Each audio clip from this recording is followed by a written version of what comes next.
Chapter 1 The school beauty blocked my way, asking for my herbal medicine? Chow Xiaofan. Two young girls were walking slowly towards them. One was tall and slender with long legs, and the other was voluptuous and curvy. Gao Chang was wearing a shirt and short skirt. She had an upright posture and wore white lace over the knee stockings. A pair of long, slender legs paired with high heels.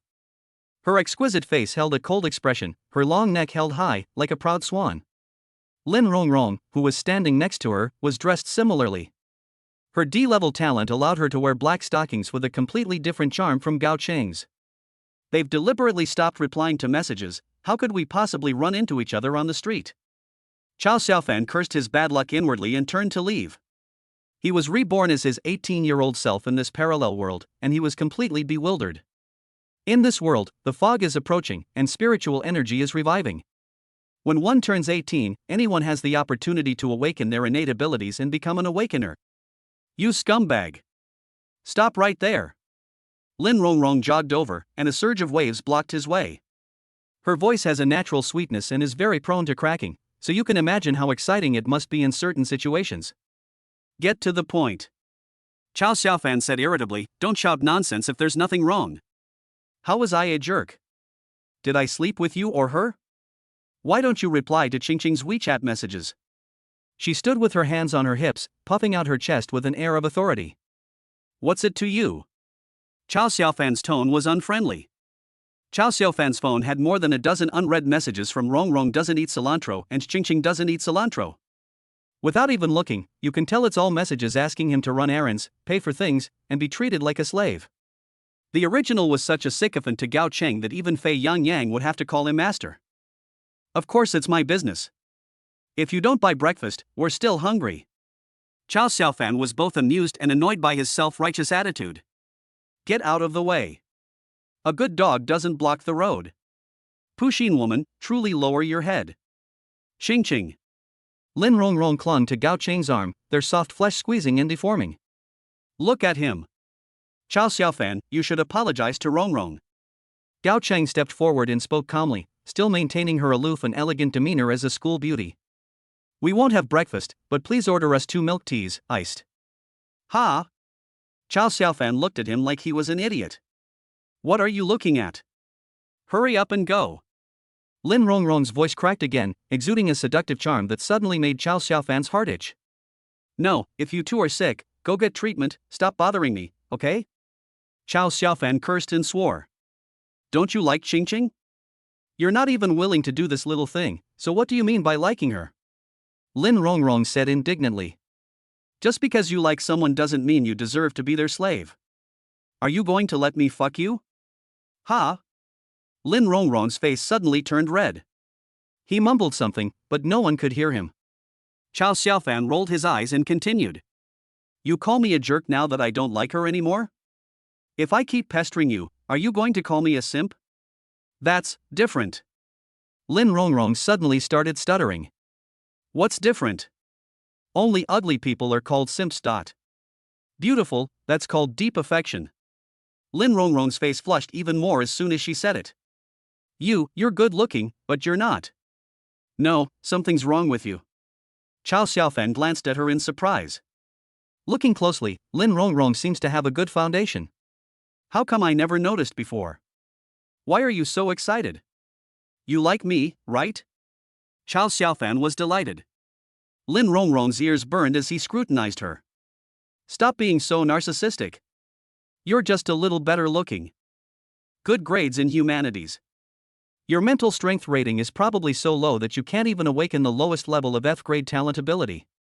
Who would like you?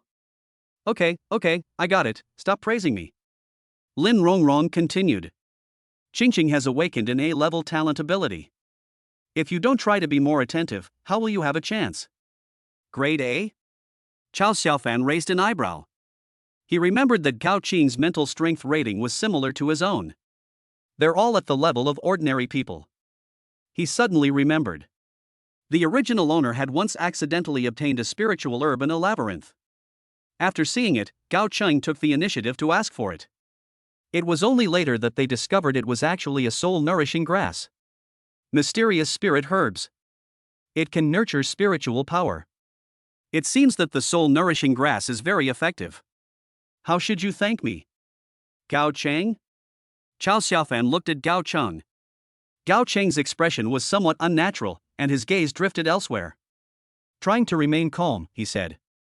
What soul-nourishing grass? I've already awakened it. Lin Rongrong's eyes darted around, and she pricked up her ears. So it turns out that Qingqing's awakening was due to the soul-nourishing grass given to her by Chao Xiaofan? This is some incredible gossip I've heard. Chao Xiaofan chuckled and continued to ask. Now that you've awakened such a powerful talent, and I'm just a mortal, will you still stay with me? Upon hearing this, Gao Chang regained her cool and aloof demeanor. Right now, I just want to focus my energy on the martial arts assessment in 5 days. I don't want to think about these romantic entanglements. That is not what you said when you asked me for that soul-nourishing grass. Chao Xiaofan scoffed. When did I ever say I wanted to be with you? The herb you gave me was just an ordinary medicinal herb. Gao Qing's face was frosty. Besides, this was all your own choice. I never imagined you would be this kind of person. I really misjudged you. That's the real value of not eating cilantro. Chao Xiaofan burst into laughter. Having been reborn into this world, I wonder if Chao Xiaofan in this world has also been reborn in some parallel world? Gao Chang looked at Chao Xiaofan and felt a strange unease in her heart. After the liberal arts college entrance examination, this man who had once shown her kindness and concern, the boy who had been so caring suddenly vanished, as if he had disappeared into thin air. Not only did they not contact me proactively, they didn't even reply to my messages. At this moment, Chao Xiaofan's indifferent gaze made her feel unfamiliar, and even caused her a slight sense of panic and loss of control. To be fair, he was the most handsome among her many suitors. The one with the best grades, and also the gentlest and most considerate. They even gave me a treasure like the soul-nourishing grass. The only drawback was his family background. He said his parents were in his hometown and he had an older brother serving in the military. Such a family could never give her the life she wanted. It wasn't that she wasn't tempted, she even considered it. If his family were better off, or if he could awaken a B-level superpower, she might agree. But now, she has awakened an A-level natural elemental talent. Their standards naturally rose. At least, someone of S rank would be worthy of me, right? You don't need a reason to like someone. But there are many reasons to refuse someone. Gao Chang. Chao Xiaofan laughed. Today I gave you a medicinal herb, and one day you will give me a medicinal herb in return. Gao Qing's beautiful eyes widened in disbelief, unable to believe what she had just heard. After saying all this, Chao Xiaofan felt a sense of clarity and immense comfort. He deliberately squeezed between the two of them. I brushed against something warm and soft, and received a small amount of interest. Wait a moment. As Chao Xiaofan walked away, Gao Cheng suddenly felt as if something that originally belonged to her was slowly disappearing. Finally, he couldn't help but speak up. Chao Xiaofan stopped. Turn around. The morning light gilded him, and his smile was dazzlingly bright. Is there anything else, Gao? Gao Cheng? Gao Cheng felt a sudden pang in her heart. He wants to draw a clear line? You'll regret this. Gao Cheng had so much to say. Chao Xiaofan's words, figure, and smile from the past flashed through her mind. But when the words reached his lips, only these 4 words came out. He couldn't utter another word. Lin Rongrong quickly chimed in. That's right. You don't have any special abilities. From now on, we'll be from 2 different worlds. You'll regret this. Chao Xiaofan scoffed and turned to leave. TCH. What's he so arrogant about? Lin Rongrong muttered and tossed her hair. Without awakening, one is ultimately just immortal. It's just a pity we've lost someone who was always there for us, someone we could boss around at will. That's true. By the time the evaluation comes, it will be too late for him to regret it. Thinking of this, Gao Cheng finally felt a little more at ease. Chao Xiaofan had no idea what they were thinking. He was now completely absorbed in the proverb that had just appeared in his mind. The available talent Frostheart has been detected. The loan was automatically repaid 24 hours after it was taken out, and the borrower entered a state of young deficiency and cold constitution for 24 hours. Do you need to borrow it?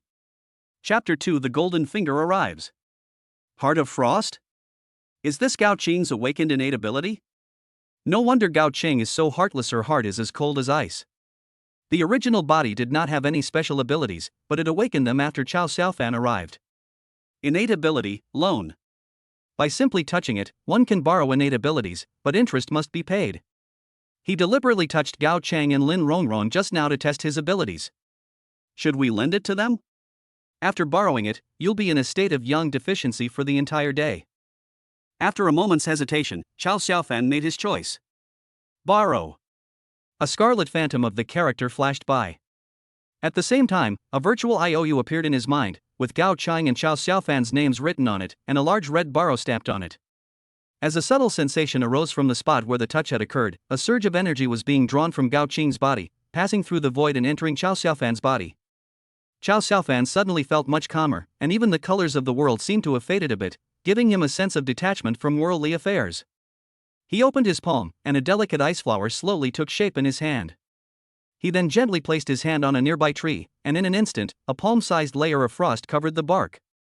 Goodness, this ability is definitely that of an ice mage. Unfortunately, it can only be borrowed for 24 hours.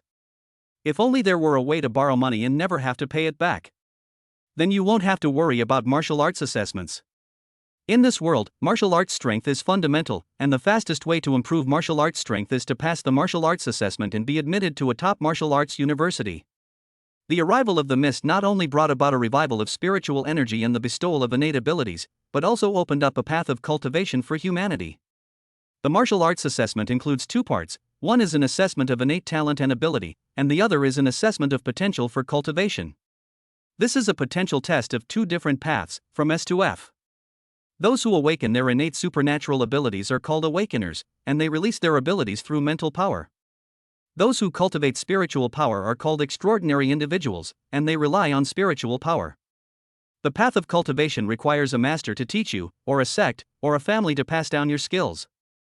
In terms of personal connections, Chow Xiaofan didn't have that, so only by getting into a martial arts university could he have the opportunity to access more cultivation resources. With only 5 days left until the martial arts assessment, the most urgent task is to figure out my own abilities. Upon closer reflection, I realized my abilities were rather overpowered. Although I claimed it was alone, I didn't actually need the other party's consent. Imagine if, during a battle, your opponent's ability suddenly became yours. Wouldn't that be? However, he still had one idea that he needed to verify. As Chow Xiaofan pondered, he arrived at his destination for the day, the number 3 secret realm Tiannan secret realm. Before him, a huge light screen shimmering. It is said that this giant light screen is an official barrier that allows people to enter but prevents monsters from leaving. A mist descends upon the world, giving rise to countless secret realms that form their own worlds. There are 6 secret realms in China. The Tiannan secret realm is overrun with monsters, and ordinary people dare not enter it. Only a reckless youth like the original owner would dare to enter the secret realm so rashly, and even had the incredible luck to find a Xian-grade spiritual herb. Chow Xiaofan took out the machete from his bag and held it in his hand, which gave him a slight sense of security. He has 2 purposes today. First, to test his talents and abilities. Secondly, they came to the secret realm to try their luck.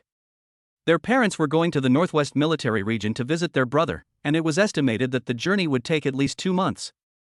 However, the living expenses they left behind had been mostly squandered by their predecessor on Gao Chang and Lin Rongrong, and he was too ashamed to ask his parents for money again.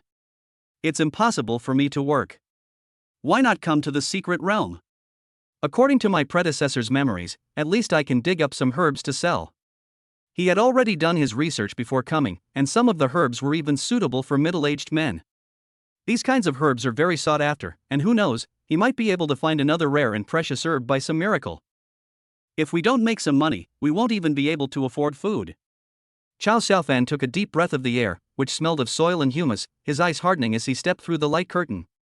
He was very familiar with this place. It was relatively safe on the outskirts, where there wouldn't be many high-level monsters. In my memory, my predecessor often came to hunt for supplies because he was pursuing Gao Chang and was short of money. That's where he found the soul-nourishing grass. He walked into a dense forest, where towering ancient trees twisted their branches, and moss with a faint glow clung to their bark. Underfoot was a thick layer of fallen leaves accumulated over the years, soft and yielding to the touch. Soon, Chow Xiaofan found a yam plant with a yangtang vine, which was twice as thick as the usual one, based on his memory. Chow Xiaofan was immediately invigorated. This one plant, if dug up, would be worth at least 300 yuan. Compared to finding a casual summer job in the city, venturing into the secret realm is definitely not easy. But having come to this time and space and awakened new abilities, if I were to just work a mundane job like in my previous life, what difference would I have from being a salted fish? Hiss. Just as he was about to start digging, a black figure on the vine lunged straight at his face. Chow Xiaofan was terrified and instinctively tilted his head to dodge, while wildly swinging the wood chopping knife in his hand. Bite. It seemed as if he had struck something. A crisp metallic clang resounded, making his hand go numb. But it didn't seem to cause any damage to the thing. After being knocked away, the thing landed on the ground and turned out to be an ant that was almost the size of a mouse. Its carapace is dark gold, shimmering with a metallic sheen, and its enormous mouthparts resemble scissors.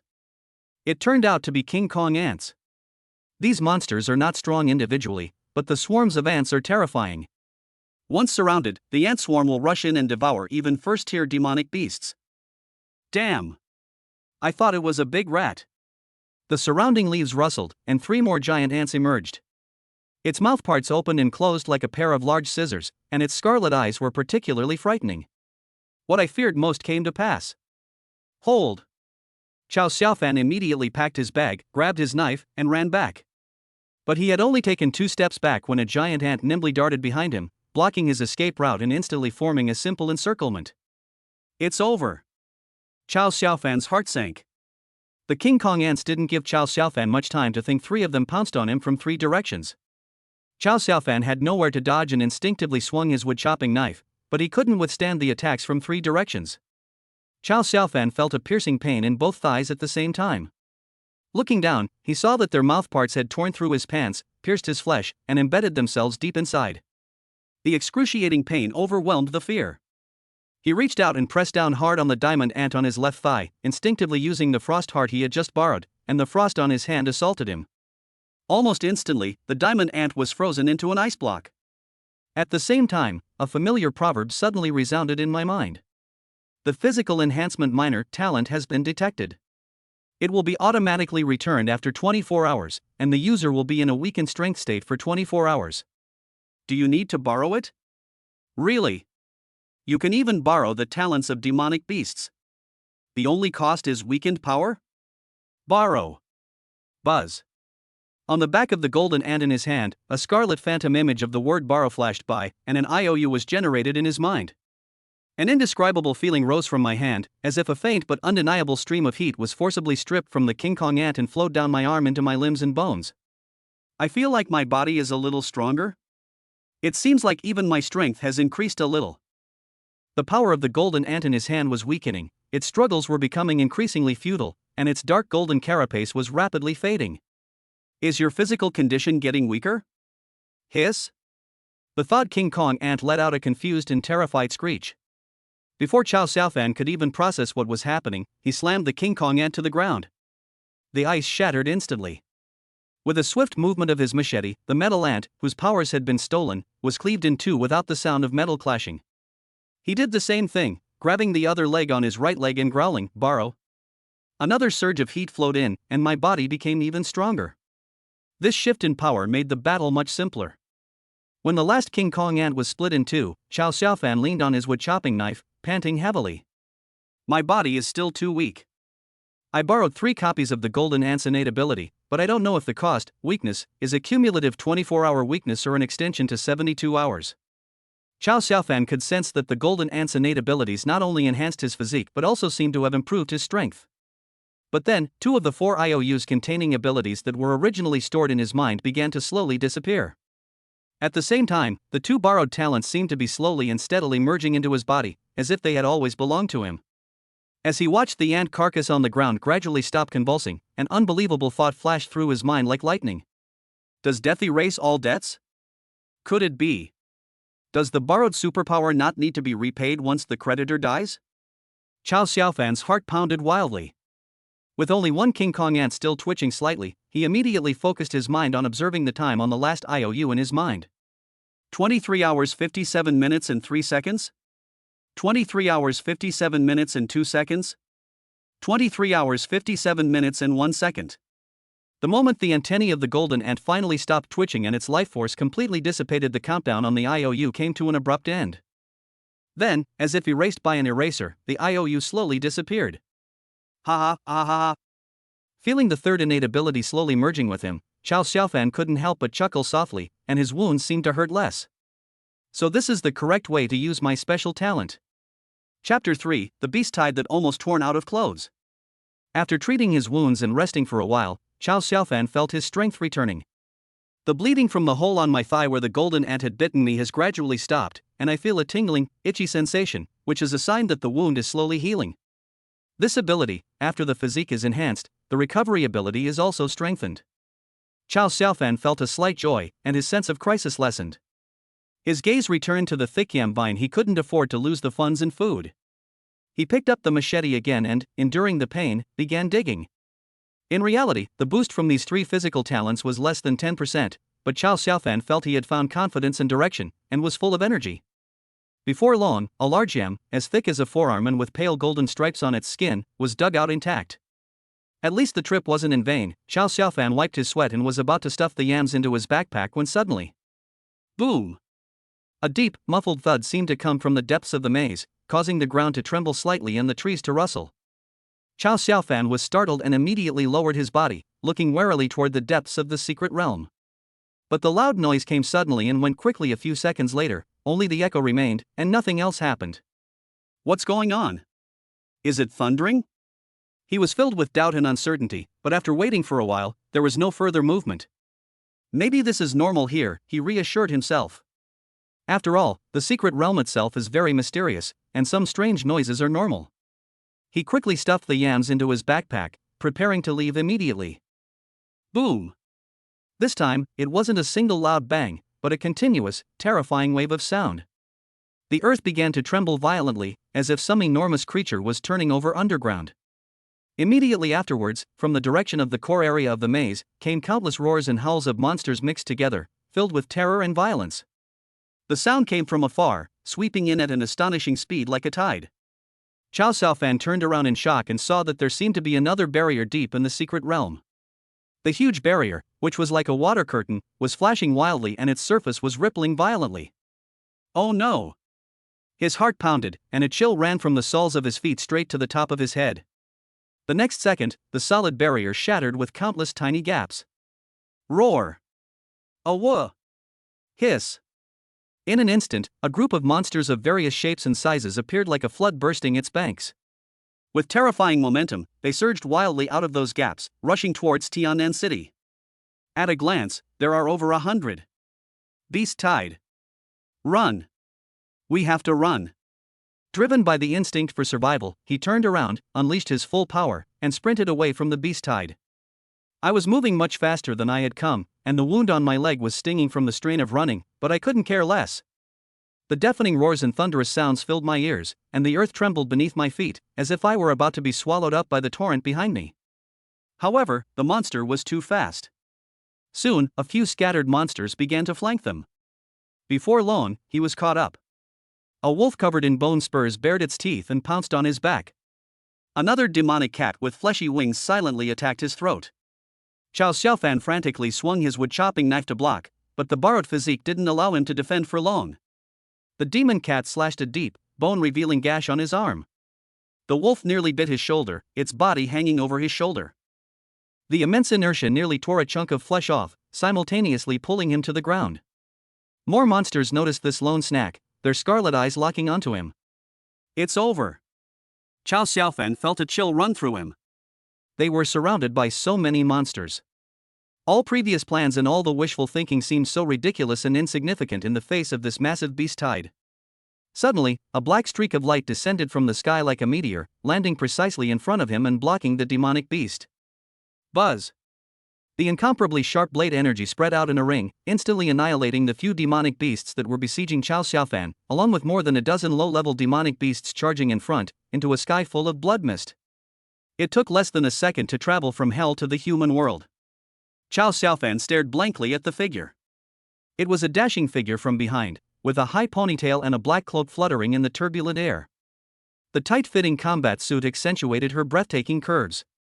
Especially her full and proud breasts, which almost seemed to burst out of her clothes, created an extreme contrast with her slender waist. Although his face was obscured, his cold and powerful aura was captivating. The Jinchuan division is clearing the area.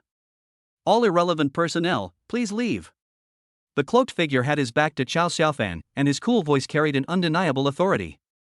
Set up a temporary barrier to prevent the beast tide from impacting the outer barrier. Immediately, 7 figures dressed in cloaks flew swiftly in different directions. Jinchuan division. The rumored organization. Chao Xiaofan was deeply shocked.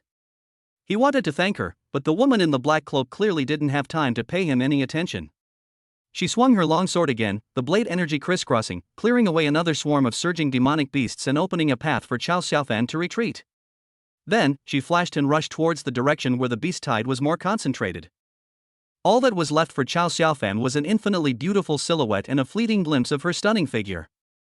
Chao Xiaofan dared not delay, and despite his leg injury, he ran desperately along the path of life cut open by the woman's sword energy. As he passed by the demonic beasts that had been wounded by the woman but hadn't died immediately, he suddenly remembered something, instinctively reaching out to touch them, while silently uttering a curse in his mind. Borrow. The great strength talent has been detected. The borrowed talent will be automatically returned after 24 hours, and the user will enter a weak state for 24 hours. The hardened skin talent was detected. It will be automatically returned 24 hours after being borrowed, and the user will be in a skin allergy state for 24 hours. The wind element affinity talent has been detected. The talent will be automatically returned after 24 hours, and the user will be in a weeping in the wind state for 24 hours. Borrow. Borrow. This is a great opportunity to acquire talent for free. He touched 3 dying monsters. Before long, the IOU in his mind disappeared, and the 3 forces completely merged into his body. A surge of energy flowed into his limbs, making him feel as if his strength had more than doubled. The other flow spread throughout the body, giving the skin a tightening sensation, and the bleeding from the deep, bone-revealing wound on the arm seemed to slow down somewhat. The last surge of air rushed to his skin, and he felt the gentle breeze caressing his skin as he ran, like a close friend or family member whispering a greeting, lightly relieving him of the wind's resistance, making him run even faster. He dared not linger. With the power he had gained, he increased his speed and desperately fled towards the outer edge of the maze, towards his home. Behind them, deafening roars and the sounds of intense energy collisions filled the air. The powerful warriors of the Jinchuan division seemed to have begun a direct confrontation with the beast tide. Chapter 4: 2 Heavy heaps of rice. Chao Xiaofan ran wildly, not daring to stop for even a moment. The newly borrowed, great strength, hardened skin, and wind affinity within my body did indeed take effect. It made him run faster and less sensitive to pain. Throughout the journey, Chao Xiaofan kept thinking about how terrifying the black-cloaked woman from the Jinchuan division was. With a few casual slashes, he wiped out a large swarm of demonic beasts, and that guy's physique was... Chao Xiaofan shook his head, suppressing those inappropriate thoughts. Back in a relatively safe area, a section of the forest had been cut down by the black-cloaked woman's sword energy. He leaned against a tree stump, gazing at the battlefield in the distance. From the depths of the secret realm, a massive pale golden light curtain rose up, blocking the surging beast tide like an insurmountable barrier. Before the light screen, several black figures could be vaguely seen flashing continuously, their sword energy crisscrossing as they fiercely battled the demonic beasts attempting to breach the barrier. That's a barrier. It's blocking it. Chao Xiaofan breathed a sigh of relief, slowed his pace, and gasped for breath. As soon as the tense nerves relaxed slightly, fatigue and pain surged in like a tide.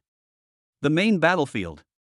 The beast tide surged wave after wave, with even more troublesome monsters emerging, putting immense pressure on the defensive line. A blue demonic wolf appeared, spitting out a huge wind blade that knocked down a man in a black cloak, creating a gap in the defensive line. At that moment, the woman in the black cloak moved. Her figure appeared like a ghost at the gap in an instant. Faced with several roaring, supernaturally glowing beasts rushing towards her, she simply raised her slender, fair hand. Ban. One word: cold, unquestionable. It's like pressing the mute button. Centered on her, the energy radiance of the demonic beasts within a 10-meter radius dimmed and disappeared instantly, like candles blown out by the wind. A sonic monster opened its mouth but couldn't make a sound. A demonic wolf, surrounded by wind blades, stood frozen in place. The wind blades dissipated, as if they had been stripped of their most powerful weapons in an instant, turning into wild beasts driven only by instinct to tear and bite. The captain has activated his ability. Seize the opportunity. The black-clad team members standing guard on the side unleashed a burst of swordlight, and another batch of monsters fell to the ground, pushing the defensive line back a few meters. The woman was like a firefighter, flashing across several key points on the defensive line. Every time she uttered the word ban, she could turn the tide of the battle in a small part. Before long, the beast tide was gradually dispersed. Relying solely on their wild instincts to crash into the pale golden barrier, the members of the Jinchuan division all showed obvious signs of fatigue. Shi leaned on the ground with her sword, breathing rapidly. The frequent use of her abilities was putting a tremendous strain on her. He. How wonderful! I never expected to encounter someone who could stop my pet in this small city of Tiannan. A captivating, alluring voice, seemingly hooked with seduction, drifted from the depths of the shattered barrier of the enchanted realm. Her voice was soothing and tingling. It made people's hearts flutter and a strange heat rise within them. A woman walked out gracefully, her simple white dress unable to conceal her ample bosom. This woman's beauty is indescribable. She embodies both innocence and allure, her eyes captivating and mesmerizing. Most peculiarly, she had a pair of fluffy white animal ears on her head, which trembled slightly. A transformed demonic beast? Shi frowned and hissed, "Be on guard." The members of Jinchuan division felt a chill run down their spines. Just holding off the beast tide has exhausted everyone, and the current situation is extremely unfavorable. A demon beast capable of taking human form must be at least at the 5th realm, the same realm as the captain, or even higher. Sister, you're so amazing. That magic suppressing ability really terrifies Jade Fox. She patted her chest lightly, causing a wave of flesh to ripple, but her tone was full of mockery. What a pity, it seems you've reached your limit too. Shiyu's voice was icy. Was the beast tide your doing? Yes, indeed. Jade Fox smiled charmingly. I was hoping to save some effort, but it seems I'll have to take matters into my own hands. Before she could finish speaking, her eyes shone brightly. There was no earth-shattering momentum. Shiyu instantly felt an indescribable heat surge from the bottom of her heart. All sorts of enchanting illusions seemed to appear before my eyes, and my blood and chi surged within me, almost causing me to lose control. The black-clad guards of Jinchuan division almost all lost their composure, dropping their weapons and showing anxious expressions as they slowly walked towards the demoness. Keep your mind focused. Shiyu shouted, but the team members didn't react. This fox spirit's innate ability is probably related to lust, so she had no choice but to forcefully activate her power again. Forbidden magic. A faint force field unfolded, attempting to disrupt that all-pervasive allure. A futile struggle. Jade Fox chuckled softly, her figure flickering as she headed straight for Shiyu. The two instantly clashed, their speed so fast that only blurry shadows and the explosive sounds of colliding energy could be seen. Shiyu was clearly at her limit, and was at a disadvantage in every clash. Sister, you're truly formidable. Why not submit to me? Shiyu snorted coldly and glanced at her teammates who were still lost in confusion. Seemingly having made up his mind, he uttered in a low voice, "Forbidden magic seal." Jade Fox's expression changed drastically, and the fluctuations of her demonic power rapidly diminished. She was filled with shock and anger. How dare you?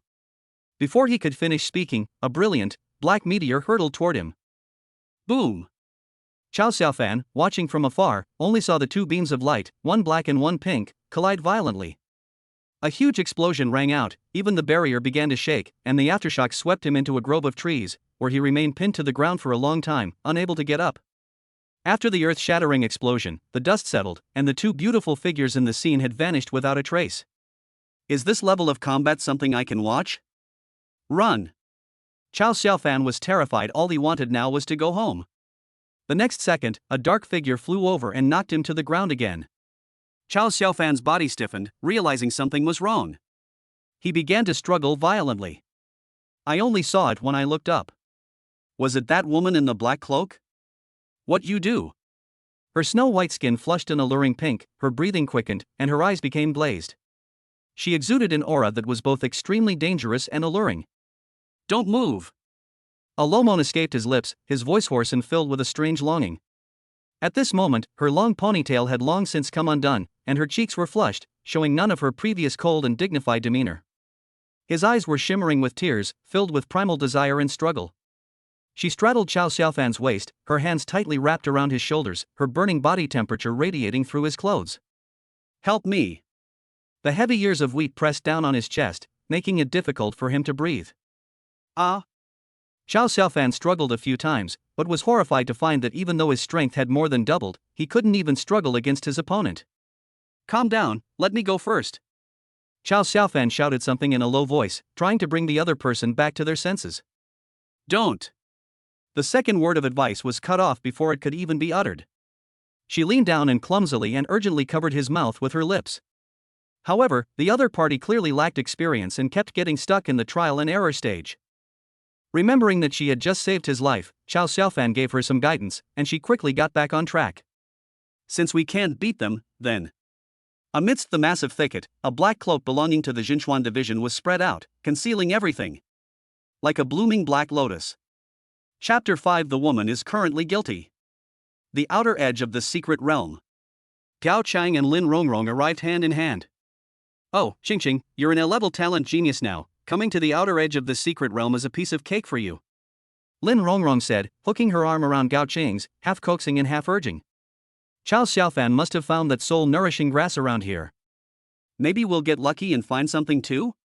"That's a priceless treasure." Gao Chang's expression was somewhat unnatural. Not long after Chao Xiaofan left, she suddenly couldn't feel her innate ability anymore, which left her at a loss, but she couldn't say anything in front of Lin Rongrong. Just like now, Lin Rongrong was urging her to come to the secret realm for an adventure, so she had no choice but to let her be dragged along. "I awakened a long time ago. It has nothing to do with any soul-nourishing grass," she said calmly, with a hint of barely perceptible awkwardness in her voice. I know, our Qingqing is the #1 genius in our school." Lin Rongrong coaxed with a smile, then her eyes darted around. "By the way, Chao Xiaofan is probably here, should we go see where he is and what he's doing?" "No." Gao Chang immediately refused, her tone filled with anger. "He already said that, why should we go see him? Are we just asking for humiliation?" Lin Rongrong curled her lip, unconvinced. "He's liked you for so long and done so much for you, how could he just stop liking you? He's definitely just being stubborn.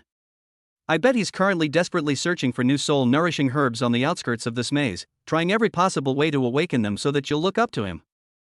Lin Rongrong was actually somewhat envious of Chao Xiaofan's selfless devotion. Handsome, academically gifted, and so affectionate. How wonderful it would be to have such a perfect simp. She even secretly hoped that if Chao Xiaofan really found another soul-nourishing grass, with Gao Qing's charm and his past sycophantic behavior, maybe he would be willing to give her the grass? "I definitely won't forgive him," Gao Chang said firmly, but her steps unconsciously slowed down. "Oh, just consider it a chance encounter." "Since we're already here," Lin Rongrong saw through her thoughts and pulled her forward with a combination of pushing and pulling. As the two approached the edge of a grove of trees, a muffled and strange sound faintly drifted over. "What's that sound?" Gao Chang frowned. Lin Rongrong curiously parted the dense bushes and peered out. The next moment, she recoiled as if burned, her face instantly turning as red as a boiled shrimp, even the tips of her ears turning crimson. "Ah!" she exclaimed sharply, her heart pounding wildly. "What's wrong?" Gao Chang asked, leaning closer in puzzlement. Lin Rongrong pointed inside, stammering and incoherently saying, "Chao Xiaofan, he's so shameless. In broad daylight, he actually did that kind of thing." Gao Chang looked in the direction she was pointing, and in just one glance, she too blushed deeply, her blood rushing to her head. In a clearing in the woods, an extremely primitive and wild scene assaulted her visual senses. "Then, it will break, won't it?" Lin Rongrong covered her eyes tightly with her hands, but her fingers were still spread apart. Her gaze seemed to be drawn by a magnet, and she couldn't look away. Her voice trembled without her even realizing it, and a hint of curiosity. Gao Qing's face flushed red, her heart pounding uncontrollably, a strange mix of bitterness and anger welling up inside her. "How shameless! Absolutely, utterly indecent," she muttered, feeling her dignity had been challenged like never before. "But that woman is so beautiful, and she's really big." Lin Rongrong murmured, subconsciously looking down at her rather proud D-level talent, and instantly felt ashamed. "That's definitely F rank. No, it might be an even more outrageous talent. What's the use of being big? It's just a burden. It affects balance and speed." Gao Cheng blurted out almost without thinking, while unconsciously straightening her back. She secretly compared it to her own and found that her proud C-level talent was somewhat insignificant, which made her even more frustrated. "No wonder he was so cold to me today." The thought popped up uncontrollably, making Gao Cheng feel as if she had been pricked by a needle. "I will never forgive him again." She stomped her foot as if trying to shake off something dirty, then turned and left in a huff, not wanting to stay a moment longer. Hey! Ching, wait for me. Lin Rongrong glanced a few more times at Chow Xiaofan's well-defined, powerful back before quickly catching up, muttering, I didn't expect Chow Xiaofan's physique to be so good. Shut up. Don't mention him again. Gao Cheng turned around and glared at her fiercely, her chest heaving violently. Okay, I won't say any more. Lin Rongrong stuck out her tongue, but the stimulating scene in her mind lingered for a long time. Chow Xiaofan was awakened by the cool evening air and the rustling of insects in the woods. He suddenly opened his eyes and found that it was completely dark, with only faint moonlight shining down. Chow Xiaofan felt as if his whole body was falling apart, with soreness and pain everywhere, especially in his lower back, where he felt a sense of emptiness as if he had been completely drained. He remembered the last time he felt this way was in his past life. If it weren't for the fact that I had luckily borrowed the great strength, talent from those dying monsters, my strength and physique would have almost doubled. He even doubted that he would survive that madness. The initiative changed hands repeatedly, until finally he barely managed to gain the upper hand. Exhausted and fainted. Looking back, Chow Xiaofan had mixed feelings.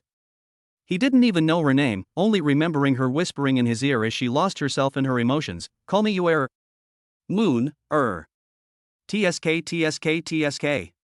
After savoring the moment for a while, he struggled to sit up. That's right. The beast tied. Chow Xiaofan jolted awake and struggled to her feet, but her legs gave way and she almost fell to the ground again. Luckily, no one was around to see her fall. He leaned against a nearby tree trunk, silently resolving, my physical fitness is still too poor. I must improve it as soon as possible.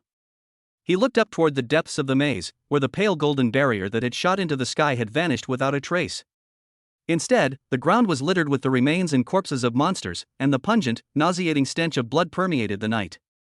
In the distance, some eerie green lights began to flicker. These were carrion-eating monsters drawn by the smell of blood, already gnawing on the corpses on the ground.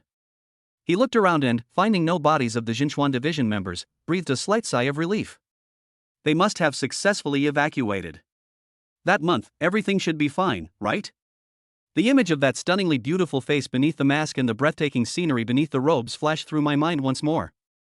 Chow Xiaofan shook his head, forcibly suppressing those alluring images. Supporting my aching back, I checked my bearings and headed home. Not far along, a rustling sound suddenly came from the bushes beside them, and several giant ants suddenly darted out. Chapter 6 The Golden Finger Shows Its Power. Chow Xiaofan was startled and instantly gripped the wood-chopping knife in his hand. Given his current condition, if he were to go through another fierce battle, he might really perish here. However, the few golden ants seemed to ignore him. They sped off in the same direction at extremely high speed, appearing unusually anxious. Immediately afterwards, even more diamond ants swarmed out from all directions. They merged into a thin black stream, also heading in that direction. What's going on? They're not targeting me? Chow Xiaofan breathed a sigh of relief, but a sense of doubt arose in his heart. The King Kong ant is a highly social monster. Its large-scale, purposeful actions demonstrate this. This usually indicates the discovery of an important food source, or the commencement of some kind of collective hunting. Is there something else going on ahead? He hesitated for a moment. In the end, he couldn't resist the temptation of the lone, so he concealed his presence and followed silently. After following for about several hundred meters, a huge white fox carcass collapsed onto a grove of trees. For bushy, long tails lay scattered on the ground, still exuding an inviolable majesty even in death. However, at this moment, the enormous fox corpse was already crawling with diamond ants. They frantically devoured the flesh, and the astonishing aura of blood attracted even more ants from all directions. Densely packed, frantically and chaotically, they jostled and tore at each other, desperately surging towards the center. In the quiet night, under the bright moon, only the grating gnawing sounds and the scraping of carapaces could be heard. Monsters may accelerate their evolution by devouring the flesh and blood of their higher-ranking counterparts. This white fox was definitely a high-level being in my lifetime, otherwise these Vajra ants wouldn't have gone so crazy. Chow Xiaofan immediately guessed the reason. He hid in the shadows and observed carefully for a while, discovering that the golden ants were completely overwhelmed by the feast before them. A bold idea grew wildly in Chow Xiaofan's mind like weeds. He held his breath and cautiously approached the edge of the ant colony, aiming at a lone king ant that is trying to squeeze in. Suddenly, I reached out and pressed my hand down on its shell. Borrow. Amidst the low shouts, the familiar routine began once again. Borrow their abilities, and with a swift stroke, the knife falls. The golden ant died instantly. A talent has been acquired. After succeeding, Chow Xiaofan quickly retreated, nervously observing the ant colony's reaction. The ant colony remained frantic, oblivious to the deaths of its comrades. There's hope! Chow Xiaofan was overjoyed. At that moment, the ant colony suddenly seemed adorable to him. Like walking talents waiting to be picked up. And so, on this bloody battlefield, a bizarre scene unfolded. A massive swarm of ants was frantically devouring the white fox's corpse. On the outer perimeter of the ant colony, a figure was constantly moving around the perimeter of the ant colony. It occasionally let out a low growl. One king ant died, but the ant colony completely ignored it. Borrow! Borrow! Borrow! Chow Xiaofan felt the number +1 constantly appearing above his head. Constitution +1. Constitution +1. Constitution +1. As he felt the power within his body gradually increase, his originally sore body gradually recovered, and even some minor wounds began to heal faster. Chow Xiaofan's movements became faster and more skillful. He specifically targets those who are isolated and on the fringes, striking once and retreating immediately, never being greedy. Finally, when he borrowed the 53rd talent, the huge white fox corpse was completely devoured, leaving only a stark white skeleton. The ants, having lost their target, gradually calmed down.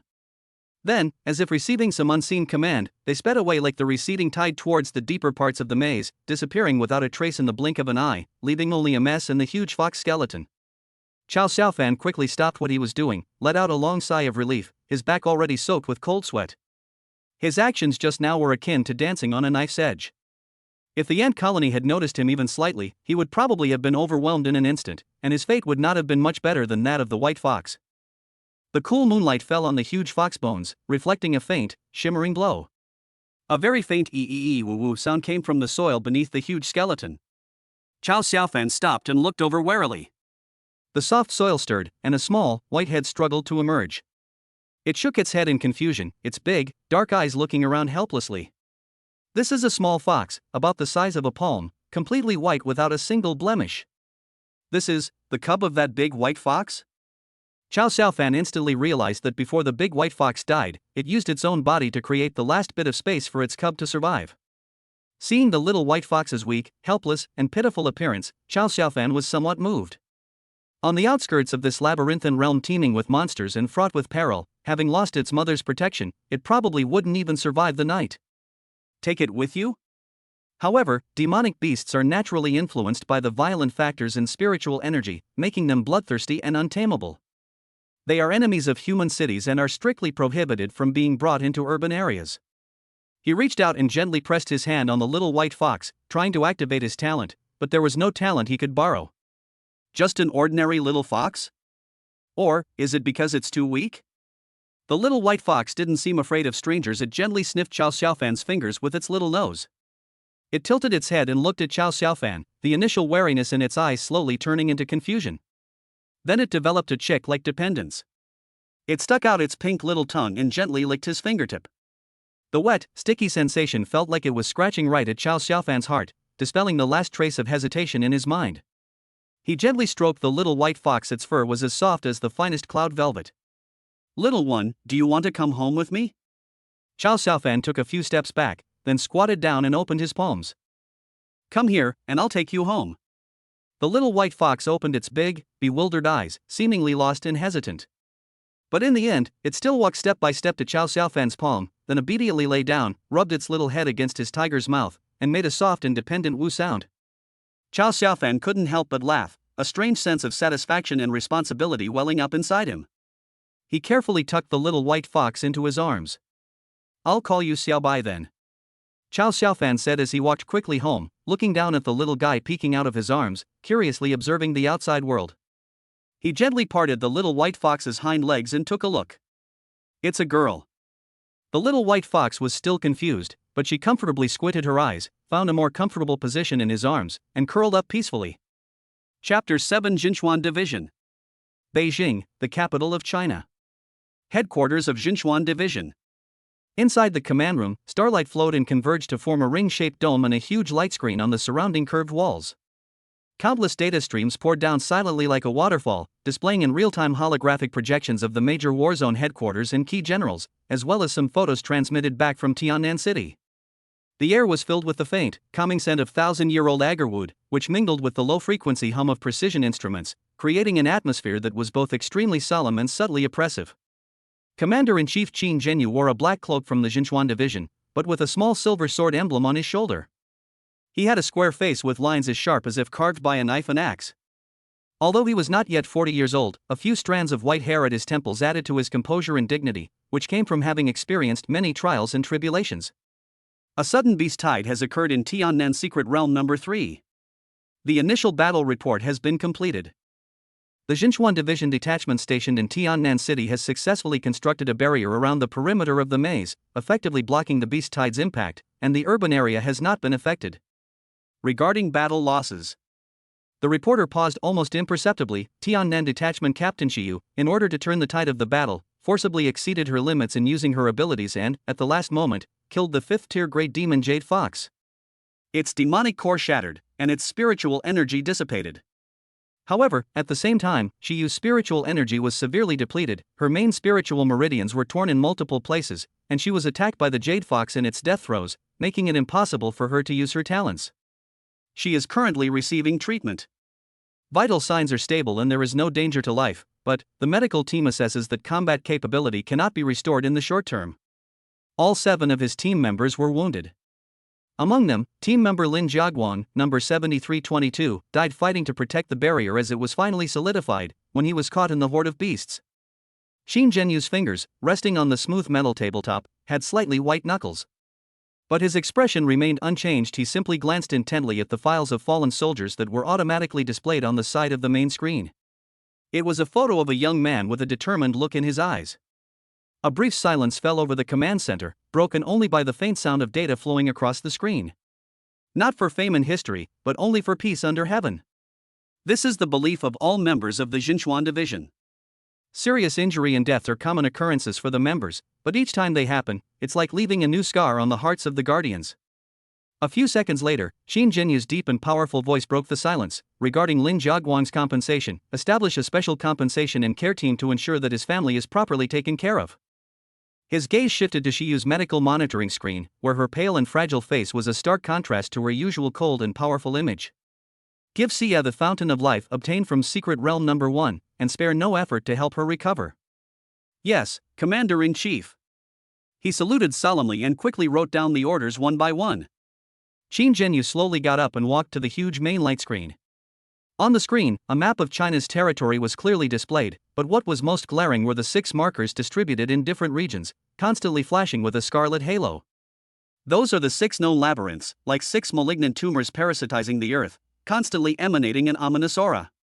He raised his hand and lightly tapped his fingers in the air. In addition to the recently calmed down Secret Realm number 3, the real-time energy fluctuation curves of the other 5 were magnified and displayed. Without exception, all the curves showed an unusually active and rapidly rising trend, like a terrifying undercurrent brewing beneath a calm sea. The battle reports continue.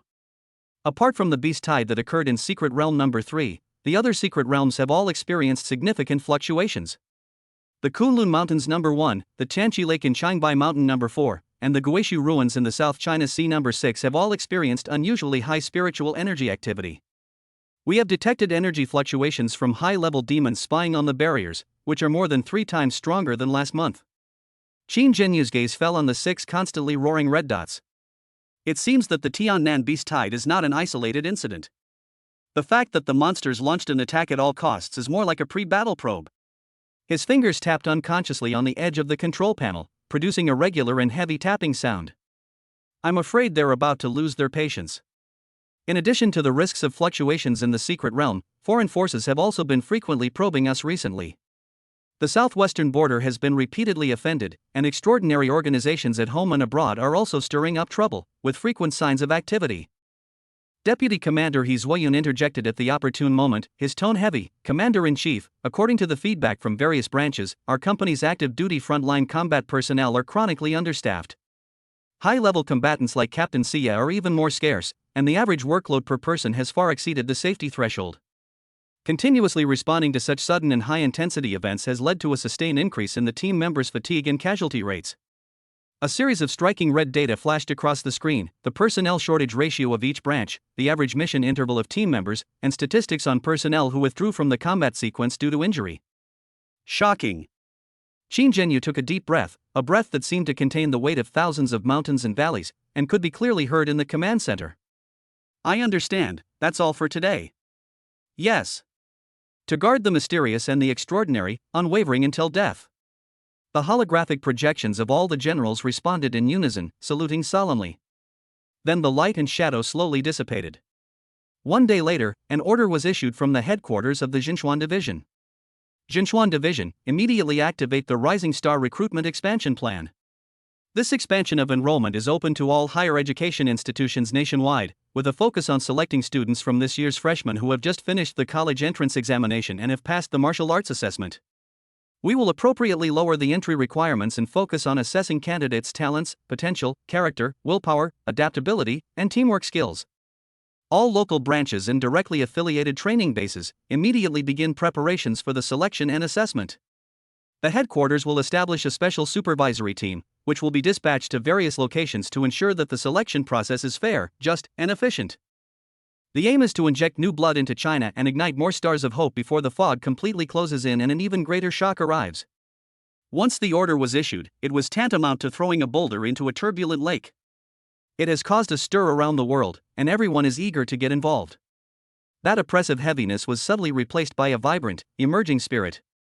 Qin Zhenyu stood alone in front of the huge light screen, his tall back as reliable as a mountain, yet revealing an indescribable loneliness. He gazed at the fluctuating energy curves and flickering dots on the screen, and murmured to himself in a voice only he could hear. Hopefully, among this batch of new talents, a few tough ones will emerge who can withstand the challenges. Chapter 8: The Unarmored Neighboring Young Woman. There are 4 days left until the review date. Chao Xiaofan opened his eyes and sprang out of bed with a somersault. It was almost dark again. He actually slept for almost a whole day and night? Chao Xiaofan felt incredibly energetic. He stood in front of the mirror, examining himself and nodding repeatedly. After the strength boost, his originally thin body became lean and strong, and his near-perfect muscle contours looked explosive. When was the last time you saw your abs? So long ago, he had already forgotten. He clenched his fist tightly, feeling the surging power within him. Apart from the torn wound, the weakness and pain of yesterday had been swept away. This feeling of returning to youth and being rejuvenated made him feel incredibly intoxicated. Being young is great. You can fall asleep as soon as your head hits the pillow. No matter how big the problem is, everything will be fine after you wake up. Yesterday, I borrowed a total of 56 pieces of physical talent minor from the Golden Ant. Although each piece brought a very small improvement, they added up. In addition, the 3 talents of Great Strength, Hardened Skin, and Wind Element Affinity have been completely integrated. My current strength is estimated to be nearly 3 times that of before. Speed, reaction time, endurance, and especially recovery have all improved significantly. Those shocking wounds from yesterday have now scabbed over, and a tingling, itchy sensation is emanating from them. This lending ability is truly phenomenal, Chao Xiaofan thought excitedly. As long as one keeps borrowing and then makes the creditors disappear legitimately, one can theoretically possess countless abilities. But amidst the excitement, Chao Xiaofan suddenly felt weak, with waves of soreness and weakness in his waist and knees. It's the middle of summer, and the indoor temperature is 29 degrees Celsius, but I feel a bit cold. Looking through his mind, the IOU for Gao Qing's frosty heart had disappeared. Has this already triggered the state of yang deficiency and cold body? Chao Xiaofan couldn't help but cover his face. Even with his physique strengthened 3 times over, he was still worried about kidney deficiency.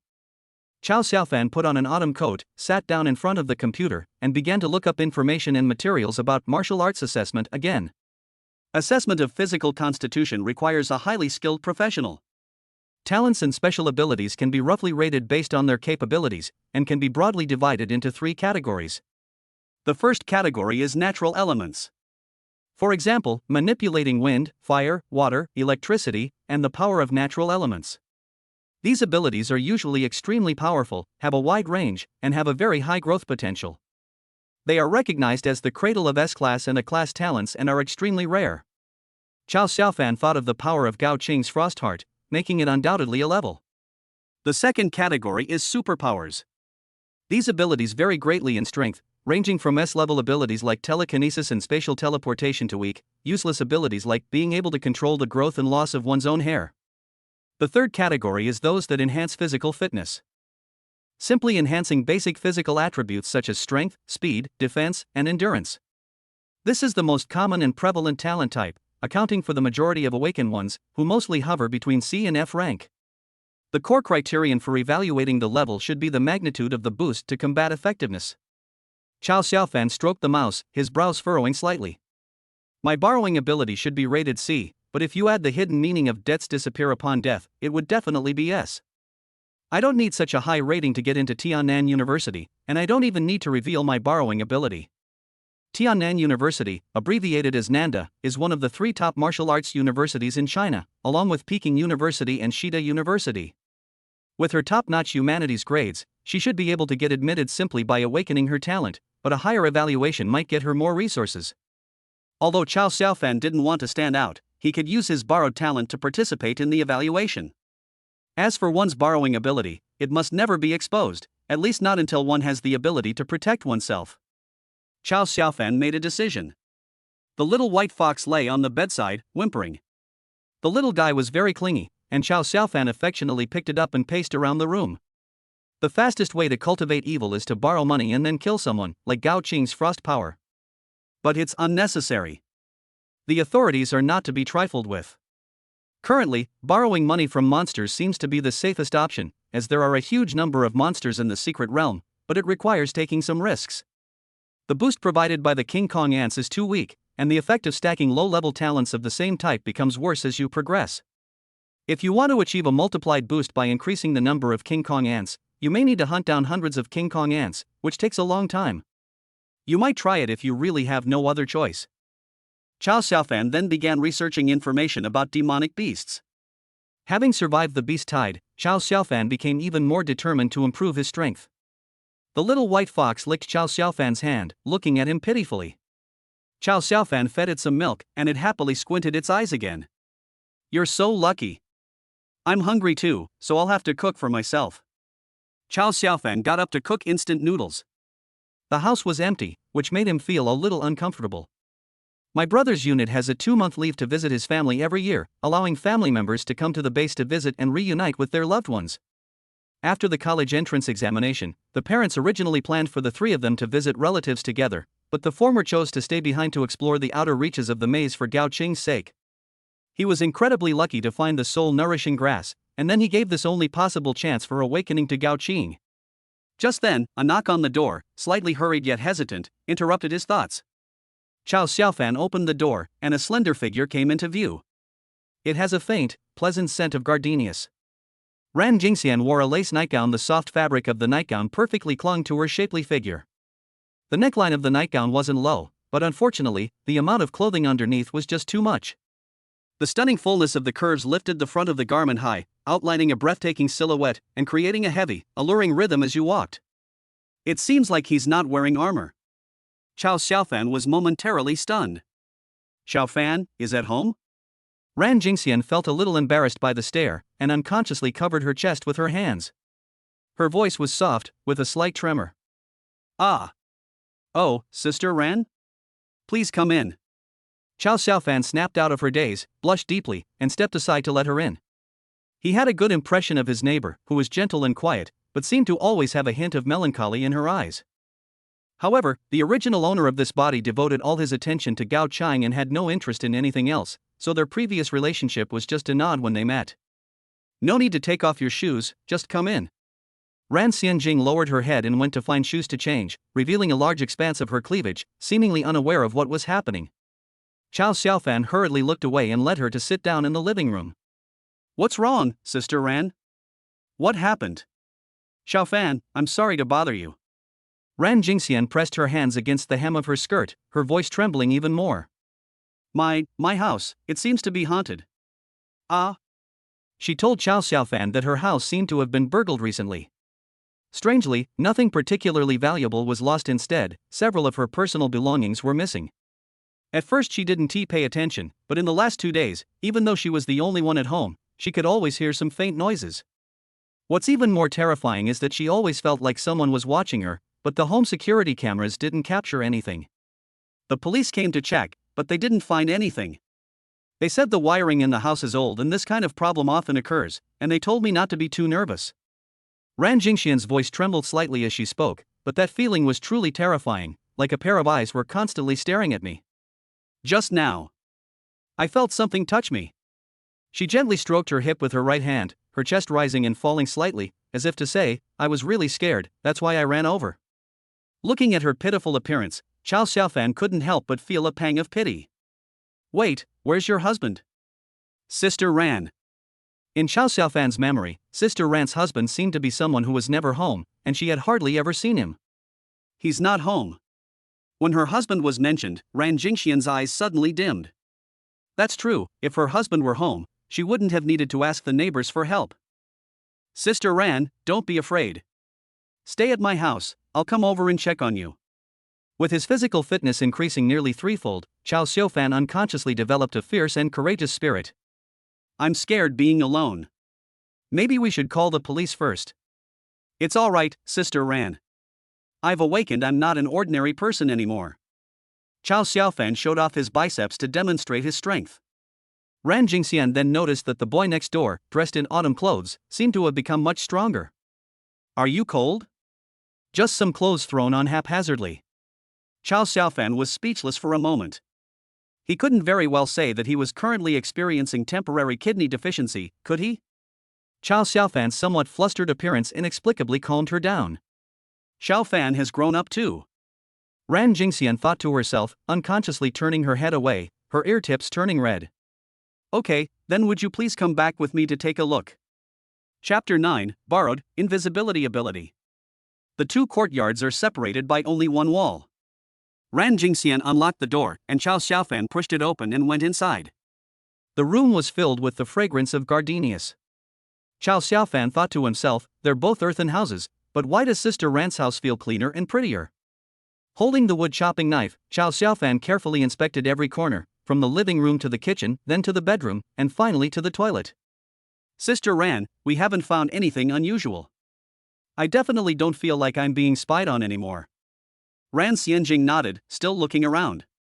If there's nothing else, I'll head back now. The lack of any unusual activity left Chao Xiaofan slightly disappointed, as his martial prowess hadn't been put to use. Ah, wait, Xiaofan, can you go back a little later? Hearing that Chao Xiaofan was about to leave, Ran Xianjing hurriedly stopped him and tentatively asked, or you can sleep here tonight? Ah. She quickly added, what if the ghost comes back after you leave? Chao Xiaofan really wanted to ask her why she didn't find her own husband. But seeing her haggard and dazed appearance, it seemed she really hadn't rested well because of fear, so I had no choice but to agree. Ran Jingxian looked at him gratefully, her eyes reddening even more. Thank you, Xiaofan. You've really gone to so much trouble. Night fell quietly. Ran Jingxian's home is small, with only one bedroom, and the only air conditioner is also in the bedroom. The autumn heatwave is more ferocious than the height of summer. Ran Jingxian left the door open so that the cool air from the air conditioner could escape from the room. Chao Xiaofan was too cold to sleep on the sofa in the living room. He really wanted to say that he didn't need the air conditioning on. But then I thought of the young woman's innocent and curious eyes, is she really that weak at such a young age? He simply couldn't bring himself to say it. It was very quiet at night. This community is mostly made up of local elderly people who go to bed early. Ran Jingxian lay in bed unable to sleep, not only because of the hot weather, but also because there was a young and energetic body in the living room, which made her feel safe. He wouldn't think I'm that kind of woman, would he? Many scenes flashed through Ran Jingxian's mind. Aren't those classic romantic movie scenes all about a man and a woman alone in a room? The more she thought, the less she could sleep, the more she thought. Ran Jingxian was caught in a vicious cycle. Feeling the chill, Chao Xiaofan fell into a deep sleep despite being hungry. In his drowsy state, he pulled a few pieces of clothing over himself. You won't feel hungry when you're asleep. He didn't know how much time had passed, but in his sleep he vaguely sensed something strange. A feeling of being watched, not from the bedroom, but from outside the door? His physical abilities were now nearly 3 times what they used to be, and his senses were far more acute than those of an ordinary person. He silently rose, pressed himself against the crack in the door, and carefully sensed. The feeling of being spied on was very faint, carrying a cold, malicious undertone. But he could vaguely hear extremely faint, almost inaudible breathing sounds coming from inside, as well as a kind of suppressed, excited murmur. "Baby. I can't wait any longer. Let's consummate our marriage tonight." The voice was lewd and distorted. Chow Xiaofan's eyes turned cold. There was definitely something wrong. This is not an ordinary theft, nor is it a ghost story. It's more likely that we've encountered a villain with special abilities. He took a deep breath, not wanting to alert the other party, but quietly called the police via text message. Then he silently picked up a machete, leaned against the wall behind the door, and waited for the other party to come in so he could give them a good beating. Click. The sound of a lock being opened rang out. The other party even had a key?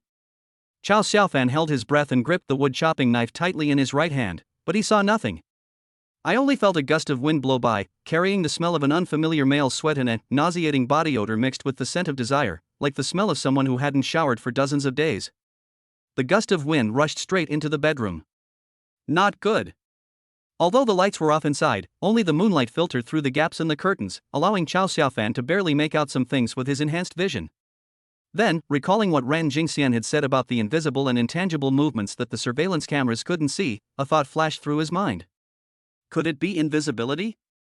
Then Ran Jingxian seemed to be awakened by the smell and noise. She was hugging the quilt when she sat up in fear, staring at the empty room, trembling. Who's there? Her voice was choked with sobs. Xiaofan. Xiaofan, where are you? The moment she finished speaking, Chow Xiaofan clearly saw that the air beside the bed, which had been empty, suddenly produced a very subtle, water ripple-like distortion. Immediately afterwards, a slightly pale hand appeared out of thin air and reached for Ran Jingxian's chest, which was heaving violently with fear. Ah! Ran Jingxian screamed in terror. Now! Like a cheetah that had been gathering its strength for a long time, Chow Xiaofan unleashed all the power that had been fused within him at this moment, his speed soaring to the extreme as he rushed straight towards the center of the distorted air. Bang! He felt as if he had bumped into a real body. Ugh! A muffled groan rang out, and the distorted air shook violently, revealing a middle-aged man in a black bodysuit, staggering into view. He had an ordinary appearance, but his face was full of astonishment and anger. Damn it! Where did this little bastard come from, ruining my good time? The man realized what was happening, a fierce glint flashed in his eyes, and his figure began to fade again, trying to disappear once more. Chow Xiaofan's eyes flickered slightly. He had already prepared himself for the other party to be an awakened one. How could he let him succeed?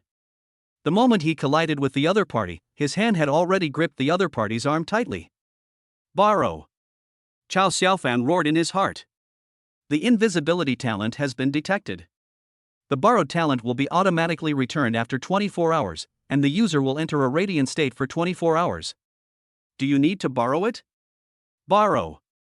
A strange, cool touch energy flowed down his arm and into his body. At the same time, a new IOU formed in his mind. The invisible man froze, realizing that his ability to remain invisible, which he relied on for survival, had vanished in an instant. My abilities?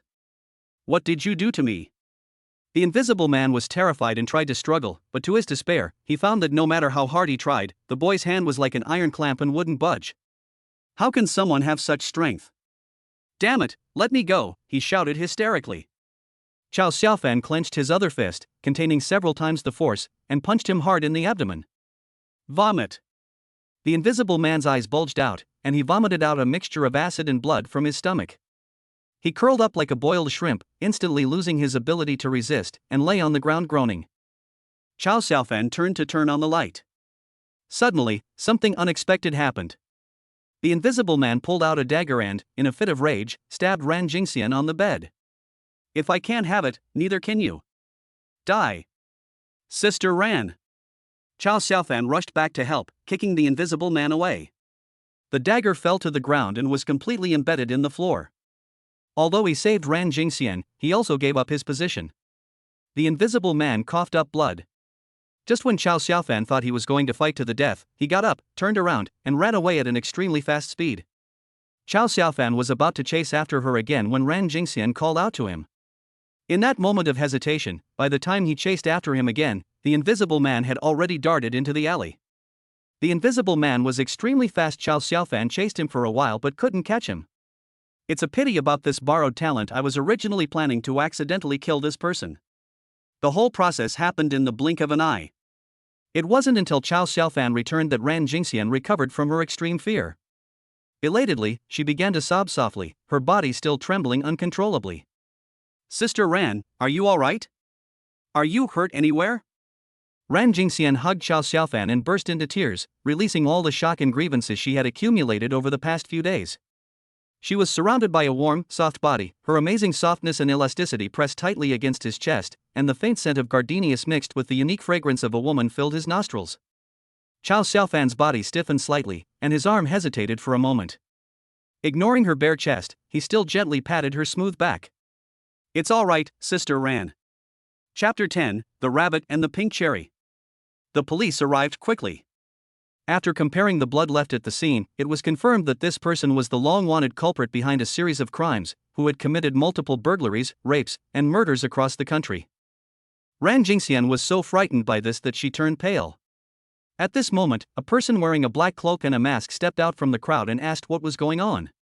The mask covered most of his face, revealing only his thick eyebrows and large eyes. He looked somewhat listless and spoke softly, as if he were injured. Chow Xiaofan recognized the person as a member of the Jinchuan division, briefly explained what had happened, and mentioned that the other party had the ability to become invisible, but concealed the part of the ability he had borrowed. Invisibility? The cloaked man frowned. That's a tricky ability. This person has committed crimes in multiple locations. He is an extremely psychologically twisted criminal. He won't allow anyone else to touch the targets he has set his sights on. He has been traveling all over the country and likely has more than one accomplice. He might also be a superhuman. He looked at Ran Jingxian solemnly and said, I will request additional manpower from headquarters to investigate. You'd better stay with relatives or friends for a couple of days to avoid trouble. Ran Jingxian shook her head in horror. Her parents had died early, and she had always been a housewife. Apart from her husband who never came home, she had no relatives or friends. Chow Xiaofan reminded him, but it seems he didn't use his ability to escape in the end. Is it possible that he was seriously injured and couldn't use his invisibility ability? Oh. The cloaked man's eyes lit up, as if he had thought of something. He turned around, gave a few instructions to the people behind him, and left. Chow Xiaofan recalled that beautiful face, wondering if the man with thick eyebrows was her colleague, and whether she would ever see him again. When I came to my senses, the cloaked man was already gone. Chow Xiaofan looked at the broken door. It seems we can't stay here tonight. Why don't you come to my place for the night, Sister Ran? Ran Jingxian hesitated for a moment before nodding. Thank you so much, Xiaofan. I really don't know how to thank you. Late at night. Inside the room. Looking in the mirror at my disappeared hands, they really had become invisible. Then it was the feet, then the whole body. It was truly invisible, even the clothes disappeared along with it. The little white fox, who had witnessed the whole thing, stared wide-eyed, its tail fur bristling, and ran to Chow Xiaofan's feet, sniffing around. I can smell it, so why can't I see it? Chow Xiaofan excitedly walked out of the room and wandered around the house, experiencing this ability that only existed in the fantasies of countless people. Unfortunately, he couldn't tell anyone, which made him feel like he was wearing fine clothes in the dark. He was even more reluctant to part with it, as he was returning it tomorrow. I should have used all my strength and accidentally killed that lecherous thief. Meanwhile, Ran Jingxian had just finished showering when she realized that her bath towel and underwear were still in the guest room. She scolded herself for being careless, but was too embarrassed to ask Chow Xiaofan to help her get them. Xiaofan should be in his room. There's no one else at home right now, so it should be okay, right? Click. She gently opened the bathroom door, but didn't see the boy through the crack. She then ran into the room at top speed, and because the process was so bumpy, she had to catch the rabbit that had jumped away with both hands. The door slammed shut with a screech. Everything happened so suddenly. Hidden to the side, Chow Xiaofan only saw a peel egg run past him. It has the scent of flowers and pink cherries. A faint fragrance lingered in the air. Staring at the water stains on the ground, he was stunned. He swore he really didn't mean to look. Xiaofan. Chow Xiaofan hurriedly returned to his room. Where's your hairdryer? Ran Jingxian changed into a fitted loungewear outfit, her stunning curves still barely contained, and her wet hair and rosy cheeks exuded vitality. A few words inexplicably popped into Qiao Xiaofan's mind, the allure of clothing. Xiaofan? Ran Jingxian waved her hand in front of his eyes, and the two rabbits started jumping again, which brought Qiao Xiaofan back to his senses. Oh, okay. I'll get it for you. Seeing Qiao Xiaofan's helpless expression, Ran Jingxian felt a little excited. Tiannan City. A certain underground space. This place is like an excavated underground palace, eerie and solemn. The rough rock face was carved flat, etched with twisted, indescribable symbols, and in the center stood a black altar, emanating eerie fluctuations. The air was thick with the smell of blood and a kind of fanatical devotion. A figure was kneeling limply before the altar, his face ashen and his breath weak. It was the invisible man who was chased away by Qiao Xiaofan. Not only was he seriously injured, but more fatally, the invisibility ability that made him famous and was given by the gods disappeared. No matter how hard he tried, he could no longer activate the power of invisibility. This feeling filled him with more fear and despair than the physical trauma. A figure dressed in a wide black robe with gold trim stood with his back to him in front of the altar.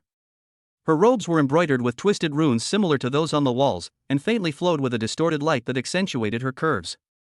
She did not turn around, but no one dared to look up at her back. An invisible, suffocating pressure enveloped the entire space. She is Hualuoluo, one of the 4 bishops of the Christian sect. S-level spatial talent possessor. Shadow. Hualuoluo's voice was calm, even carrying a strange magnetism. Tell me, why would the gods abandon you?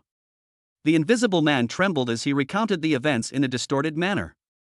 He tried his best to downplay the fact that he was driven by lust, saying only that he was accidentally discovered while gathering information and was ambushed by a boy with extraordinary strength. Just a boy with a bit more strength? Hualuoluo slowly turned around. Her face was breathtakingly beautiful. He looked to be only in his early 20s, but his eyes were as deep as the ancient starry sky, devoid of any human emotion, containing only an absolute fanaticism for some kind of truth and an icy indifference to everything. You rely on divine grace and neglect your cultivation, so your cultivation level is still stuck in the first realm. He was defeated by a mere mortal boy with only brute strength, and even had his divine grace taken away from him. Her tone remained calm, but every word struck the shadow's heart like a cold chisel. Your Excellency. Spare me. I was wrong. I shouldn't have acted on my own. Please give me another chance, I promise I will. The invisible man wept uncontrollably and kowtowed frantically. Hualuoluo gently raised her hand, her fingertips tracing a casual line in the air. Sizzle. The space beside the shadow was silently torn open, leaving a dark rift, like a fragile piece of cloth. Unstable arcs of electricity flickered at the edge of the crevice, emanating a destructive suction force. The shadow's pleas for mercy abruptly ceased. He stared in horror at the spatial rift, his body uncontrollably being sucked in. Discipline must not be trampled upon. Divine grace must not be defiled. Hualuoluo's voice was completely calm. Your foolishness almost exposed the great undertaking of the divine kingdom's descent. You no longer have any reason to exist. Before he could finish speaking, the spatial rift suddenly expanded, instantly engulfing the shadow along with his shrill scream. The next moment, the crack closed, as if nothing had happened. Only a lingering smell of blood and spatial fluctuations in the air testified to the cruelty that had just occurred. Hualuoluo remained expressionless, as if she had merely picked up a piece of trash.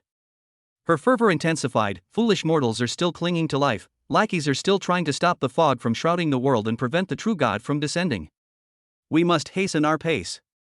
The evaluation day must be the end of these mortal geniuses, and let fear and despair become the offerings to welcome the gods. Behind him, several members of the gods' followers, also dressed in black robes but in simpler styles, bowed in response, their eyes filled with fanaticism. Chapter 11. 2 Big Rabbits.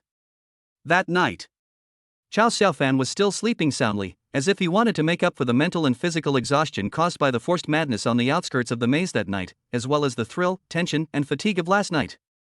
He was awakened by a familiar fragrance filling his nose and a wonderfully full touch in his palm. In a daze, he seemed to return to the grove of trees under the moonlight, with that hot and soft body in his arms, exuding a cool fragrance and burning passion. Instinctively, he applied slight pressure with his palm, feeling the amazing, heavy plumpness and elasticity, as if confirming that it was not a dream. Ah!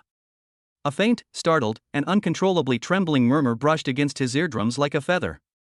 That voice, it sounds familiar. Chow Xiaofan was suddenly jolted awake from his hazy sleep and opened his eyes wide.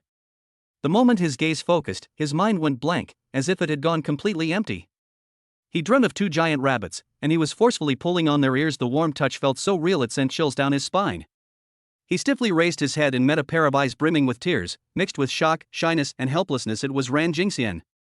She had somehow gotten to the edge of the bed and was leaning closer to him. Her gentle and beautiful face was flushed, even her earlobes were tinged with an alluring pink, and her slightly parted lips revealed her extreme inner turmoil. Ran. Sister Ran. Chow Xiaofan recoiled as if burned.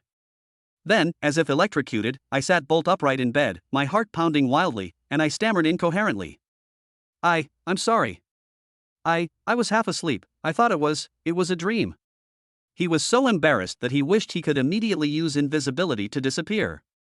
Ran Jingxian was also flustered and confused by this sudden change. She had come in intending to wake Chow Xiaofan for lunch, but seeing him fast asleep. His eyes held a mixture of youthful innocence and weariness, and I was unconsciously captivated. I leaned closer, and unexpectedly. And nothing, it's nothing. She instinctively hugged herself. As if this could isolate the strange throbbing brought on by the scorching warmth of the palm, her voice was faint and barely audible, with a slight tremor. I came to call you for lunch. You didn't eat breakfast, but I prepared lunch. The atmosphere instantly became incredibly awkward, yet tinged with an indescribable sense of ambiguity. The air seemed to be filled with a subtle blend of gardenia fragrance and young male hormones. Ooh. The little white fox jumped onto the bed at just the right moment, breaking the suffocating silence, and tilted its head to look at the two blushing humans. Ah. Right, little white must be hungry too. Chow Xiaofan practically fled in panic, grabbing his clothes and rushing out of the room. I'll go wash up first. Looking at his disheveled figure, Ran Jingxian's tense heartstrings inexplicably relaxed. My fingertips gently brushed over the spot where I had just been touched, where the strength and warmth of the boy's palm still seemed to linger. A feeling I had never experienced before, a mixture of shyness and secret joy, quietly began to grow in my heart. The atmosphere at lunch was somewhat subtle. Both of them kept their heads down, eating silently, not daring to look at each other. Chow Xiaofan rummaged through the rice in his bowl, trying to break the silence with a conversation. He discovered that the IOU for the invisible man's invisibility ability, which belonged to him, was missing from his mind. Disappeared? Chow Xiaofan's movements suddenly stopped, and his pupils contracted slightly. The disappearance of the IOU means the creditor is dead? The invisible man is dead? A chill instantly shot from his tailbone to the top of his head, making his hair stand on end. While it's great that the ability to become invisible is now permanently his, what does the sudden death of a wanted criminal with superpowers mean? Was it the work of the Jinchuan division? Or his accomplice? Or is it the organization that might be behind it? This lurking threat made him tense up again, as he had just relaxed because of his new ability. Xiaofan, what's wrong? Don't you like the food? Ran Jingxian keenly noticed his unusual behavior and asked with concern. Ha? No, it's delicious. Chow Xiaofan snapped out of her daze, forced to smile, and suppressed her doubts. I just suddenly thought of something. Just then, his phone started buzzing. It was a message from Rongrong saying she didn't eat cilantro. Chow Xiaofan. Who was that lady who was with you in the secret realm that day? She was so pretty. Were you seen that day? Chow Xiaofan frowned but did not reply. Based on his understanding of Gao Chang, Lin Rongrong was clearly trying to subtly gather information for her. Chow Xiaofan felt nothing. In fact, he found it rather boring. At this moment, neither Gao Chang nor Lin Rongrong are as important as improving one's own strength. After dinner, Chow Xiaofan offered to help clear the dishes and told Ran Jingxian that he would be going out in the afternoon and would be back before dark. Ran Jingxian didn't ask any more questions, but simply told him to make pork bone soup for dinner and come back early for dinner. After quickly tidying up the kitchen and living room, Ran Jingxian unconsciously walked into Chow Xiaofan's room. For some reason, she felt very safe and secure here, and the room smelled wonderful. 3 meals a day like this seems pretty good. It would be even better if we had a child. Chow Xiaofan's target today is a medicinal herb called Qianjiakeo strong waste grass, which is very good for the body, especially beneficial for middle-aged and elderly men. The price is very high on the market. It is said that a single plant can sell for thousands of yuan. However, this herb is protected by a monster called silver sheep. The silver sheep is a powerful and gregarious beast. A single male silver sheep typically has dozens of mates, earning it the nickname lustful sheep. Their limbs and horns are silver gray and as hard as steel. They have a fiery temper and a strong sense of territory. Ordinary people cannot get close to them, let alone gather herbs. This creates a huge gap in the market, where ordinary people simply don't have the resources to take the risk, while those with the resources and the ability to become enlightened disdain making money from it. Xiao Xiaofan needs money, but even more so, he needs opportunities for real-world experience and to acquire new skills. The newly acquired stealth ability might come in very handy. The sense of crisis stemming from the mysterious death of the Invisible Man also compels him to improve his strength more quickly. He decided to give it a try. Inside a shopping mall, two youthful and beautiful figures sat in the milk tea shop, and passers-by would subconsciously turn around to take another look at the black and white stockings inside the glass window. "Did he reply to you?" Gao Chang asked casually as she sipped her milk tea. "No." Lin Rongrong was also somewhat frustrated, not knowing why. "I originally went to gather information under the guise of helping my best friend." She scrolled through the chat history and found that most of her interactions with Xiao Xiaofan began with phrases like "Ching Ching said," or "Ching Ching thinks." But she really felt that the boy was going to leave, and she felt a little sad. If he doesn't want to reply, he doesn't want to reply. Anyway, I'm not going to talk to him anymore. The straw was bitten out of shape by Gao Qing's tongue. "Yeah, what's so great about him?" Lin Rongrong was jolted awake, her body swayed, and a moment later, she transformed into another Gao Chang, even her voice was exactly the same. "I have awakened now. If you look through the glass window, you can see two identical long-legged beauties, one in white stockings and the other in black stockings. Don't use your abilities recklessly. You'll get into trouble if you use them carelessly outside." Gao Chang frowned. Lin Rongrong smiled and transformed back to her original form. She was deeply shocked after witnessing Xiao Xiaofan's battle with Shiyu in the forest that day, and inexplicably awakened the day after returning home. "We can be twins now, Ching Ching." Chapter 12, Tenfold Kidney Enhancement. There are 3 days left until the evaluation day. Stepping back into the outer perimeter of Secret Realm Number 3, Xiao Xiaofan's state of mind was different. The air still carried a faint smell of blood and humus, but the devastating battlefield left by the beast tide the day before had changed drastically. The once mountain of monster corpses is now reduced to bare white bones. The surface was covered with various signs of gnawing, and low-level carrion-eating monsters were still moving among the skeletons, searching for the last bits of flesh. Nature cleans up at an astonishing speed. His gaze fell on the wooded area not far away, where he had once committed his absurd acts, and his brows furrowed involuntarily. That area was now completely bare, as if it had been plowed by a tremendous force, leaving only upturned soil and broken tree roots. Several charred trees stood crookedly, as if they had been deliberately cleared away. Could it be that some other battle has taken place? Xiao Xiaofan felt a chill run down his spine, and a sense of unease resurfaced. He concealed his presence and moved forward more cautiously, his invisibility ability constantly on the verge of activation. This type of ability differs from amplification abilities. Invisibility is like an active skill, while this one is like a passive skill. Activating invisibility consumes a lot of stamina, just like walking and running. With his current stamina, he can probably only remain invisible for about 2 hours, so he can't use it recklessly. Based on his memory and the traces he carefully observed along the way, he made his way towards the Silver Sheep's territory. After passing through a dense thicket of bushes, Xiao Xiaofan finally arrived at the Silver Sheep territory described in the information. This is a relatively open meadow. Near the edge of the mountain wall, there grew a small patch of plants with dark purple color and vertical striped leaves, which shimmered faintly in the sunlight. This was his target, the strong waste grass. However, the scene before him left him speechless. Near that patch of sturdy grass, a primitive and fierce battle is taking place. A particularly large male silver sheep is taming female silver sheep within its herd. Its horns gleamed like scimitars, and its bulging muscles displayed its authority. If it were to be hit head-on, the force could be no less than that of a small car. Xiao Xiaofan was secretly alarmed. Behind this ram, there were at least 20 or 30 female silver rams, who were quietly lining up. Their eyes were docile, and they seemed to be patiently waiting for the Lord's favor. The procession was orderly, as if they were already used to this pattern. My goodness. Xiao Xiaofan's eyes twitched. This workload, this time management, is the strong waste grass really that powerful? For a demon beast to maintain such an extravagant harem, the drug's effects must be even stronger than the information suggests. The King Kong ants have talents that can be borrowed, so this silver sheep should also have special talents and abilities, right? Currently, there seems to be very little information available about the innate abilities of demonic beasts. Chao Xiaofan suddenly realized that perhaps his greatest strength lay in his ability to borrow resources, which was specifically designed to target demonic beasts. This is a once-in-a-lifetime opportunity. It's worth the risk. His figure slowly blended into the surrounding environment, like an invisible ghost, using the grass and rocks as cover, cautiously approaching the Lord Ram that was diligently plowing. The closer you get, the more you can feel the powerful vitality of this Lord Silver Ram. Chao Xiaofan could even vaguely sense that the surrounding spiritual energy was like a small engine, continuously providing it with power. Now, taking advantage of the ram's heightened concentration and the crucial moment of taming, Chao Xiaofan suddenly reached out and precisely pressed his palm against the ram's muscular side abdomen. Borrow, he silently thought to himself. The tenfold kidney enhancement talent has been detected.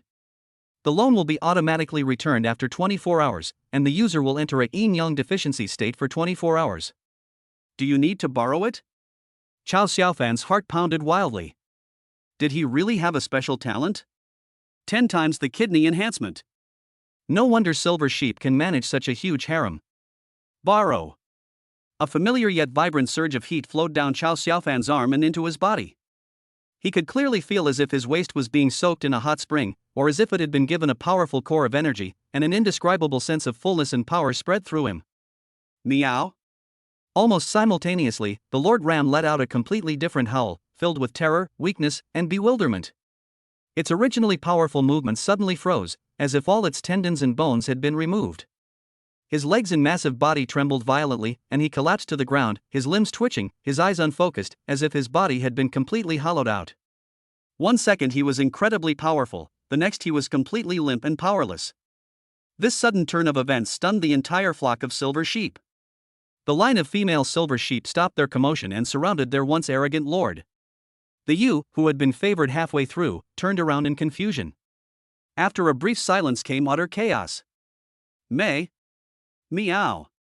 The female silver sheep bleated anxiously, confusedly, and uneasily. They gathered around the paralyzed lord, nudging him with their noses, trying to get him to stand up, but to no avail.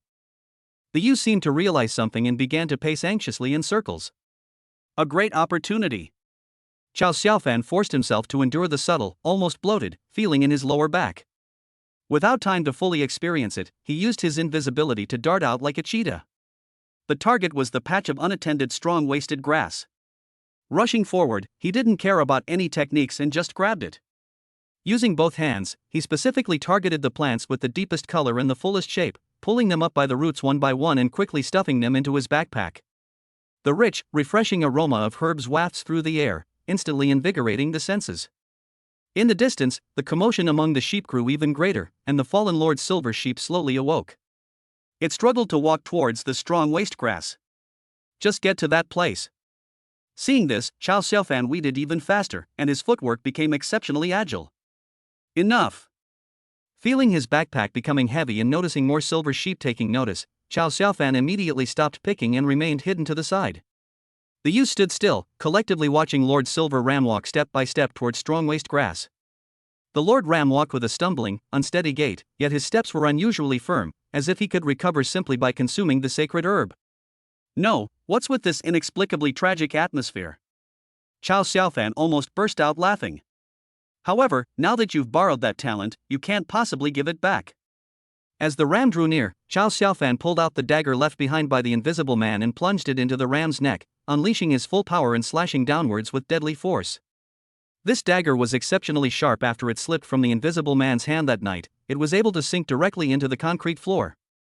Chao Xiaofan secretly hid it before the police arrived. Lord Silver Ram's blood gushed out like a water pump, creating a red humanoid figure holding a dagger. Having landed a successful blow, Chao Xiaofan didn't linger for a moment. His figure shot off like an arrow, rushing back the way he came, leaving behind only a chaotic bleating of sheep and the pitiful lord lying in a pool of blood, questioning the very existence of sheep. Chao Xiaofan ran far out of the silver sheep territory until he could no longer hear the commotion behind him. He then slowed down, leaned against a large tree, panting heavily, and a smile of excitement spread across his face. It's like the thrill of setting off firecrackers in a latrine and then running away. He weighed the bulging backpack on his back, feeling the vibrant life force emanating from the sturdy grass inside. He roughly estimated there were more than 20 plants. Then I experienced an unprecedented, strange feeling in my waist, as if I had inexhaustible strength. The IOU for the silver sheep had vanished from his mind, and the tenfold kidney strengthening technique was now completely his. He glanced back in the direction of the silver ram territory, as if he could see the ram's grief-stricken and desperate eyes before it died. Sorry, Brother Yang, I'll borrow your kidneys, your abilities for now. Chao Xiaofan activated his invisibility again, silently blending into the jungle. Chapter 13, Nosebleed. In the evening. As soon as Chao Xiaofan pushed open the courtyard gate, Ran Jingxian, who had been waiting at the door, came to greet him. Xiaofan, you're injured? When she saw the dark bloodstains on Chao Xiaofan's body, her face turned pale instantly. It's all right, Sister Ran. Chao Xiaofan quickly waved her hand, giving her a reassuring smile. It's all the blood of demonic beasts. I wasn't injured. I just had a little trouble with the demonic beasts guarding the area when I went to gather herbs, and that's how I got some blood. He shook the bulging backpack in his hand, which still smelled of dirt. Ran Jingxian carefully examined it from head to toe. He was able to move freely and was breathing steadily, so he didn't seem to be injured. Only then did he pat his prominent chest and let out a long sigh of relief. That scared me to death. I'll never take such a risk again. Then, as if suddenly realizing that her tone was a bit ambiguous, she quickly added, your parents will worry. Okay. Chao Xiaofan felt a warmth in his heart and smiled as he placed the cloth bag on a chair in the living room, saying, this herb should fetch a good price. Ran Jingxian curiously leaned over, opened the cloth bag, and a rich and unique medicinal fragrance immediately filled the air, carrying a fresh and vibrant scent of herbs and plants. She picked up a stalk of sedum and gently sniffed it. It smells so good. What kind of herb is this? It has a rather unique shape. What does it treat? This. A hint of embarrassment flashed across Chao Xiaofan's face, and he replied vaguely. It's something to nourish the body, good for health. I've forgotten the exact name, but any herbal medicine shop will do. He simply couldn't bring himself to tell Ran Jingxian's pure eyes that this was a top-grade herb specifically for enhancing male potency. After saying that, fearing that Ran Jingxian would ask more questions, he quickly made an excuse that he felt sticky and uncomfortable and slipped into the bathroom to take a shower. Watching his retreating figure, Ran Jingxian looked down at the uniquely fragrant herbs in her hand. Thinking to myself, since it's meant to nourish the body, I can add some to the pork bone soup I'm making tonight to help Xiaofan recover. He must be exhausted today. So she carefully selected the most plump-looking Chinese yam and washed it thoroughly. It was placed in a clay pot along with the chopped pork bones and ginger slices and slowly simmered. In the southern suburbs of Tiannan City, there is an abandoned, unfinished building awaiting demolition. A figure dressed in a black cloak of the Xinchuan division was squatting on the dusty and broken brick ground. He wore a mask, revealing only a pair of thick eyebrows and big eyes, which sharply scanned the surroundings. His fingers lightly brushed across the ground, a barely perceptible glint of spiritual light flashing at his fingertips. His talent B rank, tracking, allowed him to detect traces of abnormal spiritual energy and mental power remaining in the air like a hunting dog.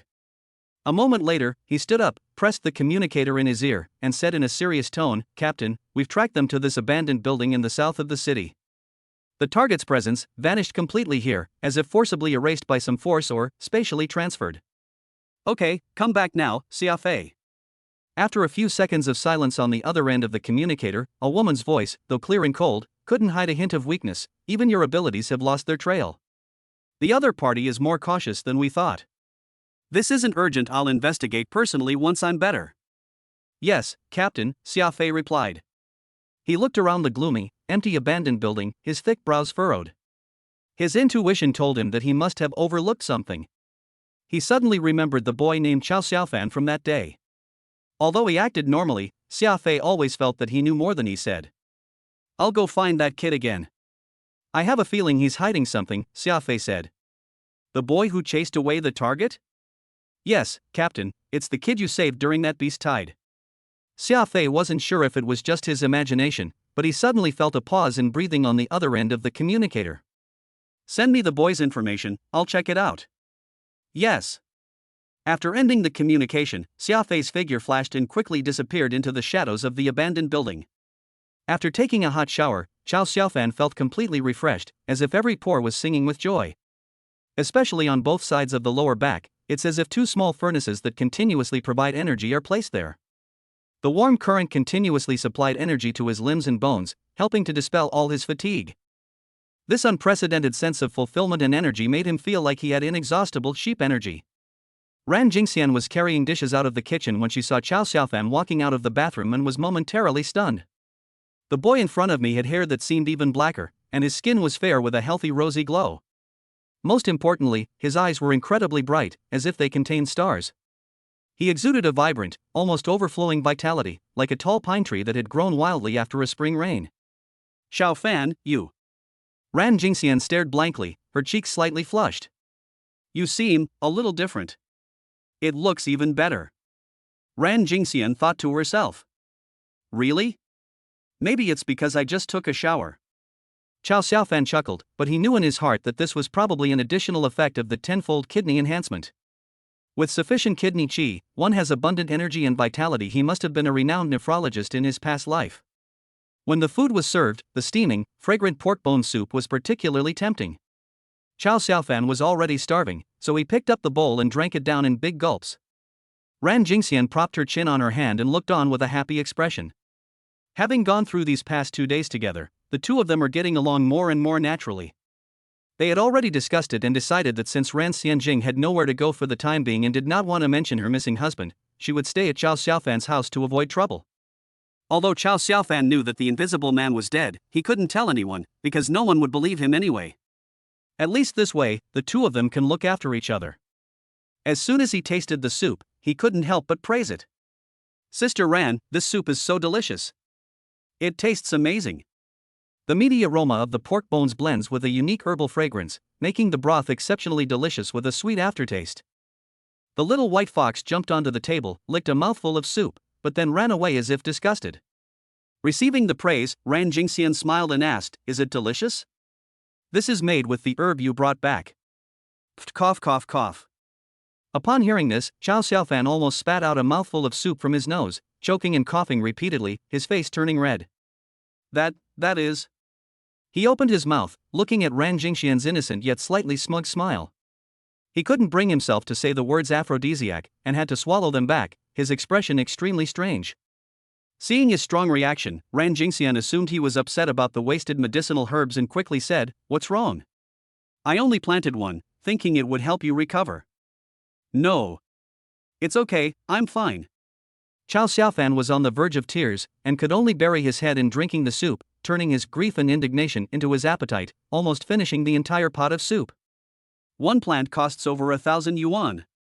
Every bite tastes like money. Dinner is over. Ran Jingxian got up to clear the dishes, and Chao Xiaofan offered to help but was refused. Sister Ran is so virtuous. Chao Xiaofan exclaimed sincerely, as if he had returned to his past life. After a busy day, his wife had already prepared dinner and was waiting for him to come home, giving him a sudden feeling of being newlyweds. He just couldn't understand how Ran's husband could bear to leave such a virtuous and beautiful wife alone at home without caring about her. Watching Ran Jingxian's back as she tidied up the dishes in the kitchen, her slender waist and full, rounded curves were faintly visible under her apron. Chao Xiaofan felt waves of heat rising from his lower abdomen and quickly sweeping through his entire body. His blood flow seemed to speed up, and he felt unbearably hot all over. His heart was also beating faster involuntarily. Hiss. He felt a heat in his nose, and subconsciously reached out to touch it, only to find his fingertips stained with bright red. "I have a nosebleed." Chao Xiaofan immediately looked up in a flustered manner. Ran Jingxian turned around when she heard the noise, and was startled when she saw his appearance. She quickly found some tissues to help him. It's too nourishing." Chao Xiaofan sighed, tilting his head back, and mentally thanked the silver sheep lord once again. Just then, there was a knock on the courtyard gate. Chapter 14. Why are you sleeping in my bed? Open the door. Standing outside the door was the same Jinchuan division member with thick eyebrows and big eyes from that day. "Good evening. There are some details about the case from the other day that I'd like to confirm with you again. Please come in." Chao Xiaofan tilted his head back, blood still gushing from his nose. The tissue stuffed in his nose was stained red. "What's wrong with you?" "It's nothing, I'm just a little irritable." Chao Xiaofan led Xia Fei to sit at the table in the courtyard. "Sir, you can ask me anything you want to ask." Xia Fei inquired about the details of that day, and Chao Xiaofan repeated the account, still omitting the part about his ability to borrow money. That's roughly it, sir. Chow Xiaofan shrugged. That's all I know. Xiafei frowned slightly, tapping his fingers lightly on the table, seemingly processing the information. The boy's story was flawless. Seeing this, Chow Xiaofan took the opportunity to ask the question that had been accumulating in his mind for a long time. Commander Xia, there's something I've been wondering about. That invisible man, he clearly awakened such a powerful ability, so why does he seem so weak? This question clearly piqued Xiafei's interest. He raised a thick eyebrow, his gaze towards Chow Xiaofan becoming more scrutinizing, before shifting to a look similar to that of a senior looking at a potential junior. It seems you know nothing about the power system of this world. Xiafei leaned back slightly. You should be participating in the martial arts assessment soon, right? I can give you a brief overview. Ran Jingxian brought over a cup of hot tea and gently placed it in front of Xiafei. Xiafei thanked him, took a sip, and continued. The revival of spiritual energy in the world has brought not only a variety of strange talents and abilities, but more fundamentally, the path of cultivation. The path of cultivation? Chow Xiaofan's heart stirred, and he thought of the unparalleled swordlight in the secret realm that day. That's right, Xiafei explained. The cultivation of extraordinary individuals is a relatively systematic power enhancement system based on and utilizing spiritual energy. Everyone's innate talents and abilities can be seen as a special tool bestowed upon them by God. But how much power you can unleash with this tool depends on the strength of your own mental strength. And spiritual roots are another tool. If you don't have any special talents or abilities but want to climb mountains, you can only take the path of cultivation, which relies on spiritual energy. If you have talent, you'll naturally know this path, Xiafei said, stopping short of revealing the answer. And that invisible man, he steered the conversation back, his abilities are more geared towards support and infiltration than direct combat skills.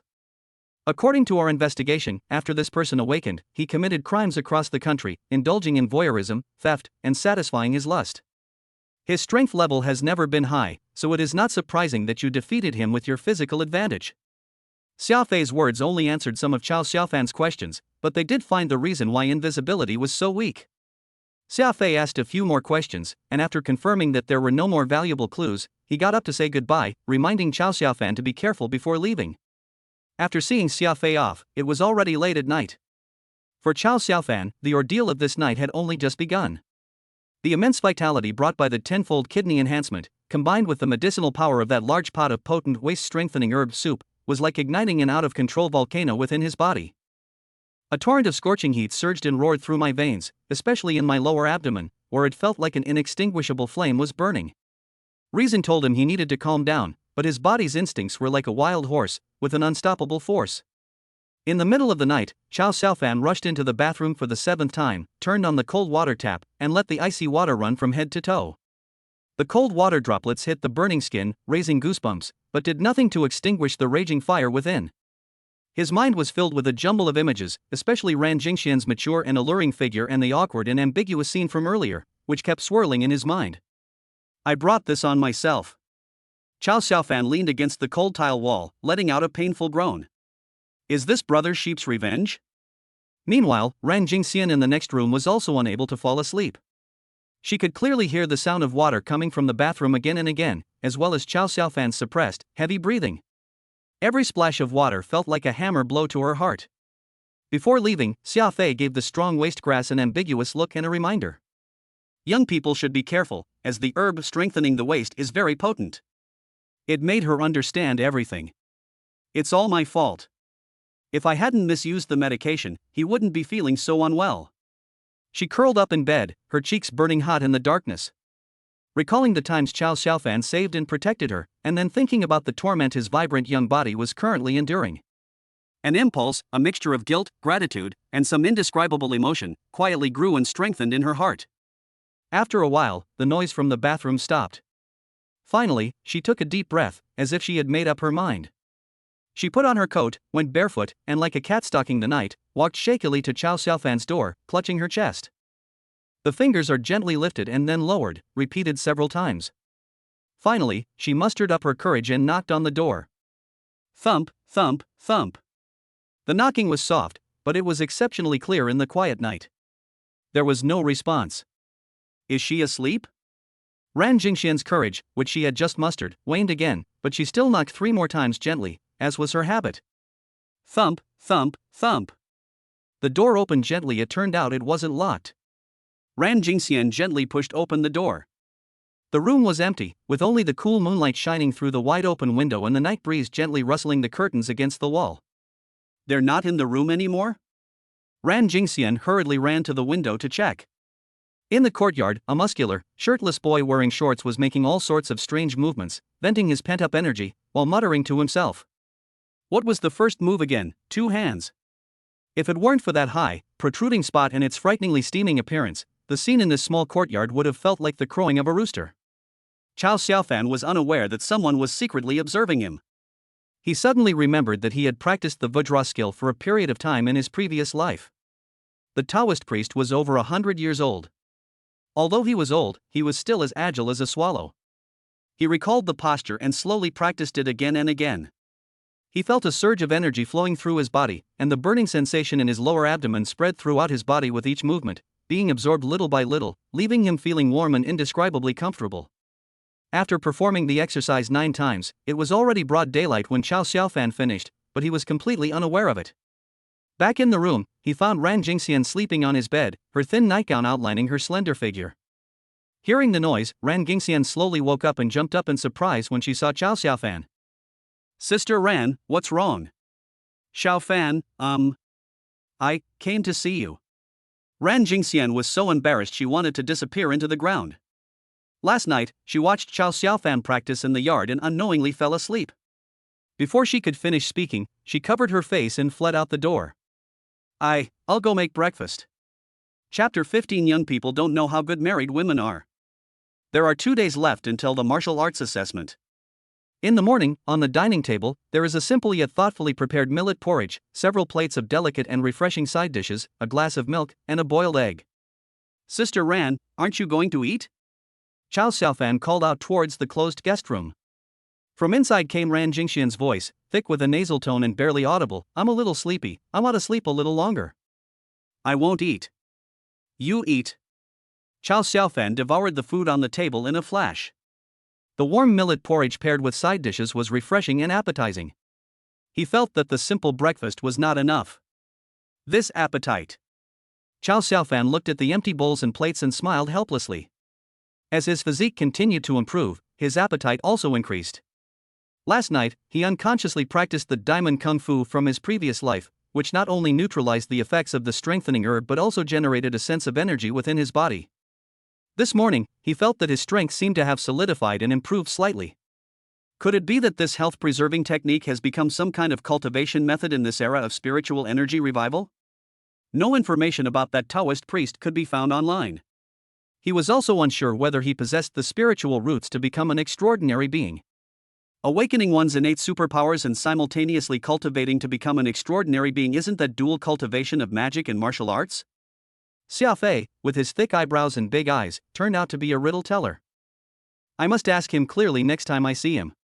These past few days, Sister Ran has been handling most of the household expenses, so we need to convert the herbal medicine into cash as soon as possible. The cost of food alone is a considerable expense, and we can't keep letting Sister Ran spend money on things. He walked to the guest room door and knocked gently. Sister Ran, he said to the door, I'm going out for a bit, I'll be back later. Logically, he didn't need to explain it specifically, but he couldn't help but say it anyway, thinking that it would put Sister Ran at ease. A few seconds of silence followed before that familiar, slightly panicked and weak reply came. Okay, come back soon, be careful. Chao Xiaofan could almost see through the door the gentle young woman burying her burning face in the blankets, looking shy and bashful. He couldn't help but shake his head and chuckle. The relationship between the two is now somewhat delicate. My older sister is the best, she knows how to care for people. Chao Xiaofan thought to himself, if you treat Ran Jingxian well, she will repay you fivefold, or even more. On the other hand, young men don't know the beauty of married women, they mistakenly take the school beauty for a treasure. Carrying a backpack full of yam-strengthening herbs, Chao Xiaofan arrived at the entrance of an old-fashioned internet cafe where he had arranged to meet his childhood friend Zhao Shanhe. He had barely stood still when a figure as tall as an iron tower rushed over with the wind, its strong arms outstretched, giving him a solid bear hug that almost choked him to death. Old Chao. I've missed you so much, buddy. Zhao Shanhe's voice was deep and resonant, full of energy. He slapped Chao Xiaofan's back hard with his large, fan-like hands, making a loud thud. You big bear, are you trying to kill me? Zhao Shanha, Xiao Xiaofan's childhood friend, has been playing together since elementary school and into high school. He is extremely loyal and is always the first to rush to the rescue when something happens. Xiao Xiaofan finally managed to break free, and looking at the familiar face in front of him, a warm feeling welled up in his heart. Zhao Shanha is a second-generation rich kid whose family has a wide range of businesses, so Xiao Xiaofan asked him for help in selling the strong waste grass. Come on, let's go inside and talk. Everyone's here. Zhao Shanha put his arm around Xiao Xiaofan's shoulder and walked into the internet cafe. In a relatively quiet corner of the internet cafe, Xiao Xiaofan took out 10 of the best-looking stalks of the strong waste grass from his backpack. He had originally collected 21 plants, but after last night, he found that the waste grass seemed to be of great benefit to his training, so he decided to sell only half of them and keep 10 plants. After carefully examining the plants, the middle-aged man brought by Zhao Shanha's eyes lit up, and he immediately offered a price. Young man, the quality is impeccable, top-grade wild specimens. 5,000 for 1, 50,000 for 10, how about it? Xiao Xiaofan was surprised to find that the price was higher than he had expected. He looked at Zhao Shanha and said seriously, Brother Chicken, let's keep things separate. We'll settle for whatever price is due. Don't give me a high price just because of our relationship. Zhao Shanha's nickname is Mountain Chicken. It is said that his father was a big fan of the Young and Dangerous movies when he was young, and that's why he gave him this name. Old Chow, what are you thinking about? Zhao Shanha thumped his chest loudly and said in a gruff voice, do you think I, Zhao Shanha, am that kind of person? Uncle Li is an honest businessman, he wouldn't do a losing business. At this price, he'll only make a profit, not a loss. The transaction was completed smoothly, and the 50,000 yuan arrived instantly. Xiao Xiaofan looked at the text message notification on his phone and breathed a long sigh of relief. The financial pressure had been temporarily relieved. Old Chow, haven't you noticed something different about me? Zhao Shanha stomped his foot, bent his arm, and his biceps bulged exaggeratedly. Like Galileo. You've come out? Xiao Xiaofan grumbled, in my previous life, this kid only came to his senses after a blind date arranged by his family. For a long time, he suspected that Zhao Shanha had a problem with his sexual orientation. Damn it! I'm talking to you about serious business. Zhao Shanha stomped his foot excitedly, and the earth trembled as if in response. Dude, I've awakened. Child of the earth. As long as my feet are on the ground, I have inexhaustible strength. Ha, a level is a sure thing. Nanjing University is all mine. Seeing his friend's heartfelt joy and undisguised boasting, Xiao Xiaofan was genuinely happy for him. Zhao Shanha was still talking to himself. Let me tell you, Gao Chang, that woman, damn it, she's a bitch. Consider your soul-nourishing grass as food for the dogs. Then we'll have to be classmates again, Xiao Xiaofan said, waving his hand with feigned helplessness. From now on, I'll protect you. Ha? Zhao Shanha choked for a moment, wondering if he had misheard. What did you say? Gao Cheng's matter is long gone. Xiao Xiaofan felt a warmth in her heart, patted his strong arm, grasped his hand, and began to exert force.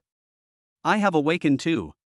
Sensing Xiao Xiaofan's power, Zhao Shanha's expression turned serious, and the two began to wrestle with each other. After a while, Xiao Xiaofan pulled his hand away, shook it, and cursed while grimacing. You freak! My power has increased by almost 3 times, yet you still suppress me. Your talent isn't S rank, is it? Zhao Shanha laughed heartily. Anyway, it's at least grade A. Xiao Xiaofan put his arm around Zhao Shanha's shoulder and said, Brother Chicken, I'll be counting on you from now on. Zhao Shanha scrutinized him for a few moments, raised his thick eyebrows, and said with a sigh, Old Chow, I don't know why, but I always feel that you seem different. Although Xiao Xiaofan used to joke around, he was very strong-willed. Otherwise, he wouldn't have risked going to the periphery to earn money without asking his family for money. Xiao Xiaofan seems more mature now, but there's something missing, maybe that same spirited feeling he had. Thinking of this, Zhao Shanha's disgust for Gao Qing deepened even further. I'm not the same simp I used to be. Xiao Xiaofan smiled. People always have to grow up. That's more like it. Women only slow down the speed at which you draw your sword.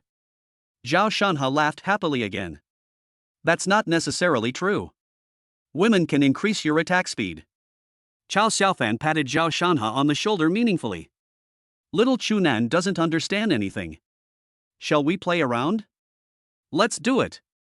I'll carry you to gold. Have you ever seen Heartstealer Timo? The two decided to set up two computers at an internet cafe and start playing League of Legends. Zhao Shanhe was rugged and tall, but his favorite hero was Timo. On the screen, there's a Yordle wearing a green hat, hopping around, who occasionally goes up to challenge the opponent. Chao Xiaofan glanced at Zhao Shanhe beside him, who was staring at the screen, sometimes grinning lewdly, sometimes slapping the table triumphantly because he had stepped on his mushroom. A man's happiness can sometimes be this simple. This guy has a rugged appearance, but he has a childlike heart inside. Perhaps it is this childlike heart that made him awaken such a pure and powerful talent. After playing a few rounds, it was getting late. Zhao Shanhe enthusiastically suggested, "Old Chao, we're in such a good mood today, how about we stay up all night?" Chao Xiaofan immediately pictured Ran Jingxian looking frightened at home alone, and shook his head to politely decline. "No, I have to go back. I'm used to exercising. When can't we exercise? I can come to your place too. It's been ages since we've stayed up all night together. Let's have a good fight tonight." Zhao Shanhe was still not giving up. Chao Xiaofan's mind flashed with Ran Jingxian's slender figure and the single bed in the guest room, and his scalp tingled.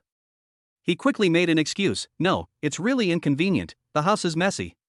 Tomorrow, let's go to the outer edge of the maze together. I think there's still some of this waste grass there. Shall we go get some more?" Upon hearing this, Zhao Shanhe perked up. "Okay. It's a deal. Call me when the time comes." After the two made their agreement, Chao Xiaofan, carrying a large sum of money, walked home in high spirits. As he approached the alleyway leading to his house, he suddenly stopped and instinctively leaned against the shadowy wall. At the end of the alley, a man wearing a gray jacket and a baseball cap was seen furtively peering in the direction of his house. Chapter 16 is dead. How could he be dead? Alarm bells rang loudly in Chao Xiaofan's mind. He recognized most of the residents and neighbors in this area, and he was certain that this person did not exist. The man stared intently in the direction of his home, seemingly making no attempt to hide himself. But if the target is yourself, why not just rush into the house? Perhaps they're waiting for me to come back? Perhaps I'm overthinking it? He remained calm, took a few steps back, and then limped. Naturally, he walked onto a narrower side road that was rarely used, intending to take a detour and return home in another direction. But a glimpse out of the corner of his eye made his heart sink. The man in the baseball cap noticed the commotion at some point and followed casually almost as soon as the other man turned the corner, maintaining a distance that was neither too close nor too far. Is he really coming for me? Chao Xiaofan cursed inwardly, quickening his pace. He was fast, and the people behind him started to speed up too. He started jogging, and the people behind him immediately sped up as well, their footsteps clearly audible in the quiet alley. The footsteps grew closer. Cold sweat poured down Chao Xiaofan's back. Without further hesitation, he sprinted forward. The wind whistled in my ears. The sound of air being torn apart behind him was even faster. The figure approached rapidly like a ghost, and a chilling killing intent instantly enveloped the back of Chao Xiaofan's neck. Such speed! Chao Xiaofan was shocked. He didn't have time to turn around. Relying on his subtle perception of wind element affinity and his enhanced physical abilities, he lunged forward. Sizzle! A flash of cold light grazed almost the back of his head, and he felt a chill run down his spine. The sharp dagger ripped through his clothes, leaving a long gash on his back, from which warm blood gushed out instantly. Chao Xiaofan rolled forward and awkwardly got up.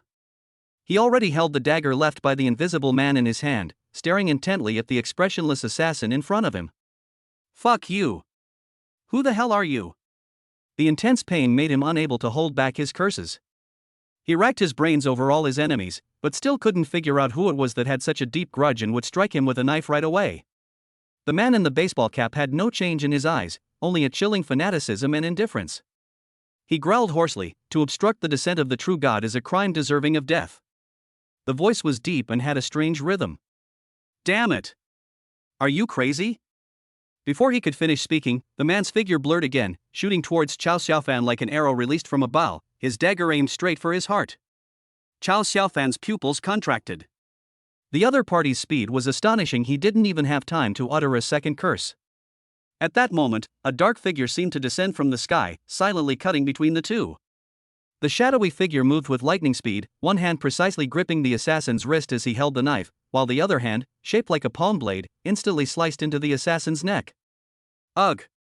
The assassin grunted, his neck stiffening and his eyes rolling back. He didn't faint? The assassin slumped to the ground, limp and unconscious, his neck stiff as he stared intently at Chow Xiaofan. The dark figure stopped, pulled back the hood, revealing a pair of signature thick eyebrows and big eyes, and clicked his tongue in amazement. "You're barely at the second level, yet you managed to withstand one of my attacks without getting knocked out? Commander Xia? Are you all right?" Xia Fei glanced at the still bleeding wound on Chow Xiaofan's back and frowned. "We're still a step too late." Upon seeing that the newcomer was Xia Fei from the Jinchuan division, Chow Xiaofan breathed a long sigh of relief. Only now did the pain in his back become clear. He pointed to the assassin on the ground and said, "Commander Xia, what's going on? The true god is about to descend. You lackeys." The assassin revealed a fanatical and eerie smile, his expression becoming increasingly deranged. "Those who hinder the progress of the world will surely be punished by the gods." Chow Xiaofan felt a chill run down his spine. Which mental hospital released this person? Xia Fei sighed, "It seems you've been targeted by them." "Commander Xia, what exactly is going on? What is this true god they're talking about?" Chow Xiaofan couldn't help but ask. After a moment's hesitation, Xia Fei decided to reveal some information. "This is an extremely dangerous cult that calls itself God's disciples. They believe in the so-called God of Mist, and consider the descent of mist and the revival of spiritual energy to be miracles. Extraordinary talents are gifts from the gods. Those of us who resist the invasion of the labyrinth are seen as traitors who hinder the arrival of miracles." He paused, then continued, "They are a tightly organized group, and most of their members are brainwashed and fearless. That person with the ability to become invisible before should also be a member of them. Although I don't know what their plan was, it was probably ruined by you unintentionally." Chow Xiaofan's heart skipped a beat. He thought that the IOU disappeared the night he borrowed the invisibility ability, and it was very likely that he was silenced by the organization after discovering that the ability had disappeared. That person is likely here to investigate the reason why the invisible man's superpower disappeared? "Commander Xia, what are your plans for dealing with this person?" "Of course, we'll take him back for questioning." Chow Xiaofan's heart sank. If the other party couldn't withstand the torture, they might reveal that the invisible man's ability had disappeared, and the secret of the lending ability would also be exposed. Although the Jinchuan division was an official institution, Chow Xiaofan still felt uneasy. Xia Fei crouched down, preparing to handcuff the assassin and take him away, but found that the assassin was trembling all over. Then he fell to the ground and began to struggle frantically. A few seconds later, it started foaming at the mouth and then stopped moving. Xia Fei stretched his neck, his face gradually darkening. "Dead." Chow Xiaofan gasped. It's incredible that someone could be so obsessed with their beliefs. I never expected that I would unintentionally get involved with such an organization. From being somewhat scared at the beginning to becoming angry now, first he molested women, then he killed someone in the street. Why can they do whatever they want?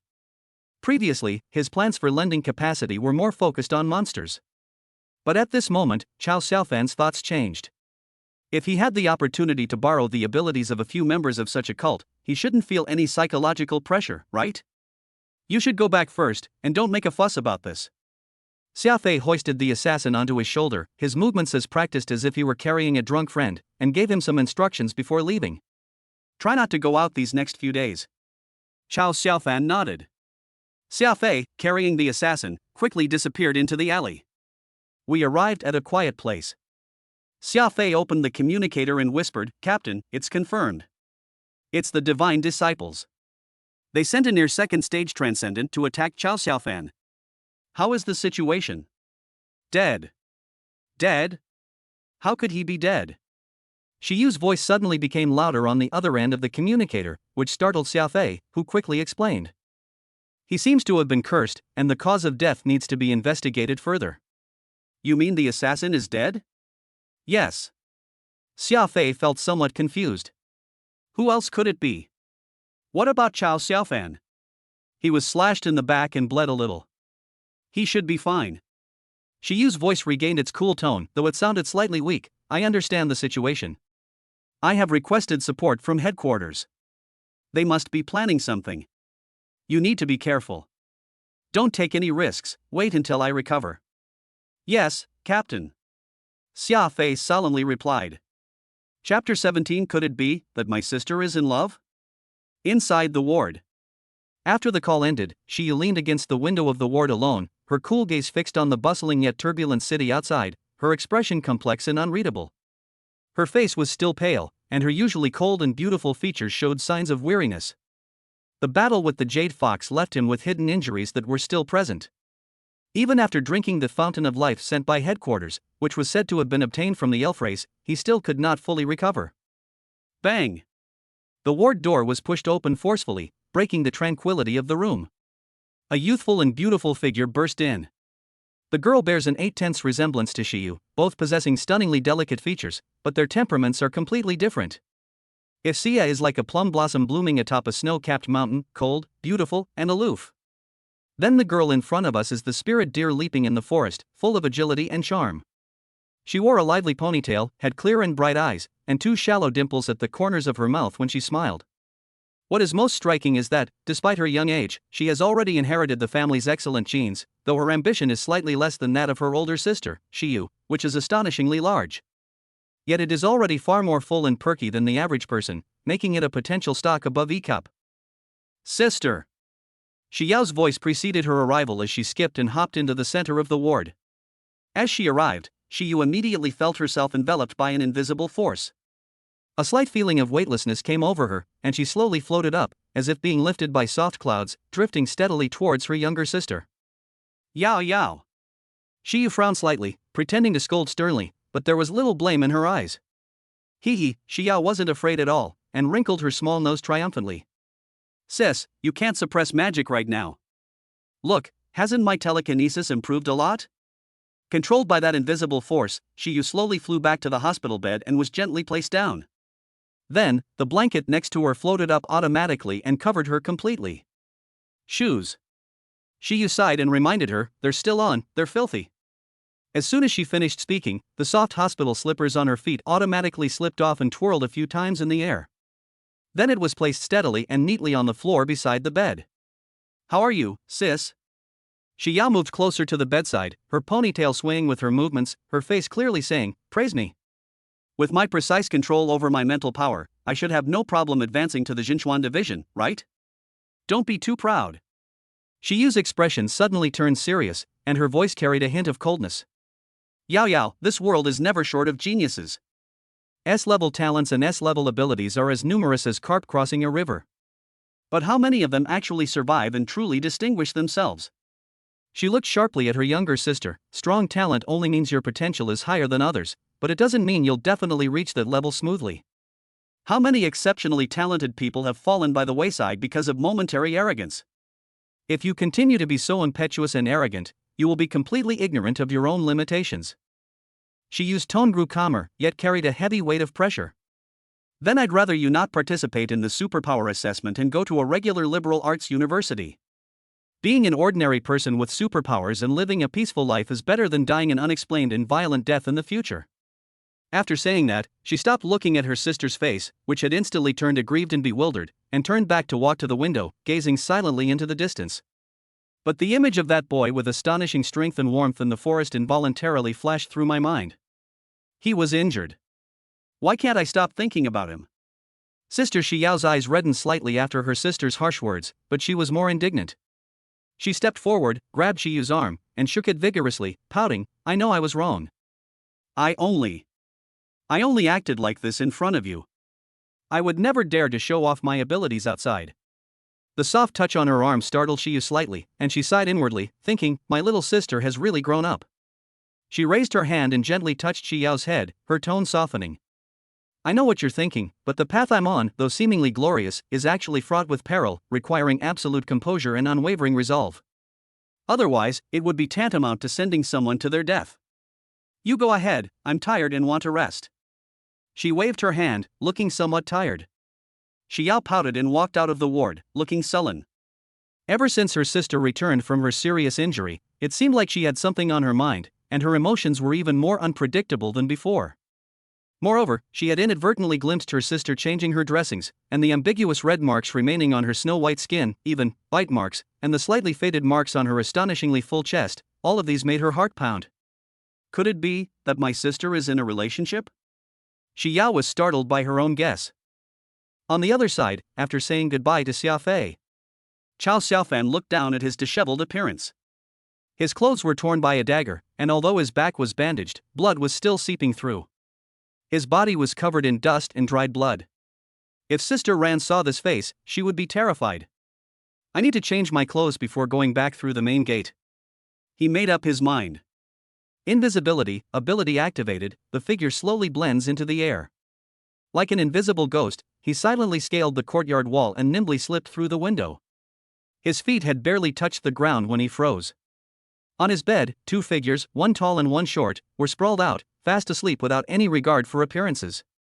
Ran Jing's sleeping face was absolutely beautiful. The setting sun shone through the gaps in the curtains onto her face, adding to her gentle beauty. In her arms, the little white fox lay sprawled out its soft belly, fast asleep. Chao Xiaofan's heart skipped a beat, and he quickly looked away, not daring to look at the alluring glimpse of spring revealed beneath the slightly open neckline due to her sleeping posture. Sister Ran really doesn't like wearing nail guards. He held his breath, tiptoed to the closet, grabbed a clean set of clothes, and fled his room as quickly as a thief. After quickly changing his clothes elsewhere and carefully checking himself to make sure there were no signs of a fight or wounds, Chao Xiaofan calmly pushed open the courtyard gate and went inside.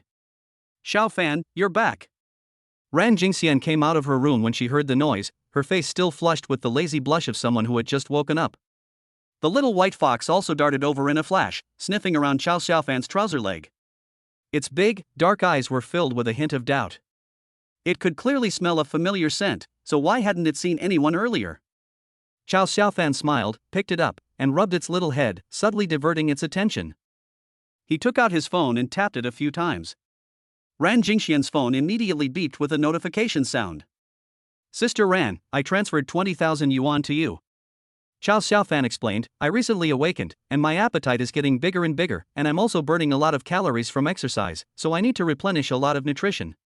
You might have to buy more meat from now on. I'll transfer the money to you again when I run out. Oh? No. Ran Jingxian quickly waved her hand, her cheeks slightly flushed. I've been staying here and causing you so much trouble, how could I possibly take your money? One thing at a time, Sister Ran. Chao Xiaofan's attitude was firm and his tone sincere. I'm about to participate in a martial arts assessment, which requires a lot of training and nutritional support. Diet is really important. Please consider this a favor to me. Seeing that he said that, Ran Jingxian had no choice but to nod and softly agree. This scene feels somewhat like a husband helping out for his wife's household expenses, and thinking about it makes me feel a little sweet. Before dinner, Chao Xiaofan's mother finally sent a video call. After a long and winding journey, they finally arrived safely at the border defense unit where the older brother was stationed, but according to regulations, they could not reveal the specific location. In the video, the faces of his parents and brother were as warm and familiar as in his past life memories. Their familiar nagging and concern transcended time and space, making his eyes slightly warm. After a brief chat about their recent situations, his mother repeatedly reminded him to eat well while he was home alone, and then hung up the phone. Family compound area of a military base. Chao's mother, Zhang Fanying, hung up the phone and muttered, It feels like my son has grown up in just a few days. You worry about him too much, Chao Guozhong, Chao's father, said with a smile as he smoked a cigarette. Xiaofan hasn't awakened any talent, but with his humanities grades, he could easily choose any humanities university, right? To be an ordinary person and live a simple life is the greatest happiness. Yes, it's enough that I'm serving my country. As long as Xiaofan is happy, let him be. Chao Zhaoping, dressed in military uniform, smiled warmly from the side. What kind of soldier are you? Zhang Fanying's aura changed. When have those Indians ever not acted like idiots? If they dare to cross the border, just beat them to a pulp. Why are you talking about not striking first? Which soldier isn't a treasure in their family? Why should these damned beasts be allowed to strike first? You old woman, that's military regulation. Violating it will result in punishment. Chao Guozhong corrected him, saying, Your individualistic thinking is very dangerous. Chao Guozhong, I'm disciplining our son, so stop spouting nonsense. Are you only happy when our son gets hurt? Mom. Chao Zhaoping smiled and reassured him. I'll be careful. I wouldn't dare to make a move against those Indians so easily. Humph. That was before. The situation is getting worse every day. If there's any danger, you'd better go home and stay there. Zhang Fanying was still not satisfied and glanced at her husband who was silently smoking. Our family doesn't need someone like you who serves the country. Chao Guozhang just kept smoking silently, not daring to say a word. Chapter 18, Falling asleep should be okay, right? At dinner time, Chao Xiaofan picked at the rice in his bowl, hesitated for a moment, and then forced himself to speak, his voice a few decibels lower than usual.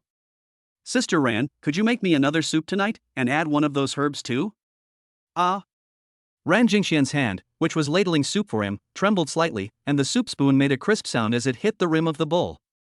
She was taken aback at first, and then the awkward yet passionate scene from last night after overdoing it instantly flooded her mind. The boy practiced tirelessly in the yard, while I watched from behind the window, my face flushed. In the end, I unconsciously fell asleep on the boy's bed. Her cheeks flushed bright red instantly. Fortunately, the boy didn't mention it, otherwise he would have been mortified. The two shared an unspoken understanding. She glanced quickly at Chao Xiaofan and saw that his ears were also slightly red and his gaze was shifting. The shyness in my heart was inexplicably diluted by an indescribable sweetness. She lowered her head, her voice barely audible, almost squeezing out from her throat, okay. The little white fox was happily eating the finely minced meat that Ran Jingxian had specially prepared for it, making satisfied woof-woof sounds as it ate. In just a few days, the little one not only completely weaned, but also visibly grew bigger. Its fur grew increasingly white and fluffy, and a faint glint of cunning would occasionally flash in its bright eyes. As night fell, the cool moonlight bathed the courtyard. After drinking the nutritious soup, the familiar feeling of heat returned as expected, even more intensely than before. The combination of the tenfold kidney-strengthening talent and the domineering medicinal power of the waist-strengthening herb still ignited the furnaces on both sides of the body. A boundless vitality and scorching blood flow and roar through the meridians. Chao Xiaofan, shirtless, reappeared in the center of the courtyard, single-mindedly practicing the diamond skill from his previous life. His movements were more fluid and natural than before, each move slow and steady, with a unique rhythm. With focused intention, guide the surging medicinal power and burning blood and qi within the body along a specific trajectory to the limbs and bones, refining and absorbing it little by little. This time, his feelings were especially clear. Not only could he feel the warm airflow, but he could also vaguely see wisps of pale golden spiritual energy, which were drawn towards him as he moved. It seeps into the body through the skin's pores, flows along the meridians, and finally, like all rivers flowing into the sea, gathers at the lower abdomen, forming a small, warm vortex. With each cycle of spiritual energy, he felt as if his body had been cleansed, his muscle fibers became denser, his bones felt faintly numb and itchy, and his strength and spirit became more solid and refined. Could this be the true path of cultivation that Xiafei spoke of? Chao Xiaofan understood immediately, and a surge of indescribable excitement welled up within him. He was completely immersed in this profound state of cultivation, forgetting himself and the world around him. Unaware that a figure in a black cloak was lurking in the shadows of a tree outside the courtyard. Her ponytail was tied high, and she watched every movement in the yard from afar. Looking at Chao Xiaofan's well-defined, muscular body, which was dancing strangely in the moonlight. She could almost feel the pure masculine energy emanating from the sweat, and Xiu's heart fluttered like a fawn, as she couldn't help but recall the absurdity of that day. That day's beast tide ultimately resulted in her sacrificing her life to kill the jade fox, even though the fountain of life healed her external wounds. But the lustful power that Jade Fox unleashed before her death far exceeded her expectations. He thought he had escaped the scene immediately and found Chao Xiaofan as the antidote, and that he could recover slowly by resting. Therefore, she has always concealed the part of the Jade Fox's power of desire, and her treatment focuses on external injuries. It wasn't until I heard Chao Xiaofan's message that it was like adding a drop of water to a boiling oil pan. The lustful power hidden within the body is beginning to spiral out of control. Damn fox. Looking at the boy in the courtyard, Xiu made some decisions in her heart. Although this power of lust is not poison, it is more troublesome than poison because it lies dormant throughout the body. Perhaps it can't be solved in one go? Behind Chao Xiaofan's window, another slender figure was peeking through the gap in the curtains at the figure diligently cultivating in the courtyard, a sense of peace and security filling her heart. The next moment, a gentle breeze swept by, and Ran Jingxian and the little white fox inside the room immediately fainted. The cool breeze stirred the icy sweat, and Chao Xiaofan snapped out of his reverie. His eyelids twitched, and his whole body fell backward uncontrollably, the world in his eyes turning gray and white. The last thought that flashed through my mind before losing consciousness was, could it be that I died from overwork? I was too tired? Not long after. A figure wearing a black cloak appeared in the courtyard, her ponytail swaying, her face flushed, looking very happy and joyful. She crouched down and dragged Chao Xiaofan into the house. As she squatted and stood, the curve of her hips was perfect and exaggerated, like a ripe peach. He was muttering something to himself as he walked. It should be okay if I fall asleep, right? I don't know if what I found online is reliable. Sizzle. Gurgle. Hiss. Deep underground, within that eerie altar space. The atmosphere was so oppressive that it was hard to breathe. Hualuolua wore a wide black robe with gold trim, her beautiful face covered with a layer of frost, and her eyes were as cold as knives. Several black-robed disciples knelt before her, all silent and trembling. Waste. Hualuolua's voice wasn't loud, but it carried a chilling coldness that echoed throughout the space. You can't even handle a high school student who has just awakened, and instead you've lost a near second stage deacon. Are you afraid that the lackeys of the Jinchuan division won't smell our scent? The space around her distorted slightly, revealing her inner fury. The plan is nearing a critical juncture, and any unexpected event could cause all previous efforts to be in vain. Hualuoluo never expected that the high school students she chose to kill, who were only meant to maintain her authority, would experience a series of unexpected events. Bishop, please calm down. A man in black robes responded in a trembling voice. That kid's a bit strange. After Shadow's abilities mysteriously disappeared, we sent in superhumans, but unexpectedly, they failed too. We suspect there might be a powerful figure behind him. An expert? Hualuoluo snorted coldly, interrupting the other party. I don't want to hear excuses. This matter is on hold for now. The evaluation day is the most important thing. Until then, everyone must keep a low profile. No one is allowed to make any rash moves without my order. Focus all your efforts on building the altar and ensure that everything goes perfectly. Yes, Bishop. The crowd responded in unison, as if granted a pardon. Xiao Fan. Xiao Fan, why are you sleeping on the floor? When Xiao Xiaofan woke up, he found himself lying sprawled out in the living room. Sister Ran. Did I overdo it last night and faint? Hiss. Something was wrong. Xiao Xiaofan discreetly pulled down his pants to take a look. Some areas were red and swollen. He looked like he had eaten his fill, his head drooping. He was completely unlike his previous spirited and upright self. Logically, given the tenfold increase in kidney damage and the current improvement in physical condition, this shouldn't be the case. Could it be Sister Ran? Xiao Xiaofan was a little suspicious. He glanced at Ran Jingxian without leaving a trace and found that there was only concern in her eyes, and no other expression.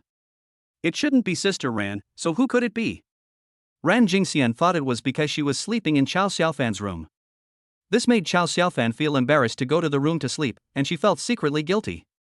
Why is she asleep in Xiaofan's room again? Xiao Xiaofan said, I must have been too tired last night. But you can't sleep on the floor, what if you catch a cold? Ran Jingxian said, rubbing her head as she walked into the kitchen. How did I manage to sleep until noon? Xiao Xiaofan felt a chill run down his spine. Could it be that he had encountered a female ghost who used yang energy to replenish yin energy? The little white fox huddled in the corner at the foot of the bed, constantly licking its fur, looking like it was under stress. Seeing Xiao Xiaofan enter the room, its tail bristled and it immediately darted out of the room to hide. What's wrong with Xiao Bai? Could it be that I'm imagining things? Xiao Xiaofan kept this strange incident to himself. He spent the whole day at home practicing Vajra Kung Fu. The strange thing never happened again. The next day, he received a call from Zhao Shanhe. Old Xiao. Zhao Shanhe's signature loud voice came through the phone, filled with impatience. There's only one day left until the review. If I don't go do some side hustles in the dungeon soon, the review will start soon. I'm practically sparking from lifting weights. Chapter 19 The Glasses-Wearing Doctor. Zhao Shanhe trained hard at home all day, but still didn't get a call from Xiao Xiaofan. Unable to contain himself, he took the initiative to call. I was just about to ask you out. See you at our usual spot later. The remaining strengthening herbs are almost gone, it's time to head to the secret realm and see if there are any new opportunities. Hospital. Shiyu, your external injuries are mostly healed, but your mental strength. The speaker was a female doctor in her late 20s, her exquisitely beautiful face filled with doubt. It's like being entangled by some kind of law. She wore a simple pair of silver-rimmed glasses, looking capable and meticulous, and her tall figure was undeniable beneath the loose white coat. However, compared to before, that power of law seems to be weakening. Yes, I'll be discharged today.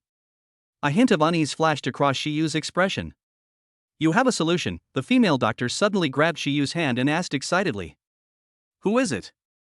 What method? Are they using other laws to counterattack? Calm down, Xunlingyun. Shiyu covered her forehead, looking helpless, as if she had expected it. She knew all too well that her best friend was obsessed with her major. Let go first. My healing abilities combined with the fountain of life can't heal your hidden injuries. Who is it that's responsible? I must personally ask that person for guidance. Xunlingyun refused to let go, gripping Xie's hand tightly against her chest. I won't let you leave until you tell me. Should I ask him in person? Feeling his hands sink into something warm and soft, he thought to himself that this girl's figure was getting better and better, and was no smaller than his own. A sudden sense of unease crept into my mind. Thinking of the red mark on his chest, he seemed to particularly like it. Unconsciously, Shiyu's mind conjured up images of the boy's explosive physique in Xunlingyun. No. Absolutely not. Okay, I'll tell you. Shiyu decided to lie, but I have a mission right now. Although I can't use my special abilities, my martial arts cultivation has recovered. I'll tell you after I finish my mission. Really? Xunlingyun looked incredulous. When have I ever lied to you? Shiyu said irritably. Oh well. Upon re-entering Secret Realm number 3, Xiao Xiaofan's mindset underwent another change. Compared to the nervousness of the first time and the composure of the second time, this time I was more eager to try. The evaluation is about to begin. Should we use 10 times kidney strengthening to participate in the evaluation? Xiao Xiaofan thought with a wicked sense of humor. The trees, flowers, birdsong, and insect chirps along the roadside were all very pleasant and comforting. If you look closely, most of the plants and animals on the outer edge of this secret realm are quite normal. Only when you go deeper in will you occasionally encounter evolved and mutated monsters and plants. The territory of the silver sheep, for example, has already matured and evolved into a clan, placing them at the forefront of evolution. On the way, the two chatted idly, Zhao Shanha, empty-handed, leisurely strolling around like he was there for a walk.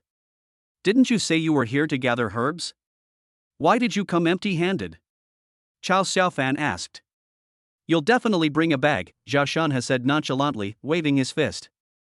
I'll just be the henchman. The biggest news recently is the news that Jinchuan Division is expanding its recruitment nationwide. This behemoth, which has been silently protecting the country from the shadows, is finally about to step into the limelight. What? You didn't know? Zhao Shanha exclaimed in surprise. Xiao Xiaofan nodded expressionlessly. He's been cultivating day and night for the past 2 days, and he also has to be wary of that female ghost who drains his yang energy, so he hasn't had time to look at his phone at all. This time, the expanded recruitment will directly select students from major martial arts universities. Those who pass the selection can directly join the Jinchuan Division. Most importantly, freshmen can participate in the selection. Compared to Zhao Shanha's eagerness, Xiao Xiaofan sensed something was amiss. Do you know what the Jinchuan Division does? Xiao Xiaofan's mind flashed back to the figure in the black cloak under the moonlight, that extremely cold and beautiful figure, and the 7 towering, indomitable figures who stood before the beast tide that day. The official statement says it's a special forces organization specifically designed to deal with the supernatural. Have you ever thought about what we freshmen could do? Having experienced the beast tide, Xiao Xiaofan knew the dangers of the Jinchuan Division. It was not a position that ordinary people could handle. Such a large-scale expansion of enrollment only shows that the current situation is becoming increasingly severe. The beast tide that day may have been just a partial harbinger. What do you mean? Zhao Shanha said with dissatisfaction, Old Xiao, I've noticed you're getting more and more long-winded. You weren't like this before. Brother Chicken, this matter is definitely not that simple. You're the only son in your family, right? Xiao Xiaofan said with a serious expression. If joining the Jinchuan Division means your life is in constant danger, would your father be willing? For the country, even death is glorious. Zhao Shanha declared passionately, displaying the unique fervor of youth. If that day ever comes, then there will be no question, Xiao Xiaofan said seriously. But until then, we must choose carefully. Old Xiao, you're really different. Zhao Shanha stopped and looked at Xiao Xiaofan intently, as if trying to discern something. If it were before, you would definitely have charged in with me. Would I harm you, or would I betray you? Xiao Xiaofan punched him in the chest. That's true. Zhao Shanha laughed heartily. Old Xiao, hey? Your strength has increased again. By the way, What exactly is the ability you awakened? So mysterious, not manly at all. With Chow Xiaofan leading the way, the two headed straight for the Silver Sheep territory with ease. The territory of the last lord has been taken over by another, larger male silver ram. This time, Chow Xiaofan wasn't acting alone. He didn't plan to use stealth to launch a sneak attack, but rather to test his current strength. Therefore, the two did not intend to hide their whereabouts. As soon as they stepped into the Silver Sheep territory, Lord Silver Sheep immediately discovered them. Lord Silver Sheep was furious when his newly acquired territory was brazenly invaded. It stopped its diligent work and charged toward the intruder. Chow Xiaofan discovered that the Silver Sheep were a group full of rituals. When their lord entered battle mode, the youths would stand on both sides, clearing a path to see their king off into battle. Brother Chicken, you go pick some herbs, I'll deal with this big guy. Chow Xiaofan pulled out his dagger, ready to exchange a few blows with this big guy. I'll do it. I'll do it. Ignoring everything else, Zhao Shanha roared excitedly and fearlessly charged forward. Boom! Boom! He planted his feet firmly into the ground, one on each side, as if he had become one with the earth. Endless power surged into his body, and Zhao Shanha's figure began to swell, his muscles bulging exaggeratedly like lumps of yellow, square earth. He actually chose to confront the charge of the nearly 2-meter-tall, ferocious silver ram head-on. Bang! The silver ram's sharp horns struck Zhao Shanha's body with a dull, metallic sound, like metal hitting the ground. Little lamb, come and take this punch from your grandpa chicken.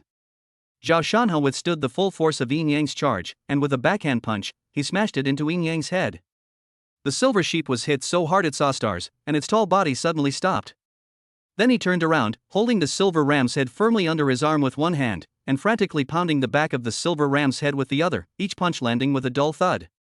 The scene became bizarre, with a nearly 2-meter-tall monster being brutally beaten by a human boy who was holding it under his armpits. The silver ram lord struggled fiercely, its sharp horns nearly scratching Zhao Shanha several times, but Zhao Shanha always managed to unleash even greater power to suppress it at crucial moments. A tug of war ensued between the human and the beast. Ha! What terrified the silver ram lord was that this human boy seemed to possess inexhaustible power, as if he would never tire. Just when it thought its opponent was about to collapse from exhaustion, the opponent would always emerge with a surge of new strength. This fierce and tenacious vitality was something its sheep had never witnessed in its life. Aside from the initial commotion, the outcome of this battle was practically a foregone conclusion. The silver ram's head went from being tucked under its arm to being pressed under its body, and finally to being trampled under its feet. Brother Chicken, you're really a beast. Chow Xiaofan exclaimed, clicking his tongue in amazement. Chapter 20, 22 times kidney enhancement. Zhao Shanha's hands were covered in blood from the cuts, but he seemed completely unaffected. Chow Xiaofan also killed a silver sheep, but that was a sneak attack using a sharp dagger while invisible, and the opponent had had its innate abilities borrowed. Zhao Shanha's brutal killings are a pure aesthetic of strength and violence, with an overwhelming visual impact. At the same time, he did not let this opportunity pass by, and used his lending ability in a moment of seemingly accidental contact. The 12-fold kidney enhancement talent has been detected. The loan will be automatically returned after 24 hours, and the user will be placed in a yang deficiency and cold body state for 24 hours. Borrow or not? Borrow. Chow Xiaofan silently recited in his heart. A surge of life force, hotter and more powerful than the previous 10 times stronger kidneys, rushed into his body and instantly merged into his waist. The two small power engines in the waist area, which had already been enhanced, were enhanced again, and an unprecedented sense of fullness and power spread out, even making the spiritual energy accumulated from previous cultivation seem to become more active. Chow Xiaofan even felt that his physical functions were strengthened again, and his recovery ability, endurance, and even life essence were quietly improving. With a 22-fold increase in power, if a female ghost were to launch another night attack, she would probably be overwhelmed by the yang energy and die. Feeling the surging life force within him, almost overflowing, Chow Xiaofan couldn't help but smile. The sensation of the innate kidney is so intoxicating. This mutton is very nutritious, let's take it back and eat it. Zhao Shanha had already picked up the corpse of the silver sheep lord and was preparing to take it back. Chow Xiaofan swept away all the strong waste grass growing in this territory, harvesting more than 30 plants. I just don't know if silver sheep has already obtained the strongest talent, and I also don't know if the warming effect of flesh and blood will be affected. How about it, Lao Chow? Don't you think I'm awesome? Zhao Shanha, carrying the enormous silver sheep carcass, struck an MVP pose, grinning with his big white teeth. Chao Xiaofan, I won't watch. Zhao Shanhe. Despite having just gone through a battle, the young man was still full of energy, as if he hadn't been exhausted at all, and his wounds seemed to have no effect whatsoever. How many giant ants would I need to borrow to achieve this effect? After walking for a while, we found two groups of people arguing ahead. They looked tense, ready to fight at any moment. The two exchanged a glance, then tacitly stepped forward, beginning their gossip-watching mode. Lu Xiaoman, you've gone too far. The speaker was a girl carrying an ancient longbow. Although her clothes were faded from washing, she was very beautiful. At this moment, her brows were slightly furrowed, as if the surrounding flowers, plants and trees had lost their color. We spotted this hollow-pecking bird first. Xin Wan, do you think you're worthy of talking to me about first come, first served? The girl named Lu Xiaoman had a round face and wide, round eyes under her bangs, which made her already plain features look even more mean. The rules of the secret realm have always been that whoever catches the culprit gets to keep them. Who do you think you are? Do you really think that just because people call you common or school beauty, everyone has to give way to you? A plain-looking girl next to Qin Wan couldn't help but retort, the title of school beauty is also determined by others. Some people's jealousy is practically written all over their faces. Another girl immediately chimed in, that's right. We've been waiting here for ages. You guys come here and try to take all the credit? Have you no shame? You! Lu Xiaoman exclaimed angrily. Stop talking nonsense. Two tall boys quickly stepped forward from behind Lu Xiaoman, exuding an imposing aura. If you're not convinced, let's have a contest according to the old rules. Only the winner deserves this hollow-pecking bird. Who doesn't know you've just advanced to the second realm? How dare you propose a match? Exactly. Shameless. The two female companions beside Qin Wan turned pale with anger. Shut up. If you're not brave enough to compete, then get lost. Lu Xiaoman raised her chin slightly, her expression haughty. If it weren't for the fact that we're from the same school and college, do you think you'd have the right to stand here and talk to me? Damn it, this woman looks like a toad, and she has such a bullying attitude. Zhao Shanhe was disgusted by Lu Xiaoman's arrogant face. I wanted to rush up and slap her twice. Chao Xiaofan nodded in agreement, but his focus was more on the empty bird. Hollow bird, resembling a woodpecker, its beak shimmers with an unstable silvery sheen. It possesses a rare spatial ability, capable of pecking open spatial barriers to create a temporary, portable space about the size of a basketball. It hides inside to avoid danger and often carries its young within this space. Given its rare spatial properties and extremely low combat power, it is extremely rare even within the maze. How could it appear on the outskirts of the maze and be discovered by humans? Just as Chao Xiaofan was pondering, the conflict offstage escalated. Qin Wan's group of three was forced into a corner, with nowhere to retreat. In that case, let's have a match. Qin Wanqing shouted, taking off the arrow from her back, knocking it, and drawing the bowstring with fluid movements. A mere trick. Lu Xiaoman sneered. As she opened and closed her mouth, an invisible wave of sound surged forward, causing Qin Wan's arrow to become erratic and eventually fall to the ground helplessly. Then she fired several more sonic waves from her mouth, and Qin Wan quickly dodged, actually taking to the air and flying high into the sky to evade. The battles in the other two locations, however, were one-sided. The two boys that Lu Xiaoman brought had skin with a faint bronze sheen. Although Qin Wanfang's two girls also tried their best, their punches and kicks landed on their opponents like striking metal or stone, making muffled bang sounds, but they could not cause any effective damage. Instead, the recoil from their opponents' casual parries made their arms numb and caused them to retreat step by step. Is that all you've got? You can't even break my defense. The two boys laughed triumphantly, throwing punches repeatedly, creating a gust of wind that forced the two girls to retreat repeatedly, unable to defend themselves. Qin Wan watched anxiously from the air. She tried several times to support her companions with her bow and arrows, but she was constantly entangled by Lu Xiaoman's omnipresent sonic interference, and none of her arrows hit their mark. Flying is extremely physically demanding, and her face gradually turned pale, clearly indicating that she couldn't hold on for much longer. I can't stand it anymore. This is too much bullying. Zhao Shanhe couldn't stand the strong bullying the weak, so he rolled up his sleeves and was about to step forward. Wait. Chao Xiaofan grabbed him, her sharp gaze sweeping across the battlefield. Don't rush, let's observe first, Chao Xiaofan raised an eyebrow. They're all from the same school, they won't kill anyone. I didn't hear Zhao Shanhe speak.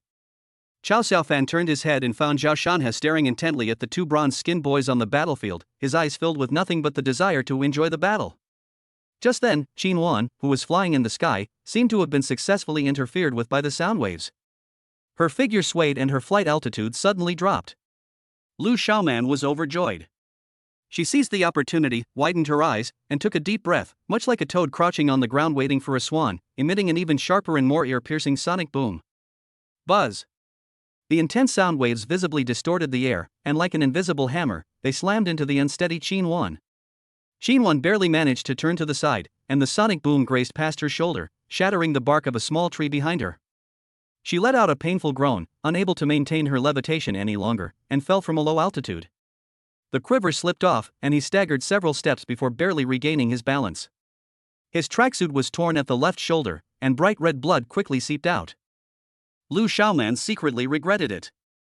Although she couldn't kill him, fists and feet have no eyes, and it would be better if she accidentally scratched the face of this commoner school beauty. Wan, her two female companions exclaimed, trying to come to her aid, but they were held back by their opponents and were knocked to the ground, injured and bleeding, in just a few rounds. Qin Wan's side of three suffered a complete defeat. It's over, Qin Wan. Lu Xiaoman wore a victor's smile. This hollow-pecking bird is mine now, and you and your people get out of here. Qin Wan bit her lower lip, blood trickling from the corner of her mouth. She gripped the bow tightly, seemingly unwilling to give up. Chapter 21, I borrowed a portable space. Hey! You toad up there. Yes, I'm calling you. Zhao Shanhe finally couldn't hold back any longer. His loud and arrogant voice, like a stone thrown into a still lake, broke the stalemate in the arena. Lu Xiaoman turned around and saw a boy with a burly build, like a bear. He carried a silver ram carcass larger than himself and strode over with an air of indifference, his heavy footsteps trembling as if the ground itself were shaking. Behind him followed a tall, handsome young man. Who are you calling a toad? Lu Xiaoman instantly bristled, her round face turning red with anger, her bull-like eyes bulging out of their sockets. I'll curse anyone who dares to talk back. Zhao Shanhe slammed the silver sheep carcass on his shoulder to the ground with a thud, kicking up a cloud of dust. He clapped his hands, glancing sideways at Lu Xiaoman and the other two out of the corner of his eye, his tone full of disdain. Two grown men, bullying a woman and stealing her things? You've disgraced men in this secret realm. Zhao Shanhe straightened his chest and spoke in a booming voice, which startled the other party. Come on, if you've got the guts, come and exchange a few blows with me. Who the hell are you? Mind your own business, a second realm boy shouted, his voice trembling with fear. This is our private matter. Lu Xiaoman's eyes swept back and forth between Zhao Shanhe and Chao Xiaofan with a gloomy gaze, and her pupils contracted slightly when she saw the terrifyingly large silver sheep carcass. Although the two people behind her had just advanced to the second realm, they were not confident that they could hunt down this kind of monster known for its defense and brute force on their own. According to the rules of the labyrinth. Rule? Zhao Shanhe interrupted her, scoffing, so now my rules are, if I don't like you, either you get out now, or... He clenched his fist, his knuckles cracking. I'll help you get out of here. Damn. He's such a show-off. Zhao Shanhe's arrogant demeanor successfully enraged the two boys. They exchanged a glance, and in perfect unison, pounced from the left and right like two cheetahs. Well done. Zhao Shanhe was not surprised but delighted, letting out an excited roar. Instead of avoiding it, he took the initiative to meet it with overwhelming momentum. Seeing this, Chao Xiaofan sighed silently in his heart. These two pigs can even fall for Brother Chicken's provocation. He subtly withdrew the dagger he had been hiding in his hand, then with a swift movement, he chose an opponent to face head-on. I just overheard their conversation. It seems these people have reached the second realm of cultivation. This is a good opportunity to test the strength of extraordinary individuals. Bang! After just one exchange, Chao Xiaofan realized that his opponent was not strong, even weaker than himself, but probably still had nearly 3 times the strength of an ordinary person. The yellowish skin collided with Chao Xiaofan's hardened skin, making a loud thud. Are you an awakened one? The man's expression was not good. Although the other party's spiritual energy was only at the peak of the first realm, his strength was surprisingly great, and his skin seemed to have some kind of special defense, which clearly indicated that he had special talents and abilities. The most annoying thing for extraordinary people is that awakened people cultivate spiritual energy, because when they are at the same level, the other party has an extra ability. Chao Xiaofan didn't answer, and kicked him. Having figured out the details, he no longer held back and went all out. His fighting style became more open and aggressive, even deliberately exposing weaknesses, sacrificing minor abrasions to experience the intensity and limits of this pure path of cultivation. Chao Xiaofan never expected that with the combined power of great strength, hardened skin, and diamond skill, he could actually gain a decisive advantage over his opponent. The battle on the other side ended even faster, and was even described as a gruesome spectacle. From Zhao Shanha's side, there was only a short explosion and a scream. His opponent was sent flying back at an even faster speed, crashing heavily to the ground and losing consciousness. The battle started quickly and ended even faster. What do we say now? Zhao Shanha clapped his hands and dusted off non-existent dust. We won, you can get out. Lu Xiaoman's expression changed several times. Finally, she glared fiercely at Qin Wan, then looked at Zhao Shanha and Chao Xiaofan with resentment. Okay, very good. Let's go. After saying that, she and her injured companion slunk away quickly into the depths of the forest. Bye-bye, Toad. Zhao Shanha laughed loudly at their retreating figures. As they disappeared from sight, Qin Wan breathed a sigh of relief. She swayed and almost collapsed, but the girl next to her quickly supported her. Thank you so much for your help, both of you. Qin Wan endured the sharp pain in her shoulder, raised her beautiful face, and cast a grateful glance at Zhao Shanha and Chao Xiaofan. Her skin was fair, and the pain and exhaustion made her appear even more delicate and beautiful. Don't mention it, Zhao Shanha said with a wave of his hand, introducing himself in a rather bold manner. My name is Zhao Shanha, and this is my brother Chao Xiaofan. Chao Xiaofan's gaze passed over Zhao Shanha and landed on the girl named Qin Wan. Up close, she is indeed extremely beautiful, not in an aggressive way, but with a purity and ethereal beauty like a mountain spring or morning dew in the forest, a beauty that is uncontested by the world. Combined with her flying ability, she truly resembled a fairy descending to earth in the mist. Qin Wan, Chao Xiaofan began, her voice calm, how did you discover this hollow pecking bird? As far as I know, these monsters with spatial abilities are extremely wary and usually only operate in the depths of the maze, rarely appearing in the outer areas. Qin Wan took a breath and explained, our team took on a data collection mission, and when we passed by here, we happened to see it stumble and fly out of a spatial rift. It looked terrible, like it was injured. We wanted to try to soothe it and see if we could establish contact, but then Lu Xiaoman and the others arrived. They came out from a spatial rift? Chao Xiaofan frowned slightly. Could it be related to the beast tied that day? Sudden.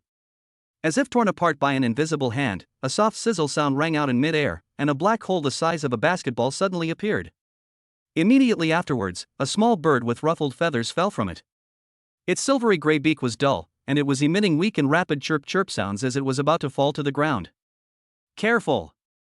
Qin Wan exclaimed, ignoring her shoulder injury, instinctively activating her flying talent, leaping lightly, and carefully catching the dying bird in her arms. It seems a bit dead, Zhao Shanha clicked his tongue. The bird's soft belly was rapidly bulging and collapsing at an exaggerated frequency, as if it were about to run out of breath at any moment. What's even more unsettling is that countless fine, eerie cracks began to appear on its small body, like porcelain about to shatter. Let me see. Chao Xiaofan gently stroked the wing of the hollow pecking bird, silently thinking, borrow. The portable space talent has been detected. It will be automatically returned after 24 hours, and the user will be in a dimensional chaos state for 24 hours. Do you need to borrow it? Borrow.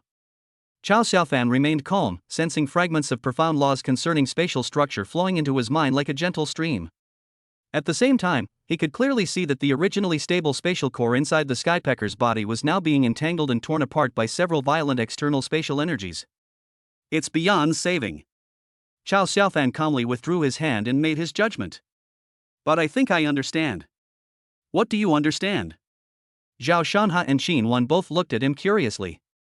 Just then, the cracks on the skypecker's body spread and deepened at a speed visible to the naked eye, and its entire body began to emit unstable spatial fluctuations. Chao Xiaofan suddenly grabbed Qin Wan's slender waist and flung the hollow bird from her hand. However, they used too much force and both of them fell to the ground, causing Qin Wan to scream in alarm. Ah! What are you doing? The two female companions, thinking Chao Xiaofan was about to molest them, surrounded him in shock and anger. Chapter 22 I can make the school beauty chase after me anytime. The hawk pecker traced an arc in the air. It fell to the ground with a thud. Its body did not bleed, but instead, like a sculpture weathered for thousands of years, it shattered inch by inch, then turned into a shimmering silver ash, gradually dissipating into the air, as if it had been completely erased by the invisible space itself. The scene suddenly fell into a deathly silence. Everyone was stunned by this bizarre and shocking scene. Qinhuan lay on Chao Xiaofan's chest, staring blankly at the spot where the bird had disappeared, speechless. Sorry, it's an emergency. Chao Xiaofan was the first to come to his senses and quickly helped Qinhuan up. His hand inadvertently brushed against the other person's waist, and the amazing softness and elasticity, along with the faint fragrance lingering at the tip of his nose, made his heart beat faster involuntarily. He explained, this hollow pecking bird is wrapped in extremely unstable residual spatial laws, and it was just on the verge of exploding. If you don't get rid of it quickly, you might be injured by the chaotic spatial energy waves. It's possible that it got entangled by the laws when it passed through the spatial rift. Chao Xiaofan's newly borrowed talent had incorporated many new laws into his mind. Everyone suddenly realized. So that's how it is. Qinhuan blushed, thank you for helping me again. Qinhuan then got a closer look at the boy in front of her. With a tall and straight figure, handsome face, and high nose bridge, his explosive physique is immediately apparent. Most striking are his eyes, bright and captivating, and his entire being exudes a vibrant and warm vitality. I am Qinhuan from Class 1, Grade 2 of the Combat Academy. These two are my roommates, Lin Wei and Wang Xiaoxiao. She straightened her slightly disheveled clothes and hair and extended her hand gracefully. My name is Chao Xiaofan. The two hands were clasped together. Qinhuan's hands were very soft and cool, as if they were boneless, and were being kneaded in Chao Xiaofan's hands. A unique feeling arose in their hearts. Wang Xiaoxiao and Lin Wei also stepped forward to greet them, their eyes filled with curiosity as they looked at Chao Xiaofan and Zhao Shanhe. Excuse me, which college are you from? We really owe you a lot today. Zhao Shanhe chuckled, we are freshmen who haven't been admitted yet. Ha! Qinhuan and her roommate stared wide-eyed in surprise. You haven't been evaluated yet? But you're all so strong. That's because they're too weak, Zhao Shanhe said with disdain, having thought he could have a good fight. 3 girls. After some conversation, Chao Xiaofan learned that the 3 of them were all first-year students at Nanjing University. The area where they were located was both the outer buffer zone of the secret realm and very close to Nanjing University. The girl named Lin Wei was quite lively. She offered to treat the 2 of them to dinner, and then stared intently at Chao Xiaofan. Zhao Shanhe scratched his head. He was terrible at dealing with girls, and he looked at Chao Xiaofan. Chao Xiaofan politely declined. The evaluation is about to begin, and he wants to try out the new capabilities he's acquired. Our Wanwan is the campus belle of Nanjing University. So many people want to invite her to dinner but don't even have the chance. How dare this junior not give her the honor? Lin Wei said with a huff. Chao Xiaofan smiled awkwardly and said nothing. He had absolutely no desire to be associated with anything like the school beauty. After being out for half a day, I suddenly started to miss Sister Ran. See you later, seniors. Chao Xiaofan picked up his bag and left. Zhao Shanhe snorted coldly, hoisted the silver ram, and followed closely behind. In Zhao Shanhe's eyes, the term school beauty was almost synonymous with bitch, and he subconsciously associated Qinhuan with Gao Qing. Naturally, one wouldn't give a kind look to a wicked woman who betrays her brothers. What's wrong with them? Lin Wei asked in surprise. I don't think I said anything wrong, did I? Our Wanwan is indeed the school beauty. What school beauty? That's all just talk. A hint of disappointment, which Qinhuan herself didn't even realize, flashed through her mind. Wang Xiaoxiao added, they saved us, and you're making it sound like they're begging for their money. I was just joking, I only brought up Wanwan because I saw they didn't want to go. Lin Wei said, feeling wronged. What normal guy would refuse to have dinner with Wanwan? That won't work either. If you say that, people will think Wanwan is some kind of high and mighty person. The two started arguing noisily. Seeing that Qinhuan seemed unhappy, Lin Wei quickly came over.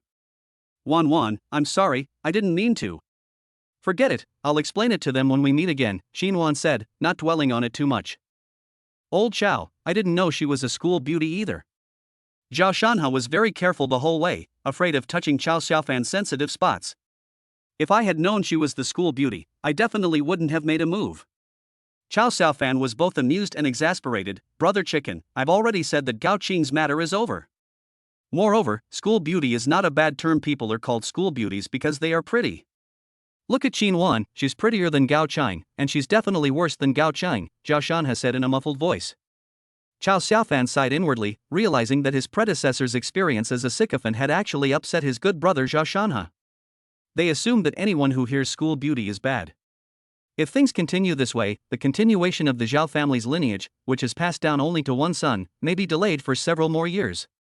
That won't do. Chao Xiaofan decided to change his mindset. Brother Chicken, actually, if I wanted to, I could make Gao Cheng chase after me anytime, but I don't like her anymore. Look at Zhao Shanhe's expression, as if he's listening to you brag. You don't believe me? I don't believe it. Gao Cheng will be waiting for me at the exit of the secret realm later. Chao Xiaofan took out his phone and sent a message to Lin Rongrong, then leisurely continued walking towards the exit. As he gradually digested his understanding of spatial abilities, he could sense a personal space about 2 meters in diameter that could be opened and closed at any time, just enough for him to hide in. Everything within a 1-meter radius can be placed inside the space. This ability is something the Hollowbird uses to protect itself, which is understandable. With the ability to become invisible combined with this personal space, wouldn't it be the perfect ability to hide? Chao Xiaofan quietly put the dagger into his spatial storage and then took it out again. He also tried putting the herbs from his backpack into his spatial storage and taking them out again, and it was incredibly smooth.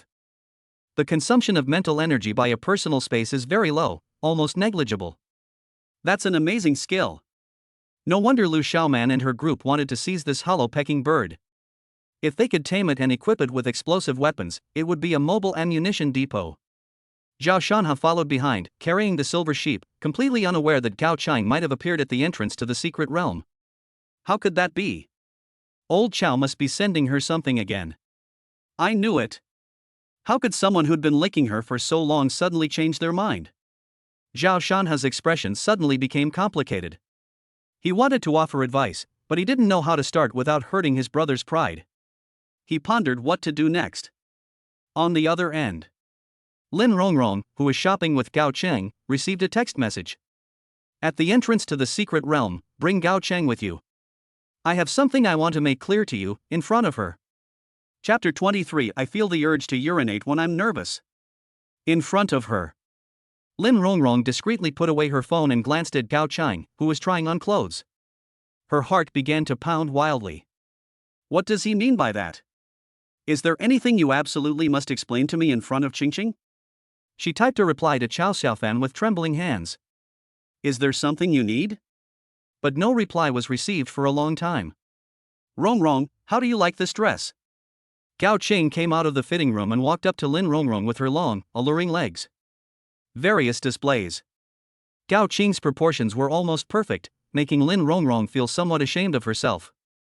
No wonder boys like Gao Cheng, even I, a girl, like her. Fortunately, I'm not bad at all. Lin Rongrong secretly puffed out her chest. Rongrong? Gao Cheng said with some dissatisfaction. Why are you so distracted? Ah. Oh, it looks so good. Of course it looks good. Lin Rongrong pondered for a moment, then replied perfunctorily. Our Qingqing is the prettiest. What exactly does Chao Xiaofan want to do? Is he planning to confess his feelings to me in person? This will hurt Qingqing. What should I do? Should I go by myself? But if we get together, Qingqing will think I betrayed her. It's better to make things clear face to face. Qingqing herself didn't want it. Love doesn't discriminate based on who came first. I also have the right to pursue happiness. Lin Rongrong made up her mind. The next question is how to naturally bring Qingqing over there. Ideally, you should pretend it's a chance encounter and be forced to accept Chao Xiaofan's confession. This way, you can perfectly have love while also maintaining your friendship. Qingqing, let's go for a walk. Lin Rongrong looked anxious. The evaluation is tomorrow. I'm a little nervous. What's there to be nervous about? Your talent is at least D-level. Getting into Nanjing University shouldn't be a problem. Gao Cheng looked meaningfully at Lin Rongrong's chest. Ugh, how annoying, Qingqing, Lin Rongrong huffed. I just couldn't help being nervous. And I feel like I need to pee when I'm nervous. Let's go for a walk. Gao Cheng changed out of her short skirt and smiled as she linked arms with Lin Rongrong. She was quite relaxed now, just waiting for tomorrow's evaluation to be a resounding success. She could almost see herself standing on the stage tomorrow, receiving envious glances from everyone. Where to go? This way. When Xiao Xiao reached the exit of the secret realm, Lin Rongrong and Gao Chang were indeed waiting at the door. Zhao Shanhe looked thoroughly displeased. He thought to himself that if Chao Xiaofan tried to give the herbs to Gao Cheng later, he would definitely give her a good scolding. Chao Xiaofan? Gao Cheng glanced at Lin Rongrong, realizing that Chao Xiaofan and Zhao Shanhe's coincidental appearance here must be Lin Rongrong's doing. No wonder they kept bringing me here. Look at Chao Xiaofan's bulging backpack and the exaggerated sheep carcass that Zhao Shanhe is carrying. Just as I thought, he's going to send me something to beg for forgiveness again. Who would want stinky monster meat? This time, I won't forgive you so easily. Chao Xiaofan, what trick are you trying to pull now? Let me tell you. Gao Cheng crossed her arms, still sporting an arrogant expression. Upon hearing the sound, Zhao Shanhe was about to start cursing, but then he realized that Chao Xiaofan had no intention of stopping. Chao Xiaofan walked straight past Gao Cheng without even raising his eyes. No matter how well you behave, I will never forgive you. Gao Cheng's voice grew softer and softer until only she could hear it, and she stood there stunned. Under Lin Rongrong's expectant gaze, Chao Xiaofan approached from afar and then slowly walked away. From beginning to end, he never looked directly at the two of them. Gao Cheng's face turned pale and then red. Lin Rongrong realized she seemed to have been tricked, but she didn't dare confront Chao Xiaofan directly. She could only pull out her phone and frantically type, muttering curses under her breath. Scumbag! Scumbag! In the distance, a figure in a black cloak with a ponytail silently watched everything, her brows furrowing slightly before relaxing. Old Chao, this is the most courageous day you've ever had since you were a child. After leaving the secret realm and until the two women were completely out of sight, Zhao Shanhe finally spoke. There are even harder ones, you just don't know it. I've already said it's over, but you just won't believe me. Chao Xiaofan laughed and said, I've gone to great lengths to help you get rid of your psychological trauma. Look at that woman's haughty attitude, she thinks you're going to give her something again. As Zhao Shanhe spoke, he got angry again, I really want to slap her twice. It will all have to be paid back later. Chao Xiaofan smiled nonchalantly, he felt no guilt whatsoever about toying with these two women. Their predecessors had served them like slaves for who knows how long. So school beauties aren't necessarily bad, it's all a matter of people. Zhao Shanhe, however, expressed his disagreement. Unless you find a few more campus beauties to prove it. Chao Xiaofan laughed heartily, that depends on how many campus beauties Nanjing University has. The black-clad woman in the distance overheard the brothers' conversation. Her beautiful brows furrowed again, as if she had made up her mind. What happened? Gao Cheng, her face frosty, questioned Lin Rongrong. He was repeatedly ignored by Chao Xiaofan. The person who was once so humble as to be in the dust now looks down on him, which drives her crazy. I don't know either. Lin Rongrong casually denied. Didn't he ask you to bring me here? Of course not. What right does he have to assign me tasks? Lin Rongrong jumped up excitedly. Gao Cheng still didn't believe it. All the signs that afternoon indicated that Lin Rongrong was intentionally leading her this way, so she took Lin Rongrong's phone and started checking it. Xingqing, you don't believe me. Taking the opportunity, Lin Rongrong started to act coquettishly. She had already deleted the chat history.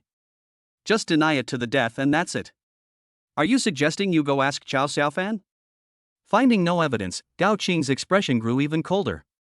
Lin Rongrong immediately felt a chill and realized that frost had formed within a 3-meter radius of Gao Cheng. The mind is not a psychological phenomenon. Xingqing, has your superpower gotten stronger again? Gao Cheng was stunned she had unintentionally used such a wide-ranging ability. It seems they really have become stronger. Xingqing, this Chao Xiaofan is going too far. He didn't even say hello. Lin Rongrong took Gao Cheng's arm in the process. I'm looking forward to seeing you shine on stage during tomorrow's evaluation. Chao Xiaofan will definitely fall in love with you all over again. No matter how much he regrets it or begs you when the time comes, you must not forgive him. Yes, tomorrow's evaluation is the most crucial.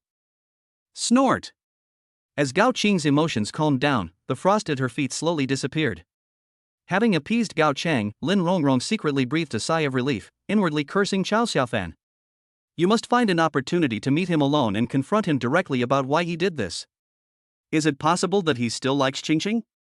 After all, I've liked him for so long. Chapter 24 The imported glasses-wearing doctor. Chao Xiaofan and Zhao Shanhe parted ways at the intersection. He was carrying a large bag of precious scalp-strengthening herbs and a huge silver sheep hind leg, and was in a very good mood. Zhao Shan scoffed at the herbs, shouting, "A real man should eat meat in big bites." Thus, all 30-odd strong waste grass plants ended up in Chao Xiaofan's pocket. Chao Xiaofan knew that Zhao Shanhe was deliberately trying to help him, and he gladly accepted. These 30-odd herbs are enough for him to sustain high-intensity cultivation for a long time. "Sister Ran, I'm back." Chao Xiaofan pushed open the courtyard gate. I called out as usual, but surprisingly there was no response. The courtyard was unusually quiet. Just as he was feeling surprised, a familiar yet irresistible wave of dizziness surged up to his head. "Well. Again? This feeling is exactly the same as the one I had 2 nights ago."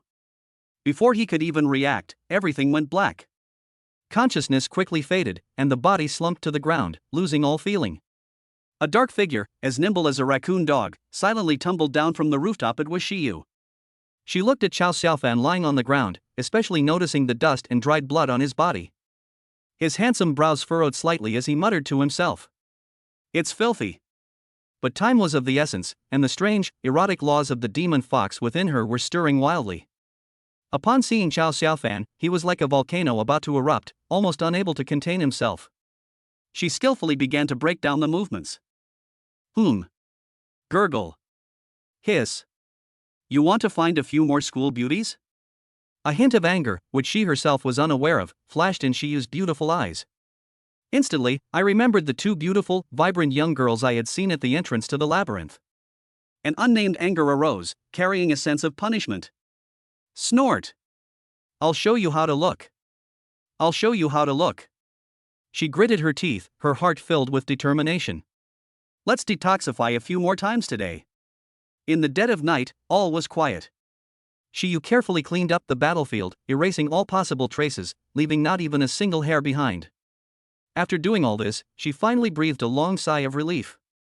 Feeling the situation within his body, the strange rule seal planted by the demon fox's dying counterattack had loosened by nearly a third. At this rate, she should be able to fully recover her strength and return to her peak after a few more rounds. In just one day, the boy's health actually improved. From evening until late at night, he was still full of energy. That energetic and active body almost made her faint several times. Damn fox demon, what kind of insidious laws did she leave behind? She spat under her breath, her cheeks slightly flushed. If it weren't for this law, she wouldn't be in this state. The cool moonlight shone through the window lattice and fell on the sleeping boy's profile. That face, which once still carried a hint of youthful innocence, has changed after experiencing so much. The lines seemed to gradually become more rigid and angular. Shiyu stood by the bed, her expression complex and unreadable. This boy, through a series of unexpected events, experienced so many firsts in her life. Although almost all of these events occurred under duress or without his complete knowledge. Should we be honest with him? An idea suddenly popped into her head, but she immediately rejected it. Would he be angry if he found out? She unconsciously shook her head. They are nearly 10 years apart in age, and he has been in constant danger in Jinchuan Division. His life has only just begun, and the future holds endless possibilities. On a university campus, in the sunlight, those beautiful and youthful girls might be the ones who are more suitable for him. Just think of it as having a few absurd dreams. She finally made up her mind. Once the seal is completely broken, this ill-fated relationship will be put to rest. No one will ever know what happened. She bent down, gently covered the boy on the bed with the blanket, and quietly left the room. Then, her figure flickered, like a shadow blending into the moonlight, and disappeared into the deep night. Not long after Xie left, another slender and graceful figure, as light as a ghost, scaled the courtyard wall and quietly slipped into Chao Xiaofan's room. Ha! He was knocked unconscious by mental force? It smells like ammonia compounds. Shen Lingyun wrinkled her nose, looking somewhat disgusted. There's definitely something fishy going on. She then pushed up her newly fitted gold-rimmed glasses, her beautiful eyes sparkling. That girl, Xie, ran out before her injuries had healed and stayed here for most of the night. They sneaked away like thieves. They must have been up to no good. Before being discharged from the hospital, she secretly implanted a locator in Xie's body. There was no way to get to Zheng Xuanxi's communication phones. They were all specially made, and there was simply no way to get them. What is so special about this young man that makes Shiyu act so strangely? Shen Lingyun looked around the room but didn't find anything unusual. Could it be that CS secretly has a boyfriend? This girl, so this is her type? She likes younger men? But then she thought again and dismissed the guess. She and Sia have been best friends for many years and can talk about anything. She understood Shiyu's personality, calm and self-controlled. She was definitely not the type to easily befriend strangers. Especially those young people who are so much younger than you are moved by this. It would be more believable to say that this is the boyfriend of her lively and outgoing younger sister, Xiao. Perhaps this boy is related to her recovery from her injuries. A mad scientist's research desire appeared on Shen Lingyun's face. It's all for the medical field, for scientific truth. Anyway, he doesn't know. She took a deep breath, as if she had made up her mind. Reaching out, she carefully began to unbutton the pajamas that Chao Xiaofan had just been put on. Fingertips touched the boy's warm skin. Shen Lingyun's cheeks flushed slightly, but her gaze became even more focused. She mobilized her refined spiritual power, like the most sophisticated scanning instrument. As the spiritual energy slowly seeped into Chao Xiaofan's body, a comprehensive physical examination began. Such powerful vitality. Shen Lingyun was taken aback as soon as she released her spiritual energy. She clearly saw that the boy's body contained two small suns on either side. It continuously radiates boundless vitality and energy, nourishing the whole body. Could this be the awakening of some rare talent that strengthens the kidneys? Her mental energy continued to travel, sweeping over the well-defined pectoral muscles and firm abdominal muscles. It eventually settled in that core area.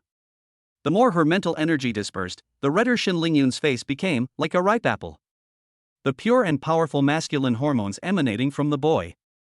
It possessed an indescribable life-magnetic field that exerted a strange attraction on her, making her heart race and her breathing become somewhat unsteady.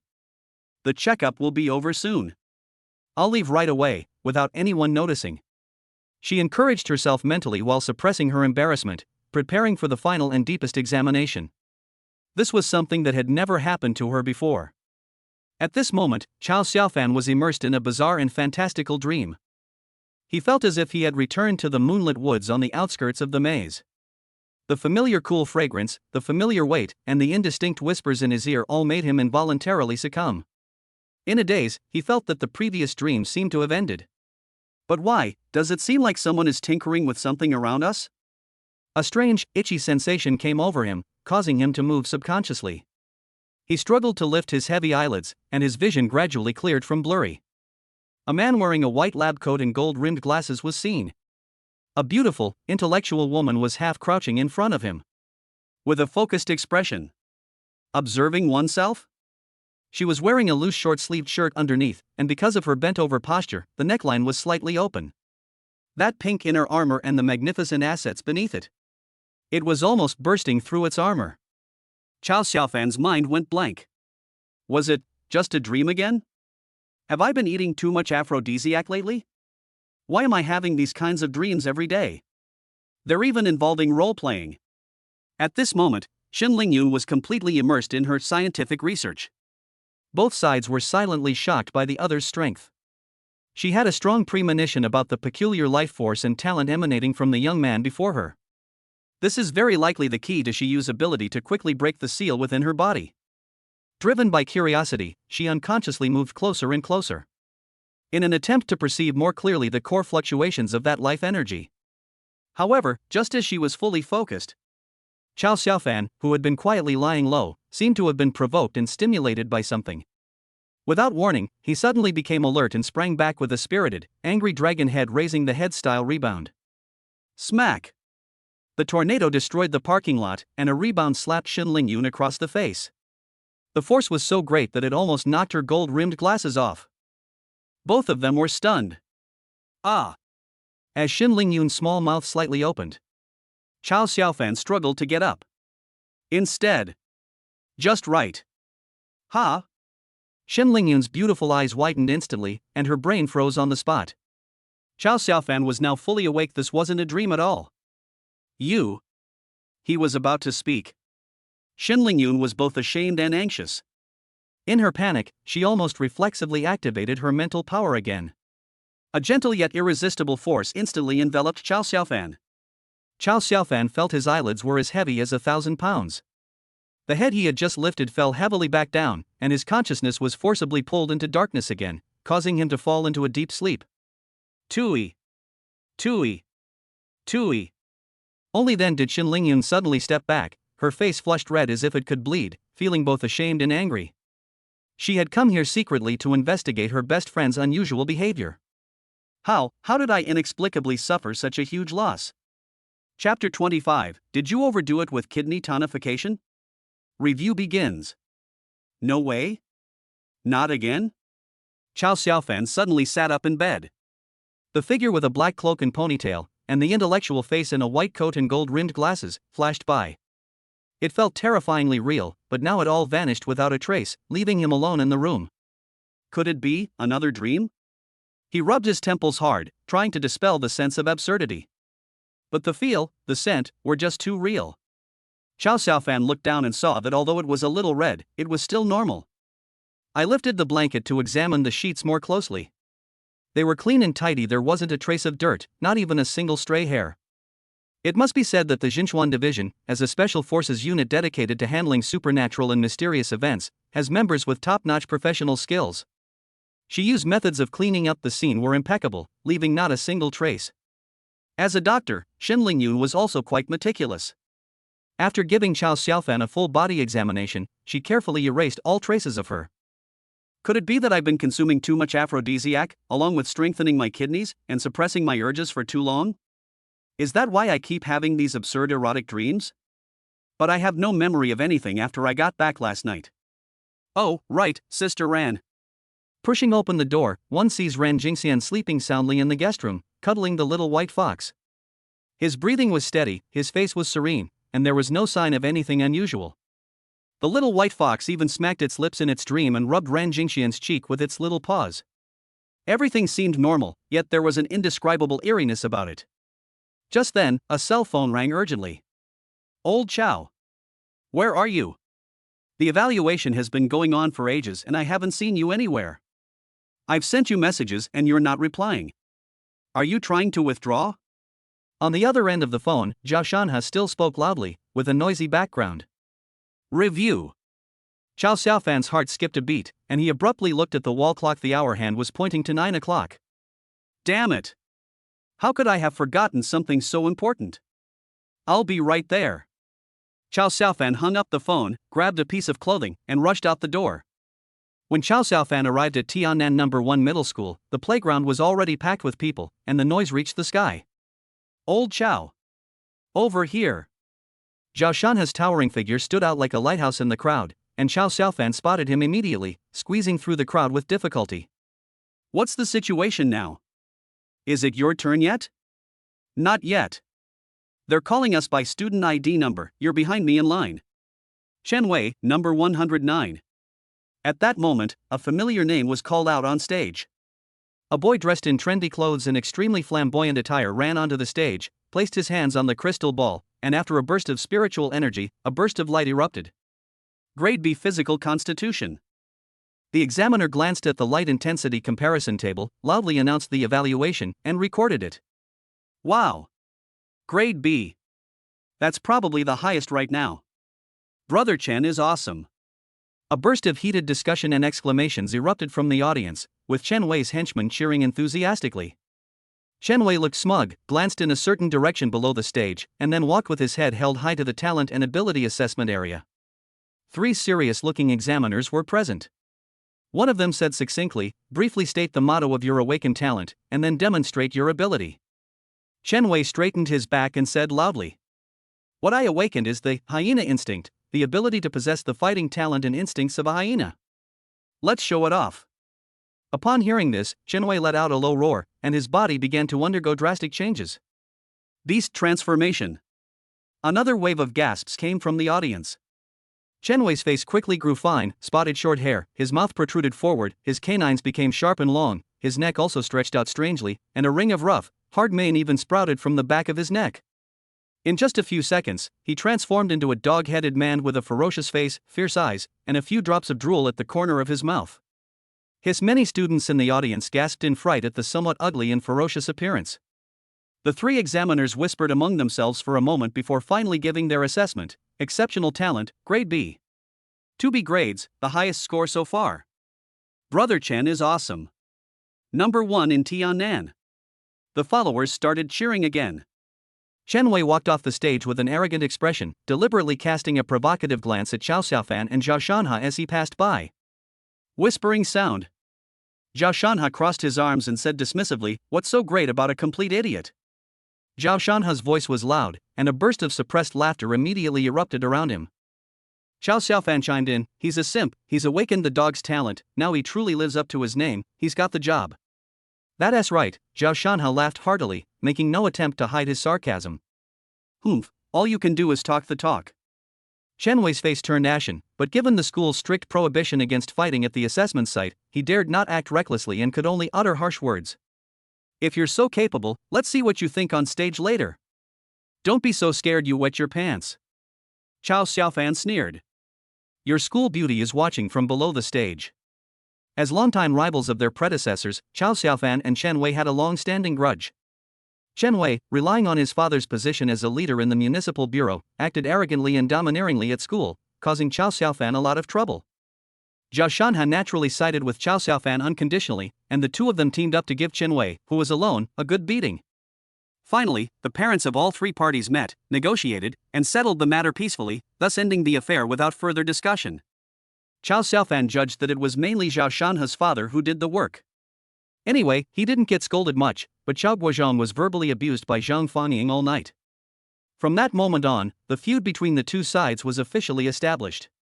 The evaluation proceeded smoothly. Xiao Xiaofan observed carefully for a while. The findings largely matched the information he had previously gathered. The majority of students with the potential to become extraordinary were classified as D level or F level. Among awakened ones, the most common type of ability is still the one that simply enhances basic attributes such as strength, speed, and defense.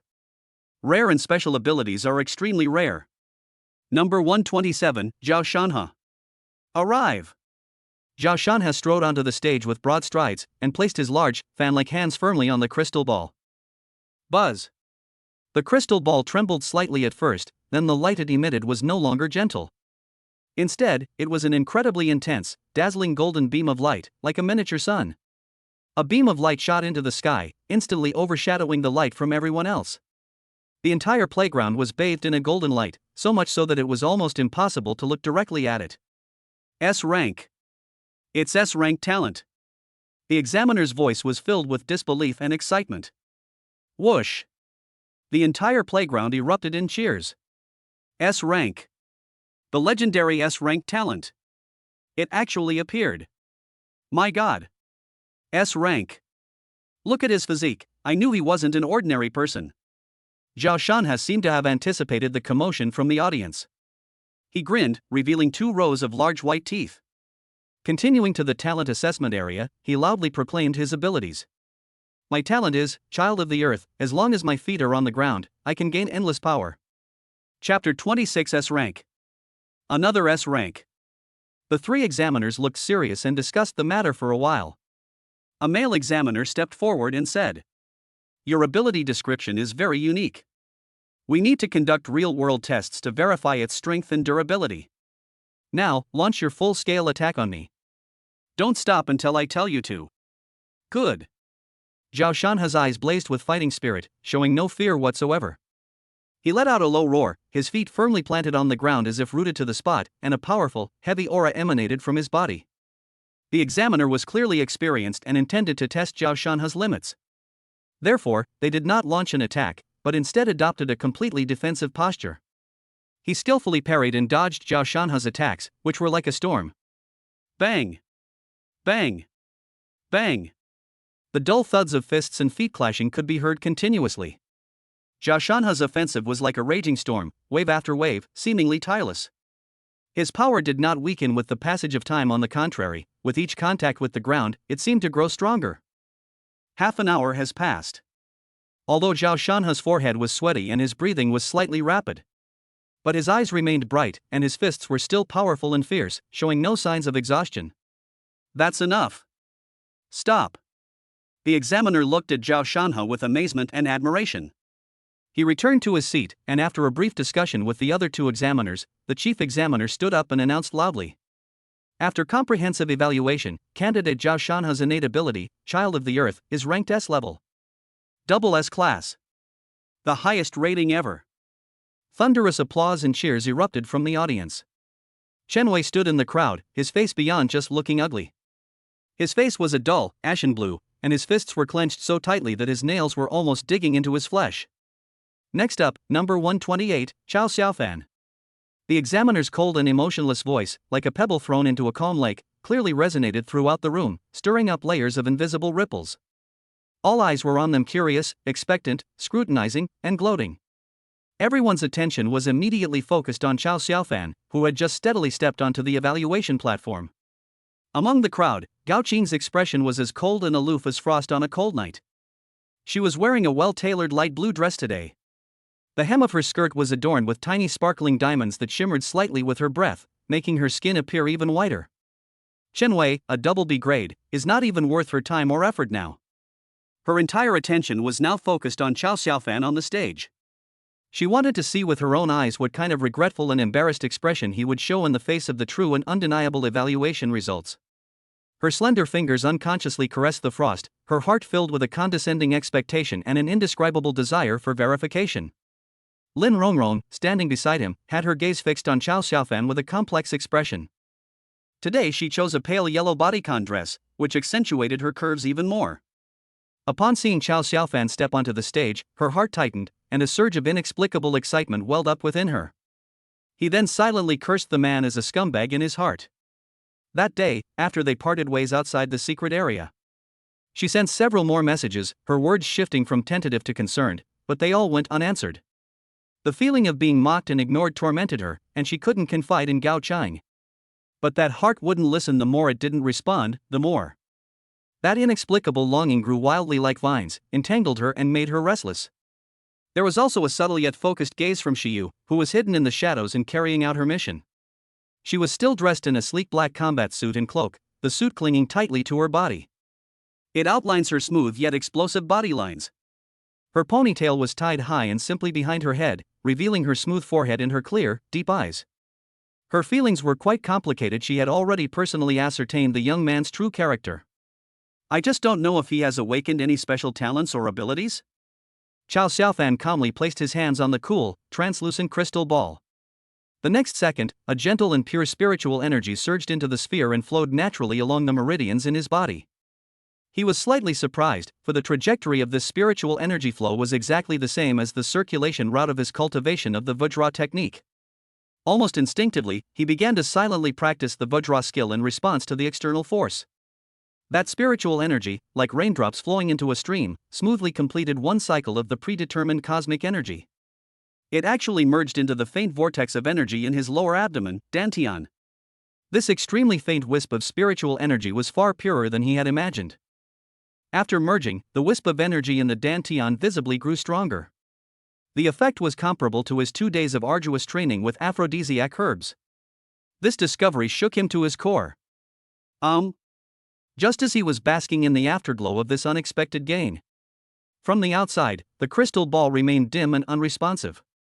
No spiritual root. As if he had seized a huge handle, Chen Wei couldn't wait to start his mockery loudly, his face full of pleasure. Waste. The henchman immediately understood and burst into even more exaggerated laughter, causing a commotion to erupt in the room. The examiner frowned almost imperceptibly. Among those who participated in the martial arts assessment, there were many who, despite lacking spiritual roots, eventually awakened top-tier superpowers. He was about to remind the boy not to be discouraged and that he could go directly to the other side for a talent and ability assessment. But Chao Xiaofan's hands remained firmly pressed on the crystal ball. His eyes were closed and his brows were slightly furrowed, as if he was concentrating intently on sensing something. Shut up, all of you! A thunderous roar rose from the ground. Zhao Shanhe suddenly took a step forward, his burly body exuding a fierce aura. The laughing henchmen, like ducks with their necks being choked, stopped laughing abruptly and fell silent. Anyone who dares to interfere with my brother's review, I promise I'll beat the shit out of them. Zhao Shanhe's copper bell-like eyes swept over Chen Wei and the others. This time, his voice was not loud, but it carried a chilling ruthlessness. I mean what I say. The threat of the dual S level was like a real, cold wind, and the entire playground instantly fell silent.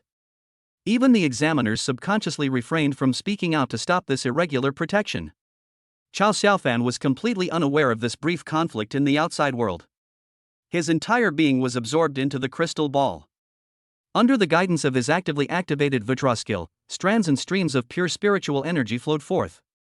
It was being extracted from the crystal ball at an unprecedented speed, rapidly circulating through his body and merging into the vortex of energy in his dantian. Unwittingly, he was frantically absorbing the spiritual power manifested by the evaluation artifact. In just a few dozen seconds, hundreds of thin streams of spiritual energy had been absorbed. The vortex of energy within the dantian spun and expanded at an unprecedented speed, its volume more than doubling compared to before the evaluation. The surging spiritual energy continuously washed over and expanded his meridians. It brought an almost unbearable sense of ultimate comfort, and Chao Xiaofan almost couldn't help but groan out loud, only managing to hold back with sheer willpower. What exactly happened? Is it due to the unique nature of Vajra Kung Fu, or is it a problem with my body itself? Through introspection, he saw that the once abundant spiritual light within the crystal ball had become thin and dim, nearly exhausted. His heart skipped a beat, and he immediately stopped practicing the Vajra Kung Fu. The guidance of the cultivation method has been lost. The spiritual energy that followed, which had been rejected, swirled aimlessly through his meridians. Having nowhere to turn, it can only follow some inherent rules and flow back into the crystal ball. Buzz! A massive golden beam of light suddenly erupted from inside the crystal ball. Soaring into the sky, dazzling and radiant, it illuminated the entire venue with a magnificent glow. However, only Chao Xiaofan himself, and Shiyu lurking in the shadows, knew this. It was clearly captured that at the core of that blazing golden pillar of light, there was also a wisp of condensed, tangible, noble and mysterious purple light. S-Class? Another S-Class? Chapter 27. Why are you using me as a bet? The examiner's hands trembled slightly uncontrollably, and his face was filled with disbelief. Two people have achieved an S-level talent rating today, a rare occurrence even after several years. Impossible. It's definitely malfunctioning. The crystal ball is broken. Chen Wei was so jealous that his eyes almost bulged out, his face contorted, and he lost control and shouted wildly from below the stage. It might take years to produce an S-Class, how could two appear in a row today? There's definitely something wrong with this. The examiner looked at Chen Wei, who seemed to have gone mad, and then at Chao Xiaofan, who remained calm. A flicker of doubt crossed his mind, but he quickly suppressed it. This crystal ball has been passed down for over a century, boasts a stable structure, and is based on profound principles. I have never heard of any precedent for this happening. Chao Xiaofan chuckled inwardly, I'm more than just S-rank. Old Chao is awesome. Ha ha ha ha. We brothers are tied for first place. Zhao Shanha's hearty laughter broke the silence of the scene. This also dispelled the momentary atmosphere of doubt. Gao Chang and Lin Rongrong, standing in the crowd, had expressions of utter shock and surprise on their faces. Gao Qing's fingers, which had been caressing the frost, suddenly stopped, her red lips slightly parted. For the first time, a noticeable fluctuation appeared in his usually cool eyes. That heart, which had been waiting to watch the show, was now gripped by an invisible hand. Then it was suddenly thrown high into the air, making the person feel dizzy and disoriented. He actually has S-level talent? Was my previous judgment wrong? A subtle sense of regret and an even stronger curiosity quietly began to grow. Lin Rongrong covered her mouth, her large eyes swirling with emotion. Annoyance, surprise, and a hint of secret pride mingled together, leaving her in a state of utter turmoil. Ignoring the uproar and various gazes from the audience, Chao Xiaofan expressionlessly withdrew his hand and walked straight to the talent and ability evaluation area on the other side. Superpower name, portable space, effect, creates an independent space that can be carried with you. Because this ability was borrowed, he didn't have the corresponding awakening mantra in his mind. I had no choice but to make something up. Having said that, he subtly opened a spatial dimension in front of the examiner. He skillfully placed his phone in and then instantly took it out, demonstrating his technique with remarkable ease. Space-based. The three examiners exchanged a shocked look and whispered a few words to each other. Finally, the examiner in the middle announced in a deep voice. Special ability category, spatial ability. Rating, a level. Although the space currently on display is limited in volume and its applications are somewhat limited. However, the rarity of spatial abilities and their enormous growth potential are well known. The personal space will continue to expand as the owner's mental strength increases enough to match an A-level rating. S-level physical constitution, a level superpower. This evaluation is enough to get into any martial arts university.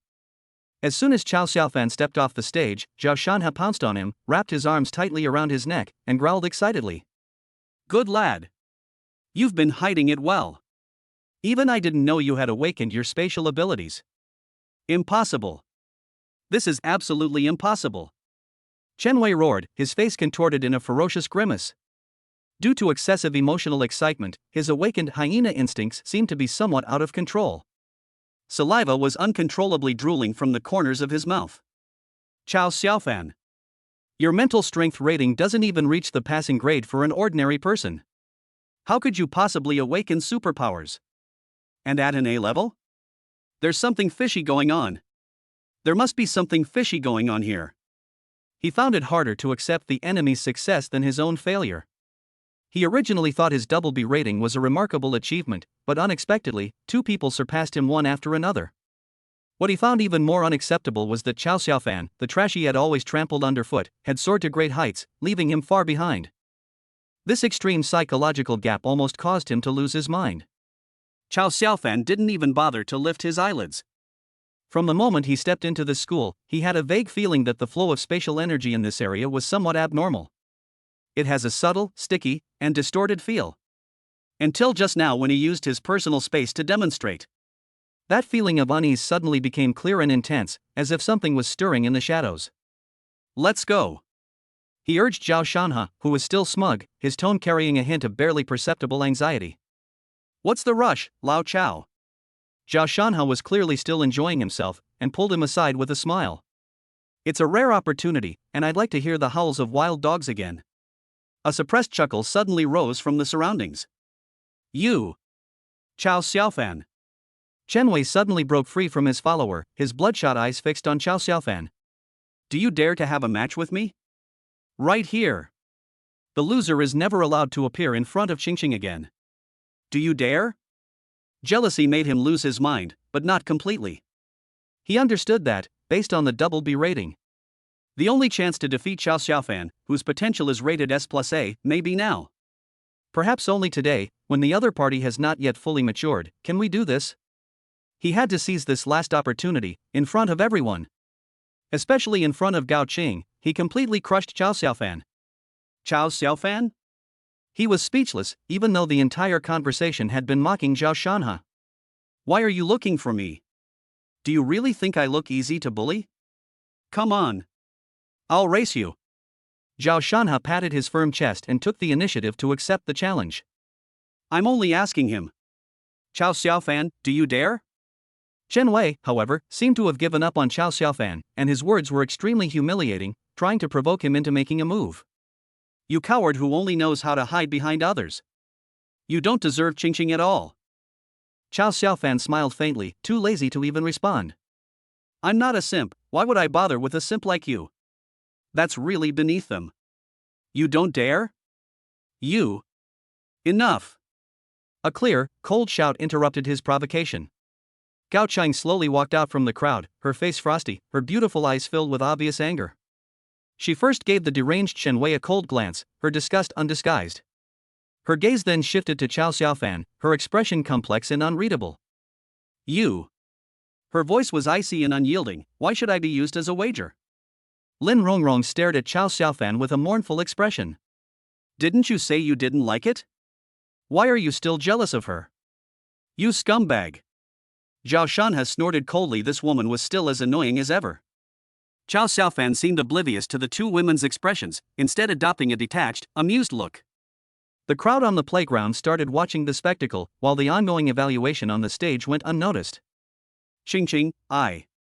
Upon seeing Gao Qing, Chen Wei stopped drooling and instantly transformed from a stray dog into a husky, stammering and unable to utter a word. We're not that close, please don't call me Qingqing. Ha, the little sycophant is going to be heartbroken, Zhao Shanhe couldn't help but mock. Chapter 28 Purification. Purification. Purification. Zhao Shanhe, shut up. Gao Cheng was glared at by a pair of beautiful eyes filled with slight anger. This time, Zhao Shanha refused to budge an inch, his eyes filled with impatience, as if to say, "Who do you think you are? I was only giving my brother face before, but now that Lao Chao has realized his mistake, why would I tolerate a woman like you? Gao Cheng, who do you think you are?" Before Zhao Shanha could speak, Chao Xiaofan started cursing. The icy voice, like a sharp blade tempered with ice, struck Gao Cheng first. "If you don't allow your dog to be scolded, then keep it under control and don't let it out to bark. What, you're only allowed to provoke, but not others to talk back? Do you think everyone should fawn over you?" Gao Cheng's beautiful eyes widened as she stared at Chao Xiaofan in disbelief. This boy, who had once been so gentle to her, now looked as cold and indifferent as a stranger. The stark contrast left her momentarily stunned, a mix of grievance, shame, anger, and bewilderment welling up inside her. "Do you think everyone is like him, willingly letting you order them around and even feeling honored?" Chao Xiaofan pressed his advantage, his tone almost overflowing with sarcasm. "Wake up, college beauty, do you really think you're a little princess? Down." Although those two words were not uttered, they were clearly etched in Chao Xiaofan's indifferent eyes. "Ha ha ha." Zhao Shanha grinned, revealing his bright white teeth, and watched as his brother finally tore away the other's false sense of superiority. He felt all the pent-up anger in his chest vanish.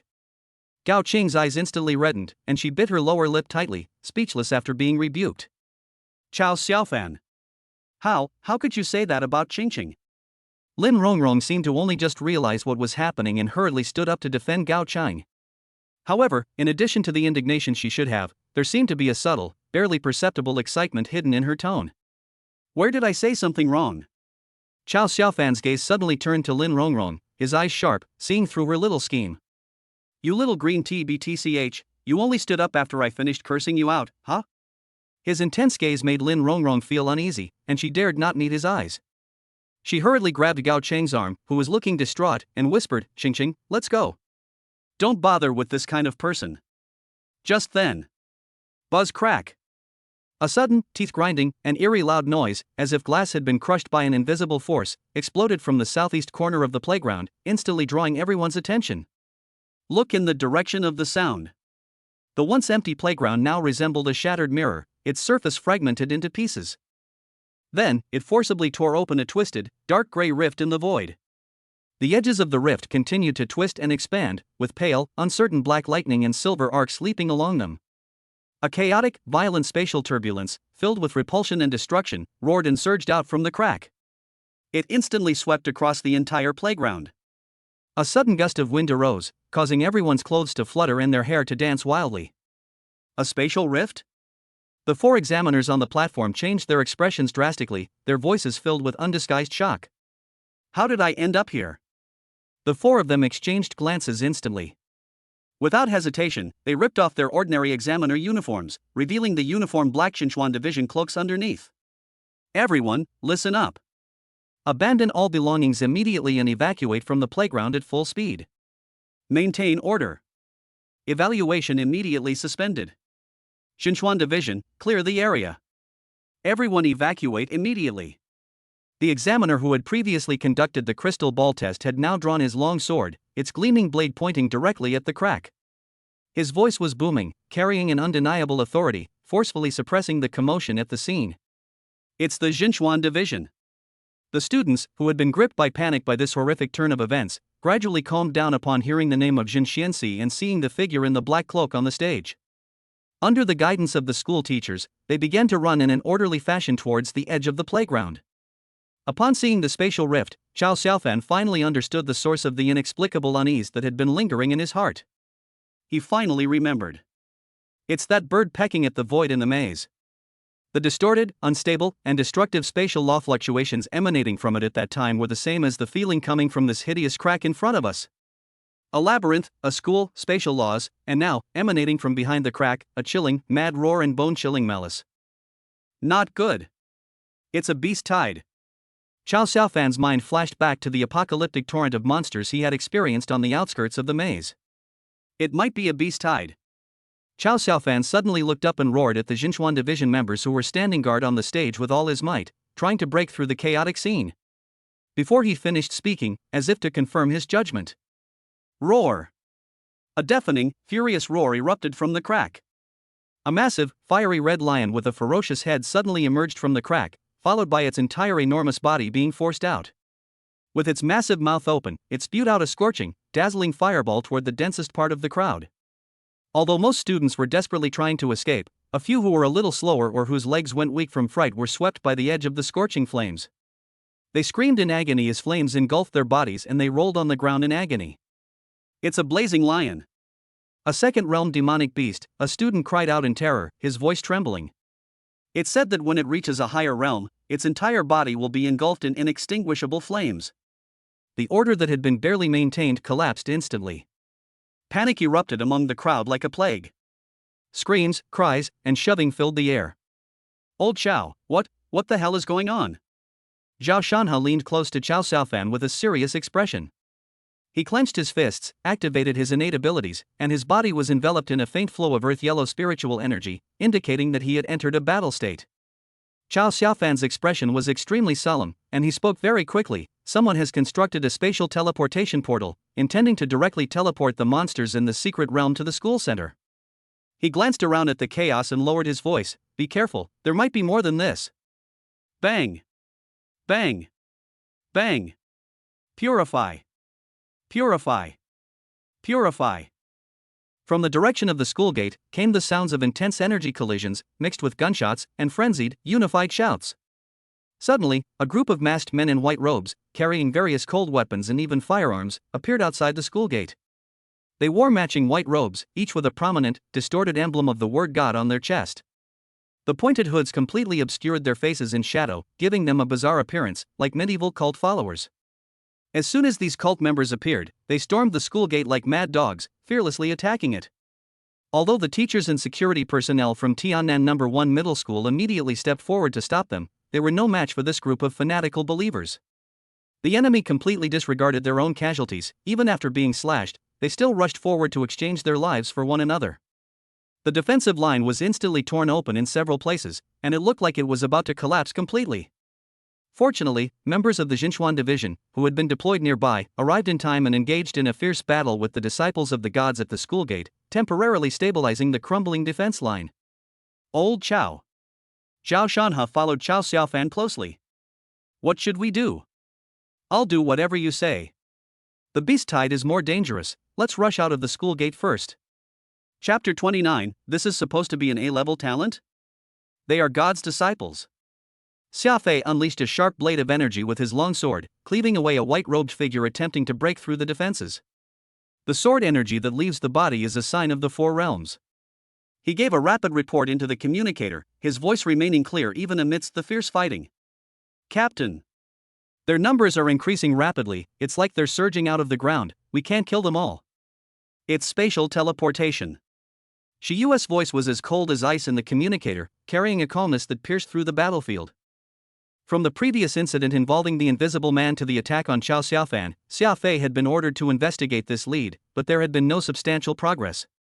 Shiyu had already judged that, given the God's Disciples organization's distorted beliefs and insane modus operandi, they are highly likely to choose to strike on Evaluation Day, a time when the seeds of human genius are concentrated and ready to deliver a devastating blow. This is entirely in line with their extreme doctrine of welcoming the kingdom of God. Therefore, while secretly seeking reinforcements from headquarters, she also dispatched some of the team's combat strength to several schools with assessments. She herself was stationed at No. 1 High School. On the other hand, he had no choice but to rely on Qiao Xiaofan's special method to accelerate the removal of the seal within his body and restore his peak combat power. She hadn't expected that the other party would possess the technology to construct a stable spatial portal. Report on the situation at other schools. Report. The white-robed staff at No. 3 Middle School have been attacked. White-robed students at No. 5 Middle School attacked. White-robed students attacked at a senior high school. No abnormalities found at Shiqiao Middle School. Have you found any trace of a portal? No. None. Those who were attacked, stay where you are. The rest of you, reinforce No. 1 Middle School. Be quick. Shiyu's order was firm and decisive. Yes. However, distant water cannot quench immediate thirst. At this moment, the campus has become a living hell. The spatial rifts on the playground resembled festering wounds, continuously spewing out ferocious, blazing lions. The 4 examiners from the Jinchuan division fought with all their might, their swords flashing and spiritual energy barriers intertwining to barely block the main impact. However, their numerical disadvantage left them stretched thin and unable to attend to the overall situation. At the school gate, the battle was even more brutal. Only Xiafei, a 4th realm expert, remained, leading 14 members to fiercely guard the key passage to the outside world. They were faced with a tidal wave of believers. Most of these white-robed madmen only had the strength of the 1st or 2nd realm. Under normal circumstances, Xiafei alone could easily sweep them away. But at this moment, fueled by their fanatical faith and utter disregard for life, they charged forward relentlessly, using their bodies to assault the defenses and their blood and lives to bridge the gap in their spiritual realm. For the true God. Purify! Purify! The roar echoed. Several people in white robes raised their guns and indiscriminately opened fire on the panicked crowd on campus. Did-day! Guns spat fire, and bullets, like the Grim Reaper's scythe, whistled through the dense crowd of students. Firearms pose little threat to superhumans who have completed the 2nd stage of body tempering. But for these students who have just awakened to the fact that their physical abilities are no different from those of ordinary people, this is undoubtedly fatal. Ah! My legs! Help! Help! The piercing cries and painful wails instantly drowned out all other sounds. The campus instantly turned into hell. Students fell like felled wheat, riddled with bullets, their blood quickly staining the ground red, and an atmosphere of despair permeated the air. Chao Xiaofan fully expanded his personal space, which acted as an invisible shield more than 2 meters tall in front of him. The bullets that were fired disappeared into space as if they had sunk into the sea, creating a temporary safe zone behind Chao Xiaofan. Seeing his classmates lying in pools of blood, groaning in pain, Zhao Shanhe's eyes turned bloodshot, and he was about to rush forward and fight them without hesitation. Brother Chicken! Calm down! Chao Xiaofan held him tightly, her voice hoarse. They have guns. Rushing in recklessly will just make you sitting ducks. Let's wait for another chance. However, the defensive line was still breached due to the overwhelming numerical disadvantage. More and more people in white robes brandished sharp blades, grinning as they charged into the unarmed student crowd. It's like a tiger entering a flock of sheep. The real massacre began. Captain! There are too many people. We can't protect them. Xia Fei's voice came through the communicator. He slashed left and right, unleashing countless bursts of sword energy, each strike taking the lives of more than a dozen people. The severed limbs at the school gate piled up into a small mountain. His spiritual power was about to run out, but the white robe continued to pour out. Xia Fei unleashed another burst of sword energy, but this time he only killed a few people. The remaining few, fearless of death, charged forward. Xia Fei sustained several more wounds, yet he remained stubbornly rooted to the spot, attempting to block even more enemies. Hidden in the shadows, Shiyu clenched her fists. She suppressed the urge to act immediately. Her keen intuition told her that the other party must have an even more powerful backup plan. She was waiting for the big fish to show itself. But given the current situation, if we don't act now, the future of these young humans will be completely wiped out. In the crowd, Gao Chang and Lin Rongrong were already terrified and their faces turned pale as they were swept away by the flow of people. Gao Chang stumbled and was pushed forward, just in time to meet a white-robed figure charging towards her. The white-robed man's eyes flashed with a fanatical ferocity, and the blood-stained cleaver in his hand whistled as it slashed down fiercely towards her snow-white neck. Ah! Gao Chang's mind went blank, and she froze on the spot, forgetting all about her superpowers and her A-level status. Shenwei, who had been closely following Gao Chang, let out a strange cry just before the cleaver fell, turned around and squeezed into the crowd with astonishing speed. In the face of life and death, this sycophant triggered his hyena instinct and ran away first. He planned to take a detour and attack from behind. It seems like she didn't love him that much after all. Chao Xiaofan, who was standing to the side, sighed. Gao Chang still needs some grass, we can't let her die. He suddenly lunged forward, grabbed Gao Chang by the back of her collar, and forcefully pulled her back. Swoosh! The blade grazed Gao Chang's nose, severing a few strands of her hair that were flying up. Hey, Campus Belle, is this what you call an A-level talent? Chao Xiaofan tossed her aside and mocked her. Gao Chang fell to the ground, her palms scraped raw by the rough surface, and they stung painfully. She looked up at Chao Xiaofan, and whether from grievance or fear, she burst into tears. What a nuisance! Chao Xiaofan cursed. The white-robed man missed his target with his first strike and immediately turned his attention to Chao Xiaofan, who had ruined his plans. He roared and swung his sword at Qiao Xiaofan again. Qiao Xiaofan's eyes instantly turned cold and sharp. With a thought, the dagger appeared in his hand. After absorbing the spiritual energy within the crystal ball, he felt his strength become more solid and refined. At this moment, he unleashed his full power, fiercely blocking the opponent's cleaver. Clanged.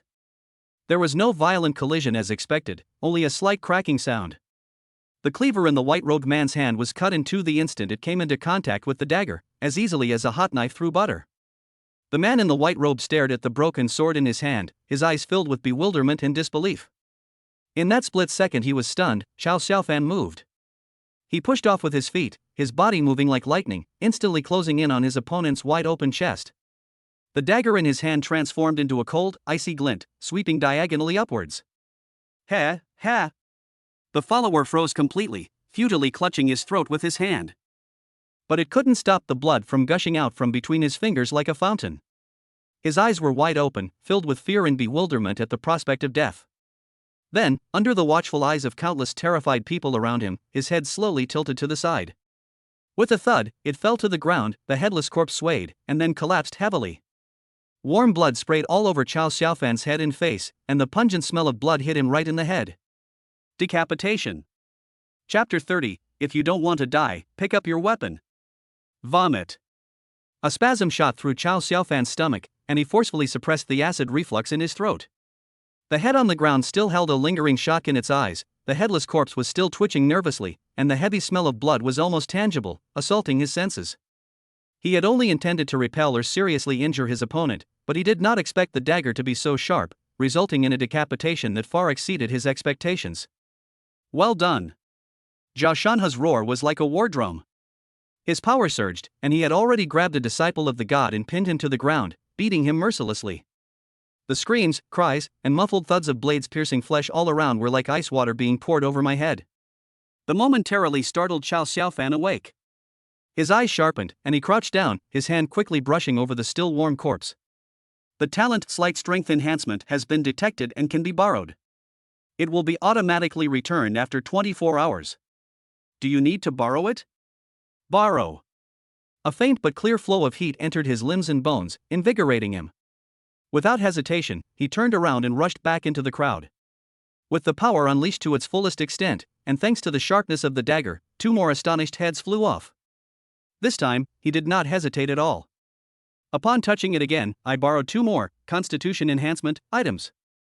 These followers of the gods are all awakened beings?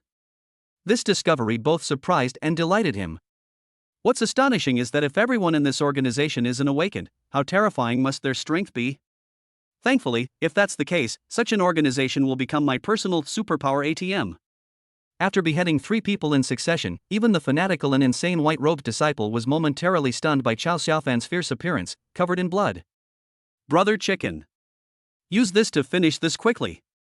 Qiao Xiaofan kicked up a fallen longsword and threw it to Zhao Shanhe. Immediately afterwards, he grabbed the bloody head from the ground and held it high. If you don't want to die, pick up your weapon. Blood streamed down his arm, then he violently threw his head away, picked up a knife from the ground, and slashed down a white-robed disciple who rushed forward. Those who have awakened, follow me and fight your way out. Chop down these bastards. Without waiting for a response, Qiao Xiaofan, wielding a dagger in his left hand and a sword in his right, charged directly into the group of white-robed figures. His figure, carrying a resolute determination to cut off all escape routes, pierced through the panic and ignited fear. Roar! Zhao Shanhe was the first to respond, raising his knife and slashing wildly, instantly felling 1 person. Kill, kill! A thin girl wearing glasses was trembling violently, but she gripped the broken knife on the ground that Qiao Xiaofan's dagger had cut in half, and squeezed out a shrill and resolute scream from deep in her throat. Boom! A suppressed fear, like ignited gunpowder, instantly transformed into boiling rage and ferocity. The youthful vigor and passion of the young man made him the perfect flammable material. More and more people, their eyes bloodshot, picked up anything they could use as weapons, roaring like wild beasts, and gathered behind Qiao Xiaofan, forming a torrent of resistance. Among the crowd, a girl with a ponytail, Xiao, leaned against the wall, her face pale. The physical discomfort from killing a thug was slowly fading away. She raised her head, her gaze passing over the chaotic crowd, and locked firmly on the handsome figure charging forward, his back covered in blood. Her eyes held a complex mix of emotions: shock, a hint of admiration, and a certain indescribable feeling quietly taking root. Suddenly, she took a deep breath, her eyes flashed, and her mental power transformed into an invisible hand. A white-robed disciple behind her, who was about to ambush his classmate, suddenly froze, blood flowing from his 7 orifices, and he collapsed to the ground. Shi Yao's face turned even paler. Shi Yu secretly observed the changes in her younger sister. I was both pleased that she had taken this crucial step, and I couldn't help but feel sorry for this premature growth. On the other side, Gao Cheng struggled to stand up. Looking around, all the boys who had once idolized her and fawned over her were nowhere to be seen. Shen Wei, who claimed to be the most affectionate, ran away faster than anyone else. On the contrary, it was the boy who had cursed her the most who stepped forward at the critical moment of life and death. This is such a hassle. Chao Xiaofan's voice still echoed in my ears. An unprecedented sense of humiliation and resentment, mixed with a strange clarity, exploded in her heart. The facade of vanity she had always relied on for survival was shattered completely in the face of the reality of blood and knife. You either sink into the abyss or be reborn from the brink of despair. A chilling, bone-piercing aura suddenly erupted from her body. The surrounding temperature plummeted, and countless tiny ice crystals condensed in the air. Under immense mental shock and pressure, her mental strength actually broke through the bottleneck and advanced to the second realm. Her eyes were cold, devoid of her usual affected manner. With a wave of her jade-like hand, more than a dozen sharp ice spikes instantly condensed in front of her, shooting fiercely towards the thugs with a piercing sound. Chao Xiaofan, who was charging into battle, seemed to sense something and glanced back. Seeing Gao Cheng, who was surrounded by cold air and icicles and had a completely different temperament, a hint of surprise flashed in his eyes. So you've cheered up now? This surprised him somewhat. As someone who had once possessed the heart of frost, Chao Xiaofan knew that the power of this talent lay not only in its elemental attributes. It lies in the heart. Having this talent will make you unconsciously stay calm at all times, just like a concentration buff in a game. It can be said that as long as Gao Cheng calms down and faces herself squarely, her growth rate will be astonishing. It's a pity that she was always immersed in her arrogant school beauty persona, wasting all that talent. This talent should be rated S level, and in some ways it is even comparable to Zhao Shanhe's talent. Unfortunately, I couldn't borrow it. Back to the battlefield.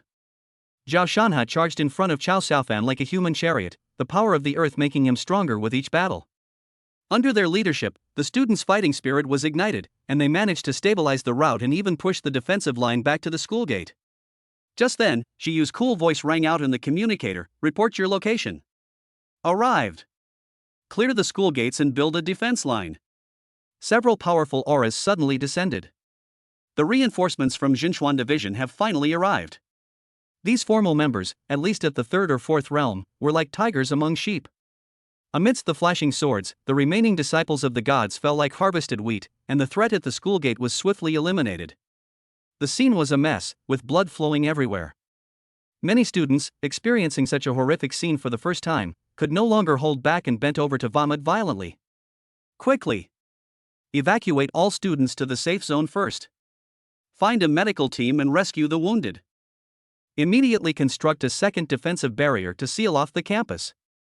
Shi Yu quickly issued the order, but her brows were furrowed, and the unease in her heart had not dissipated. Be careful. The other party's plan is so meticulous that they can't possibly only have this much. Their real tricks are probably yet to come. Chapter 31: Crisis returns. Just when everyone thought the crisis was over and they could finally breathe a sigh of relief. Roar! A furious, soul-shaking roar, like a thunderclap, exploded from the center of the playground.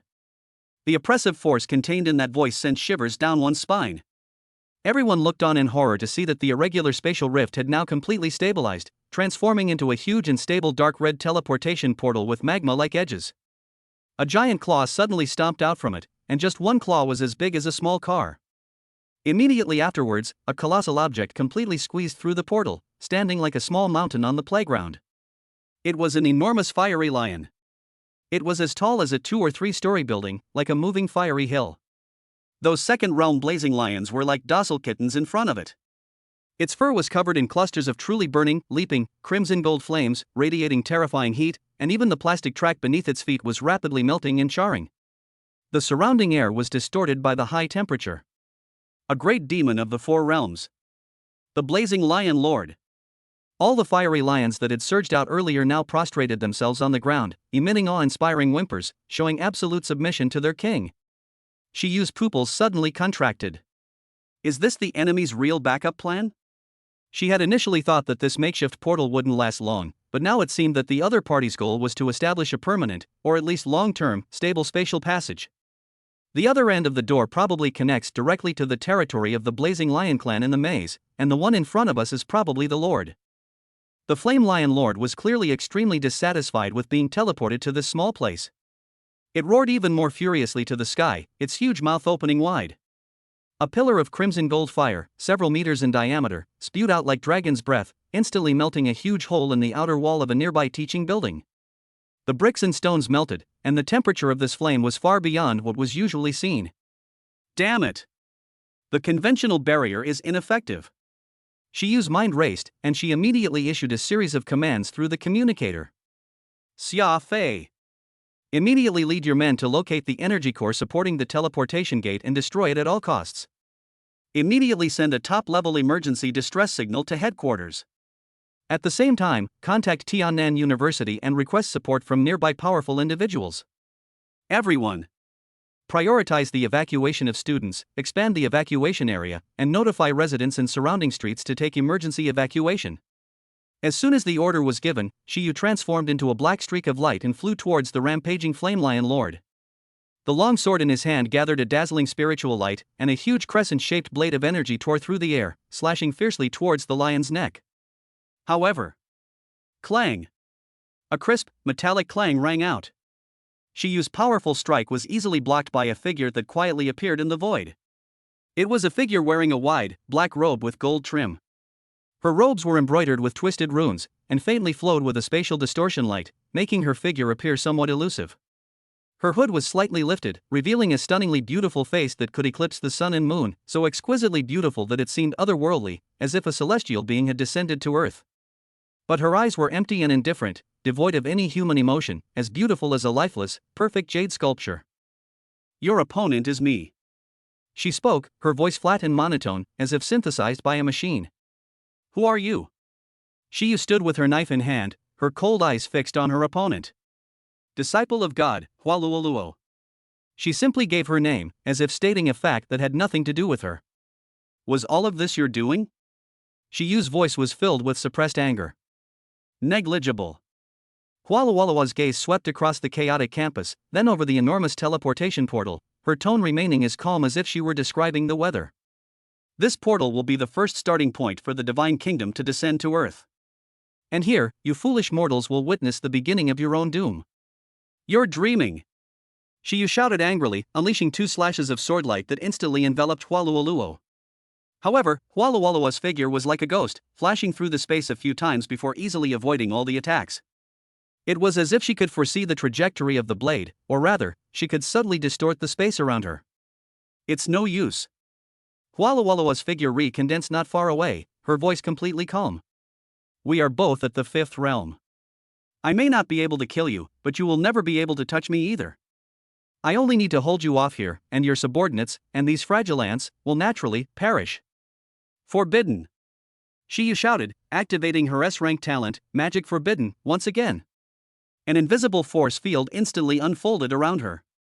However, this time, the force field only expanded to a few meters around it before it crashed into an invisible barrier, shattering and dissipating. Is this the legendary S-rank magic suppressing technique? Hualuoluo's tone finally carried a faint hint of curiosity, like that of a researcher. You don't seem to be at your peak. She keenly sensed Shiyu's weakness. Just watch, these fools you are protecting will soon all die out.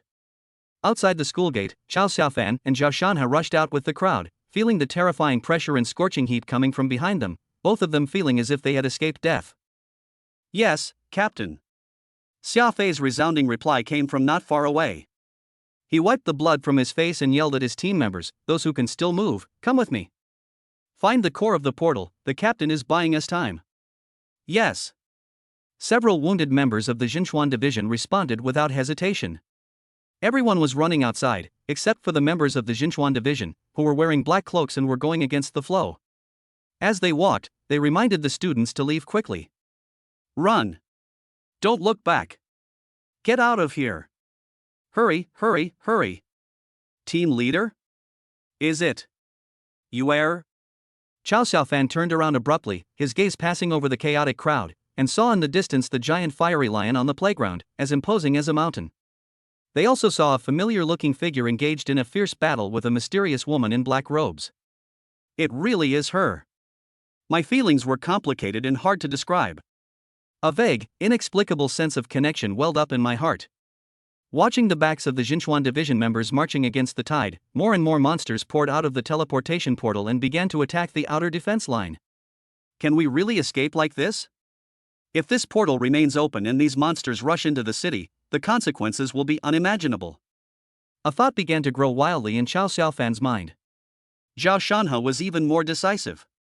He spat out a mouthful of bloody saliva and roared, "Old Chow, you go first. I'll go back and lend a hand." They're clearly short-handed. After saying that, without waiting for Chow Xiaofan's response, he picked up his long sword, turned around, and rushed back into the school with the Jinchuan division team members. Chapter 32 New Superpower, Flame Heart Protection. Space, portal. Perhaps there's something I can do? This idea ignited in Chow Xiaofan's heart like wildfire. Instead of following Zhao Shanhe and Jin Xuanzi against the tide, he took a deep breath. Taking advantage of the dust and chaos, and relying on their familiarity with the terrain, they quietly slipped back into the campus along the edges of the collapsed statues and burning bushes. He was so focused on the danger ahead that he didn't notice that two beautiful eyes in the distance locked onto his back almost at the same time. As Gao Chang and Shi Yao rushed out of the school gate, they both searched for the boy's figure in the fleeing crowd. When they saw Chow Xiaofan not only not leave, but resolutely turn back and rush towards that hell of flames and death, they chose to follow without the slightest hesitation. Shi Yao was wearing a tracksuit that allowed her to move around easily, but the intense running couldn't restrain her full curves, which were far beyond what her peers could be described as a natural gift. Every leap is full of amazing energy and elasticity. Once she left the school gate, she discovered that her sister was still fighting, and she had to go back to help her. Gao Chang, amidst the chaos, finally received Lin Rongrong's intermittent, tearful plea for help. This gave her a reason to go back. But what she herself didn't understand was that when she caught a glimpse of Chow Xiaofan's back, the hesitation that had arisen from fear was instantly dispelled by a more complex and indescribable emotion. Was it worry? Was it resentment? Or was it some kind of pull that she herself was unwilling to admit? She pursed her lips, tidied her slightly messy hair, and resolutely followed. The two entered the smoke-filled school gates one after the other, from different directions and at different times. They quickly noticed each other's presence, their eyes briefly meeting in the air. They both saw the surprise and determination in each other's eyes, but there was no time to say anything at the moment. They followed the general direction Chow Xiaofan had indicated. However, after passing by a burning school building ruin, the boy's figure vanished into thin air as if he had evaporated into thin air. Where are they? Gao Chang frowned, her faint expectation dashed, replaced by a sense of inexplicable loss and deeper worry. She looked around, searching for Lin Rongrong, her gaze unconsciously sweeping over every possible hiding place, hoping that the handsome figure would reappear. Shi Yao was more decisive. She sensed the most intense energy collision coming from the center of the playground that was where her sister Shi Yu was fighting a powerful enemy. Without further hesitation, her invisible spiritual power fluctuated slightly, and like a nimble hunting dog, she charged straight towards the main battlefield. At this moment, Chow Xiaofan had already activated Wind Element Affinity and Invisibility. He moved like an invisible wind through the ruins, his heartbeat and breath kept to a minimum.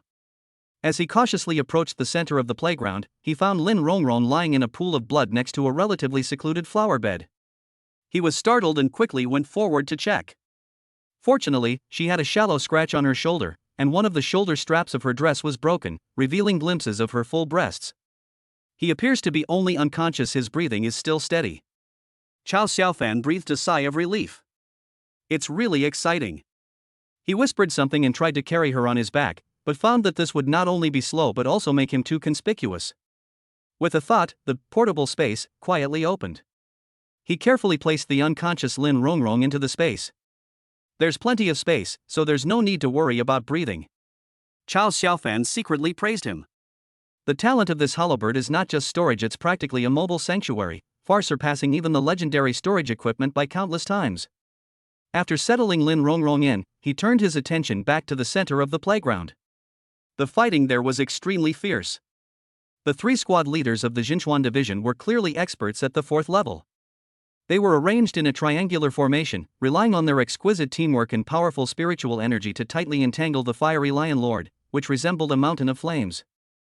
The glint of swords and the crimson flames clashed repeatedly, unleashing deafening roars, and the dissipated energy plowed the surrounding ground again and again. Meanwhile, more members of the Jinchuan division formed small battle formations, desperately resisting the blazing lion packs that kept pouring out from the stable teleportation portal. Monsters are born with strong physiques, and their strength and defense far exceed those of humans of the same level. Ordinary 3rd-level extraordinary beings often need several people to cooperate in order to barely withstand a monster of the same level. Only those awakened with powerful offensive abilities can deal with monsters alone. This is precisely why Zhao Shanhe, on the other side of the battlefield, stands out so much. A greenhorn who had just finished a martial arts assessment, carrying a long sword he had picked up at random, actually managed to fight a blazing lion at the peak of the 2nd realm all by himself, going toe-to-toe with it. His body was enveloped in a thick, earthy yellow spiritual energy, which withstood the lion's pounce and claw attacks. Although he was forced to retreat repeatedly, and his body was covered in charred scratches and burns, he always managed to pounce again with renewed vigor the next moment, still cursing under his breath.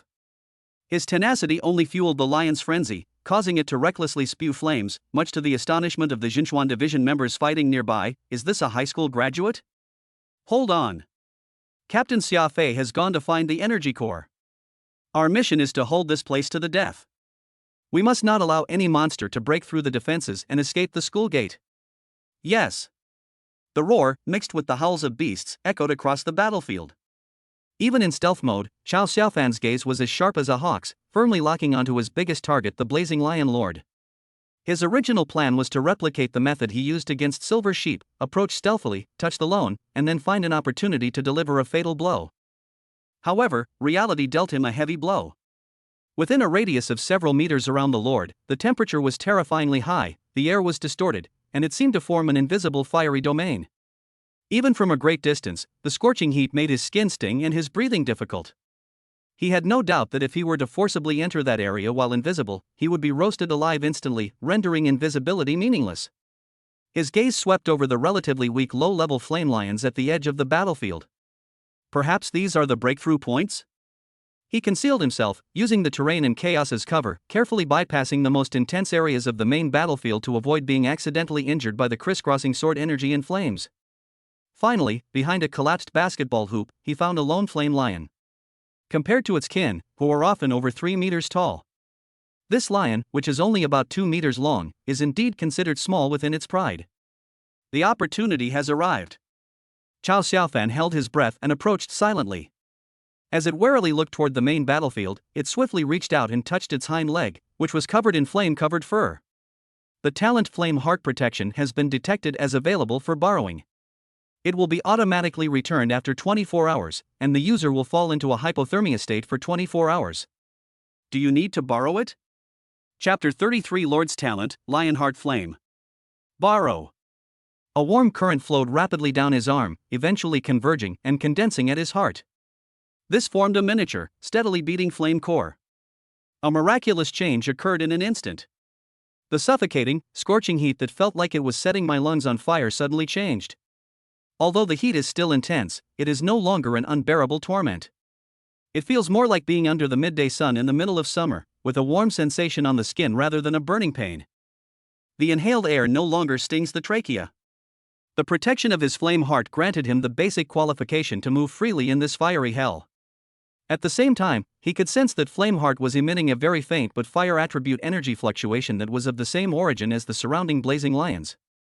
This fluctuation acted as a simple identifier, causing the surrounding low-level flame lions in this chaotic and mixed battlefield to instinctively exclude this creature, whose scent was somewhat familiar yet strange, from their priority attack list. He witnessed firsthand how the lion's scarlet eyes would momentarily look confused when they swept over Qiao Xiaofan, before turning back to the little lion whose talent had been borrowed. To the pride of lions, this little lion is now the odd one out. It was a success. Qiao Xiaofan was overjoyed, but he became even more cautious in his actions.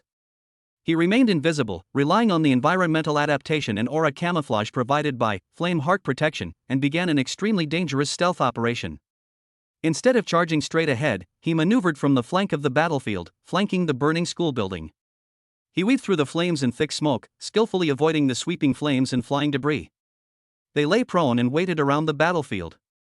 Just as the 3 squad leaders of the Jinchuan division were being sent flying by the blazing Lion Lord's violent ring of flames, Chao Xiaofan made a move. He pushed his own power to its limit. With the wind element affinity buff, his figure transformed into an almost invisible afterimage, suddenly rushing forward from a blind spot behind the Lord. Hot. Fiery hot. Incredibly hot. Even with the G-Flame heart protection, the terrifyingly high temperature still made his face burn and his skin feel intensely hot when he was in such close contact with the Lord Lion's true form, as if he were about to be set on fire at any moment. But there's no turning back now. He gritted his teeth, resisting the heat that threatened to melt him. He reached out and pressed down hard on the Flame Lion Lord's hind legs, which were as thick as pillars of lava. The sensation in my palm was scalding hot, like a branding iron, and contained a destructive energy as powerful as a volcano about to erupt. The Lionheart Flame talent has been detected. It will be automatically returned after 24 hours, and the user will be inflicted with a fire poison backlash state for 24 hours. Do you need to borrow it? Borrow. Boom. A scalding torrent, seemingly capable of igniting the soul, surged down his arm and into his body. This energy was incredibly violent, far exceeding any previous borrowing experience, causing his meridians to swell and almost making him let out a painful roar. Almost instinctively, he had a thought and tried to restrain and control this foreign force. The next moment, a golden-red flame cloud ribbon appeared behind him, moving without wind, making him look ethereal. Immediately afterwards, crackling crimson gold flames erupted from his body and quickly covered his entire body. It made him appear as if the god of fire had descended to earth. Most strangely, his originally short black hair had now completely transformed into leaping flames, flamboyant and unrestrained. The physical characteristics of the Lord Lion are all embodied in him. Upon closer inspection, Chao Xiaofan was shocked to discover that this Lord Lion's talent actually contained 2 abilities. One is the Lionheart Flame, which has a higher temperature than ordinary flames. Second, the fiery domain. The temperature within several meters of his body begins to rise sharply, the air distorts, the ground is scorched, and a miniature, uniquely his own scorching domain is forming. With a single thought, the temperature within the domain changed accordingly. So strong. A surge of excitement at the prospect of wielding immense power welled up within him. Chao Xiaofan quickly tried his best to suppress his aura and minimize the strange phenomena around him. Fortunately, it's still invisible. Otherwise, his godlike appearance would have been exposed to everyone long ago. This was in stark contrast to his ecstatic joy at gaining power. The once mighty and incomparably powerful Flame Lion Lord, with its body wreathed in flames, seemed to have its core soul ripped out the moment its talent was borrowed. Its iconic, inextinguishable crimson gold flames and the surrounding high temperature suddenly disappeared. Roar! The Lord Lion let out a frustrated roar filled with confusion and unease. It couldn't understand why its innate power had suddenly disappeared. A sense of weakness, seemingly emanating from his very soul, filled him with dread. It tried in vain to ignite the flames, but only a few pitiful wisps of black smoke emerged from its nose. A great opportunity. Go all out. Although they didn't understand why, the 3 seasoned squad leaders of the Jinchuan division knew that this was a once-in-a-lifetime opportunity. Attack its joints, the captain in the center roared, earth elemental energy surging from his longsword as he unleashed a powerful earth-splitting slash at the relatively slender joints of the giant lion's forelimbs. One of the men on the left went straight for the tendon of the Lord's other hind leg, precisely when the Lord's old strength had just dissipated and new strength had not yet arisen. Where the blade passed, the air itself was scorched, leaving hissing white marks. The 3 cooperated seamlessly. Without the protection of flames and the enhancement of its domain, the Flame Lion Lord's massive body became a burden. It could only rely on its beastly instincts to swing its claws and flick its long tail to block. Put. Although the long sword in the center was deflected by the claws, it still managed to cut a deep, bone-revealing wound on his shoulder blade, causing blood to gush out.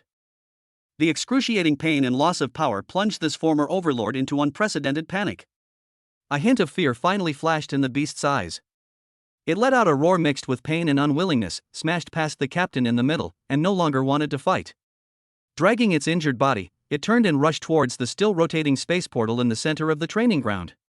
It's going to run away. Stop it. The 3 captains shouted and used their respective methods to pursue the Lord. Several sharp attacks landed on the Lord's back, exploding into clusters of blood. But the Lord, desperate to escape, disregarded everything and, with an unstoppable momentum, plunged his massive body into the distorted portal and vanished. All of this happened too fast. Chao Xiaofan, who was hiding to the side, felt his heart pounding. As he watched the Lord escape into the portal, the prompt from the lending proverb flashed through his mind: fire poison backlash, lasting 24 hours. If this lion doesn't die, by this time tomorrow, he himself will be the one suffering from that excruciating, bone-corroding fire poison. Experience shows that the greater the talent, the higher the cost of borrowing. Borrowing Gao Qing's Heart of Frost caused him a lot of suffering. Judging from the power I felt after acquiring the Blazing Lion's talent, the backlash from the fire poison will likely leave me severely weakened. No. We have to take it down. Chapter 34: Giving Away Heads. The thought exploded in his mind like a thunderclap, dispelling the last trace of hesitation. The Flame Lion Lord must die, not only for his powerful innate abilities, but also to avoid the consequences of fire poison devouring the heart 24 hours later. Chao Xiaofan steeled his resolve and unleashed his full power. Under the influence of wind element affinity, his figure shot forward like an arrow flying close to the ground. Under the cover of the chaotic battlefield and distorted air, it created barely perceptible ripples. Following closely behind the disappearing trajectory of the Lord's massive figure, they charged fearlessly into the dangerous and unknown portal. It looks like something just passed by? The squad leader of Xinchuan Division in the middle frowned slightly, his keen senses allowing him to detect an unusual fluctuation. His gaze shot towards the portal like lightning. However, all that came into view was the shimmering, colorful light screen, completely empty. Is it just my imagination? Maybe it's the spatial disturbance caused by that big lion rushing in. Another squad leader, panting, swung his sword to force back a low-level flame lion. He raised his hand to wipe the blood and ash splattered on his face, his wary gaze sweeping over the lion pride that was once again stirring. Don't get distracted. Clear out these mobs first. Guard this portal entrance and wait for Xiafei's message. Yes. The team members responded with a mix of exhaustion and determination, and the focus of the battle returned to the surging torrent of monsters before them. Meanwhile, on the rooftop of the half-collapsed teaching building at the edge of the playground, two figures were moving so fast that they were almost invisible to the naked eye. She wielded her long sword, unleashing a chilling moonlight. Each strike contained the power to tear everything apart. However, the bishop who called himself Hua Luo Luo was unpredictable in his movements. An invisible, distorting force field seemed to surround her. Every time she used sharp and unparalleled blade light approached his body, it would be deflected and neutralized by a mysterious spatial force. It cleaves through the air without touching anything solid. Troublesome. Shiyu thought to herself with a chill. She was now almost certain that Hua Luo Luo possessed an extremely rare spatial ability. Not only is its defense difficult to deal with, but its unpredictable attack methods also make it impossible to defend against. If it weren't for her rich combat experience and abundant spiritual power, she would probably have been defeated long ago. The enormous teleportation portal before us is most likely the work of this person. Unfortunately, I cannot use that anti-magic domain at its peak. With his current strength, barely reaching the fifth realm after being sealed, he is temporarily unable to defeat his opponent. But similarly, Hua Luoluo's unpredictable spatial cutting and distortion attacks. Even with Shiyu's battle intuition honed through countless trials and her powerful spiritual energy protecting her, it was ineffective. The two fought from the ground to the rooftop, the booming sounds of clashing spiritual energy and the strange noises of distorted space constantly flying out, yet neither could gain the upper hand. The situation has reached a strange stalemate. The sudden change on the battlefield below shattered the balance. The sudden flight of the Blazing Lion Lord greatly reduced the pressure on Shiyu. Although she didn't understand why, she keenly seized the opportunity, withdrew her sword, her aura became deep and focused, and she coldly shouted. You lost. If we can find a way to destroy that portal, most of this crisis can be resolved. She secretly made up her mind that once this crisis was over, she must find the boy as soon as possible to completely remove the seal on her body. 3 times? No, it will be solved in just 2 tries. The two figures clashed, fighting once again from the rooftop to the ground, their blades flashing and spatial ripples constantly colliding. Sister! Just then, a voice filled with worry and urgency pierced through the battlefield noise. Xiyao's lithe figure broke through the dust and ran towards Shiyu. Shiyu's expression suddenly changed drastically. Nonsense! What are you doing here? Get out of here! Hua Luoluo, who had been expressionless the whole time, suddenly curled up the corners of her mouth at this moment. We've found a weakness. Before she finished speaking, her figure twisted strangely and suddenly disappeared from the spot. Stop! Shiyu shouted sharply, her beautiful eyes instantly turning bloodshot, and a monstrous killing intent surged into the sky. If you dare to hurt her, I, Shiyu, will hunt you down to the ends of the earth. However, the warnings clearly didn't work. Sister! Sister! A black mist-like spatial force surged silently, instantly enveloping Xiao. Her terrified screams stopped abruptly, and her figure vanished into thin air in an instant. There's one more? Hualualua's cold gaze seemed to be glancing in another direction not far away. Almost at the same moment Xiao disappeared, Gao Chang, who had just emerged from behind a broken wall and was anxiously searching for Lin Rongrong. He only had time to utter a short cry of surprise before he was swallowed up by the same black mist and disappeared without a trace. Yao Yao! Watching her younger sister being kidnapped right before her eyes, Shiyu felt a wave of dizziness wash over her. She let out a heart-wrenching scream, as pain and rage instantly overwhelmed her reason. On the other side, Chao Xiaofan, who had just passed through the portal, was experiencing a bizarre experience unlike anything he had ever had before. A wave of intense dizziness and a sense of spatial disorientation swept over me. It felt like being thrown into a washing machine, with all my internal organs being forcibly squeezed and pulled, almost making me vomit. The scene before my eyes was bizarre and colorful, with colors breaking and then reforming, completely robbing me of my sense of direction and time. After a brief period of intense dizziness, the feeling of solid ground beneath my feet finally returned. He suppressed his nausea, immediately lowered his body, and did his best to maintain his invisibility state while cautiously looking around. Is this a secret realm? The expected scene of scorching heat and flowing lava in the monster's lair did not appear. Instead, there was a vast, cold, and dark underground space, like a tomb. Above us was an endless dome of rough rock. Some moss, emitting a pale green phosphorescence, sparsely clung to it. It provided the only and faint light source in this space, illuminating the outlines of the rugged rocks. The air was damp and cold. It carried a strong earthy smell, rock dust, and some indescribable stench of decay, and even breathing it in brought a chill to the lungs. Directly in front of him, about several dozen steps away, stood a strange altar, about the height of a person. The altar was entirely dark black, and its material was unknown. The surface is covered with dense, twisted, writhing, eerie runes that make people feel dizzy if they look at them for too long. In the very center of the altar, a mass of black fluid, about the size of a wash basin, floated, constantly wriggling and changing irregular shapes. Visible ripples that distort space were continuously emanating from this mass of black fluid. Chao Xiaofan's spatial ability allowed him to sense that the black fluid on the altar seemed to maintain a subtle yet stable connection with the portal behind him. Could this be the core energy that keeps the portal running? Chapter 35: The Power of Lionheart Flame.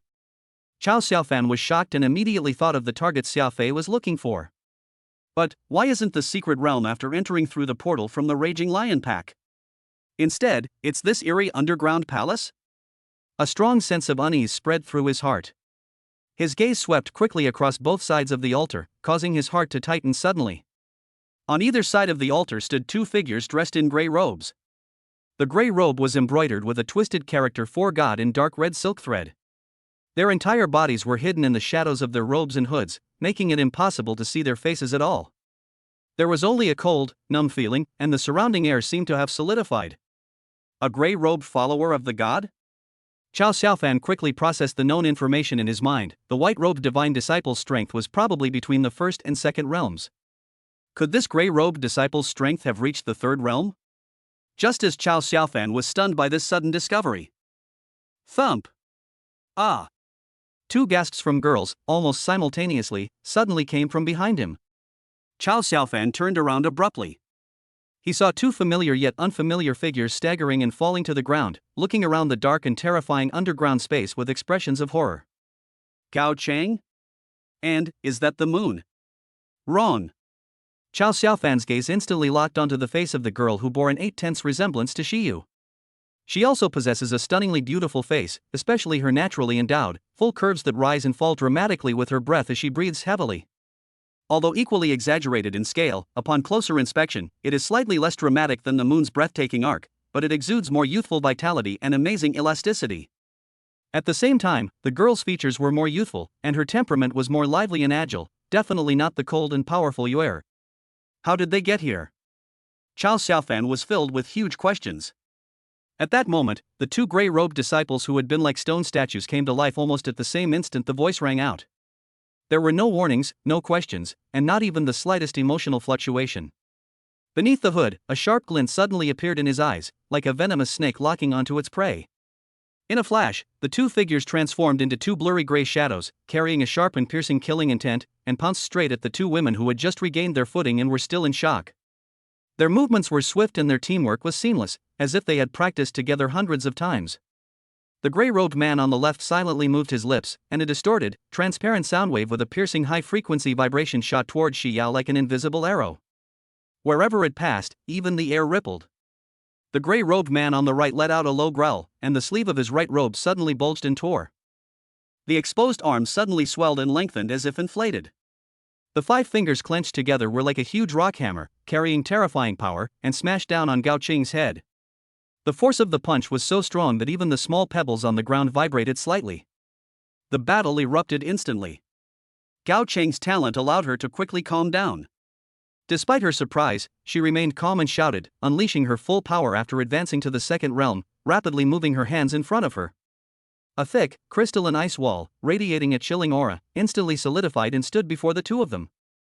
Boom! However, the difference in their levels of understanding is like a chasm.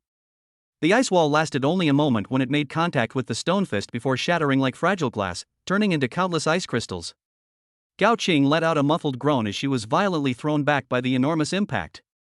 The protective ice armor that had just been formed on her body shattered inch by inch, and a trace of blood spilled from the corner of her mouth. On the other side, although Shi Yao only has the strength of the first realm, the psychic power she awakened is an extremely rare ability. Faced with the invisible sonic attack, she endured the stinging pain in her brain caused by spatial teleportation and sonic interference, concentrated her mind, and erected layers of invisible psychic barriers in front of her. Buzz! The sound wave struck the psychic barrier, producing a dull thud. Its speed noticeably slowed, and it was barely deflected, shattering a nearby rock into dust. With the intangible and flexible nature of her psychic powers, Shi Yao managed to hold her own against the sonic god. Her psychic attacks and restraints constantly interfered with the opponent, and for a time she barely managed to hold on. However, the absolute gap in strength cannot be completely bridged by special abilities. In just a few breaths, Gao Qing was completely at a disadvantage. Every swing of that huge fist was too much for her to handle, and she could only dodge constantly, looking utterly disheveled. Shi Yao's mental barrier was also weakening under the continuous impact of the sound waves. Her face turned pale, and she obviously couldn't hold on for long. It was clear that the two women were about to give up. Qiao Xiaofan, who was hiding to the side, knew that he couldn't wait any longer. Now! A fierce glint flashed in his eyes, and the newly acquired, yet still unfamiliar, Lionheart Flame talent was suddenly activated. Without any hand gestures, with a thought, 2 fist-sized, eerie flames with crimson gold cores and eerie blue edges condensed and rushed directly toward the chests of the two gray-robed disciples. Fiery hot. Violent. The two gray-robed men were clearly caught off guard by such a bizarre and powerful attack coming from an unseen enemy, and had no time to dodge. Ugh! A piercing scream instantly shattered the deathly silence of the underground palace. The terrifyingly high temperature and the bone-deep burning of the Lionheart Flame instantly ignited their robes, then began to scorch their skin, and then their flesh and veins. At the same time, Qiao Xiaofan's thoughts moved again, and the miniature, blazing domain, suddenly expanded from him, enveloping the two disciples of the gods. Within the domain, the temperature soared dramatically, the air distorted like a steamer, and the two disciples of the god felt their breath catch in their throats. The air he inhaled was filled with flames, as if his internal organs were about to be ignited. His movements became instantly sluggish, and his protective spiritual energy was rapidly depleted under the combined attack from both inside and outside. Qiao Xiaofan intended to take the opportunity to finish off the enemy with his dagger, but he underestimated Lionheart Flame. The two gray-robed figures struggled for only a few seconds under the influence of crimson gold flames before their protective spiritual energy was completely incinerated.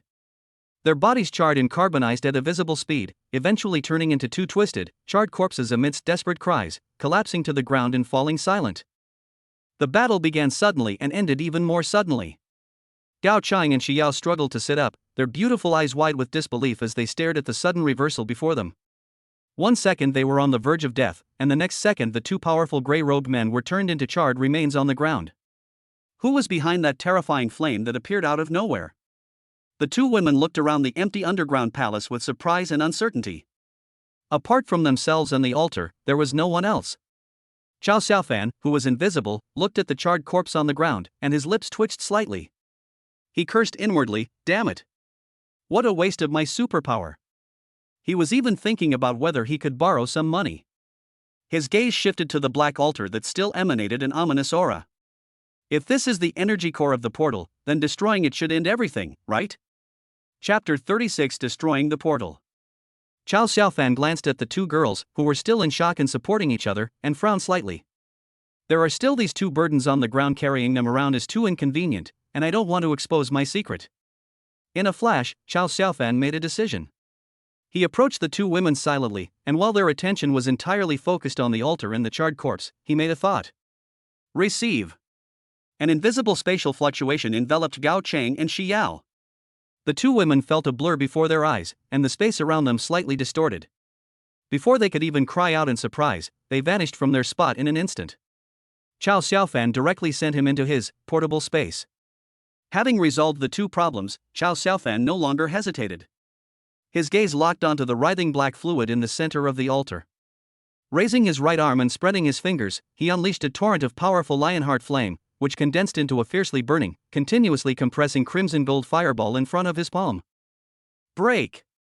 With a low shout, he suddenly launched the fireball. The crimson gold fireball, like a meteor, streaked through the darkness, carrying destructive heat, and slammed into the black fluid and the altar below. Boom! The deafening explosion echoed through the underground palace. The eerie runes on the altar's surface flickered wildly, but under the terrifying heat and destructive power of the lionheart flame, which far exceeded that of ordinary flames, it only lasted for less than 3 seconds before emitting a series of cracking sounds as it could not withstand the pressure. Snap! The black altar began to crack inch by inch, with fragments of stone flying everywhere. The central mass of black fluid twisted and contracted violently, like a scalded living thing, emitting chaotic spatial fluctuations. The volume shrank and faded at a speed visible to the naked eye, causing a violent spatial ripple. At the same time, the portal behind them, which connected to the outside world, flickered a few times like a light bulb that had lost power, and quickly became dim and transparent. Chow Xiaofan sensed that the energy of this teleportation portal was becoming increasingly scarce, and that the portal was about to be annihilated. He took a step forward and rushed straight into the portal. Another familiar yet even more violent dizzying sensation struck.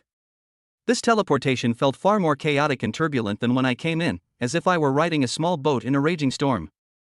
I don't know how much time passed, maybe just a moment, maybe an extremely long time, but the tearing sensation suddenly disappeared. Thump!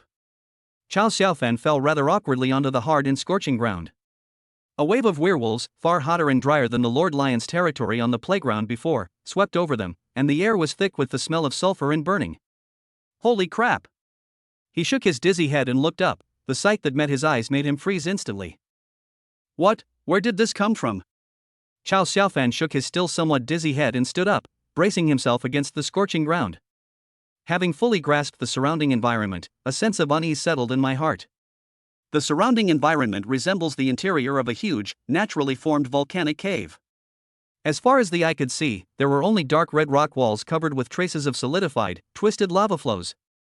The air was thick with the pungent smell of sulfur, and every breath brought a scorching heat wave.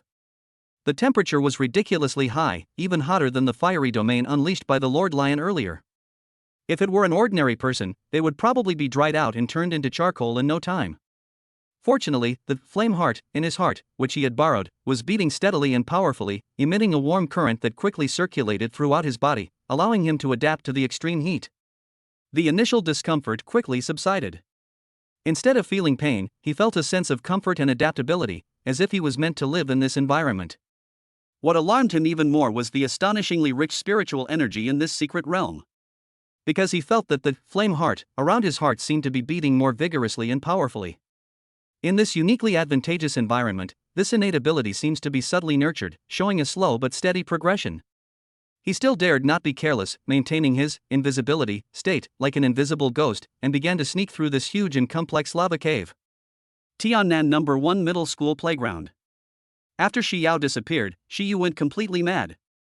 She no longer pursued sophisticated long-range sword attacks, but instead engaged in close-quarters combat that was almost a life-or-death struggle, with each strike ruthless and completely abandoning defense. He only wanted to exchange his life for injury, to force her to reveal his sister's whereabouts. Your weaknesses have become more apparent. Hualualua's voice remained cold and devoid of any emotion, her figure flickering uncertainly in the space.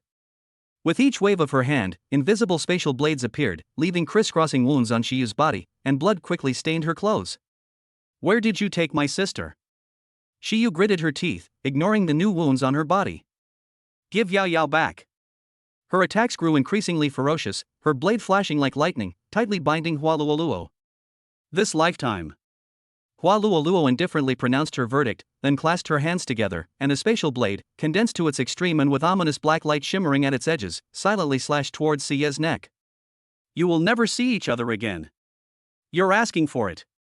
The string of reason in Shiyu's mind snapped completely. A terrifying aura, far exceeding her current fifth realm cultivation level and capable of sending shivers down one's spine, erupted from her body like a dormant volcano. The surrounding air froze instantly, and even space itself seemed to tremble slightly under this force. The long sword in her hand hummed under its strain, and the moon-like luster on its blade was replaced by a deep, all-consuming darkness. He struck with hatred in his heart, and his attack was earth-shattering. Boom! Just then, in the center of the playground, the huge teleportation gate light screen suddenly twisted violently without warning, its light flickering rapidly and uncertainly, as if it were about to collapse at any moment. Hualualuo, who had remained calm and composed all along, finally showed a change in expression. She could clearly feel her connection to that spatial coordinate was rapidly weakening. Snort! Without hesitation, she abruptly stopped her impending attack, her body twisting violently as she left a slowly fading afterimage. With the aid of spatial abilities, the main body instantly retreated to a distance of over 100 meters, and then vanished completely from the edge of the chaotic battlefield. Don't run! Give Yao Yao back to me. Shiyu was like a madwoman, chasing after the teleportation gate without regard for anything else. Her sword energy swept across, but she only struck empty air. The next moment, the portal emitted a faint light, like a candle flickering in the wind.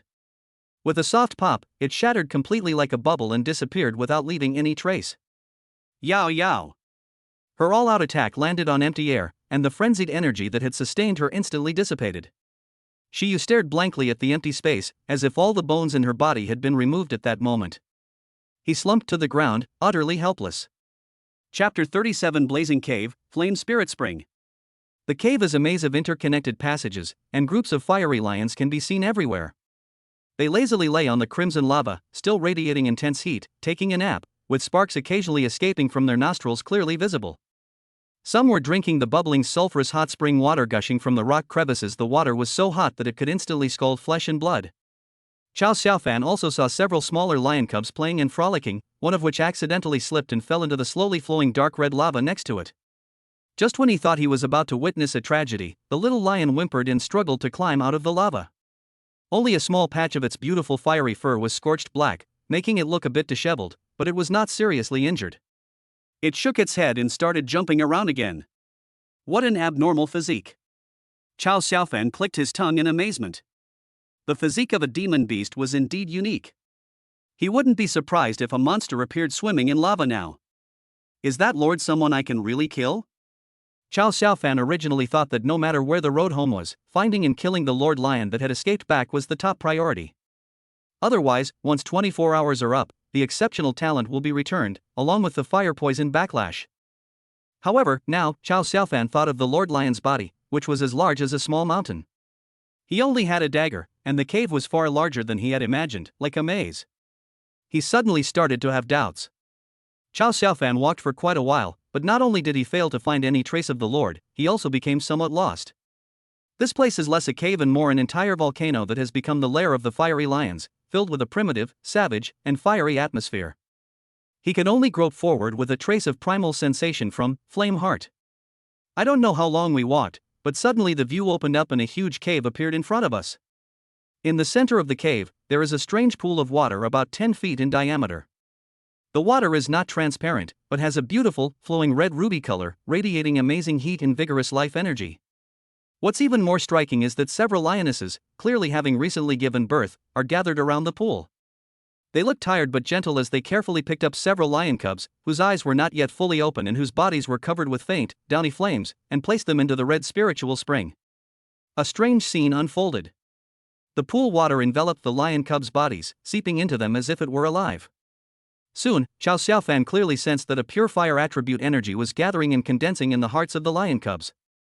This eventually formed a miniature, stable, beating flame core prototype. At the same time, a strange resonance and throbbing suddenly came from the flame heart in Chao Xiaofan's heart. A familiar and intimate feeling emanated from the lion cubs that had just condensed their flame hearts. This spring of spiritual energy, could it be the source of the flame heart racial talent of the blazing lion? He suppressed his excitement, crept quietly to the spring, and hid behind a scorching rock. He carefully reached out and dipped his fingertips into the red spring. Buzz! A surge of scorching energy, far purer and more primal than when he had encountered a low-level lion before, flowed into his body through the meridians at his fingertips, heading straight for the flame heart in his heart. He could clearly sense that the flame core, which was originally borrowed and seemed somewhat foreign, was something else entirely. Nourished by this primordial energy, it not only expanded slightly in size, but also shone even more brightly.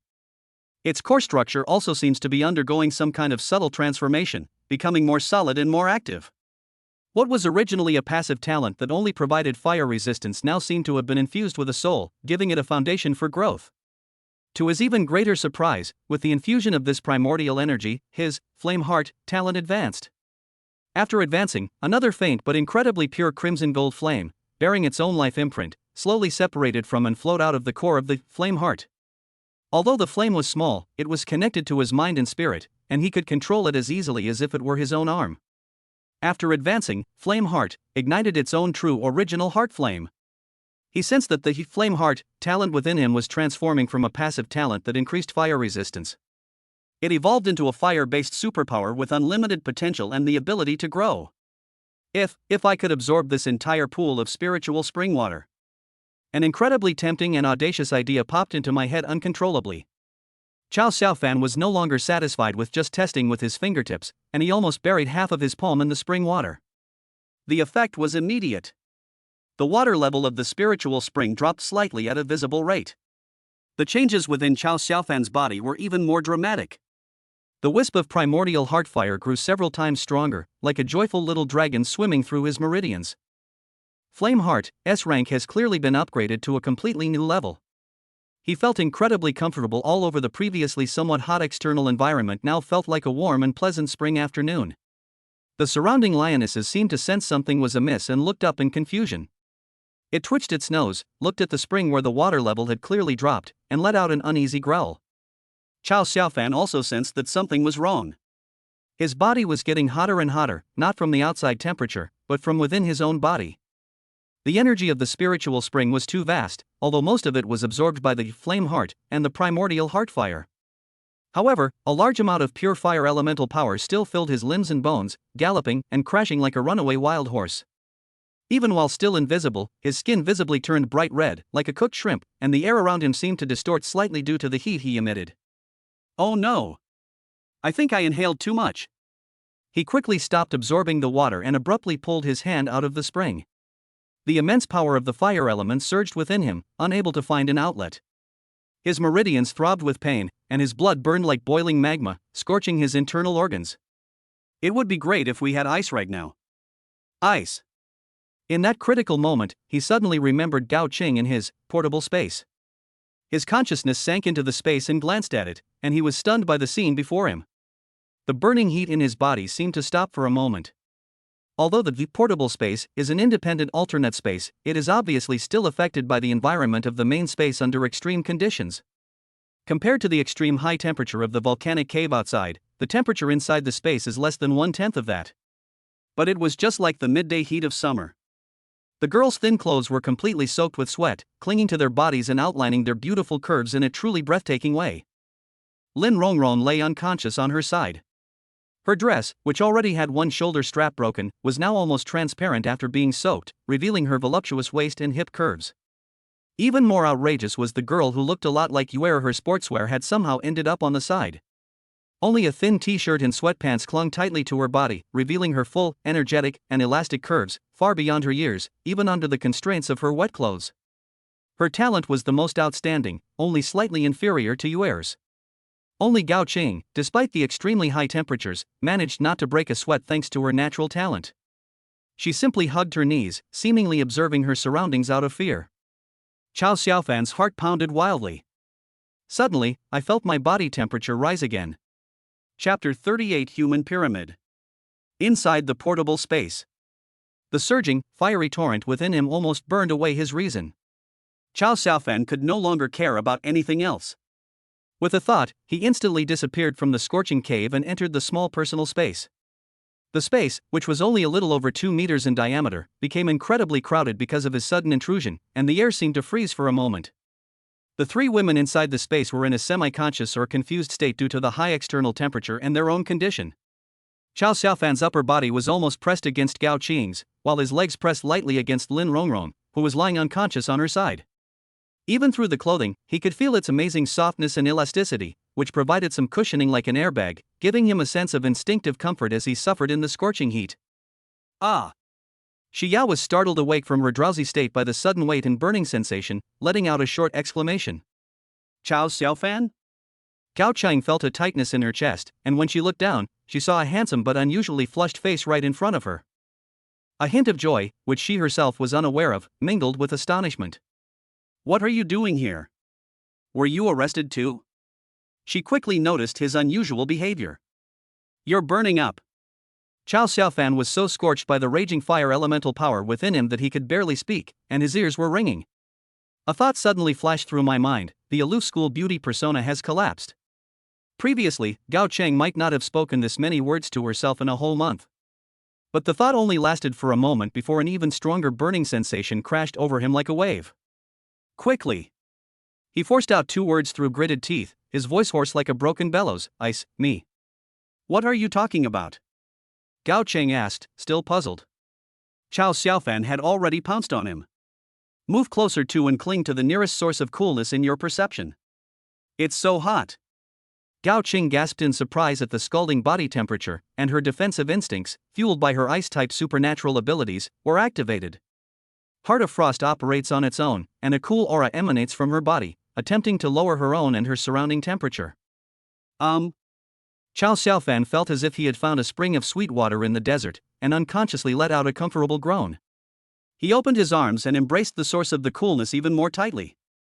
It was like encountering a sweet spring, and I drank it down in large gulps. You be gentle. Gao Qing was held tightly by him and murmured softly.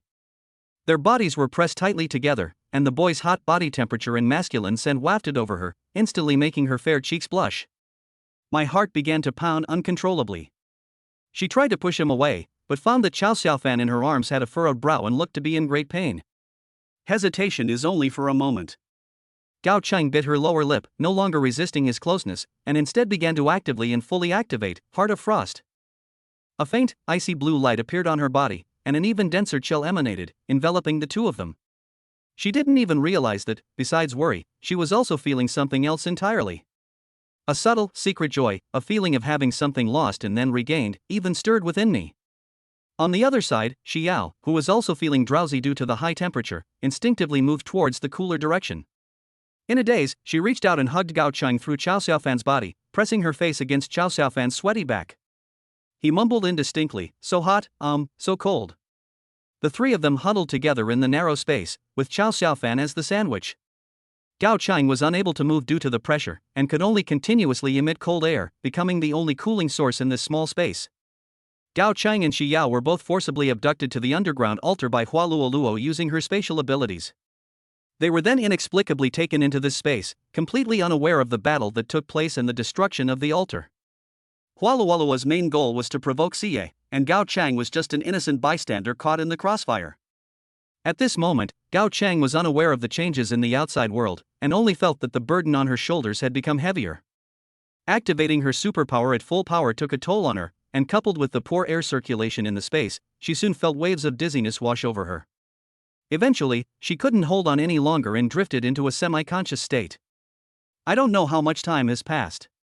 Chao Xiaofan felt as if he were hugging a giant ice sculpture, frantically absorbing the coolness. The packaging of this popsicle is really in the way. Peel it. This icy sensation goes straight to my soul. I wish I could knead this popsicle into my body. Suddenly, an ice cream appeared behind me, but this ice cream was melting quickly, and it was wet and sticky, not refreshing enough. However, the soft texture is very comfortable. Don't want. Chow Xiaofan couldn't help but take a couple of sips, the milky aroma filling the air. Eat? Tiannan City, 9 p.m. Nearly 12 hours have passed since the incident at Tiannan No. 1 Middle School. The portal was destroyed, the remaining monsters were eliminated, and the campus was initially restored to peace, but the air was still filled with the smell of burning and blood. She stood alone at the collapsed and scorched ruins of the underground altar. Beneath the mask, no one could see her expression, only the oppressive aura emanating from her revealed her extremely turbulent inner state. Captain Xiaofei walked over quickly and reported in a low voice, based on the analysis of the traces and residual energy at the scene, this is the core energy setting point of the teleportation portal. When we found them, some areas were still burning. 2 severely charred male bodies were recovered from the scene, and the clothing fragments suggested they were gray-robed members of the Gods organization.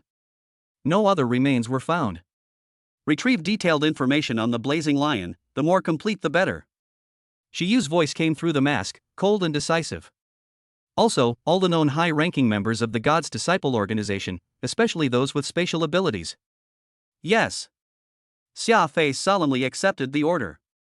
Chow Xiaofan's home. The number you dialed is temporarily unavailable. The mechanical female voice sounded again. Ran Jingxian put down her phone and looked at the message in the chat window. Sister Ran, I'll be back in a couple of days, don't worry. The screen went dark, revealing her face, which was filled with worry. The news was broadcasting updates about the monster invasion and attack on the school. The sirens blared all day. Chow Xiaofan's phone remained unreachable. Xiao Fan. Will he get into trouble? This thought made her restless, and she barely slept a wink all night, her mind filled with the image of the boy. The little white fox lay listlessly on her plump legs, its spirits dampened by the absence of Chow Xiaofan. Old Chow. Old Chow. Are you home? Just then, a rough and loud voice suddenly rang out from outside the courtyard gate. Chapter 39 Horseback Riding. 2 horses. As if startled awake, Ran Jingxian hurriedly got up and ran to open the door. Standing outside the door was Zhao Shanha, as imposing as an iron tower, who scratched his head. Looking at the gentle and beautiful stranger in front of him, he asked in confusion, "Hey, who are you? I've never heard of Lao Chao having an older sister. Are you looking for Xiao Fan?" Ran Jingxian suppressed the slight shock from the other person's sighs, but asked urgently. "I'm his sister. Are you his classmate? Do you know where he is now? I can't get through to him on the phone." The barrage of questions left Zhao Shanha somewhat bewildered. Wait. Old Chow hasn't come back? Zhao Shanha's voice suddenly rose. Ran Jingxian's heart skipped a beat, and she said urgently, "He hasn't come back since he left this morning." "You were together during the day, right? Can you tell me what happened?" Zhao Shanha briefly recounted what happened. "We separated after we escaped from the school gate. I went back to help, and I told him to go first. I haven't seen him since. I went home after cleaning up the campus, and I couldn't get in touch with him, so I came to check on him. The more he talked, the more he felt something was wrong, and he became agitated. Ran Jingxian said, he left me a message saying he would be back in 2 days, but he didn't say where he was going. Could something have happened to Lao Chao on the way?" Zhao Shanha suddenly turned around. "I'll go to the police station and ask." Upon hearing this, Ran Jingxian felt her legs go weak and waves of dizziness washed over her. Etc. She forced herself to stand firm, her voice trembling. "I'll go with you." She quickly went back into the house to settle the little white fox, put on her coat, and hurriedly followed Zhao Shanha. In the shadows, Shiyu heard their conversation clearly. Her brows furrowed. Chow Xiaofan had also disappeared? During the daytime battle, she had no time to spare for anything else. Later, when Shi Yao was kidnapped, it threw her into even greater turmoil. After Hualuoluo appeared, he stopped paying attention to Chow Xiaofan's situation. She was fairly certain that the other end of the portal connected to the territory of the Blazing Lions. She rushed to Chow Xiaofan's house intending to go directly to him to remove the remaining seals. "Recover your full strength, then storm the secret realm to rescue Shi Yao." Xiaofei, she pressed the communicator and coldly ordered, "Immediately verify Chow Xiaofan's whereabouts." "Captain, I was just about to report." A moment later, Xiaofei's voice came, tinged with seriousness. "According to my tracking ability, the last trace of Chow Xiaofan's energy was found at the underground altar. At the same time, the energy auras of Shi Yao and another woman also appeared." "Yao Yao's aura is also at the altar?" A glint flashed in Shiyu's eyes. Yes, the traces show that they were in the same place, around the time the altar was destroyed, Xiafei confirmed. Could it be that after Yao Yao was kidnapped, she wasn't sent directly to the secret realm, but instead taken to the altar first? Looking back, the altar explosion and the portal collapse seemed to have come as a surprise to Hua Luoluo. A bold hypothesis took shape in Shiyu's mind. Could it be Chao Xiaofan? She made a decisive decision. Xiafei, you are in full charge of the follow-up work and security. The reinforcements from the headquarters will be arriving soon. Captain, you guard Tiannan well, and wait for my return. The Secret Realm, Blazing Mountain. This is the name of this fiery lion territory. Chao Xiaofan had a very long dream. He dreamt that he was holding an ice sculpture and an ice cream cone. They were cool and refreshing. Suddenly, the ice cream and ice sculpture turned into horses. He instinctively began to ride a horse. There are two enormous rabbits on the ice cream horse.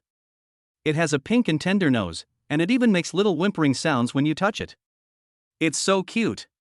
The ice-carved horse has long, smooth, and delicate legs, slender and beautiful, just like a work of art. He spent a great deal of effort taming the two wild horses. He felt like a great general fighting on the battlefield, filled with heroic spirit. After an unknown amount of time, the spiritual spring within his body erupted countless times. The ice cream horse gradually got tired and stopped, sweating profusely. Chao Xiaofan touched it and found that it was actually two Equal-Teak horses. He laughed wildly on horseback, like a triumphant general, and then fell asleep, exhausted. Lin Rongrong also had a long dream. The boy appeared in her dream again. Ever since she saw him and that beautiful older sister in the secret realm, he had often appeared in her dreams. But this dream was different. She dreamt that she was slashed on the shoulder by thugs in white robes at school, and all her classmates ran away while she hid. No one cared about her, and she was terrified. At that moment, the boy seemed to descend like a savior, carrying him on his back. He even touched himself during the process. He really does like me. Then the scene shifts, and he's doing that shameless thing with that older woman again. This made her very angry, and upon closer inspection, her appearance seemed to be different again. This one seems younger and has less talent. Was it really just a dream? Why is Qingqing here too? This little green tea. Don't you dislike him? Why are you still clinging to him? Your legs are wrapped all the way around his waist. Shameless. She was so angry. Why would she have such a dream? And yet it feels so real. But why is it so hot?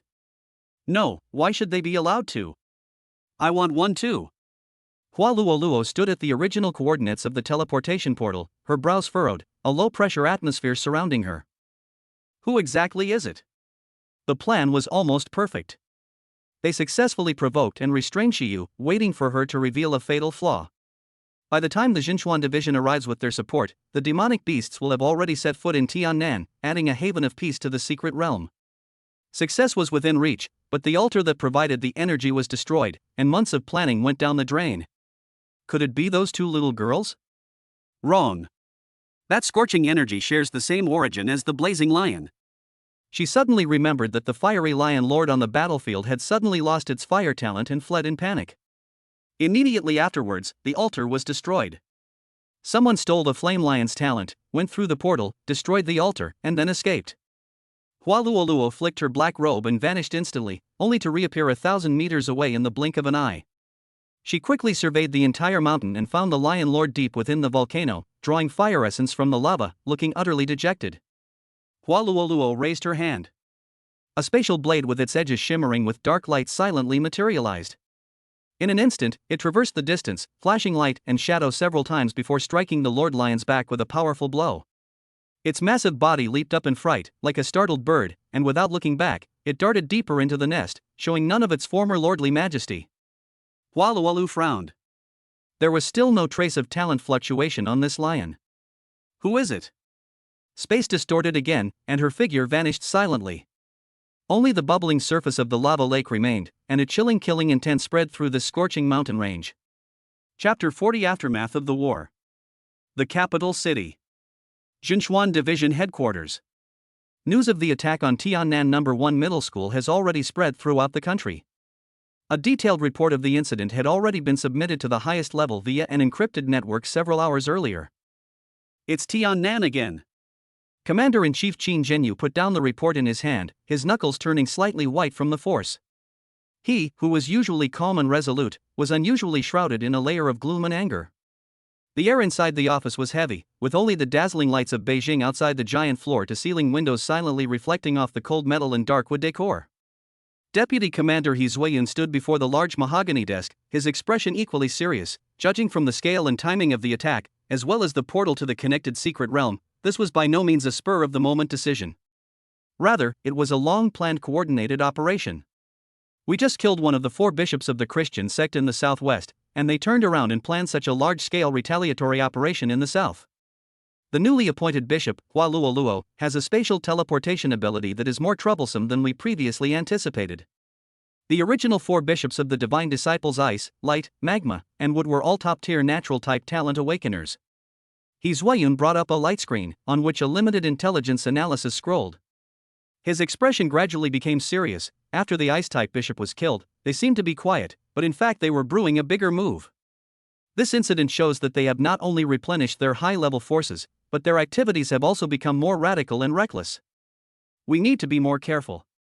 Qin Zhenyu's gaze fell on the last few lines of the report. The report mentioned that at the last moment, the Blazing Lion Lord's talent mysteriously disappeared, which led to its rout. The core altar that maintained the portal was also destroyed for unknown reasons. If it weren't for these 2 variables, the number of casualties at Tiannan No. 1 Middle School would probably have been several times higher, and it might even have affected the surrounding urban areas. Preliminary assessment suggests the involvement of a mysterious third party. Make the demon beast's talent disappear? Qin Zhenyu tapped the table lightly with his fingertips, making a dull thud. Is there any similar record in the National Talent and Ability Database? Aside from Shiyu's magic suppressing domain, there are no other records. He Zuiyun shook his head, but Shiyu was engaged in a fierce battle with Hua Luoluo at the time, and her abilities had not yet recovered, so we can rule that out. But at present, the other party is at least a friend rather than an enemy, and their actions have objectively prevented the situation from deteriorating. Whoever it is, to be able to accurately do these 2 things in such a chaotic battle situation requires considerable strength and courage. Qin Zhenyu pondered for a moment. Please ask Lier to go to Tiannan to oversee things for a while. These are turbulent times, and we need to use his absolute military force to deter the enemy. In addition, the monitoring level of the entrances to all major secret realms across the country has been raised by 1 level. I have a feeling that things are not quite settled down under the cover of currents. Qin Zhenyu rubbed his temples. The aftermath and consolation work must be done well, especially the compensation and treatment for the families of the victims and the injured students, and the selection process for new recruits should be accelerated. Speaking of newcomers, He Zuiyun gestured to a subordinate to hand over an encrypted electronic list. The preliminary list of nearly 100 potential individuals who emerged from the nationwide martial arts assessments and whose qualifications are rated A or above is quite large. In times of great contention, a group of geniuses will always emerge, and another group of geniuses will always fall into obscurity. Qin Zhenyu glanced at the names scrolling on the screen, a complex smile playing on his lips, a smile that seemed both mocking and wistful. Is this what they call the cycle of heaven, the interplay of calamity and destiny? We plan to include all of these people in the Rising Star program, and conduct intensive closed training before the official start of university. The training location will be in Tiannan, and Lier will be in charge, Qin Zhenyu ordered. Lier? The staff officer beside him hesitated slightly. He's just a pure warrior. Won't it be a waste to put these promising talents in his hands? Qin Zhenyu gazed into the distance and said slowly, in the past, we focused on training and guiding students with supernatural abilities. Facts have proved that absolute martial arts strength is no less important than supernatural abilities. In these extraordinary times, what we need are true strongmen. More important than strength is character and courage. Not a level or S-level talented strongmen. Sending a pure martial artist like Lier might give us some unexpected surprises. Understood. The staff officer said no more and solemnly accepted the order. Tiannan University. Comprehensive Training Hall. As evening fell, the training hall was brightly lit, and the sounds of various machines clashing and shouts filled the air. In a standard shooting range area near the corner, a slender yet agile figure stood out. Qin Wan was dressed in a simple training uniform, her ponytail tied high, revealing her smooth forehead and focused profile. She held in her hand a longbow with an antique design and a dark luster. Boom! Boom! Boom! 3 almost consecutive, crisp and resonant bowstring vibrations rang out. 3 arrows shot out into the air, accurately hitting the red bullseye of 3 moving targets at different angles 50 meters away, producing a muffled thud, and the special material at the bullseye was slightly dented. Immediately afterwards, she slung the longbow behind her back, squatted slightly, and gripped the hilt of a long, straight Tang-style horizontal sword at her waist with her right hand. Zheng. Amidst the clear, resonant sound of the blade, the long sword was drawn, its edge gleaming with a cold light. At the same time, Xinhuan's feet slightly lifted off the ground, and her body floated up as if it had escaped gravity, about half a foot off the ground, maintaining a low-altitude suspended posture. The next moment, she moved. It did not charge in a straight line, but rather flew at a low altitude with an elusive and unpredictable trajectory, moving at an extremely high speed, like a swift flying close to the ground. The horizontal sword in her hand transformed into a fierce curtain of light. She executed basic sword techniques: slashing, parrying, thrusting, slicing, and cutting in a smooth, efficient, and sharp manner. Hiss, hiss, hiss. With a flash of the blade, several wooden dummies used for practice were precisely dissected into several pieces in just 6 or 7 seconds, with smooth cuts. She sheathed her sword and landed on the ground, her breath slightly short, fine beads of sweat appearing on her forehead, dampening a few strands of her hair. The training clothes fit the body better, outlining a graceful curve, showing both youthful flexibility and the strength that comes with training. Wan, you're so strong now. Lin Wei stood on the sidelines, holding several bottles of energy drinks, her eyes full of amazement. Wang Xiaoxiao, standing next to her, nodded vigorously. Since you came back from the secret realm last time, you've been like a completely different person. You train like a madman. Xinhuan took the towel Lin Wei handed her, wiped her sweat, and let out a soft breath, her gaze still calm. It's far from enough. Her mind was uncontrollably filled with the memory of her brief but humiliating encounter with Lu Xiaoman in the secret realm. Before reaching the third realm, the destructive power of bows and arrows is far less than that of firearms, and my flying ability can only assist in combat. It is far from enough to defeat her. She calmly analyzed her shortcomings. Chapter 41: Xinhuan's Awakening. But you've made tremendous progress in such a short time. Lin Wei comforted her. Cultivation cannot be rushed, it must be done step by step. That's right, Wang Xiaoxiao chimed in, her tone tinged with envy. At least you have the talent for flying. As for us, we don't even have any special talents or abilities. We can only honestly train our bodies and follow the extraordinary path. We don't even know when we'll be able to break through to the second realm. Xinhuan unscrewed the water bottle she had brought, took a small sip, and looked out at the deep night sky. The Xinchuan Division's Rising Star Project selection has already begun, and we don't have much time left. Speaking of this, something happened at Tiannan No. 1 Middle School yesterday, and Xinchuan Division asked for help. The school originally organized students and teachers above the second realm to prepare for support, Xinhuan said in a low voice. Unfortunately, our cultivation level is not high enough, and we are not even qualified to participate. Oh dear, it's good we didn't go. Lin Wei patted her chest, looking relieved. I heard that a second realm demon beast charged out. How dangerous. Luckily we're only first realm, otherwise we might have ended up on the battlefield. You. Wang Xiaoxiao rolled her eyes at Lin Wei, annoyed. You weren't here yesterday, but that Lu Xiaoman brought her boyfriend from an ancient martial arts family to show off in front of us, saying things like, true geniuses should be on the battlefield by now, those who hide in the back are just good for nothings. It was infuriating. Although the situation was quickly brought under control and none of us ended up going, but her attitude was disgusting. Wang Xiaoxiao was indignant. Do you think there's something wrong with her? Why is she always causing trouble for us? What else could it be? She's jealous that Wan is prettier and more talented than her. Plus, there was that time in the secret realm. Lin Wei lowered her voice, that wretched woman. What's so great about her family background and resources? We can't afford to mess with people like that, but we can at least avoid them, right? Lin Wei looked at Xinhuan with some worry. Can we avoid something like what happened last time? Xinhuan looked resolutely into the distance. I don't want to experience that again. What can we do? Lin Wei said dejectedly. Advancing to the second realm requires accumulating a lot of spiritual power, and you also need to constantly use spiritual power to temper your body until you have copper skin and iron bones. It takes a lot of time and resources.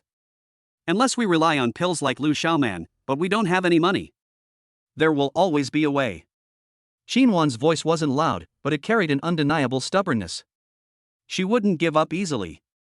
Sigh, I heard that a lot of students died yesterday, all of them were students participating in the martial arts assessment, how terrible.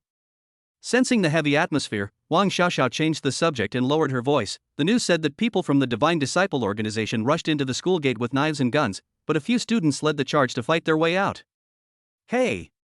Lin Wei suddenly remembered something. The big junior and the handsome junior we met in the secret realm that day, weren't they from Tiannan No. 1 High School? Could they be in trouble? Yes, Wang Xiaoxiao also thought of Chao Xiaofan and Zhao Shanhe.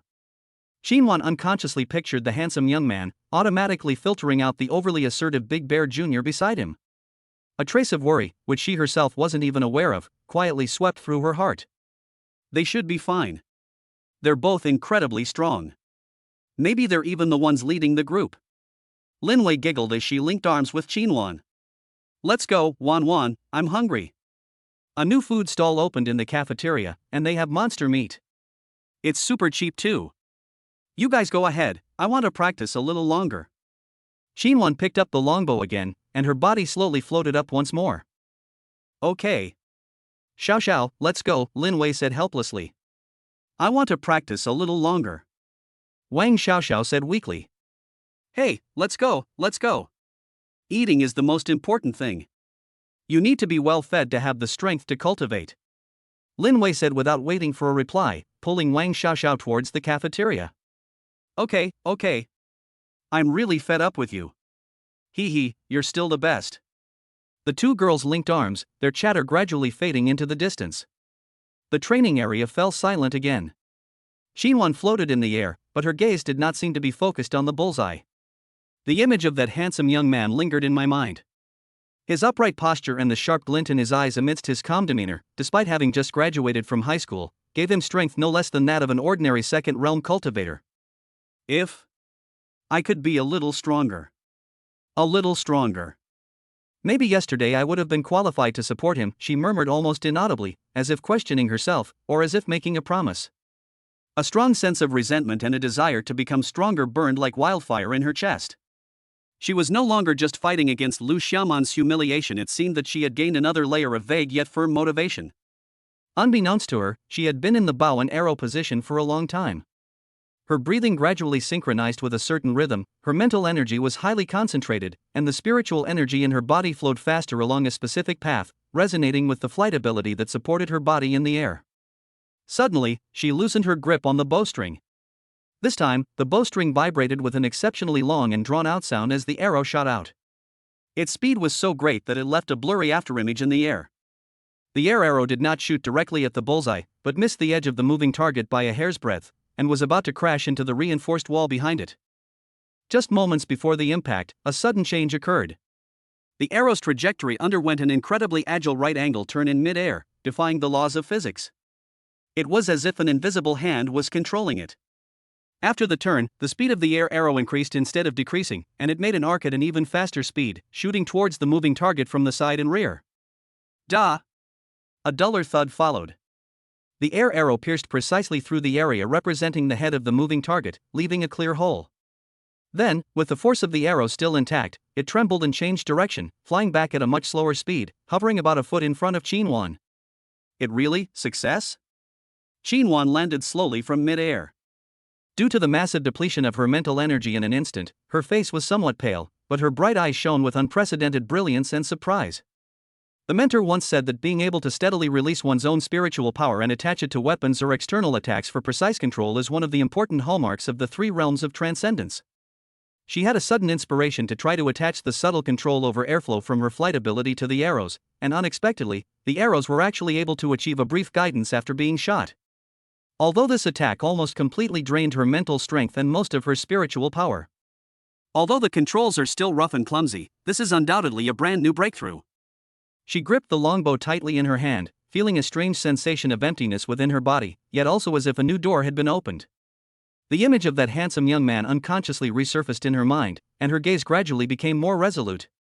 Project Nova, she repeated the word softly, making a decision in her heart.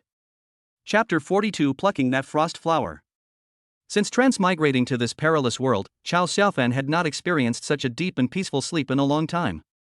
Perhaps subconsciously, he knew that this was a safe and secure personal space that isolated him from all dangers.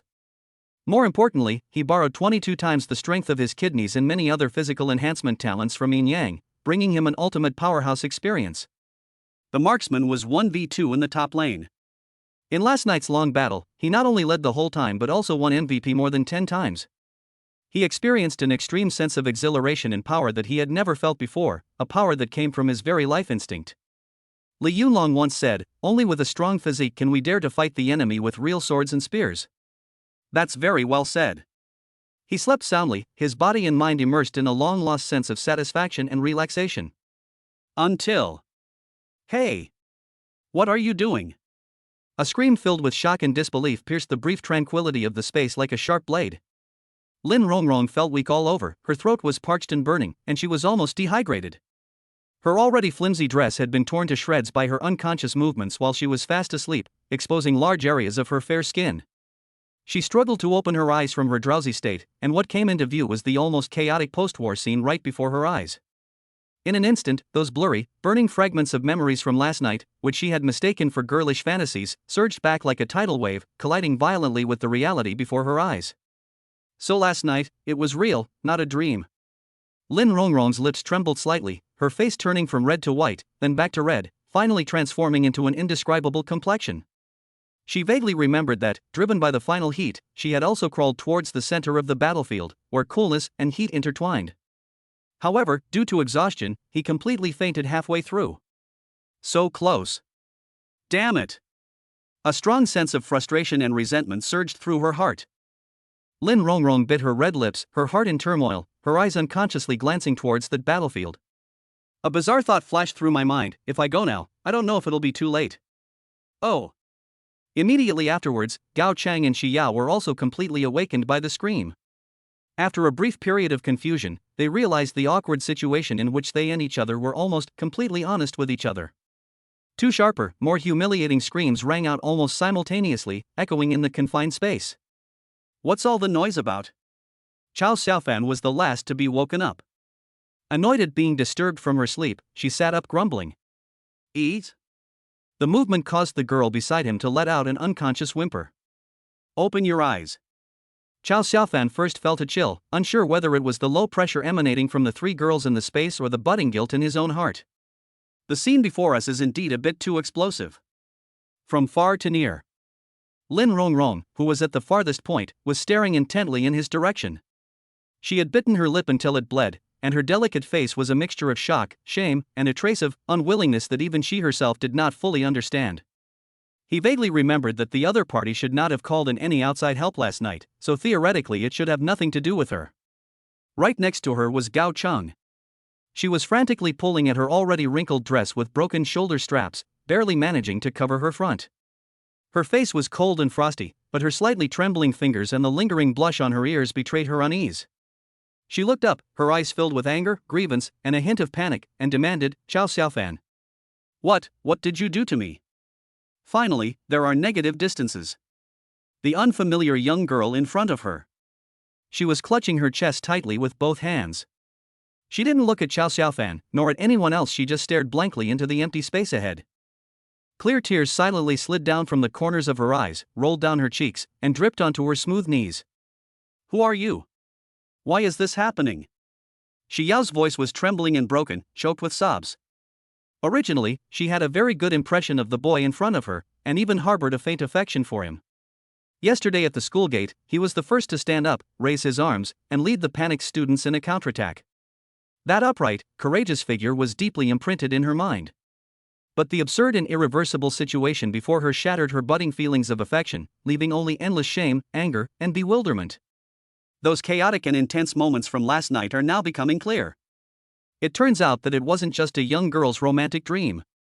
The girl's tear-streaked face and delicate, helpless appearance made Chao Xiaofan's heart skip a beat, and he couldn't help but feel a flutter in his heart again.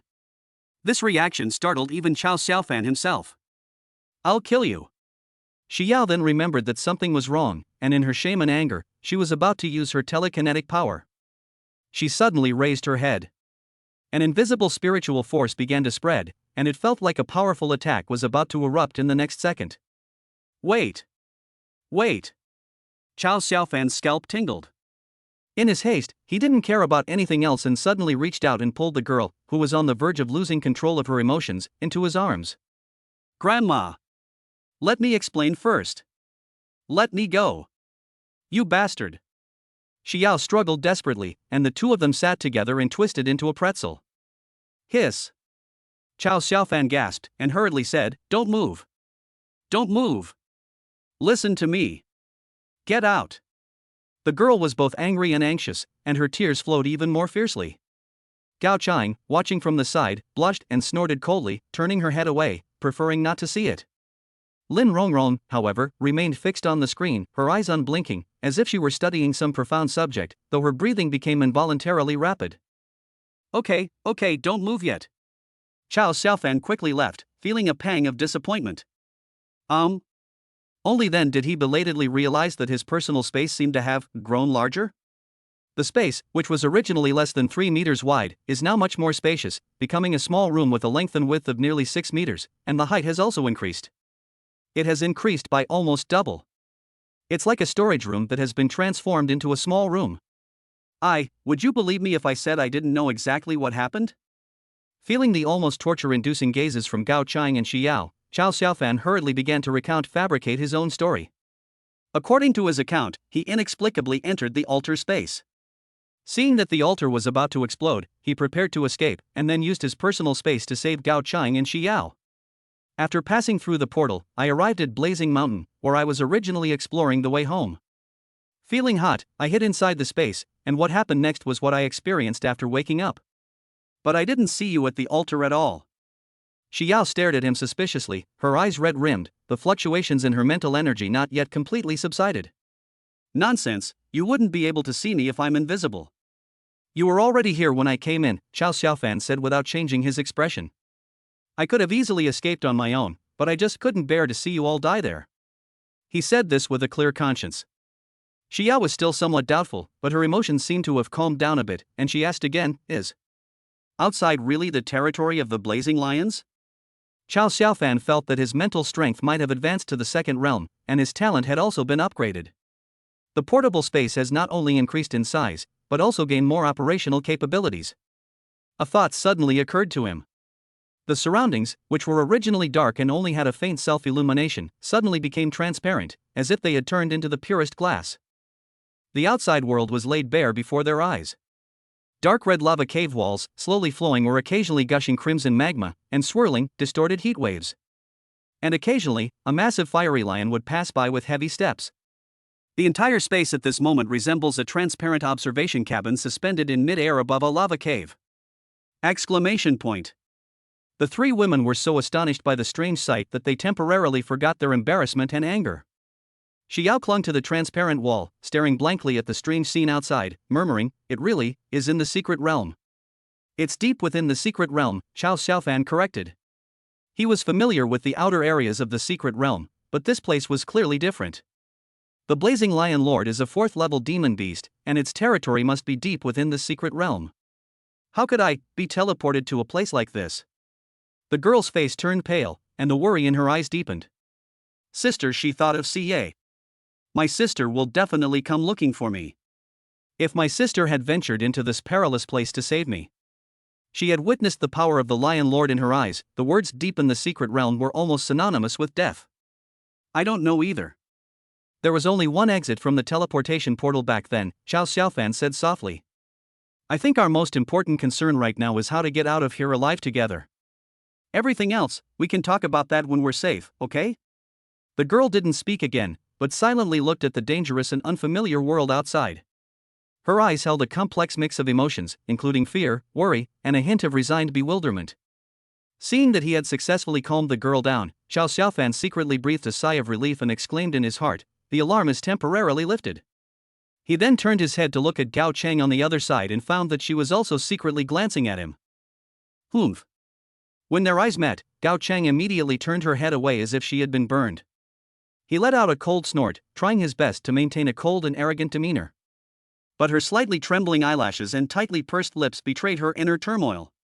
Chao Xiaofan was all too familiar with this expression. It meant, I'm unhappy, come and comfort me. Although he was mostly out of it last night, he still remembered some fragments of his memory. Especially in the second half, the ice sculpture horse was incredibly enthusiastic and fully automatic. Gao Chang felt extremely uncomfortable under his gaze, which held a half smile. Her blush deepened, and she couldn't help but glare at him, both embarrassed and annoyed, mouthing the words, "Scumbag." Chao Xiaofan's lips curled slightly, and he suddenly raised his hand and waved gently in the direction of Shi Yao and Lin Rongrong. The next moment, to the astonishment of Shi Yao and Lin Rongrong, the space around them seemed to be separated by an invisible barrier. The two figures vanished from Chao Xiaofan and Gao Qing's sight in an instant, and their voices were also cut off. The entire space seemed to be divided into two separate areas. Now, only Chao Xiaofan and Gao Chang remain in this area. This is one of the new capabilities of the upgraded portable space. He can make everything in the space exist independently and be invisible to each other, as long as he wants. Gao Chang. He sat there with an air of authority, his gaze calm as he looked at the girl before him, a girl he knew all too well. I used to really like you.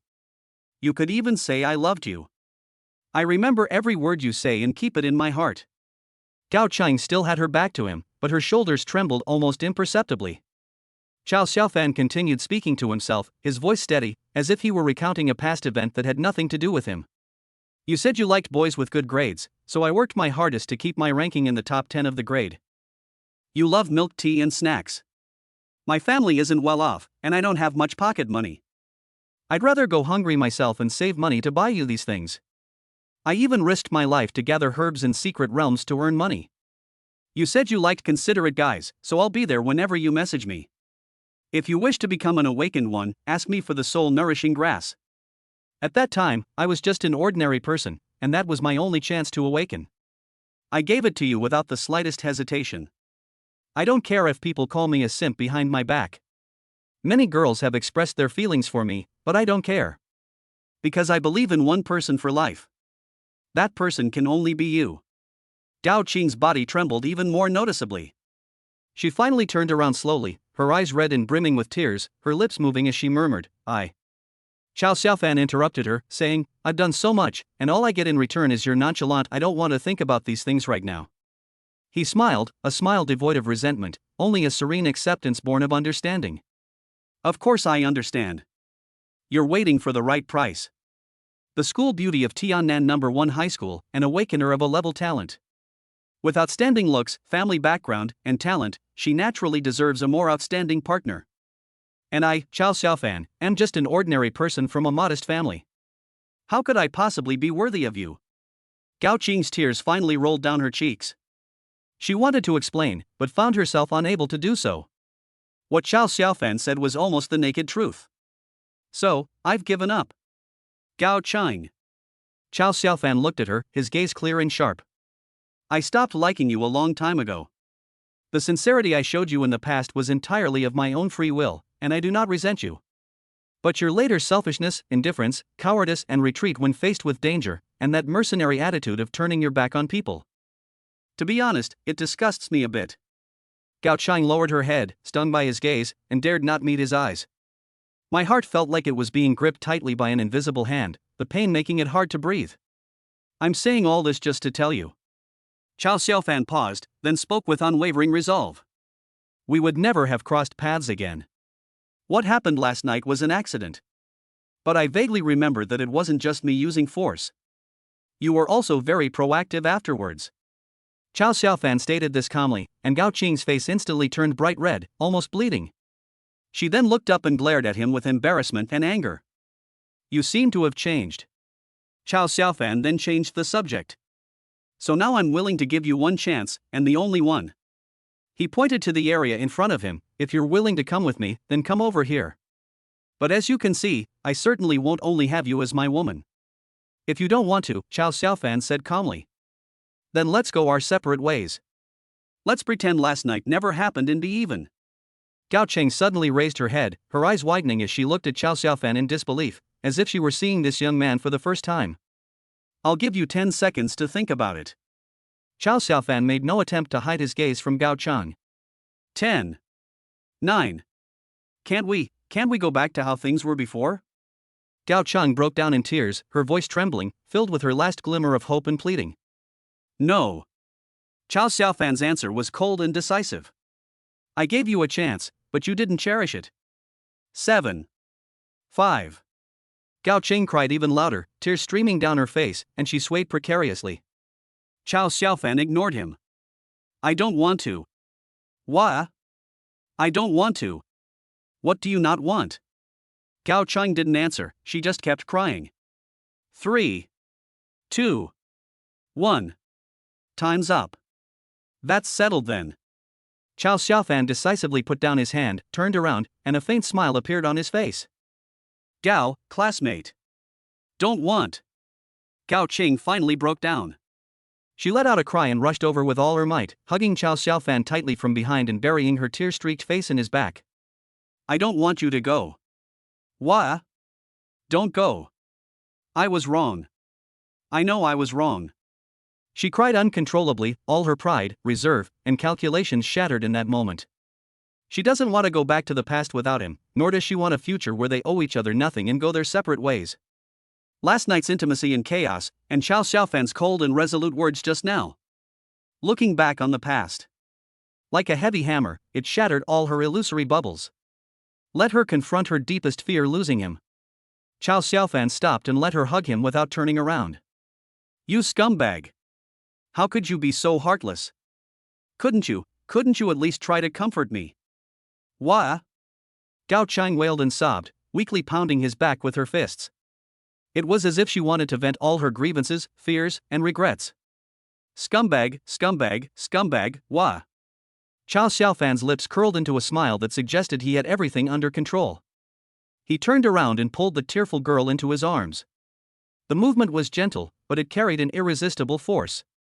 He knew very well that a girl like Gao Chang, who was beautiful, outstanding, used to being fawned over, and had a shrewd and calculating mind, was a different story. Ordinary pursuits and attempts to please are no longer effective. He had already tried this trick before. Like a kitten's butt, the more you touch it, the more it sticks up. Only by completely shattering her pride and making her truly bow her head psychologically can we achieve this. Only by letting her experience the fear of complete loss can she truly humble herself and be completely conquered. This is a risky psychological game. However, he won his gamble. The once aloof school beauty's sweet, kitten-like whispers made Chow Xiaofan's heart flutter. I told you before, if I give you herbs, you should give me herbs in return. Chow Xiaofan picked up Gao Chang in his arms, her long, slender legs looking like works of art. Gao Chang blushed and glared at him, you pervert. Give me a fully automatic one, like last night. Gao Chang blushed and said shyly, there are still people outside. It's all right, this space is private, you can't hear anything from outside. An hour later. That's not enough? Chow Xiaofan pouted, still feeling unsatisfied. Just last night, you didn't care about me at all. Gao Chang said with a huff. I haven't done anything, so I don't think I'm being considerate of you? Chow Xiaofan pinched her cheek. We need to go out now, or they'll get anxious. You're just bullying me. Looking at Gao Chang's pouting, cute and obedient appearance.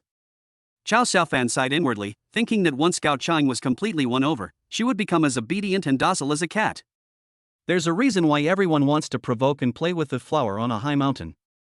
Chow Xiaofan appeared composed, his brows radiating an indescribable sense of ease and control, his gait subtly exuding a touch of triumphant confidence.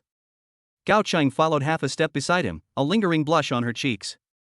Her eyes, usually cool and aloof, now held a gentler, more submissive quality and a hint of dependence. She subconsciously straightened her slightly disheveled skirt, her movement revealing a demure, feminine grace. This subtle change was immediately noticed by the perceptive Lin Rongrong. Chow Xiaofan. Where did you two go just now? Lin Rongrong's round eyes darted back and forth between the two, filled with suspicion and a hint of barely perceptible tension. Did you do something to Qingqing again? We had an in-depth discussion, Chow Xiaofan said earnestly. The misunderstanding from last night has been cleared up. Gao Chang gave him a charmingly disdainful look. No, Qingqing wasn't like this with him before. Lin Rongrong tentatively asked.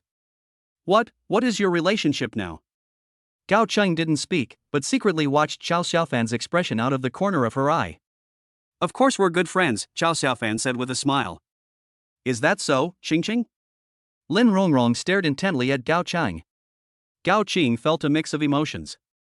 Thinking of her near-collapse crying and final compromise, she bit her full lower lip lightly and nodded almost imperceptibly. You scared me to death, Qingqing. Lin Rongrong immediately patted her chest dramatically, creating another visually stunning effect.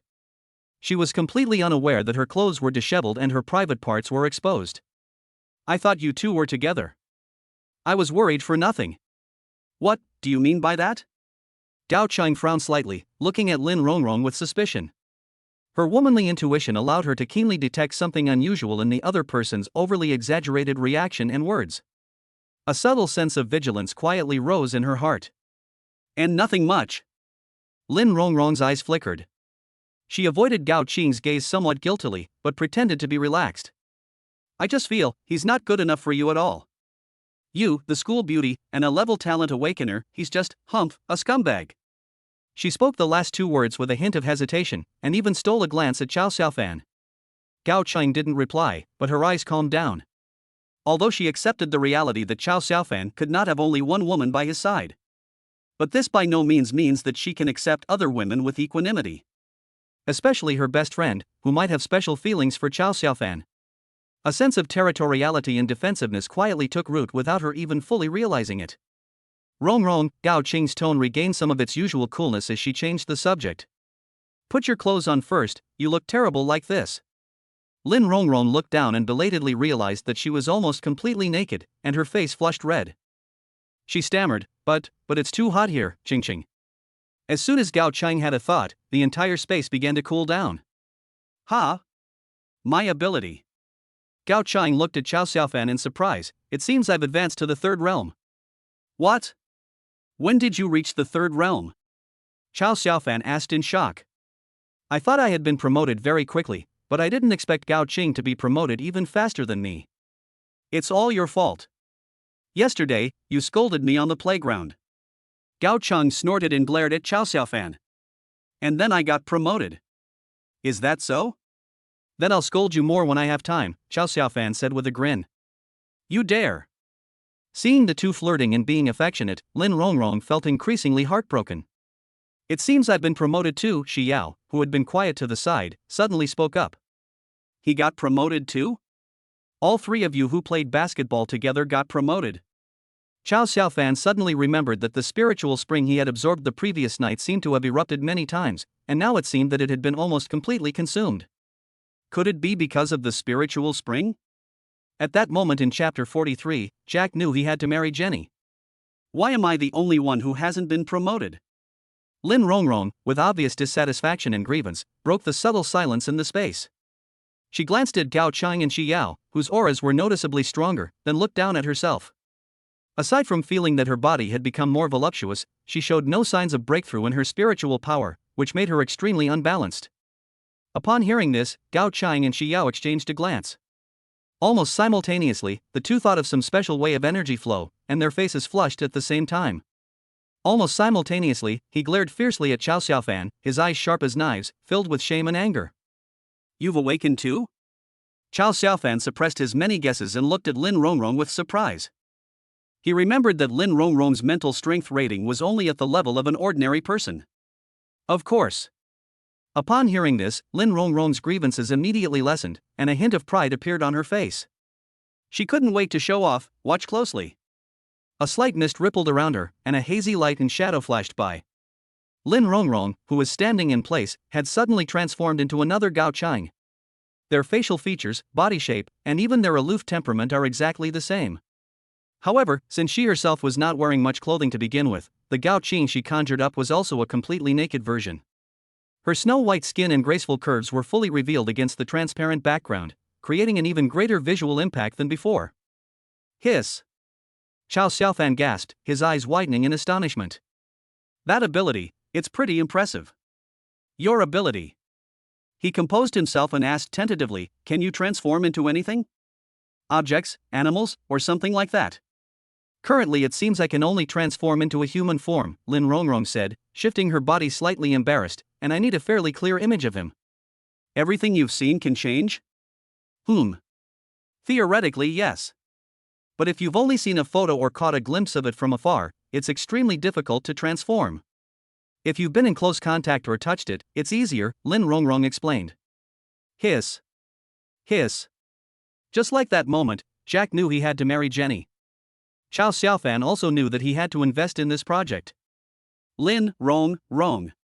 The real Gao Ching had completely reverted to her former icy school beauty persona, her face frosty and her voice so cold it could drop ice shards. How many times have I told you? You're not allowed to change me. Looking at this naked self in front of me. Gao Ching felt her temples throbbing. Ah. I'm so sorry, Ching. Lin Rongrong stuck out her tongue, and the light and shadow flickered again, instantly transforming her back into her original form. She quickly ran over, grabbed Gao Chang's arm, and shook it coquettishly. I was in such a rush, trying to prove I'd improved, that's why I forgot. Don't be angry. Put your clothes on first. Gao Chang pulled her arm away and said irritably. At the same time, part.Frost was activated again to stabilize the temperature in a small area around the 4 people at a comfortable level. Come closer. Although I've advanced to the 3rd realm, maintaining such a large area of low temperature for an extended period still consumes a lot of energy. Exactly. I'm dying of thirst. Lin Rongrong hurriedly put on the tattered dress. While oblivious to everyone else, she struggled to stuff her ample bosom into the tight collar, complaining, "Don't you guys feel thirsty or hungry?" Chao Xiaofan watched intently from the side, thoroughly enjoying the spectacle. Gao Qing's eye twitched slightly. She can't control that scumbag next to her for now, but she has to keep an eye on her carefree best friend. Lin Rongrong. Gao Qing emphasized, there are boys here. Mind your manners. Oh, what's there to be afraid of? Lin Rongrong put on her dress, a faint smile playing on her lips as she waved her hand dismissively. The 3 of us, whether we should have seen it or not, we've already, well, he's seen it all, so what's the big deal? This little green TBTCH has a lot of hidden agendas. Unconsciously, he wanted to equate himself with the other 2 women. Why should a substitute player receive the same treatment as the players who actually play in the game? Chao Xiaofan knew exactly what was going on. If she continues to give such hints, the official player next to her, who has just calmed down a bit, is likely to get stressed. He quickly interrupted the spellcasting. Ahem. Are you hungry or thirsty? Here is some water and food. As he spoke, he waved his hand, and a 6-bottle case of mineral water and several individually wrapped loaves of bread appeared out of thin air on the ground. You guys eat and drink something first, to fill your stomachs. I'm not hungry right now. I'm not hungry, Xiao said, shaking her head calmly. I'm not hungry either, Gao Chang said, glancing at the food and water. She really didn't have much of an appetite. Ha! It's been almost 24 hours since yesterday's martial arts assessment, hasn't it? Aren't you guys hungry at all? Lin Rongrong couldn't wait to unscrew a bottle of water and gulp down more than half of it. Her burning throat was finally soothed, and her voice regained some of its charming quality. Are you gods? Upon hearing this, Chao Xiaofan, Gao Chang, and Xiao exchanged a knowing glance, instantly understanding what was going on. A faint blush rose on Xiao's fair cheeks, and she turned her head away somewhat uncomfortably, avoiding Chao Xiaofan's gaze. Gao Chang rolled her eyes at Chao Xiaofan again, her expression reproachful. Chao Xiaofan chuckled silently. It seems I was right. The immense life essence and spiritual power contained in that flaming spirit spring not only helped them break through. It also seemed to greatly replenish the body's energy and counteract the feeling of hunger. And off-field players like Lin Rongrong naturally still feel hungry. Chao Xiaofan, why do you carry so much food and water with you? Lin Rongrong drank 2 bottles of water in one go, ate a piece of bread, and tore open another one while talking. Isn't that obvious? Chao Xiaofan looked at her like she was an alien. You've awakened a talent for a personal space. Isn't your first reaction to stuff it with emergency survival supplies? He did it like magic. Lighters, compression bandages, high-powered flashlights, magnesium flint and steel, high-strength fishing lines, and other items appear in his hands and are then quickly withdrawn. Food, water, fire, these are the most basic things, okay? No way. After finishing her second piece of bread, Lin Rongrong tore open another one. If I had a personal space, I would definitely put all my favorite dolls and figurines in it first. Then buy lots and lots of flowers and decorations, and turn the inside into a super dreamy, super romantic pink princess castle. A secret world that belongs only to me. Ha! Chapter 44 Chao Xiaofan, I need to pee. Ha! Chao Xiaofan's lips twitched, and he turned to look at Xiao. Xiao blushed slightly when she met his gaze. Perhaps the atmosphere of the conversation made her feel more relaxed, or perhaps to prove her difference, she spoke in a low voice. I will set it up as a private training ground. This sounds more normal. Chao Xiaofan nodded, then looked at Cao Chang one last time. Gao Qing's face was even redder than Xiao's. In the past, I might have wanted to decorate the space so that I could take photos and post them on social media. But what flashed through her mind just now was a cozy little home that belonged only to the two of them. But the words were on the tip of her tongue, and she forced herself to remain calm, changing her words to, "I will decorate it as a home." After she finished speaking, she looked intently at Chao Xiaofan, as if expecting something. Chao Xiaofan clearly didn't understand her implied confession. "No. You really never thought about storing some emergency supplies?" Chao Xiaofan still found it hard to believe. Shouldn't a normal person think about starting a wilderness survival exercise in case something unexpected happens someday? The three women looked at each other again, then shook their heads in unison, saying in unison, "Won't." Chao Xiaofan. The four of them sat down in a circle again, with water and food in the middle. Chao Xiaofan pointed to the red spiritual spring in the distance outside the transparent wall, which was faintly surrounded by large and small fiery lions. "That should be the key to our breakthrough and promotion." Seeing that the three women were still somewhat confused, he explained further. "That is very likely the mother spring or birth spring of the blazing lion clan.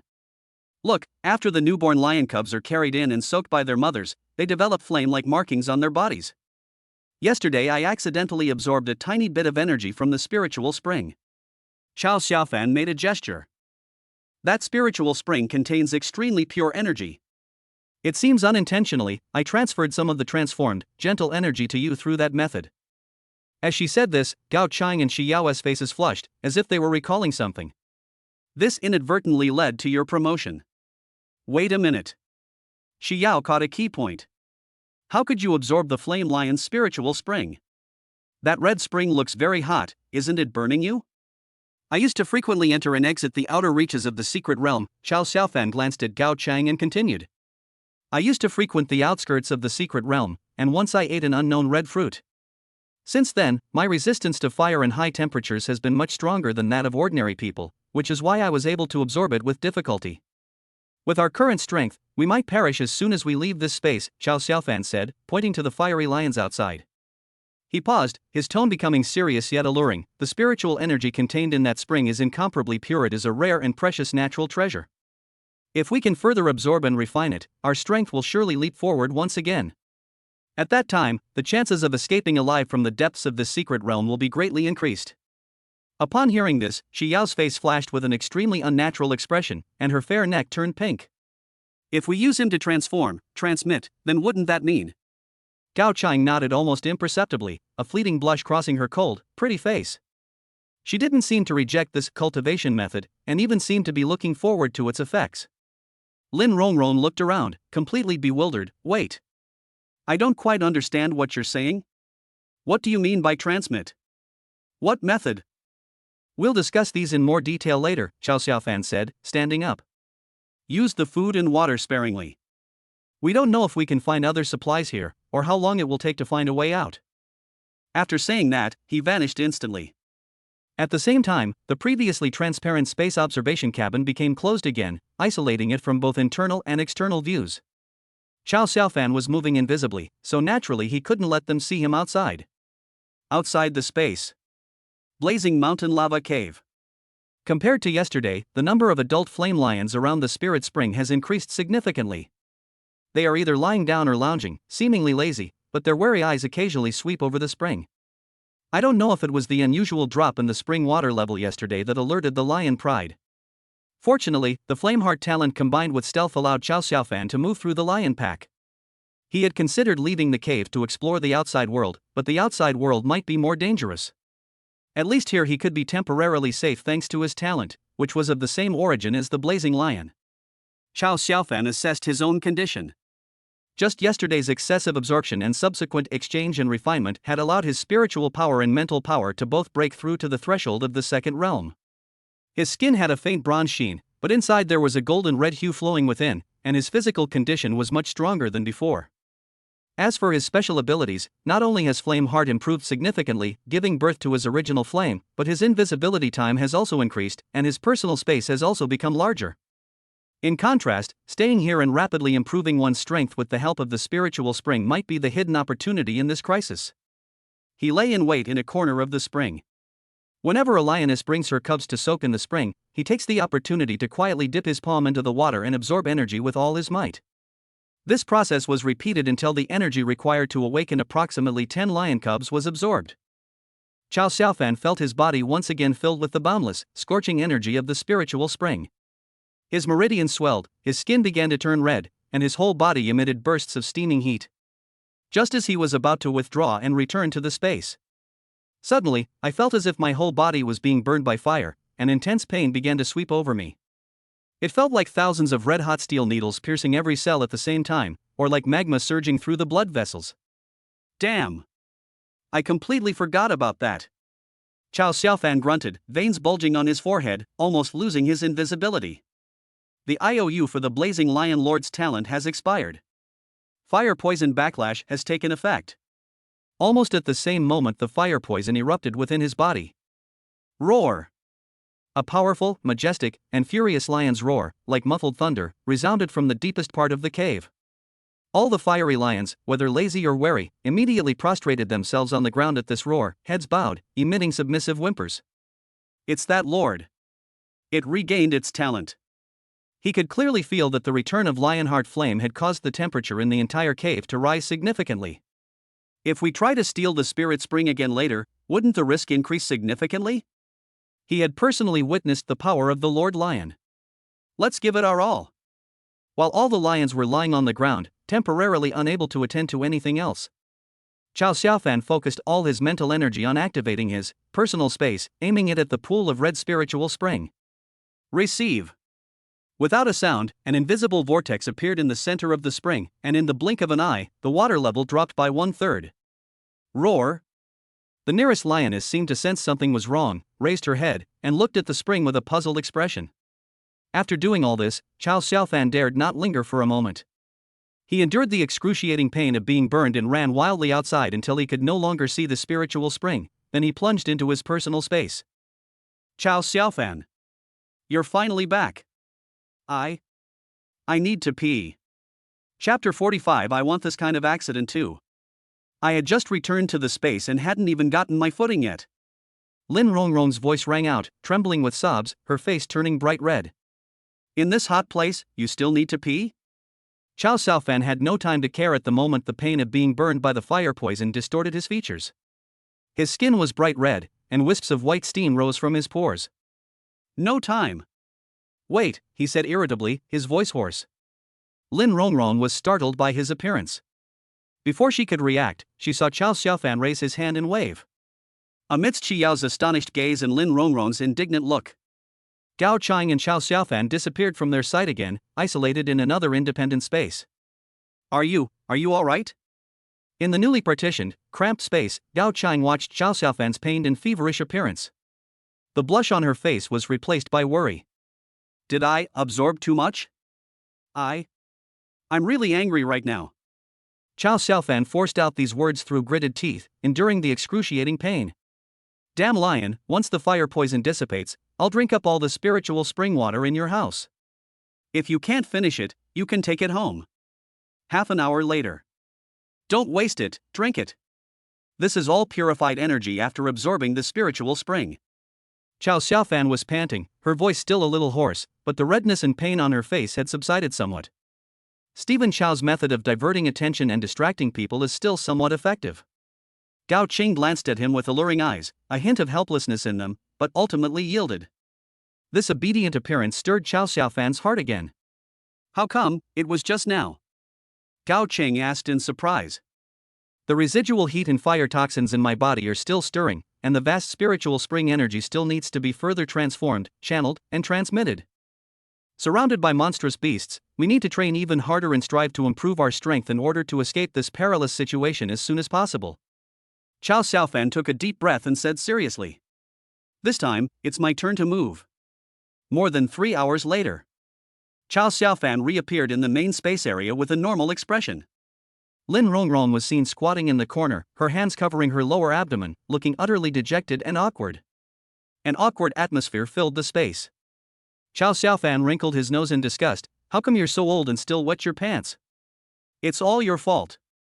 Lin Rongrong instantly bristled, looked up, her eyes red-rimmed, a mixture of grievance and anger on her face. I already told you I couldn't hold back anymore. But you've been gone for so long. I can't hold it in any longer. Can't you just find a corner to take care of it? This space has suddenly become so small, where is there any corner left? Lin Rongrong complained, her voice trembling with tears. Chao Xiaofan looked around and then remembered. In order to collect the spiritual spring water, he used almost half of the upgraded space to store the spring water.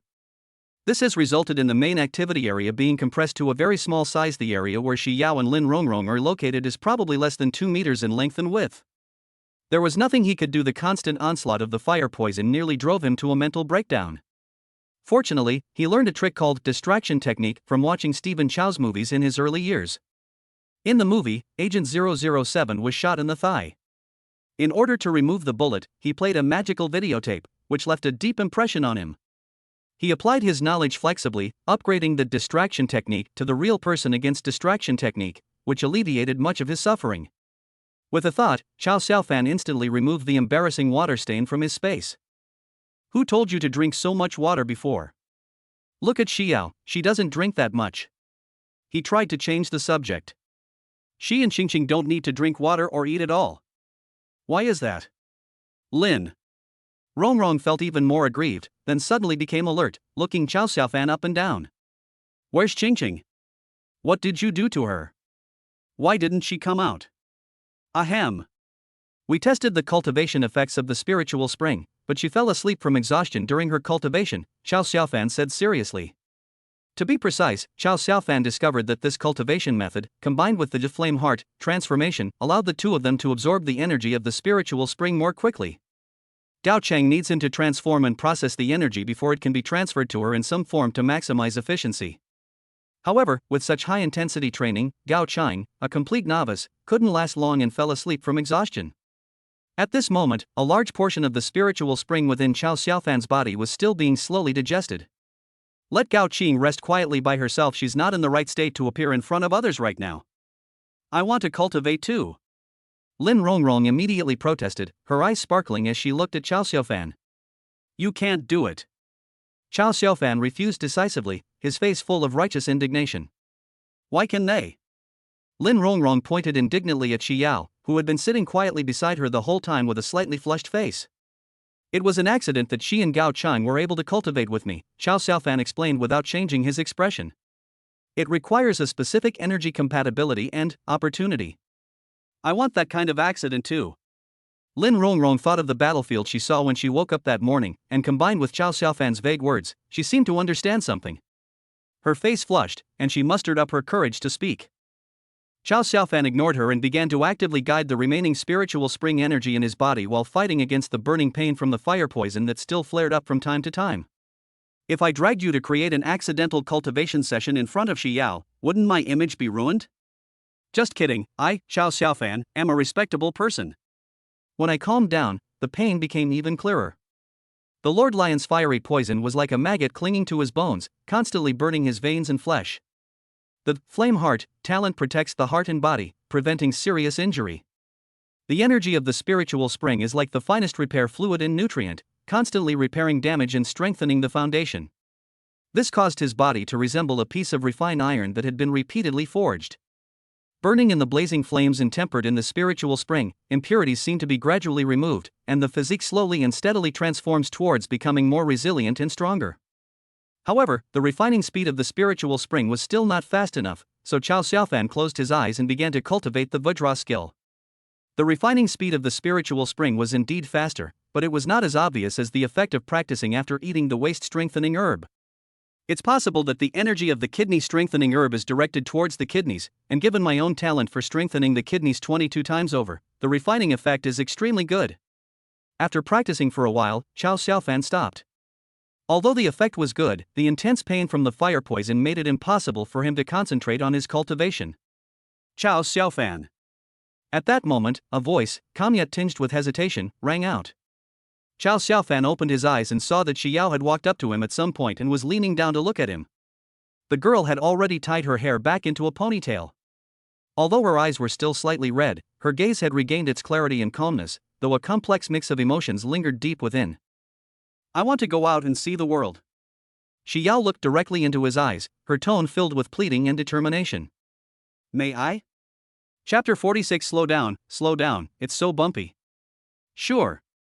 Chao Xiaofan raised his head, his gaze meeting Xiao's complex eyes, his expression frank. This is just a temporary shelter for me, not a prison.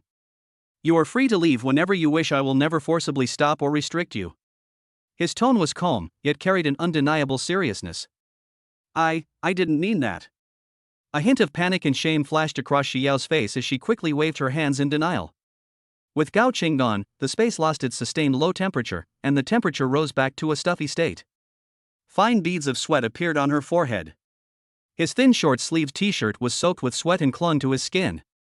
The sports jacket she wore over her body not only failed to conceal her figure, but instead accentuated her curves, which were far beyond what her peers could achieve, making them even more breathtaking. I understand. Chao Xiaofan stood up, and the change in his height changed his perspective from looking up slightly to looking down gently. The view changed from two tall papaya trees to a long, winding rift valley. He subtly shifted his gaze, his tone remaining calm. Anyone who experienced the chaos of last night. Suddenly, I was trapped in the space of a strange man. Everyone feels uneasy and doubtful. After all, this world is full of strange and wonderful talents and abilities. He paused, and before Xiao could speak, continued, if you want to leave, I respect your choice and will not force you to stay. He changed the subject, pointing to the fiery lions roaming outside the transparent wall. But if you just want to see what is going on outside and check out the environment, then you have to hold my hand once we're outside. Xiao followed his finger and looked directly into the cold, scarlet pupils of a passing lion, and her heart tightened. Otherwise, if they rush over, I won't have time to save you. Xiao looked at the male lion outside, which exuded a dangerous aura. I looked at Chao Xiaofan's serious face again. She pursed her lips, then finally nodded gently, her cheeks slightly flushed. Okay. Chao Xiaofan reached out and gently grasped the small hand that Xiao offered. The girl's fingers were slender and long, like soft, white buds. But whether it was due to the high temperature or nervousness, my palms were covered in damp sweat. Xiao's body trembled almost imperceptibly, but she did not break free. I want to go too. I want to go too. Upon seeing this, Lin Rongrong immediately jumped up excitedly. He ran to Chao Xiaofan's side in a few steps. Without saying a word, he stuffed his hand into Chao Xiaofan's other free hand. Because she ran so fast, she was carrying the unusually large breasts on her chest. It inevitably crashed heavily into Chao Xiaofan's arm. The violent rebound created a visually stunning, surging effect. Compared to Xiao's delicate and tender, Lin Rongrong's hands appeared even more plump and fleshy. Holding it in my hand felt like squeezing a soft, warm piece of jade. Two completely different yet equally captivating tactile sensations. Chao Xiaofan's heart skipped a beat. Lin Rongrong, taking advantage of the situation, grabbed Chao Xiaofan's arm tightly with both hands. His entire forearm was enveloped in those two soft and amazing encirclements. Thin, sweat-soaked clothing offers almost no barrier against sweat.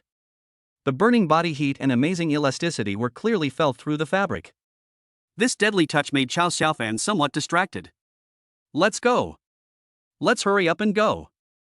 I'm suffocating inside like this. Lin Rongrong urged him impatiently, completely unaware of how ambiguous and alluring her posture was at that moment. Hold on tight, don't let go.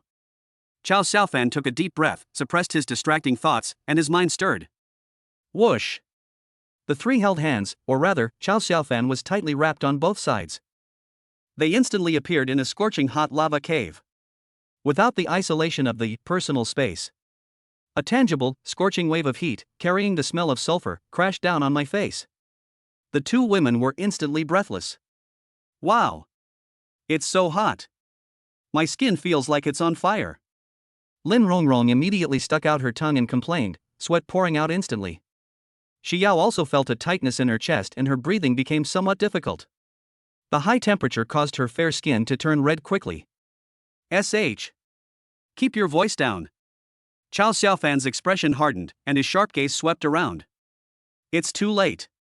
The instant they appeared, several adult male lions that had been lazily lying in the distance suddenly raised their heads. The direction was locked in instantly. Roar! A deep, warning roar sounded, and the nearest lion stood up.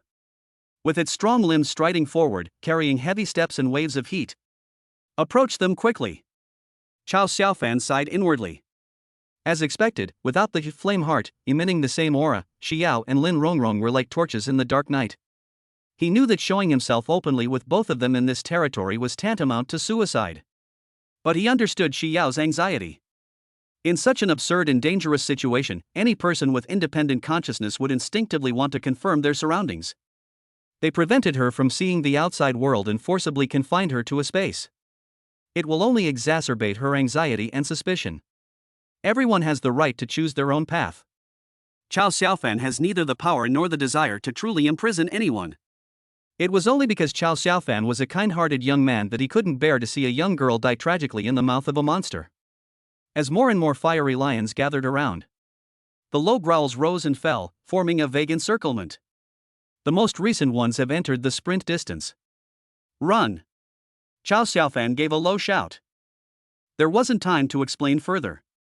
He grabbed the two women who hadn't fully reacted and started running at full speed. Ha! Roar!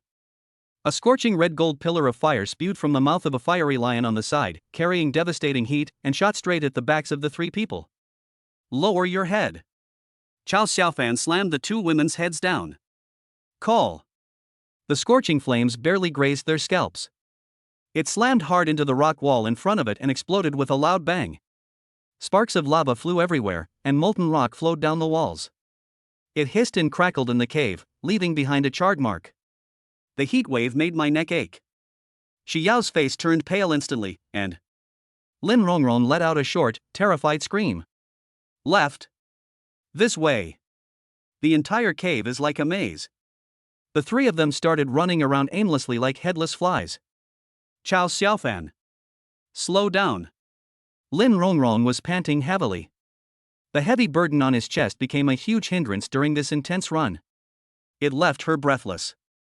Run any slower and you'll be dead. If you don't want to become roast suckling pig, run as fast as you can. Chao Xiaofan roared without turning his head, his footing speed undiminished. But I need to pee, run slower, it's bumping me. Lin Rongrong's voice was trembling with sobs, and her tone had changed. Hold it in. Chao Xiaofan was speechless. How could you possibly pee at a life or death situation? Ahead, a narrow side road appears, leading to the end of the passage. A magnificent and powerful fiery lion was blocking the way. This lion was significantly larger than any of the others we had encountered before. The flames burning all over its body took on a purer golden red hue. The mere presence and heat emanating from them made the two women's skin sting. Through the subtle senses of the flameheart, talent, Chao Xiaofan's heart sank. 3 realms. Chapter 47. Why did you wet your pants again? The scalding heat licked at my skin, and the air was thick with the smell of sulfur and death.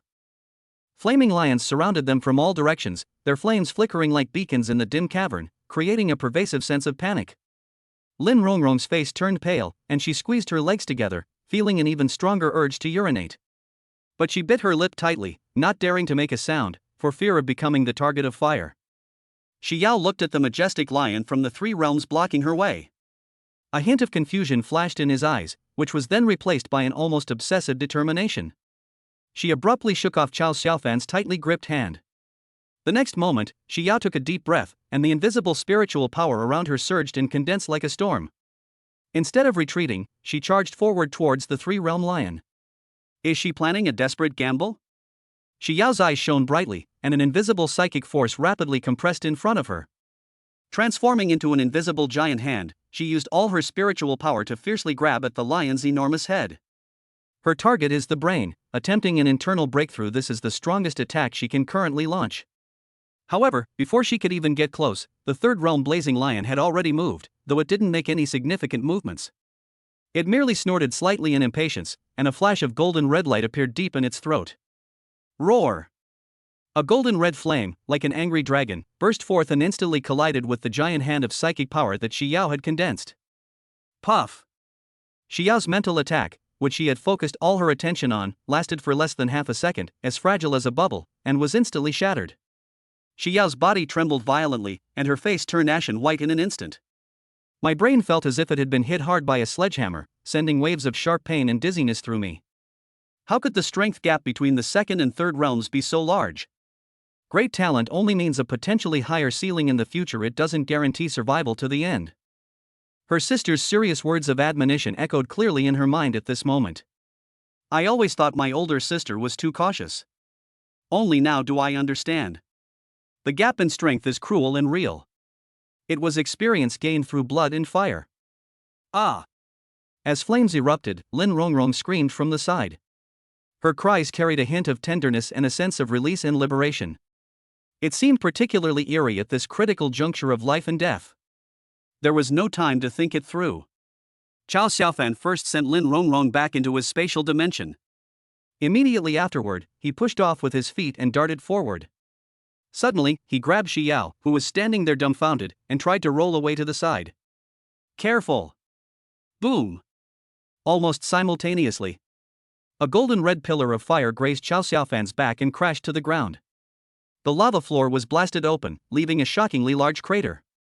The rocks at the edge instantly melted into a crimson liquid. It hissed and emitted billowing white smoke. Sizzle! The first shot missed. The three-realm lion exhaled 2 streams of scorching white vapor from its nostrils. The enormous head turned slightly, its golden red beastly eyes locking onto Chao Xiaofan and Xiao, who had rolled to the side. Chao Xiaofan clearly saw that it showed a disdainful expression. Have the demonic beasts of the third realm already reached this level of intelligence? Alarm bells rang loudly in Chao Xiaofan's mind. He helped Xiao up quickly, a burning pain shooting through his back. My dodge was a fraction too slow, and my back was grazed by the edge of the flames. Fortunately, the flame heart talent protected him, so the injury was not serious. Only large areas of his skin were burned red and burning painfully. His t-shirt was badly burned, leaving it tattered and hanging on his body. Trouble! He simply ripped off his tattered shirt. It revealed a lean and powerful upper body with smooth lines. His bronze skin gleamed with a healthy glow in the dark red light of the lava cave.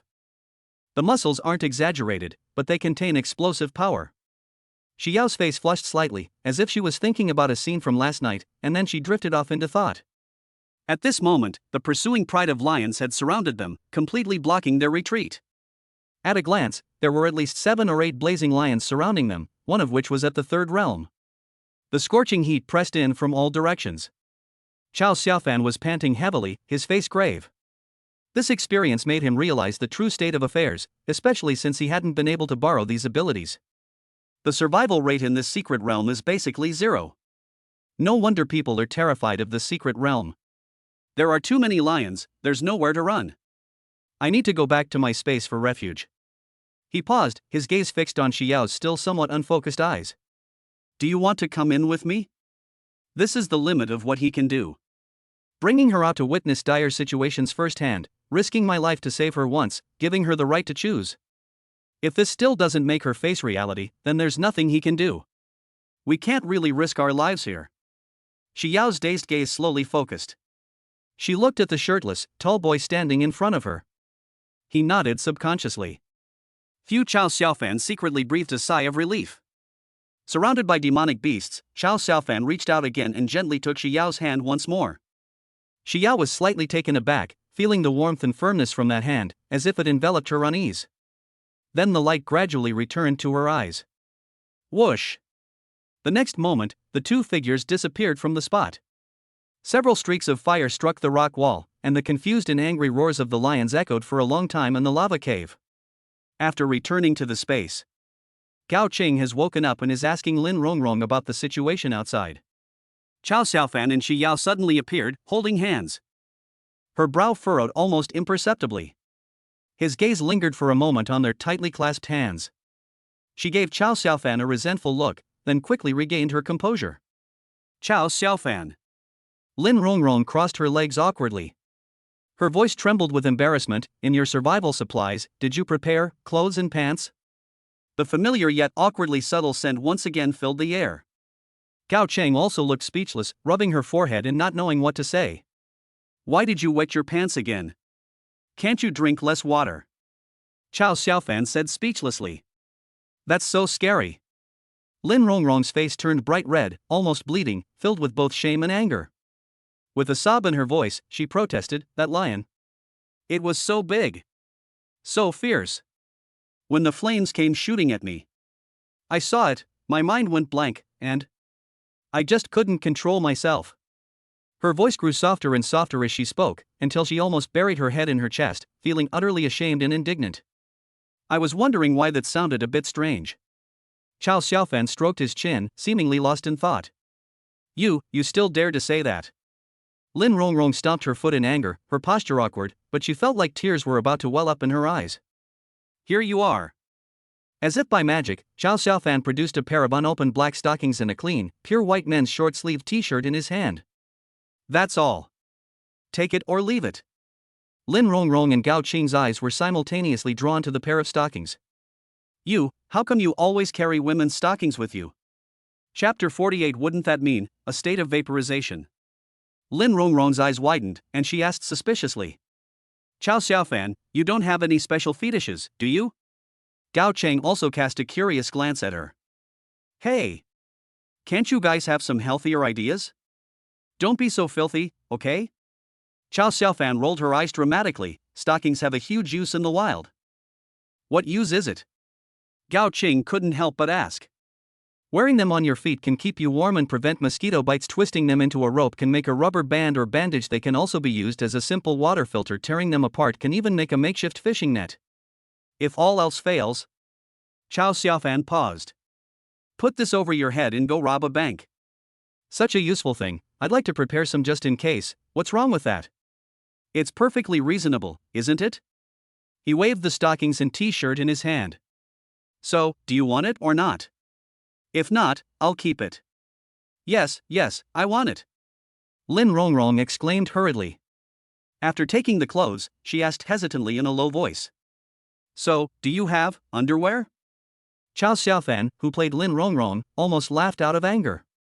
Do you really think this place is a department store? That it has everything? But, it's all wet. Lin Rongrong clutched the damp hem of her skirt and muttered softly. If I don't change, it's all sticky and uncomfortable. It's hot here, it'll dry in no time, Gao Chang whispered to comfort her. It will smell, and it will be dirty.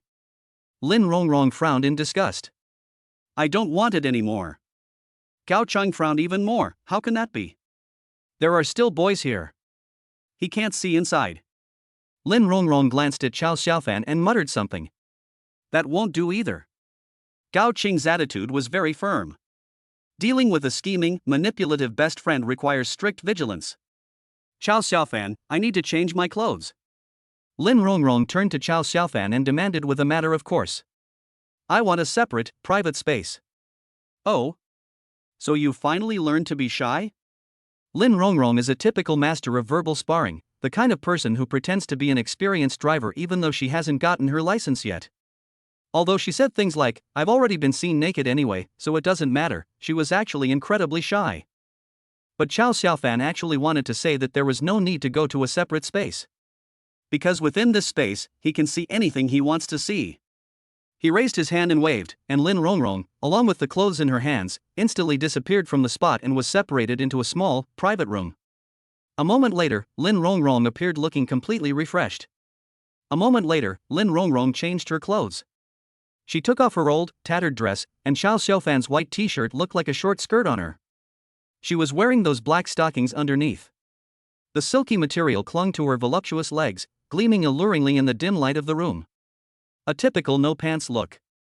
The contrast between the oversized t-shirt and the tight stockings, and the barely visible area of skin, exudes a unique sexiness and allure. Do you still want those dirty clothes you took off? Chao Xiaofan asked seemingly casually. But his gaze involuntarily drifted to the clothes and underwear that had been changed out of their clothes in the small private cubicle. I couldn't help but fall into deep thought. She was only wearing a t-shirt and stockings over her clothes. So, wouldn't she be in a state of evaporation right now?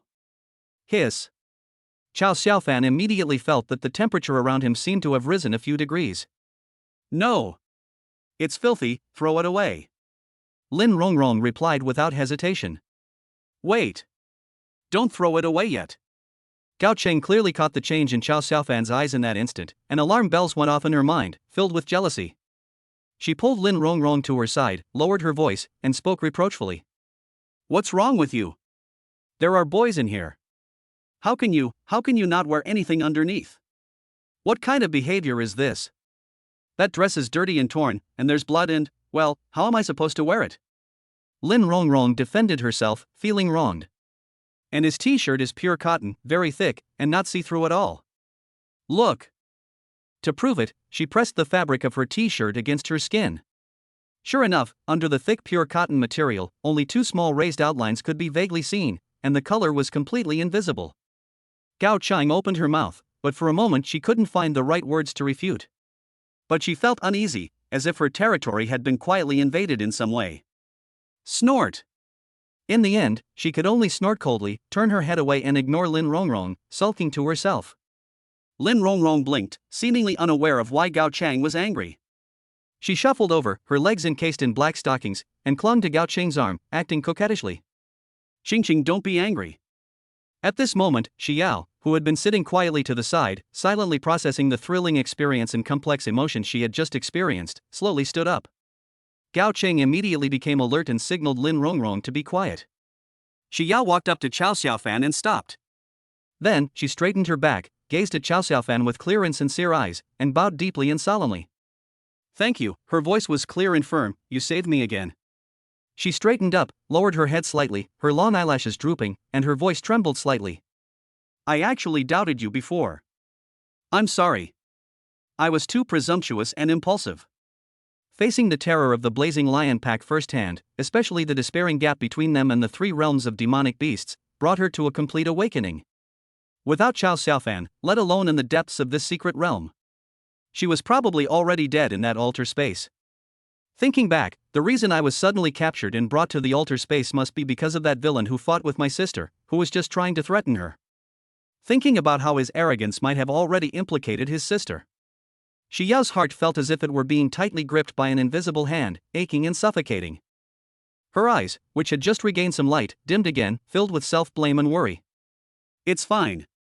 Chao Xiaofan waved his hand dismissively, saying, I've already said it, it's normal to have doubts in that situation. The fact that you spoke up is actually a good thing. Each of us is an independent individual, and we all have the right to choose our own path and make our own judgments. In my view, freedom and happiness are equally important. Xiao responded softly, still feeling somewhat down, but seemed a little better.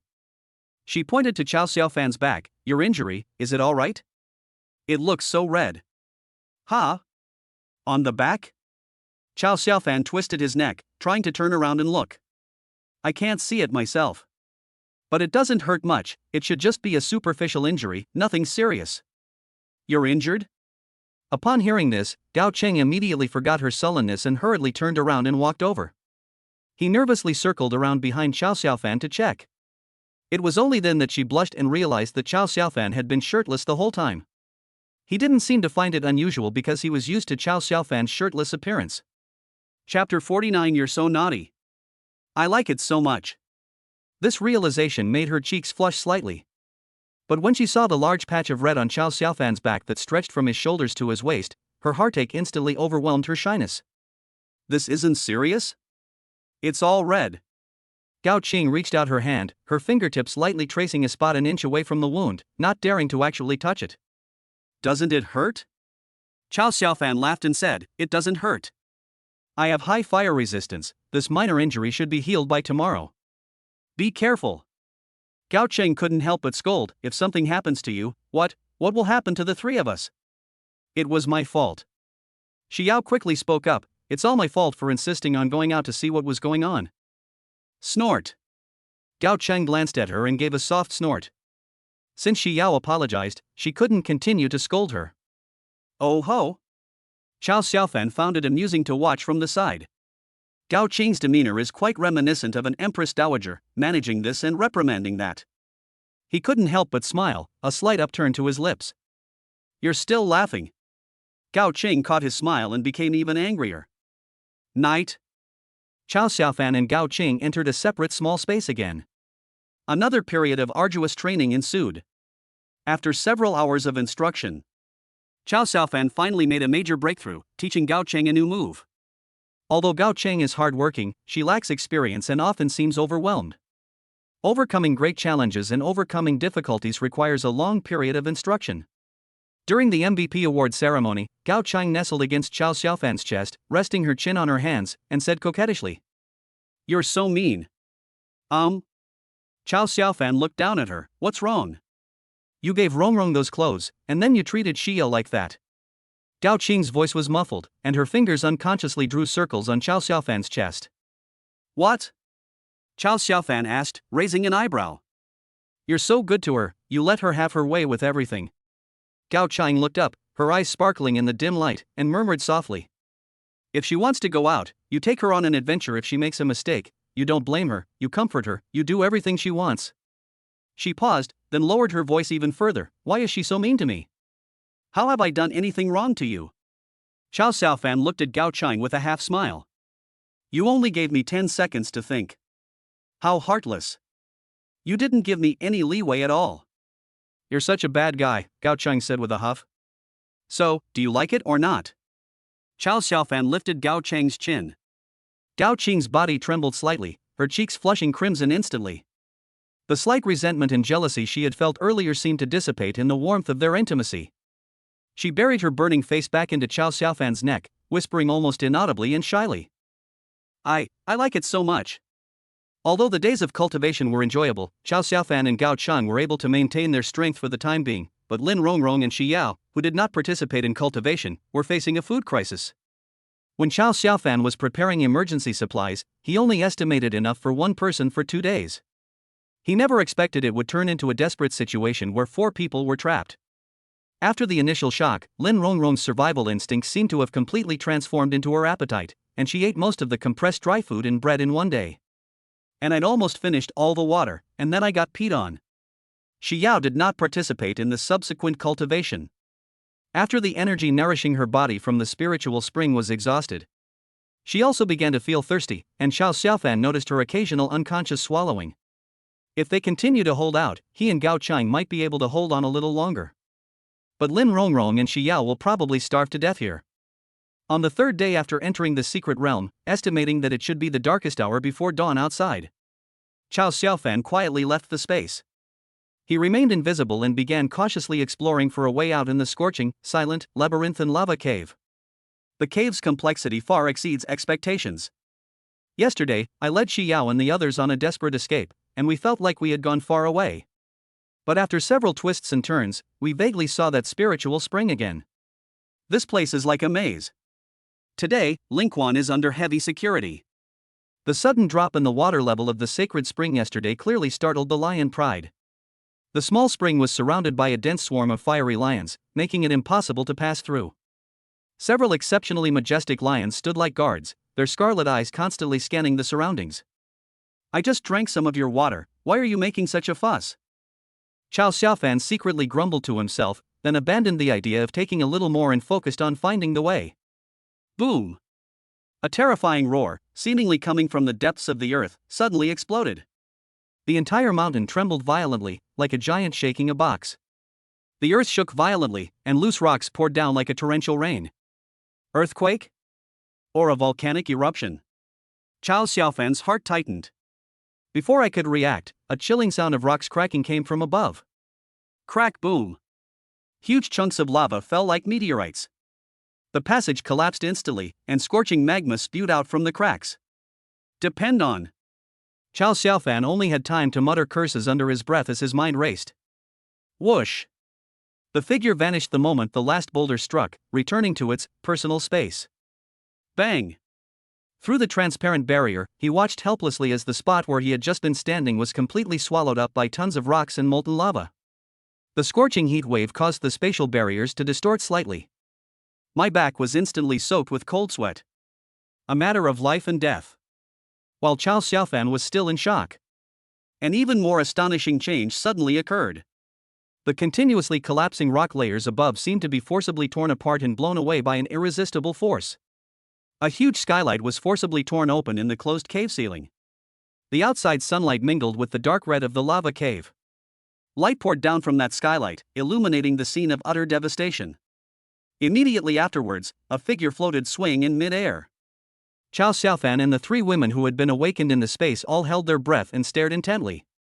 The man had a stubble beard and shiny, greasy hair. His upper body was bare, revealing well-defined, bronze-colored muscles. His arms were thicker than an average person's thighs. She was wearing denim shorts on her lower body, which were worn out and tattered, as if she had worn them for more than 10 years without changing them. He looked like a disheveled, hung-over homeless man. Yet, the very act of standing suspended in mid-air proclaimed his extraordinary nature. The man yawned, rubbed his sleepy eyes, and looked down. Is this it? Before the words were finished. Roar! A terrifying lion's roar, filled with rage and violence, exploded from the deepest part of the cave. That Lord of the Four Realms has gone berserk. The next moment, a thick, golden-red pillar of flame shot into the sky, directly hitting the man in mid-air. Faced with a terrifying blow capable of vaporizing steel, the man casually extended his right hand towards the pillar of fire, his 5 fingers clenching haphazardly. Puff! The sound was as soft as blowing out a match. The incredibly powerful pillar of fire, several meters away from his palm. As if gripped by an invisible giant hand, the firelight suddenly dimmed, twisted, and scattered into countless sparks. Ha! The man raised an eyebrow. He muttered to himself, "Didn't they say your talent was gone? How come it's back?" Chapter 50. She's actually Shi Yao's older sister. But the doubts didn't last long. Boom! Boom! Boom! The fiery lion lord, as large as a small mountain, pounded his feet like the drums of war. It burst forth from the depths of the shattered cave, engulfed in raging flames. He roared to the sky, locking onto the man in the air once more. Little kitty, are you in such a hurry to be reincarnated? The man curled his lip, and faced with the charging scorching storm and the condensed and terrifying innate golden flames, he did not even make any defense. He simply raised his right hand and made a fist. Facing that enormous lion's head, which looked as if it had been cast from lava. He threw a punch mid-air. No flashy special effects. There was no dazzling light either. The 4 people, including Chao Xiaofan, were inside the space. It was as if I heard an invisible muffled sound. Puff! The Lord's charge came to an abrupt halt. The lion's head, under the invisible force of the fist. Instant deformation, compression, and then it exploded completely with a loud bang. It turned into a rain of blood that filled the sky. The massive, headless lion's body crashed to the ground. The great demons of the 4 realms died just like that? The 4 men were dumbfounded. They had all witnessed the Lord's power. A brief, deathly silence fell over the space. What a waste of the blazing lion's powerful talent! Chao Xiaofan thought to himself, feeling regretful. If only this uncle had come sooner.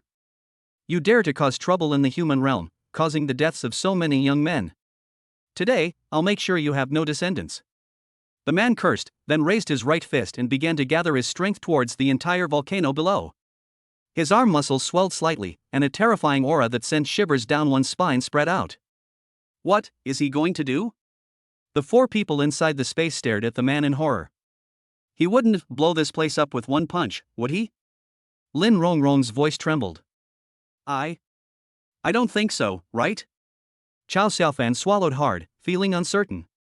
This man's aura is just too strong. Standing there alone in mid-air, he seemed to be able to dominate the world. It seems like I've forgotten something. High in the air, the man's momentum suddenly faltered. He withdrew his fist, scratched his disheveled hair, and... Oh right. They said there might be 3 young men here. He thought carefully for a moment and could only remember one name. Shi Yao. A deep, powerful male voice pierced through layers of rocks and echoed throughout the volcano. Shi Yao, do you know him? Chao Xiaofan asked the girl beside him. Shi Yao shook her head blankly. Shi Yao. Shi Yao. It seems he's not here. The man called out 3 times, but after waiting for more than 10 seconds, there was no response. He raised his hand impatiently and began to gather his strength again. Is he going to? Lin Rongrong shrank back in fright. Etc. Without further hesitation, Chao Xiaofan instantly left the space and shouted into the sky. Wait. There's someone else. The man paused, looking down. Spatial abilities? I think I've heard of one before. Hey, handsome, have you seen Xiao?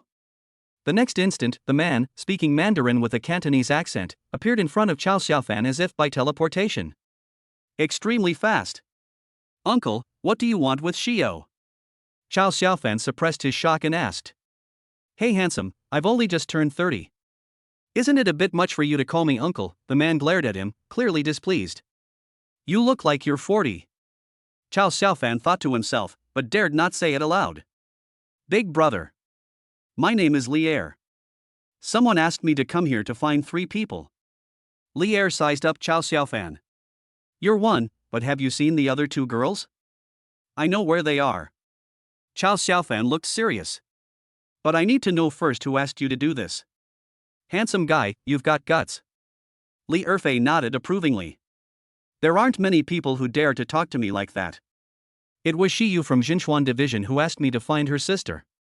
Upon hearing Jin Xianxi's confirmation from Xiao, Chow Xiaofan's mind stirred. Whoosh!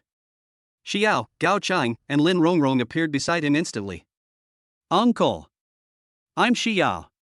Where is my sister now? How is she? As soon as Xiao came out, she excitedly stepped forward and asked questions repeatedly. She knew her sister would come to the rescue, but she was more worried about her sister's safety. Hey, I said I'm 30 years old, don't call me uncle. Li Er emphasized again. Lin Rongrong and Gao Chang looked at Li Er curiously. At the same time, he secretly thought to himself that he was fortunate to be able to get such a master to help. Who exactly is Xiao's older sister? Huh? Why is there an extra person? Li Er's gaze swept over the 3 women, slightly puzzled, but he quickly waved his hand. Alright, as long as everyone's here. Let's go, I'll take you back to the human realm. He turned to Xiao and said. Your sister is waiting for you at the entrance to the secret realm. Let her tell you the rest herself. He then said to the 3 women, you should go into his space. I'll take one of him, we'll be there soon. Sensing Li Er's growing impatience, Chow Xiaofan hurriedly said. Big brother, no. Big brother. Wait for me. I'm coming. After saying that, he turned and rushed toward the spiritual spring that was half hidden by fallen rocks. With the Lord dead, the surrounding fiery lions had already collapsed and scattered. He quickly moved the stones, frantically urging his mind to activate his portable space. Besides the seats reserved for the 3 girls, the remaining space was almost entirely used to store this red spiritual spring. In the blink of an eye, almost all the remaining spring water was collected. Chow Xiaofan ran back to Li Er and stood there. Big brother, I'm all better. This spiritual spring is quite a treasure, but its energy is too explosive, most people can't handle it. As Li Er spoke, he hoisted Chow Xiaofan onto his shoulder. The next instant, he pushed off the ground with both feet, carrying Chow Xiaofan straight into the sky. As they flew further and further from the ground, Chow Xiaofan felt a chill run down his spine. It turns out that the Flame Lion's lair was built inside the entire volcano. No wonder we couldn't find the exit. As they ascended to high altitudes, Li Er's right arm muscles swelled slightly as he looked down at the majestic volcano. A punch is thrown. Drink! Chow Xiaofan's pupils suddenly contracted. Below, countless spiderweb-like cracks appeared on the surface of the entire mountain peak, spreading rapidly. Click! Click! Click! It's like a frame dropping in a video. 3 seconds later, the entire volcano collapsed with a roar. The mountainside shattered into pieces, boulders flew, and lava spewed out. One punch. Landslide. What power this is! Chow Xiaofan gasped. This time, Banpaji is finally extinct. Li Er snorted coldly, no longer looking at the apocalyptic scene below. Carrying Chow Xiaofan on his back, he pushed off into the air with both feet and shot away as a streak of light. Chow Xiaofan instantly felt a gust of wind like knives rushing into his mouth and nose, the scenery below constantly changing, and the sonic booms piercing his ears.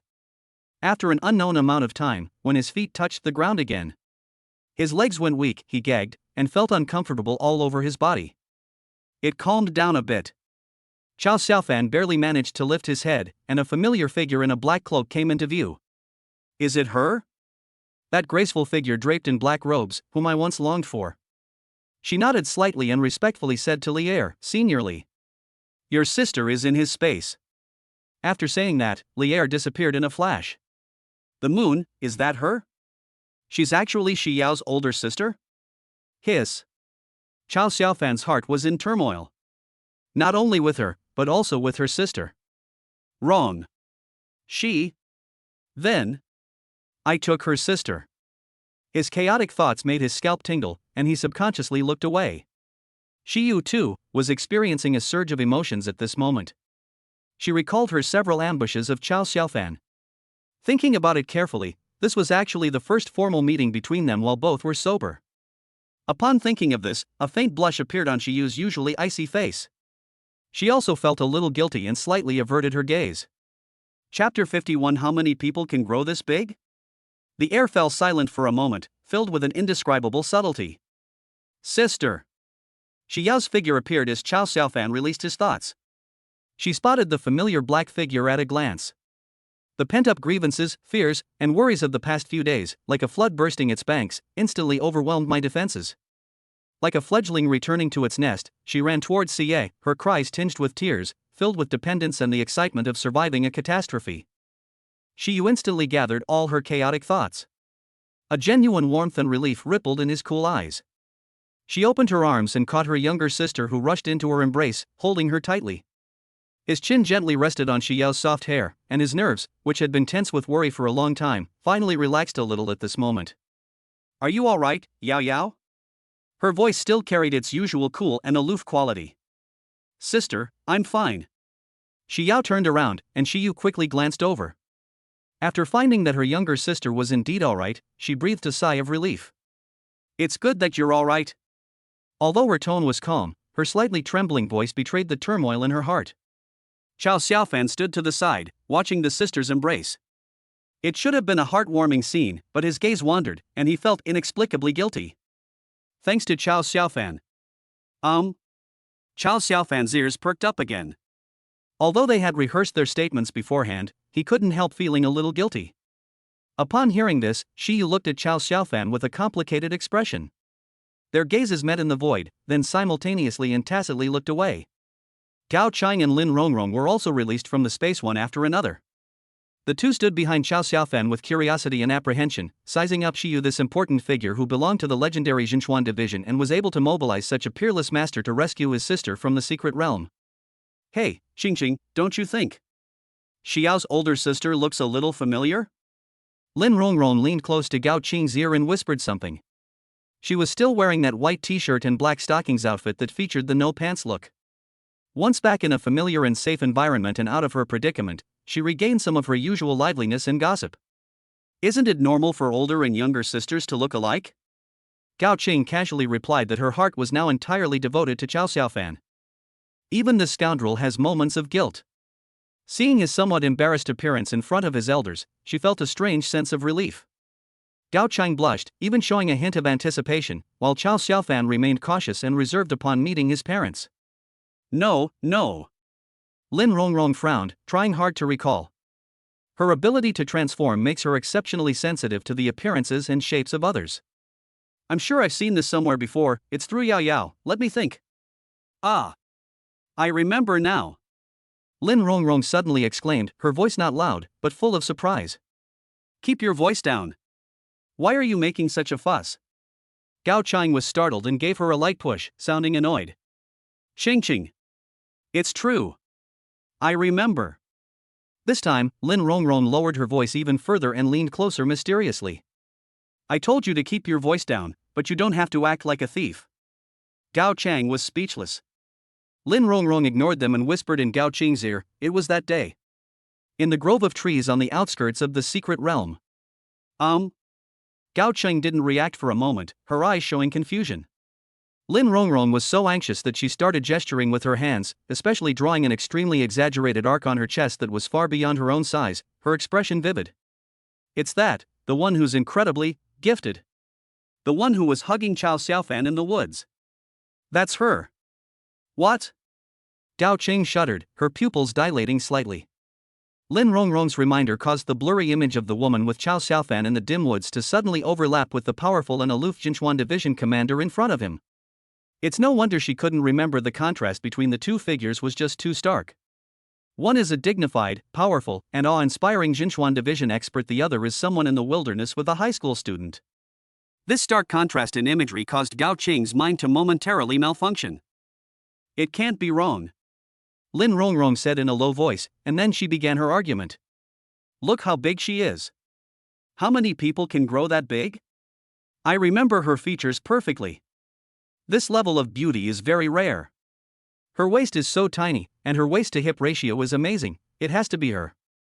And look at her face, it's getting clearer and clearer now, it's that person from that day. No wonder Xiao looked familiar when I first met her, turns out they're sisters. Lin Rongrong was still muttering her analysis beside her, but Gao Cheng could no longer hear what she was saying. Fragments of the blush-inducing scene I glimpsed at the edge of the woods that day surged uncontrollably into my mind, clashing fiercely with Xiao's current aloof and proud image. An indescribable mix of bitterness, anger, and a sense of absurdity gripped her heart. She glared fiercely at Chao Xiaofan's back, the slight pleasure she had felt at seeing him frustrated vanished, replaced by a deeper anger. It turns out that his embarrassment and guilt just now were not because he was facing Xiao's elders at all. Rather, it's because of the relationship between him and this elder. What a scumbag! A complete liar. Gao Cheng gritted her teeth in anger.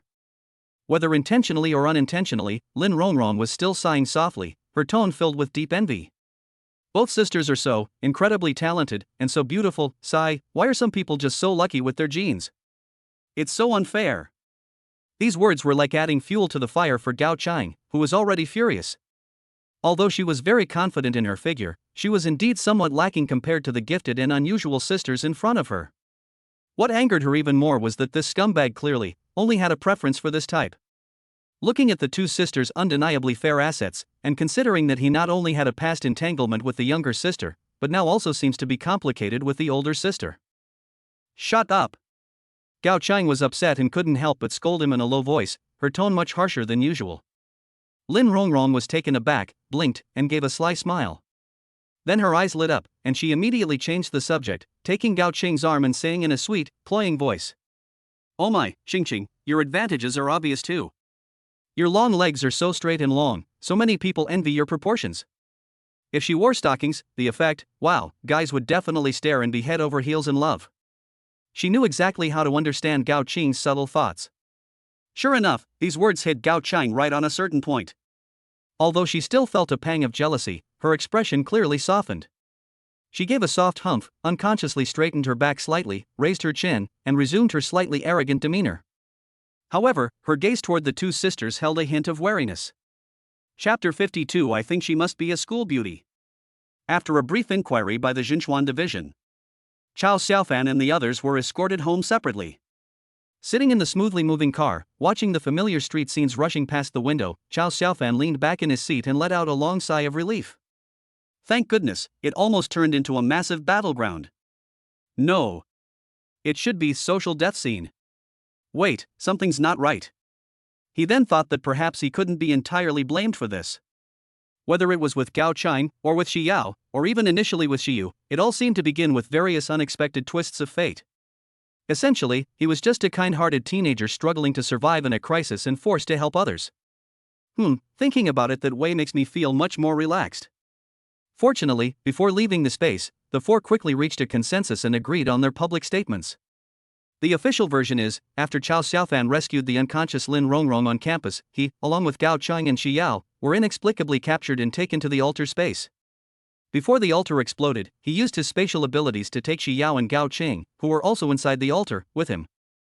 Later, in order to explore the environment, Zhang and Xiao briefly left the space. After being chased, they hid in the space and waited for rescue until they were rescued by the strong manly air.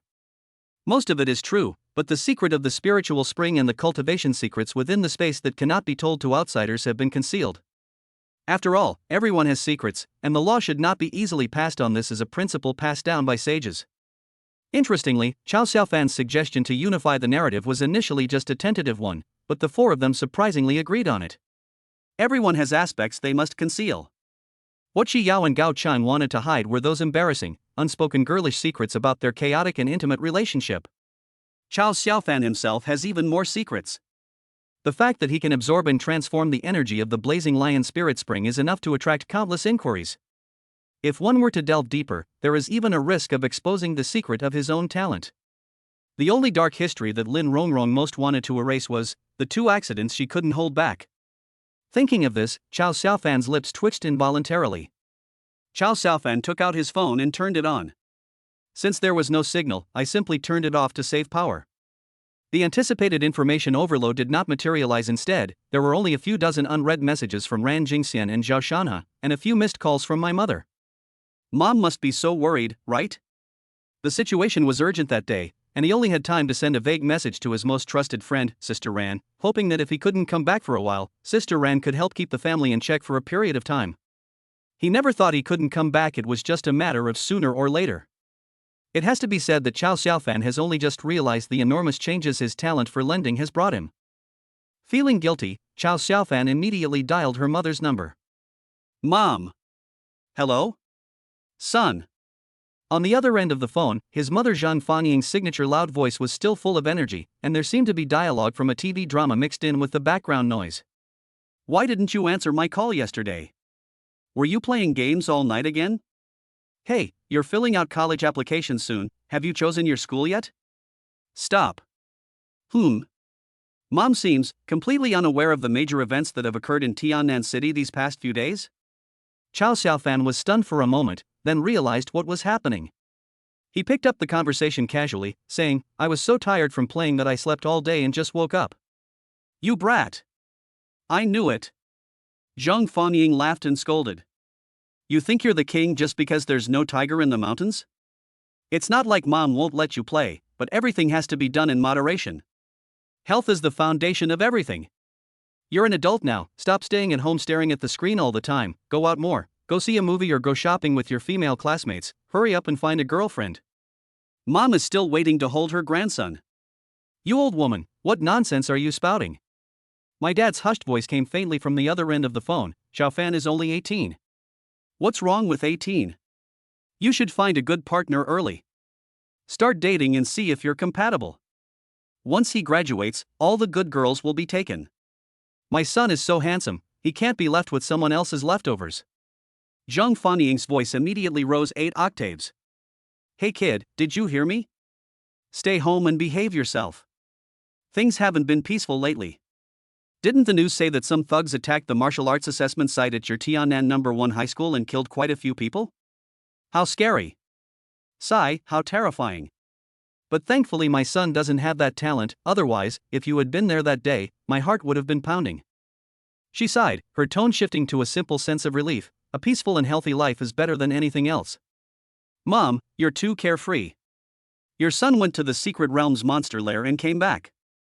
Holding her phone, Chao Xiaofan listened to her mother's rambling on the other end. The dazed feeling of surviving a disaster was gradually replaced by a familiar warmth. He smiled and softly replied, Mom, I'll listen to you. I'll definitely find you a few more daughters-in-law. That's right. Zhang Fanying immediately beamed with joy. Chao Xiaofan could almost picture her beaming with delight. It's okay to date a few people, otherwise how will you know which one is the most suitable, right? But marriage is not a game, bigamy is illegal. Go ahead and talk to them. Mom supports you. If you don't have enough money, just tell Mom, and Mom will allocate funds for you. Don't be like your brother, just like your father. You're so quiet, you won't say a word for 3 blows. Who knows when the Chao family will ever have any descendants? Yes, Mom, as you command. Chao Xiaofan replied with a smile. Hearing my parents bickering on the other end of the phone, the fatigue and tension that had accumulated over the past few days seemed to be quietly washed away by their ordinary yet warm chatter. Home is always the safest harbor after wandering. The car stopped at an intersection not far from home. As soon as Chao Xiaofan got out of the car, he saw a familiar figure, as tall as an iron tower, squatting at the entrance of his own courtyard. Zhao Shanhe. Old Chao. Zhao Shanhe, with his sharp eyes, immediately sprang up and charged over like a bull, his face filled with urgency. Hey kid. Are you all right? He grabbed Chao Xiaofan's shoulder with his large, fan-like hand and looked him up and down. Chao Xiaofan felt a warmth in her heart and smiled as she playfully punched his shoulder. What could possibly happen to me? I just went to a secret realm for a vacation and experienced some exotic culture. A vacation? You call this secret realm a vacation? Zhao Shanhe's eyes widened, then he looked puzzled. Hey, wait a minute, how did you end up in the secret realm? Didn't we split up at the school gate that day? Chao Xiaofan said, you rushed back, and I followed right after you. How could I let you go alone? That lion was like a mountain. With me here, if you couldn't handle it, I could put you in my spatial storage to save your life. But I don't know how it happened, you got kidnapped. Upon hearing this, Zhao Shanha's face showed some emotion, a hint of gratitude flashing in his eyes. He then burst into a tirade, damn it. Why did that woman arrest you but not me? I bet she's a school beauty too. Chapter 53. Wait a minute, where's your husband? That's not how you use school beauty in this context, brother chicken. Chao Xiaofan couldn't help but cover his face. To Zhao Shanha, the school beauty was the most vicious woman. This meme is unlikely to die down. I guess she might have gotten the idea that I'm handsome and suddenly had a lustful thought. Chao Xiaofan stroked his chin and analyzed the situation in a serious manner. Zhao Shanha stroked his stubble-covered chin, pondered for 2 seconds, and nodded solemnly. That makes sense. Then he began to recount what happened next. It turned out that he and Ran Jingxian ran to the police station like headless flies that day and encountered Xia Fei, who had been assigned by Shiyu, on the way. Xia Fei informed them that Chao Xiaofan might have been teleported to a secret realm, and said that the Jinchuan division was doing its best to rescue him, and told them to go home and wait patiently. This morning, Commander Xia sent me a message saying that a peerless master has stepped in and will guarantee to bring you back. I didn't even eat breakfast before I came to your door and waited there. Chao Xiaofan gestured towards the courtyard gate with her chin. Why don't you go inside and wait? Oh, don't even mention it. Zhao Shanha looked shaken. Your sister, her eyes haven't been dry since she came back from the police station that day. She has been crying the whole time. She was crying so hard, it gave me goosebumps. I don't dare go into your house anymore. I don't know what I'll do if she starts crying again. He scratched his head before suddenly realizing what was going on and asked curiously, speaking of which, when did you suddenly have an older sister? I didn't know about it. You don't know any better, little Chunan. Chao Xiaofan chuckled inwardly. Brother chicken, I've got something good for you. Chao Xiaofan didn't answer. Instead, he lowered his voice mysteriously, looked around to make sure no one was paying attention, and then carefully took out a tiny drop of crimson spiritual spring liquid, the size of a sesame seed, from his personal space.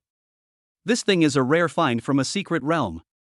I just don't know if your physique can handle it, or if you dare to give it a try. He held the tiny speck of light in his fingertips. What treasure? Why so mysterious? Just this tiny bit, what can it do with?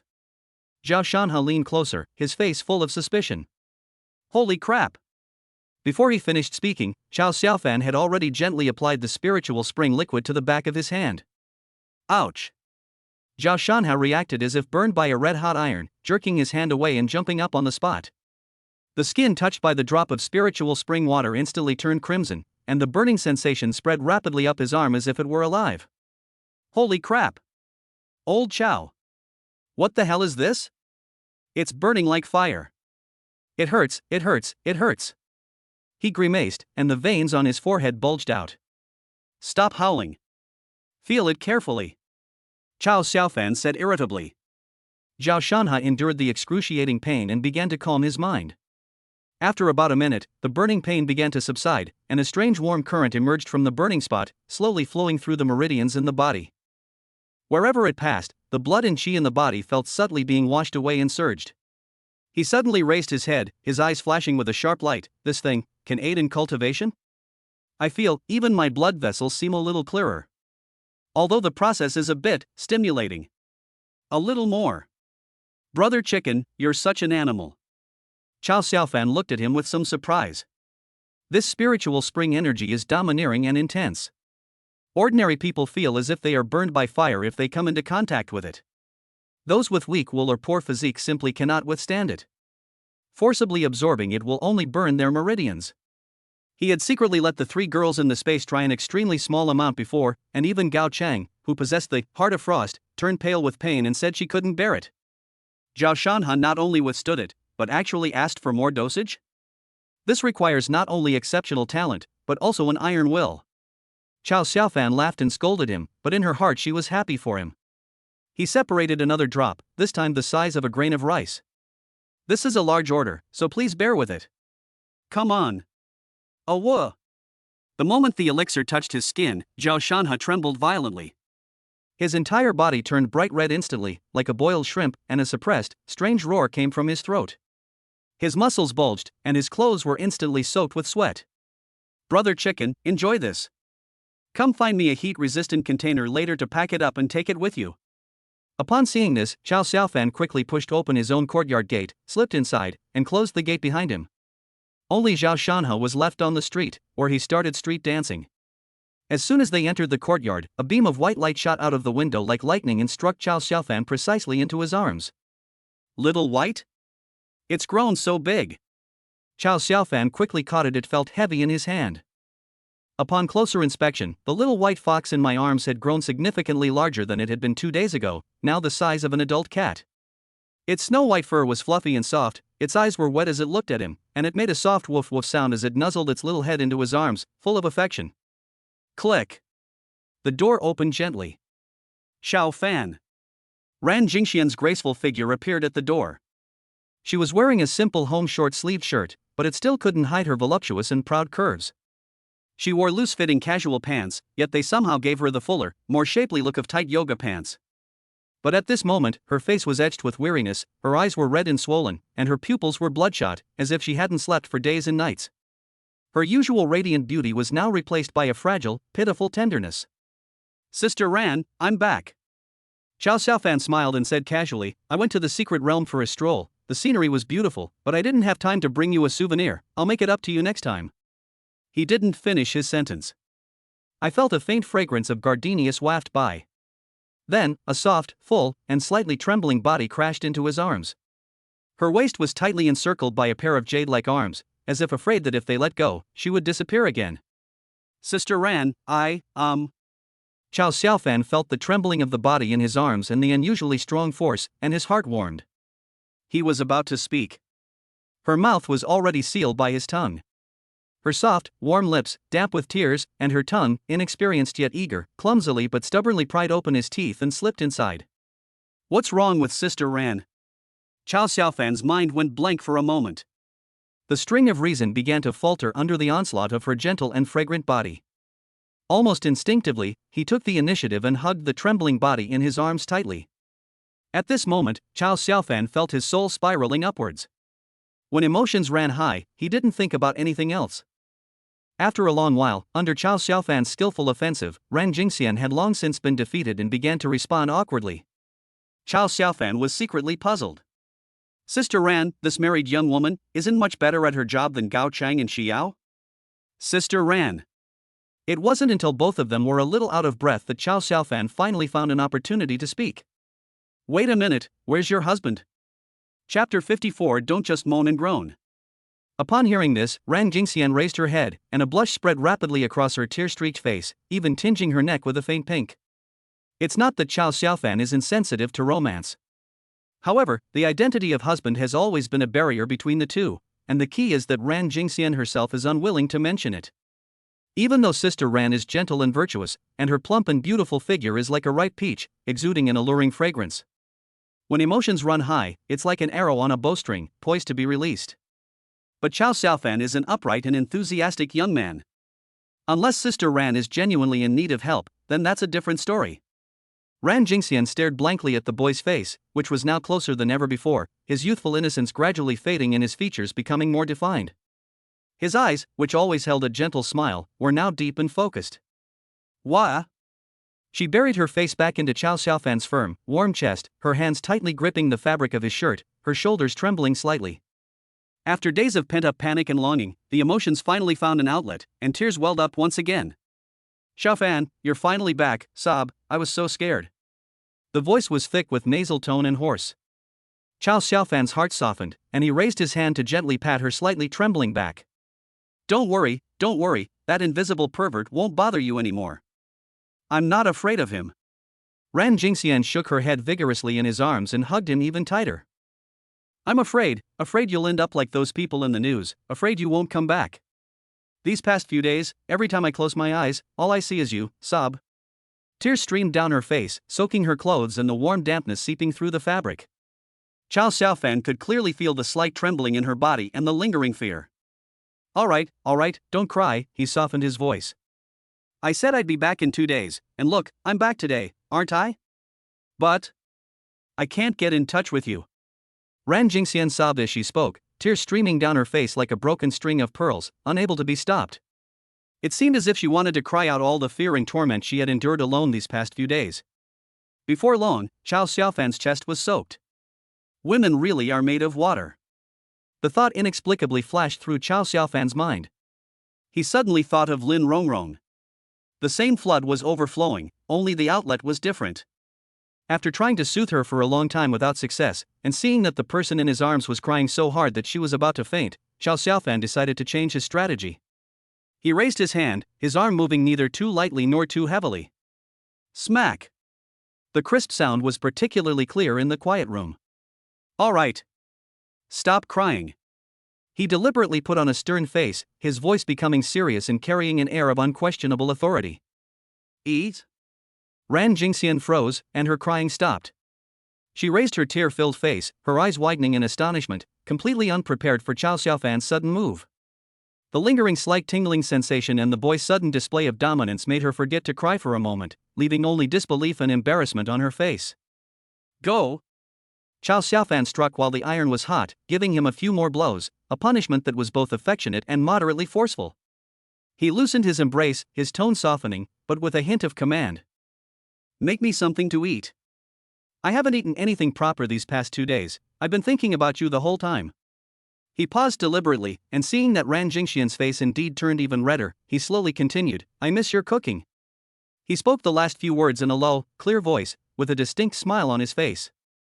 Good. Ran Jingxian responded with a soft, almost inaudible voice. She gave Chow Xiaofan a reproachful look, her eyes glistening with tears, a mixture of lingering shyness and curious scrutiny. She felt that the boy in front of her seemed different again after not seeing him for a few days. He has lost some of his student naivete and gained a more inexplicable domineering and aggressive nature. It's as if he's grown from a little brother into a grown man that people can rely on. He's become more manly. She nodded obediently and walked with hesitant, unsteady steps toward the kitchen. Her voluptuous figure swayed gently as she walked, exuding a mature charm. Returning to his familiar home and sitting on the soft sofa, Chow Xiaofan felt a long-lost, deep-seated relaxation. Looking at that busy, curvaceous figure in the kitchen, he couldn't help but recall the last time he sat here, watching Sister Ren simply bend down to tidy up, and he embarrassingly got a nosebleed. Although the effects of the waist-strengthening herb were a factor at the time, the main reason was that Sister Ran's figure was just a bit too voluptuous. Unlike Gao Qing's impressively long legs, and unlike Shi Yao's youthful vigor and extraordinary talent, she possesses remarkable natural assets. Ran Jingxian's beauty is a mature, rich beauty, imbued with the charm of time and womanhood. Especially her breathtaking curves between her waist and hips, full and perky, with a bouncy and fleshy feel that is incomparable to that of a young girl. As he looked around, Chow Xiaofan's heart stirred slightly, and he got up and walked over. He gently approached from behind, his hands naturally encircling her slender waist, his chin resting on her smooth shoulders and neck, inhaling the faint fragrance of her hair.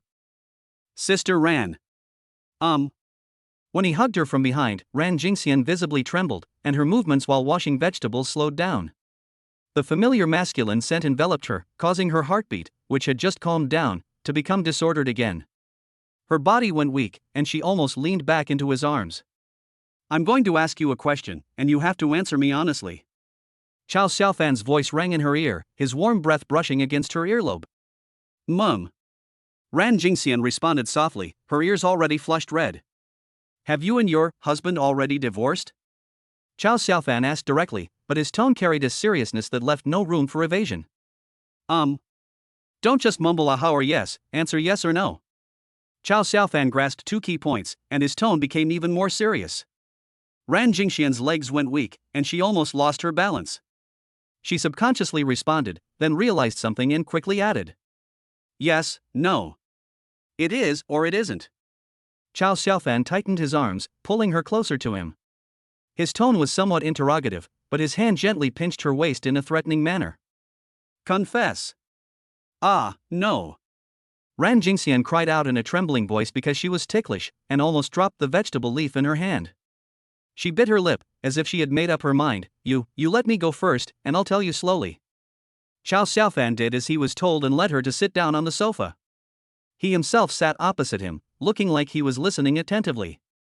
Ran Jingxian took a deep breath, gathered her thoughts, and then slowly spoke, her voice low and gentle. Chapter 55. It's okay, if you don't know how, you can learn. She was born and raised in southern China. Her father died early, and her mother raised her single-handedly with great difficulty. 2 years ago, my mother became seriously ill. As the old man lay dying, his biggest concern was his daughter. What would happen to her, all alone in the world after he was gone, with no one to rely on? My mom just wants to see me get married and have someone to take care of me before she can leave in peace. Ran Jingxian's eyes reddened again. To put her mother's mind at ease, Ran Jingxian found one of her male classmates from high school to act out a play. The two agreed to get a fake marriage certificate. They didn't make a big fuss, they just invited a few neighbors for a simple meal as a formality, putting on a show for the seriously ill mother.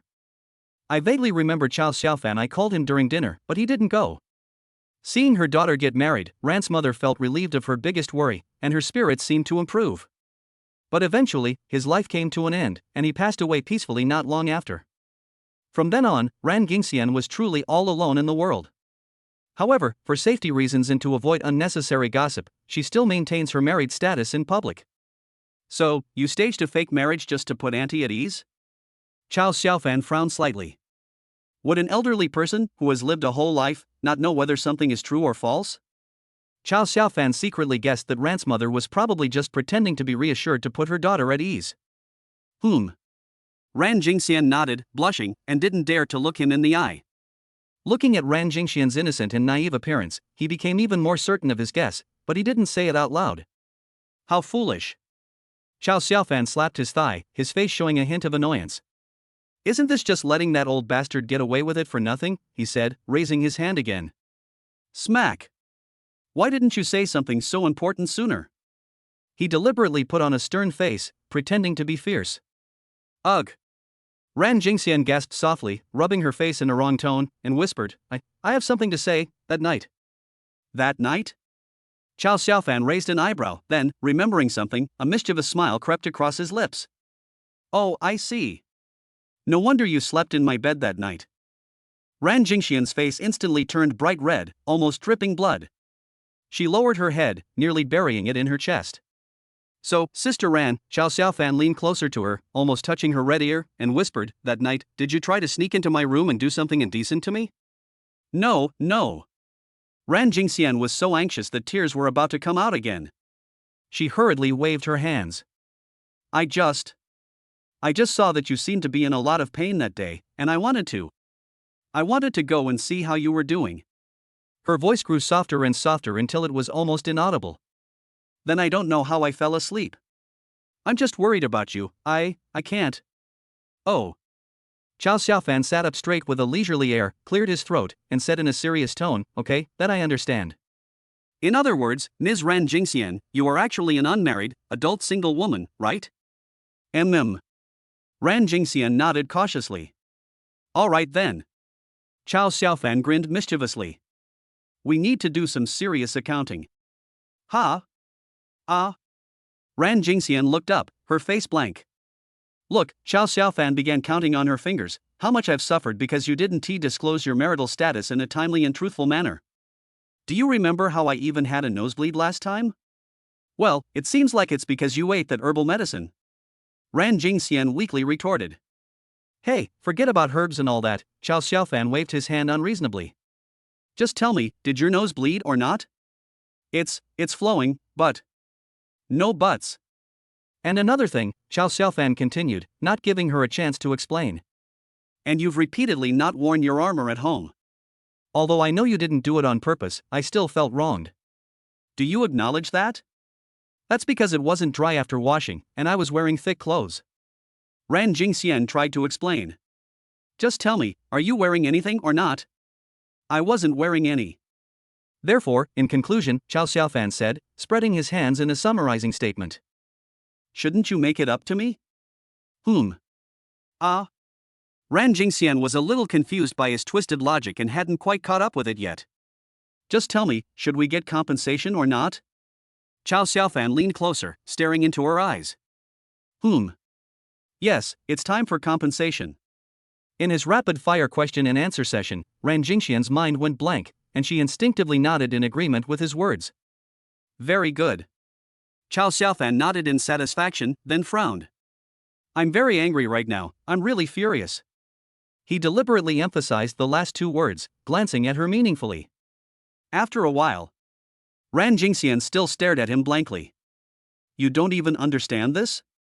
I don't know how, she said weakly, her hands nervously twisting together.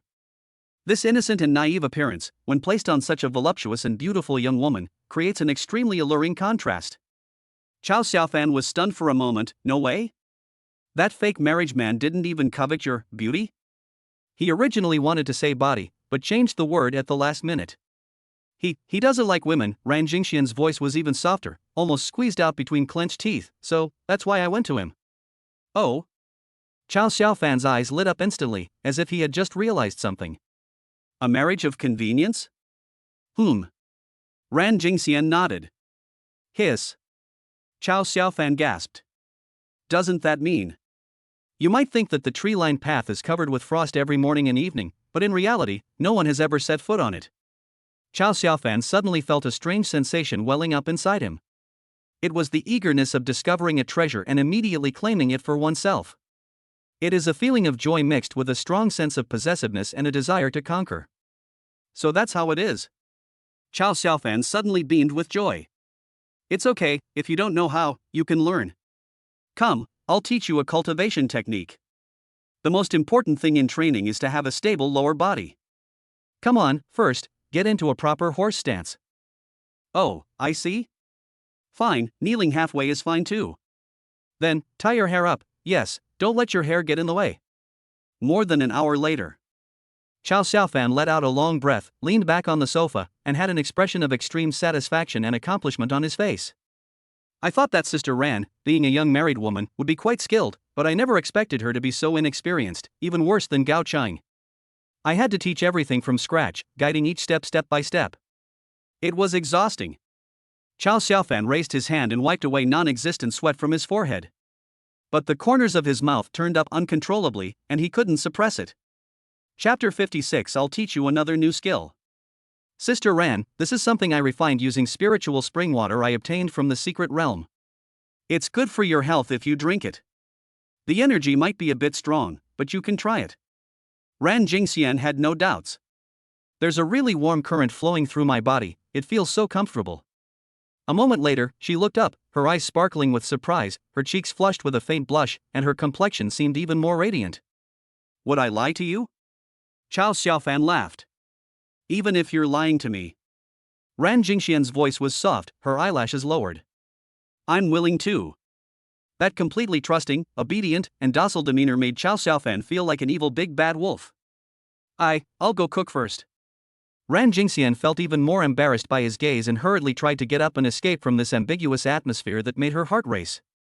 Etc. Chow Xiaofan wasn't about to let her get away so easily, so he gently stretched out his arm. He easily lifted the soft, delicate body that was still kneeling on the ground and placed it horizontally on his lap. Ah! The sudden leap and intimate position made Ran Jingxian gasp softly. She instinctively wrapped her arms around his neck, feeling trapped in his strong, warm embrace, with nowhere to escape. She could only look up at him, her face flushed. Sister Ran. Chow Xiaofan tightened his grip on her arm, looked down into her watery eyes, and spoke with unprecedented seriousness. From now on, you'll be with me. I'll be your family. Ran Jingxian nodded subconsciously, her tender sense of dependence almost overflowing. But then, as if remembering something, she hurriedly shook her head, her eyes dimming. What's wrong? Chow Xiaofan frowned slightly. You don't like me? Ran Jingxian nodded vigorously, then realized something was wrong and shook her head abruptly, her eyes welling up with tears. She stammered, I like it, but it's not okay. Smack! Chow Xiaofan raised his arm, not too hard, not too soft, and said irritably, speak properly. Do you like it? I like it. This time, her voice was soft but clear and certain, though she lowered her head even further. If you like it, why do you say no? I'm almost 10 years older than you. Her voice was tinged with lingering inferiority and bitterness. It's not suitable, people will laugh at you. Then why are you helping me like this? Chow Xiaofan said meaningfully, his fingertips lightly brushing against the corner of her lips. I'm willing. Ran Jingxian trembled, her voice barely audible, shy yet filled with unwavering courage. As long as it's good for you, I'm willing. What if I get a girlfriend in the future, and she minds your presence? Chow Xiaofan asked deliberately, wanting to hear her most honest thoughts. I don't know. Ran Jingxian's eyes instantly filled with tears again, looking so vulnerable it was heartbreaking. She forced back her sobs. As long as I can stay by your side, and see you occasionally, I feel at peace and content. If you find someone you like and get married, I'll move away, far away. I'll never affect you, and I won't make things difficult for you. She spoke haltingly, but every word was sincere. Her humble demeanor touched Chao Xiaofan's heart. Okay, it's settled then. He suddenly burst into laughter, breaking the heavy atmosphere. Ran Jingxian looked up, her eyes blurry with tears, her face blank. What did you agree on? It's settled then, you're mine from now on, he said simply. Oh. Ran Jingxian responded weakly, her heart filled with mixed emotions. Although she didn't crave a formal title, she still felt a little disappointed when she heard Chao Xiaofan say it aloud. There's one more thing I need to add. Seeing the sudden dimming in her eyes, Chao Xiaofan knew what she was thinking. He couldn't help but smile, and leaned close to her ear to say, as for me, I will definitely not abandon you. Never in this lifetime. Ran Jingxian was startled and looked up at him. But, your girlfriend? She still couldn't believe it. She definitely won't mind, Chao Xiaofan smiled, her tone certain. Only those who accept you will become my girlfriend. Ran Jingxian finally stopped crying and started smiling. Her smile was like the sun after the rain, shimmering with tears, and incredibly bright. Chao Xiaofan secretly blamed himself, thinking, I'm such a scumbag. At dinner time. At Chao Xiaofan's request, Ran Jingxian, though shy, obediently stewed another pot of nourishing soup with Qianjiao added. As the aroma of the soup filled the air, Ran Jingxian's nose twitched slightly, her cheeks flushed, and she muttered softly, these herbs, they smell a little improper. What's wrong with it? Chao Xiaofan teased her by scooping up a spoonful and blowing on it. Last time you had a nosebleed. Ran Jingxian's voice grew softer and softer, and her ears turned red. Can you blame the herbs? Chao Xiaofan retorted confidently, isn't that all the fault of some culprit? Then I'll help you. Ran Jingxian blushed even more, but mustered her courage and spoke in a voice barely audible. She has now mastered a cultivation skill, which gives her a little more confidence. Sister Ran is so good. Chao Xiaofan smiled and ruffled her hair. But now, I'm going to teach you a new cultivation skill. Ran Jingxian was a little confused, but she remembered Chao Xiaofan's teaching, when practicing martial arts, the lower body must be stable. She had already skillfully gathered her long hair, and with her knees together, she knelt on the ground. Sister Ran, do you know what the biggest difference is between humans and animals? He sat on the sofa and asked leisurely. Ran Jingxian looked up, her eyes filled with confusion. Is it that humans are smarter? That's true, but not entirely true. Chao Xiaofan leaned down, his fingertips gently brushing across her burning cheeks, and coaxed her patiently. The biggest difference between humans and animals is that humans are better at creating and using tools, and are better at adapting to local conditions and making the most of their own strengths. His gaze, seemingly directed at her, slowly fell upon her E-grade talent, which appeared even more breathtaking due to her kneeling posture. Wrapped in her loungewear, her body rose and fell slightly with her breathing, creating a breathtaking arc. This new skill needs to be done like this first, then like this, and then like this. Oh. Ran Jingxian seemed to understand something, her face instantly turned as red as if it were about to bleed, and her long eyelashes trembled. Chao Xiaofan relaxed and leaned back on the sofa, admiring the extremely gentle and charming scene before him, a scene that only he could witness.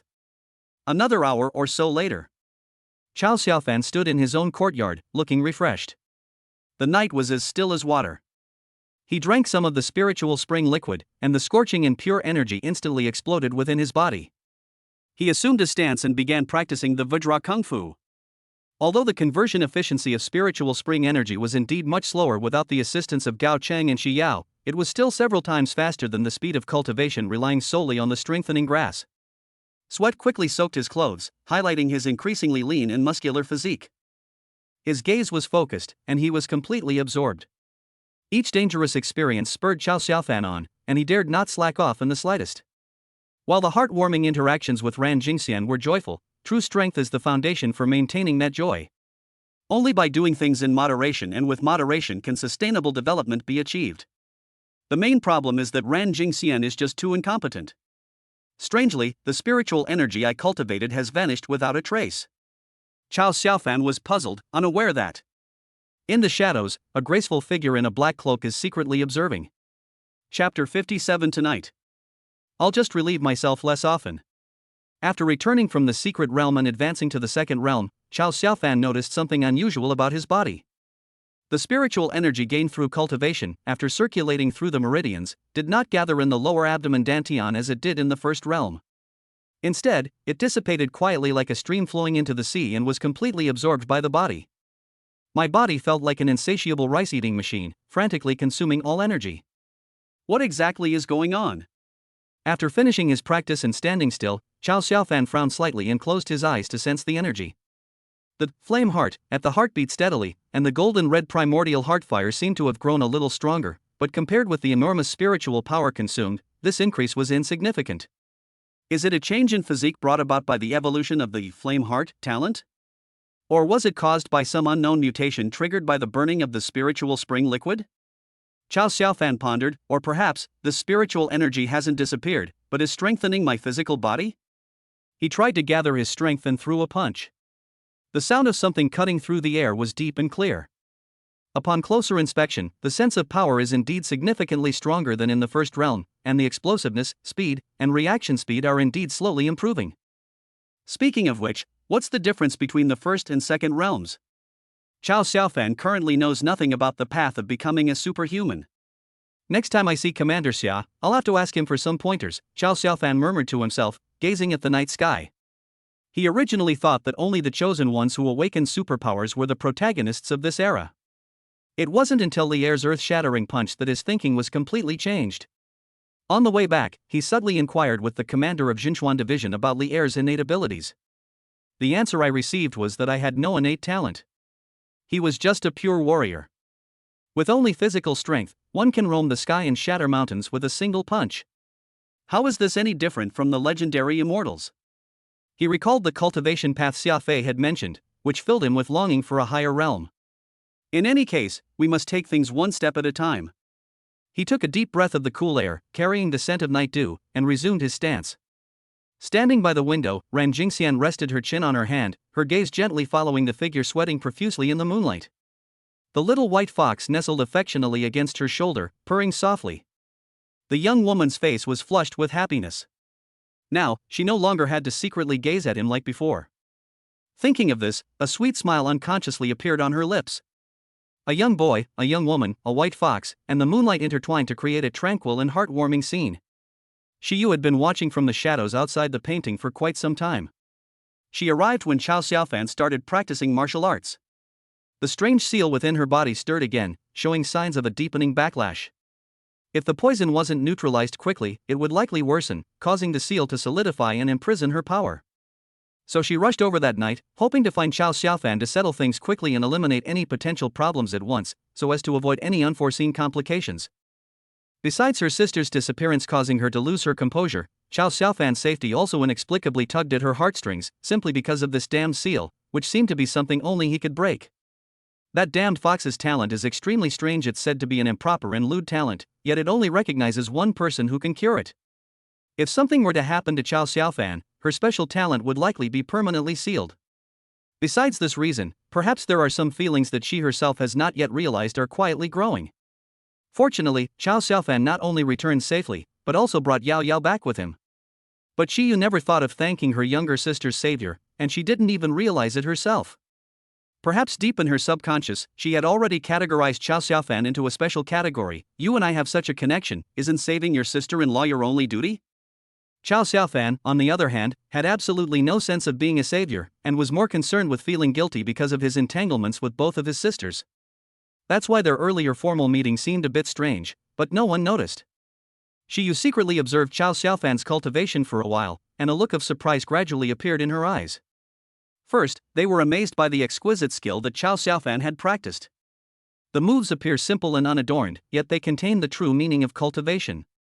Their execution is governed by rules and regulations, resembling some ancient and inherited secret techniques.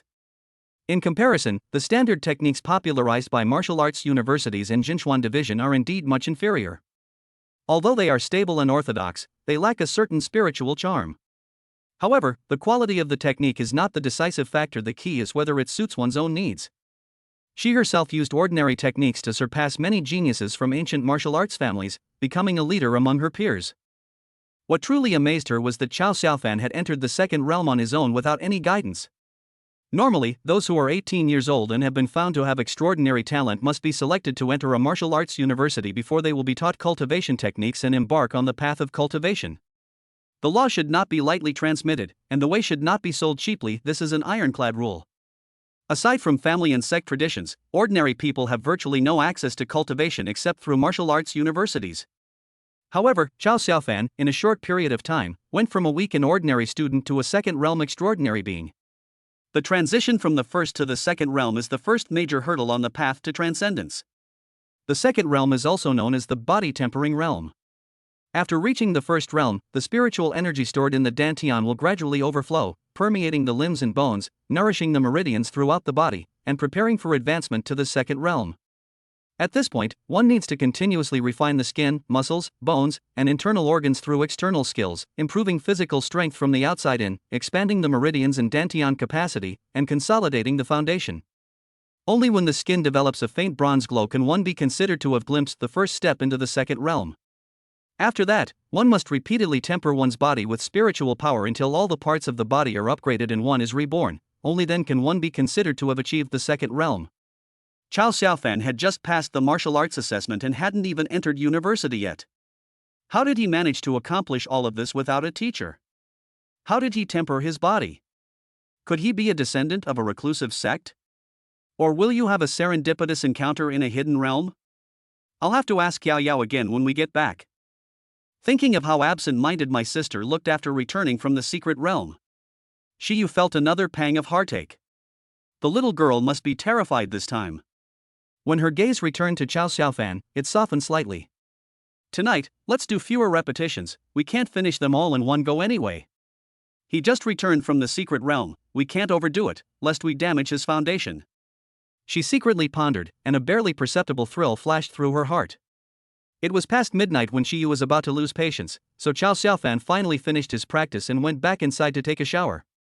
Shiyu patiently watched him enter the house, a strange sense of anticipation rising within her. Have you finished washing up? It's better to be clean.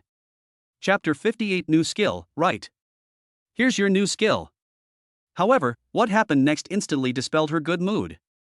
Chao Xiaofan came out of the bathroom and surprisingly put his arm around the woman who had been staring blankly at the window.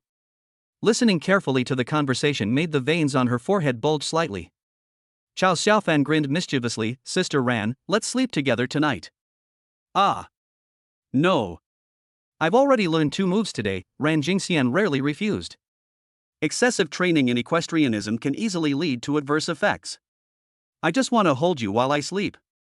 Chao Xiaofan said earnestly. Really? Ran Jingxian was somewhat tempted upon hearing this. I promise I'll only sleep. Chao Xiaofan patted his chest confidently. Oh well. So the two of them fell asleep in each other's arms. But it wasn't long before Chao Xiaofan started to struggle with his decision. Sister Ran, actually, I have another new combination technique, incomparably powerful. How could you go back on your word? Moonlight streamed through the window, clearly illuminating the woman's mature and voluptuous figure. This woman is almost my age, how can she be so shameless? Hidden in the shadows, Shiyu's face was as cold as ice. If looks could kill, Chao Xiaofan would probably already be. Just then, Chao Xiaofan chuckled and said, this third move is a combination of the first and second moves. Boom! A cold and violent spiritual force swept in without warning, instantly engulfing the room. The two people inside the room fainted before they could even make a sound. Shiyu's figure appeared in the room like a ghost, her face covered in frost, her eyes seemingly burning with icy flames. Even while unconscious, Chao Xiaofan continued to teach. The air around us seemed to freeze. The night was deep and the room was silent, with only an oppressive atmosphere spreading silently. Good, very good. It seems you really are. Shiyu's cold laugh was exceptionally clear in the darkness, carrying a chilling aura. I was overthinking it. I was thinking that since you just came back from the secret realm, you should limit the number of times you need to detoxify. That nameless fire burned brighter and brighter, almost breaking through the frozen calm and rationality. Mingming always felt that the gap between the two of them was due to their age and social status. The woman in front of him looked to be around the same age as him, and even less talented, yet she could be with him openly. What about all my struggles and forbearance these past few days? She recalled how she always acted like a thief whenever she came here. She was the one who gave the most. He lied to his sister, claiming he was on a mission, for fear of being discovered. From then on, she always took the initiative to come and get the antidote. But it can only be like a clandestine affair that cannot be seen in the light of day, where even a trace of tenderness seems like a luxury. But this woman? She could lie openly beside him and sleep in his arms. In terms of looks and figure, Shiyu was confident that she was second to none. In terms of ability and status, she is the best among her peers. But why is it that she is like a shadow, lingering in the dark, while he is speaking sweet words to other women and trying to please them in every way? The usually proud Shiyu felt an unprecedented sense of heartache and resentment spreading through her heart, which eventually turned into anger. You'll see what happens later. A cold glint flashed in Shiyu's eyes, and her movements suddenly became savage. He grabbed the unconscious Chao Xiaofan and dragged her to the ground. But the next second, she changed her mind. Wrong. Why should I be on the ground? Why can't I be in this bed? I'm determined to stay here. I'll cultivate right next to you. She glanced coldly at Ran Jingxian, who was fast asleep on the bed. Her graceful figure was fully revealed in the moonlight, her pajamas were thin, and the neckline was slightly open. A strange sense of pride welled up inside me.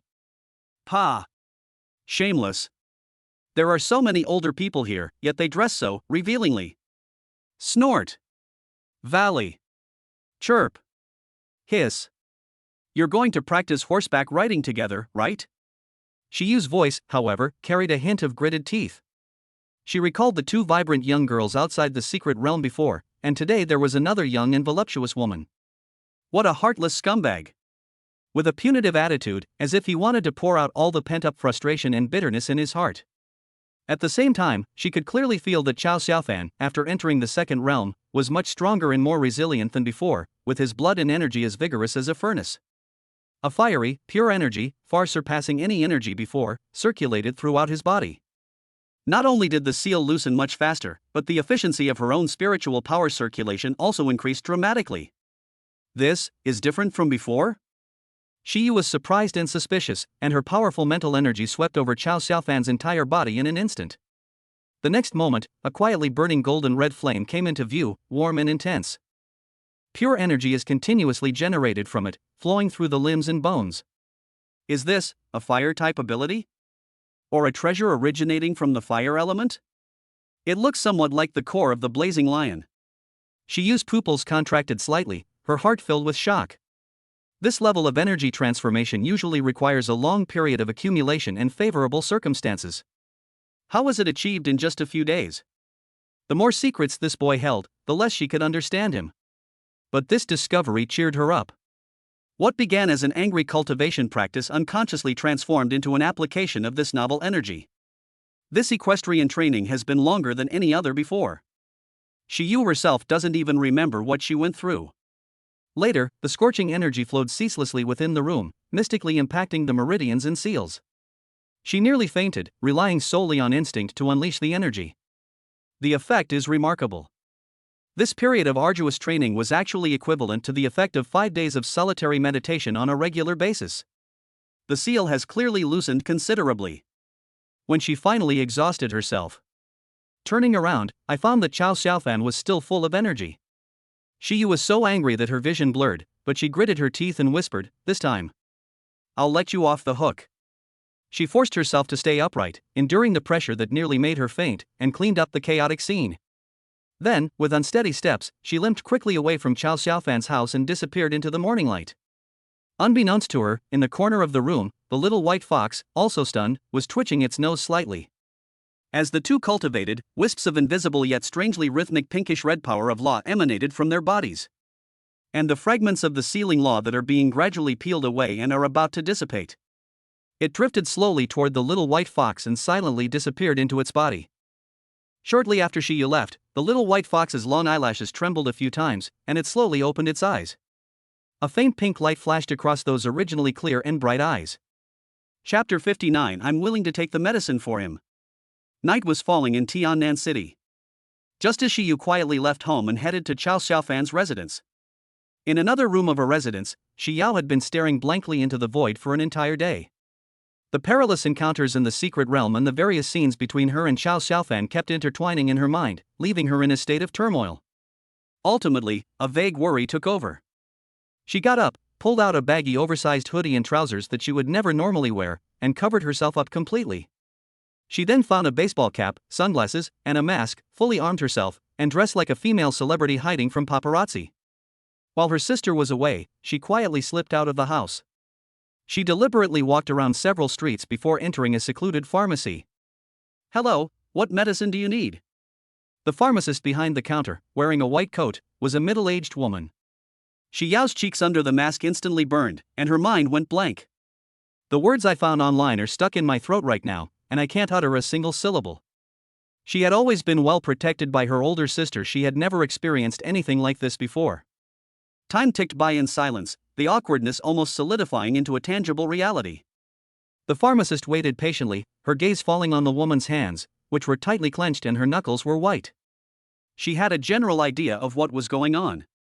After a long while, Xiao finally managed to utter a few extremely weak and indistinct words from under her mask. Is there a pill to undo my mistake?" The sound was so soft it was almost inaudible. "The morning after pill, right?" The auntie asked knowingly, her voice remaining calm, clearly used to this kind of situation. "We have long-lasting, short-lasting, and emergency options. Which one do you need?" How could Xiao understand these differences? A barrage of technical terms left her feeling dizzy. She could only force herself to remain calm and try to make her voice sound as steady as possible. Could you tell me about it? The reason she came here. It was because I accidentally glimpsed an empty box of short-acting regret pills in the trash can in my sister's room. After searching online almost by accident, she vaguely realized that certain actions might require this. She recalled that day in the secret realm, it seemed. But why would her sister eat this? A vague, unspoken suspicion surfaced in her mind. The aunt looked at the girl in front of her and sighed inwardly. Too many young men and women these days act impulsively without considering the consequences. Men just pull up their pants and finish, and it's often the girls who end up suffering the consequences. Although the girl in front of me was covered up, judging from her figure and temperament, she was definitely a beauty. She was probably going to meet the wrong person again. The long-term one is taken once a month, the short-term one is taken once a day. This is a precoital medication, and the emergency one is taken when you regret it afterward. After explaining, the aunt asked directly, "When was the last time?" Such a direct question made Xiao feel like the mask on her face was being steamed through by the heat. "Yesterday." "Morning or evening?" "Tonight, then." The voice was barely audible. "That hasn't been more than 24 hours, there's still time." The aunt turned around and took a small box from the counter. "Here, this is urgent, eat it quickly." She placed the medicine on the counter, watching Xiao quickly put it away with her head down, and couldn't help but say a few more words, her tone laced with advice.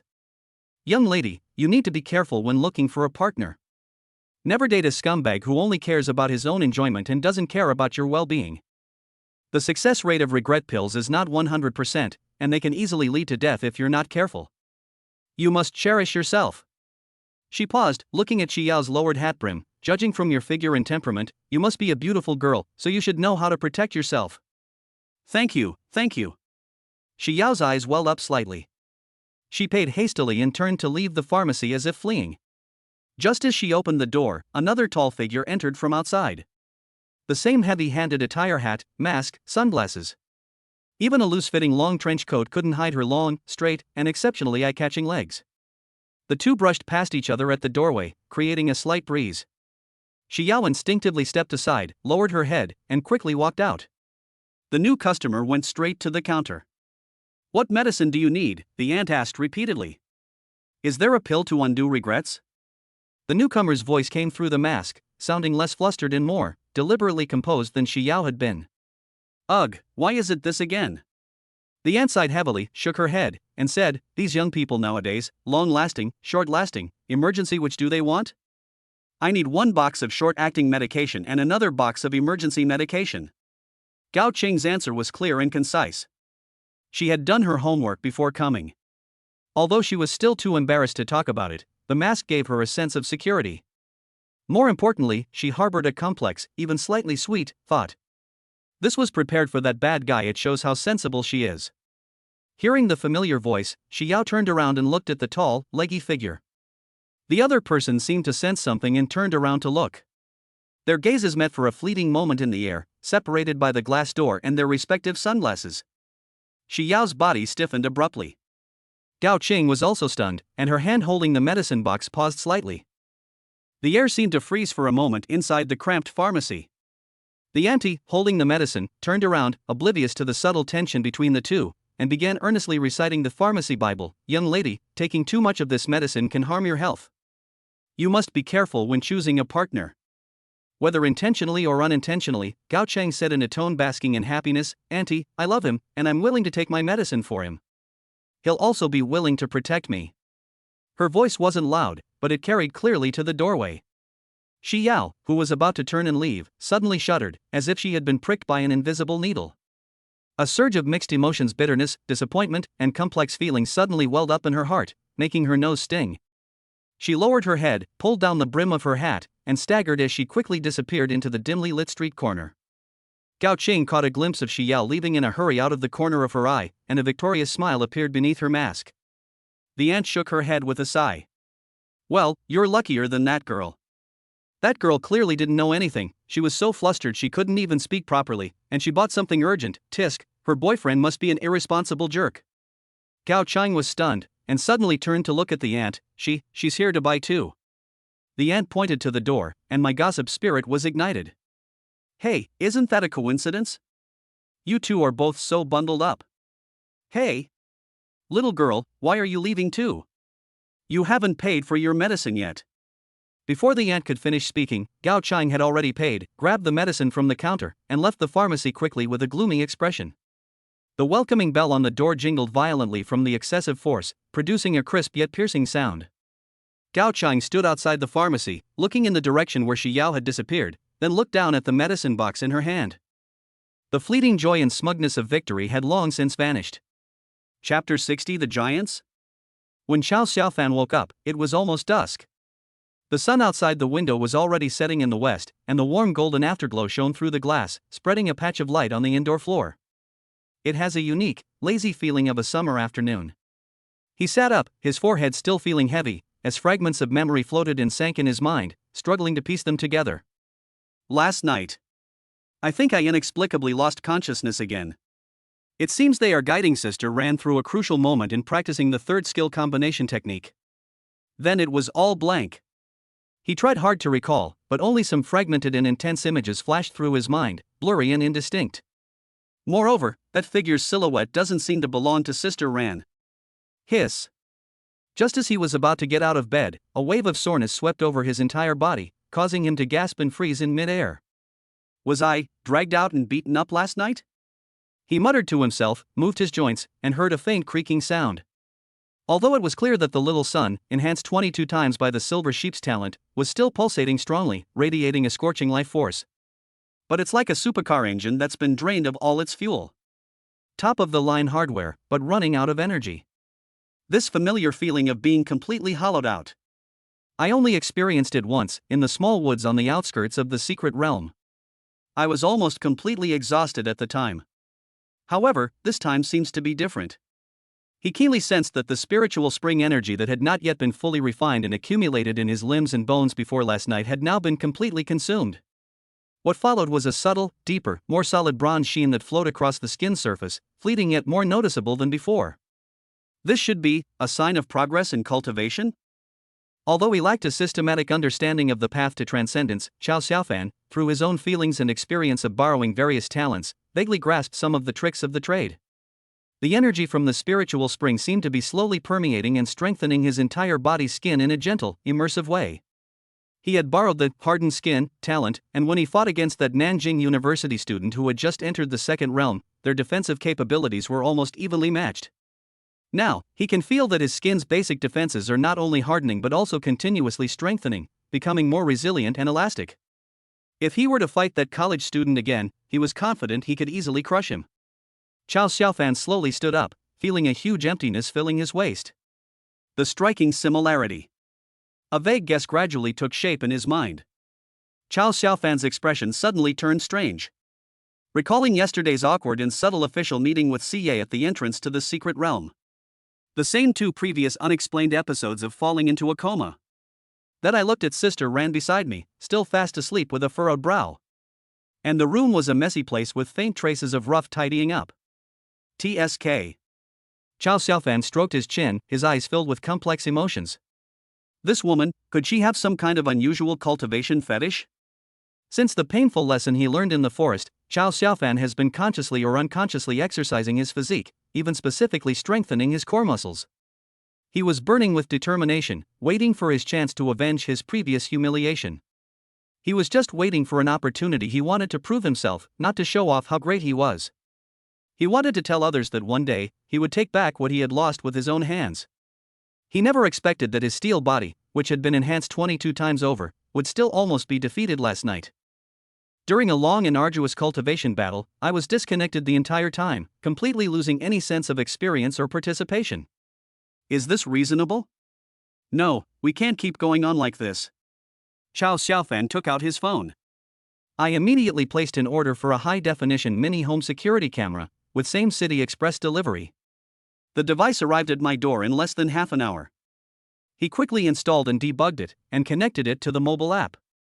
Real-time video, motion detection, cloud recording, and playback, it has all the features you need. Next time, I'll see what's going on. He muttered to himself, a glint of shrewdness flashing in his eyes. I glanced at the time. It was almost 4 in the afternoon. He bent down and gently woke Ran Jingxian, who was still fast asleep. Ran Jingxian slowly woke up, rubbing her temples, her face somewhat pale. The violent mental attack from Shiyu's rage last night had a significant impact on her, an ordinary person, and she still feels dizzy and lightheaded. While feeling sorry for her, Chao Xiaofan secretly clicked his tongue in amazement. This woman was far too ruthless. Sister Ran has been completely unjustly struck by this misfortune. But right now, he can't beat her, so he has no say at all. Even I was one of the victims. After comforting Ran Jingxian and telling her to rest well, Chao Xiaofan quickly changed his clothes, told her to be back before dark, and hurriedly left for the secret realm. Improving our strength is of utmost urgency. He wants to borrow some more talent from Silver Sheep to further enhance his skills in a targeted way. I refuse to believe it. Once I strengthen my core strength to 30, 50, or even 100 times the level, will I still be in this state of exhaustion? We hurried along the familiar path, passing through the gently rippling light curtain of the secret realm. The familiar mixed spiritual energy rushed towards us, and the sky appeared even darker in the secret realm. After confirming that no one was around, Chao Xiaofan immediately activated invisibility and simultaneously increased his speed to the maximum, entering stealth berserk mode. The time was extremely tight, as the loan needed to be completed before dark and then rushed back. Fortunately, he was familiar with the place. The environment within the secret realm remained unchanged. The traces left by the beast tide had been quietly covered by the realm's own vitality, and in just a few days, the vegetation had become quite lush again. Passing by the grove of trees that had once been the scene of the crime again, Chao Xiaofan felt a vague sense of emptiness wash over him as if by reflex. The place was once crushed and brutally leveled by some force, but now it is overgrown with weeds and dotted with wildflowers, radiating a tenacious vitality, as if nothing had ever happened. This is the 3rd time I've entered the Silver Sheep's territory. Chao Xiaofan's eyes swept over the familiar bushes and grass. Both of the Silver Ram Lords here have generously lent out their precious racial talents. After searching for a long time, not only was there no sign of the Silver Ram Lord's iconic majestic figure, but there wasn't even a single ordinary silver ram in sight. Strange. Could it be that with the successive deaths of lords, the tribe has migrated? But when his gaze fell on the area of the particularly thriving Chinese tallow grass, he dismissed the idea. Logically speaking, a demonic beast like the Silver Sheep should be inseparable from the strengthening grass. While I was wondering. Boom! Boom! Boom! A series of heavy, rhythmic tremors came from the ground, as if a colossal creature was striding towards them. But what kind of person, or rather, what kind of creature makes such a big commotion when walking? Chao Xiaofan's heart tightened, he held his breath and looked in the direction of the sound. The next moment, a huge figure burst into his field of vision, causing his pupils to contract sharply. That was a giant who was nearly 7 meters tall. Its appearance is not much different from that of a human male, with dark brown skin and muscles that are as bulging as the roots of an old tree, exuding a primal sense of power. He was almost naked, with only some kind of huge animal skin roughly wrapped around his waist, looking like a savage. Giants? Despite the intense pressure, a thought involuntarily flashed through Chao Xiaofan's mind. I wonder if the female titan dresses like this too. Chapter 61. Even a giant in middle age has no choice? While pondering, the male giant strode with his enormous feet straight into the depths of the Silver Ram territory. He looked around, seemingly quite familiar with the place, then stretched out his huge, fan-like hand and roughly pushed aside the dense, towering bushes. Splash! The flock of silver sheep hiding among them were startled and scattered in all directions like a pot boiling over, bleeding in terror. The giant watched the silver sheep flee in panic, and let out a muffled laugh that sounded strange and grating. He seemed to be playing a relaxed game, slowly reaching out and, like catching chicks, precisely grabbing the silver sheep that were trying to escape. Click! The crisp sound of bones breaking is enough to make your teeth ache. He snapped the neck of a silver ram, tossed it aside to pile up, and immediately went to grab the next one. Their movements are skillful and highly efficient. In the blink of an eye, 3 or 4 silver sheep had fallen to the ground, silent and still. Suddenly, the giant's eyes lit up, as if he had discovered a more valuable target. He plunged his large hand into a deeper thicket, and when he pulled it out, he held a giant silver sheep that was far larger than its kind and had curved black horns on its head. Lord Silver Ram! Chao Xiaofan recognized it at a glance and inwardly cried out in alarm. He immediately pushed his speed to the limit, fully utilizing the wind element affinity buff, and charged straight towards the area where the giant was located. But he dared not get too close. The immense pressure made his heart pound. There should be a short window of time between the giant snapping his neck and the Silver Ram Lord's complete death. If you touch Silver Ram during this period, you should be able to borrow its talent. But the male giant noticed that the Silver Ram Lord seemed unusually excited. After snapping its neck with a crack, he did not discard it as he would the other silver sheep. Instead, he spread his hands apart and tore the huge sheep's head off its body. Immediately afterwards, he tilted his head back, opened the path, and aimed at the severed neck of the Lord's corpse. Gulp, gulp. A chilling swallowing sound rang out as the Silver Ram Lord's warm blood was poured into the giant's mouth. After drinking the blood, the giant seemed unsatisfied. He squatted down and swept his other large hand across the lush area of strong waste grass. They scooped up several cubic meters of vegetation and soil, grass and all, and stuffed it into their mouths without even looking at it. Like enjoying a vegetable salad. Grass? Chao Xiaofan was dumbfounded. His robbery plan had completely failed. Is this giant taking a kidney tonic? An absurd thought popped into Chao Xiaofan's head. He carefully examined the giant's face and saw that he had heavy puffy eye bags, deep-set eyes, and a messy stubble on his face. He was indeed a giant version of a middle-aged man with kidney deficiency. Even giants, in middle age, have no choice? After a brief silence, a surge of anger mixed with frustration at having his plans disrupted welled up inside him. The goals and potential gains of this trip were swallowed whole by this suddenly appearing giant. Etc. Chao Xiaofan's mind raced, his gaze fixed on the massive, crouching figure. Do giants also possess racial talents that can be borrowed? A bold and tempting idea ignited in his heart like wildfire. While he's crouching down, his movements are relatively small, which might minimize the risk of him being accidentally injured. Dry. Chao Xiaofan acted decisively, pushing his speed to the limit once again, charging towards the giant like a silent gust of wind. As soon as he got close, a strong body odor hit him, and Chao Xiaofan vomited on the spot. Damn! How long has it been since you showered? Ugh! The fantasy about the female giant was instantly shattered. Chao Xiaofan endured the stench and rushed closer. Seeing the giant up close was even more terrifying. The giant's height was probably more than 7 meters. When he stretched out his hand, he could only reach the giant's calves, which were as thick as pillars. It has a rough and hard texture, and the thick, black leg hair is like steel needles. Without any hesitation, the loan was initiated. The user has detected the striving for excellence talent, which will be automatically returned after 24 hours. The user will then enter a listless state for 24 hours. Do you need to borrow it? A cold, impersonal notification sounded in my mind. Striving for perfection? It seems like a useful talent, but what does listlessness mean 24 hours later? Never mind. Borrow. It was also a huge, warm current, with a slightly sore and tingling sensation. It peeled off the giant's body, surged in through the point of contact, and quickly flowed to his limbs and bones. Ultimately, it seems to flow into the entire meridian in the waist, finally converging near the perineum. At the same time, the giant male who was munching on the salad paused almost imperceptibly, his brow furrowed, as if he felt a strange sense of loss. He looked around in confusion, but apart from the rustling of the wind, there was nothing unusual. He shook his head and continued to focus on his great undertaking of tonifying the kidneys.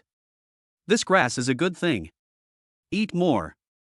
Chow Xiaofan had already quietly retreated the moment he succeeded, disappearing into the deeper shadows, his heart pounding like a drum.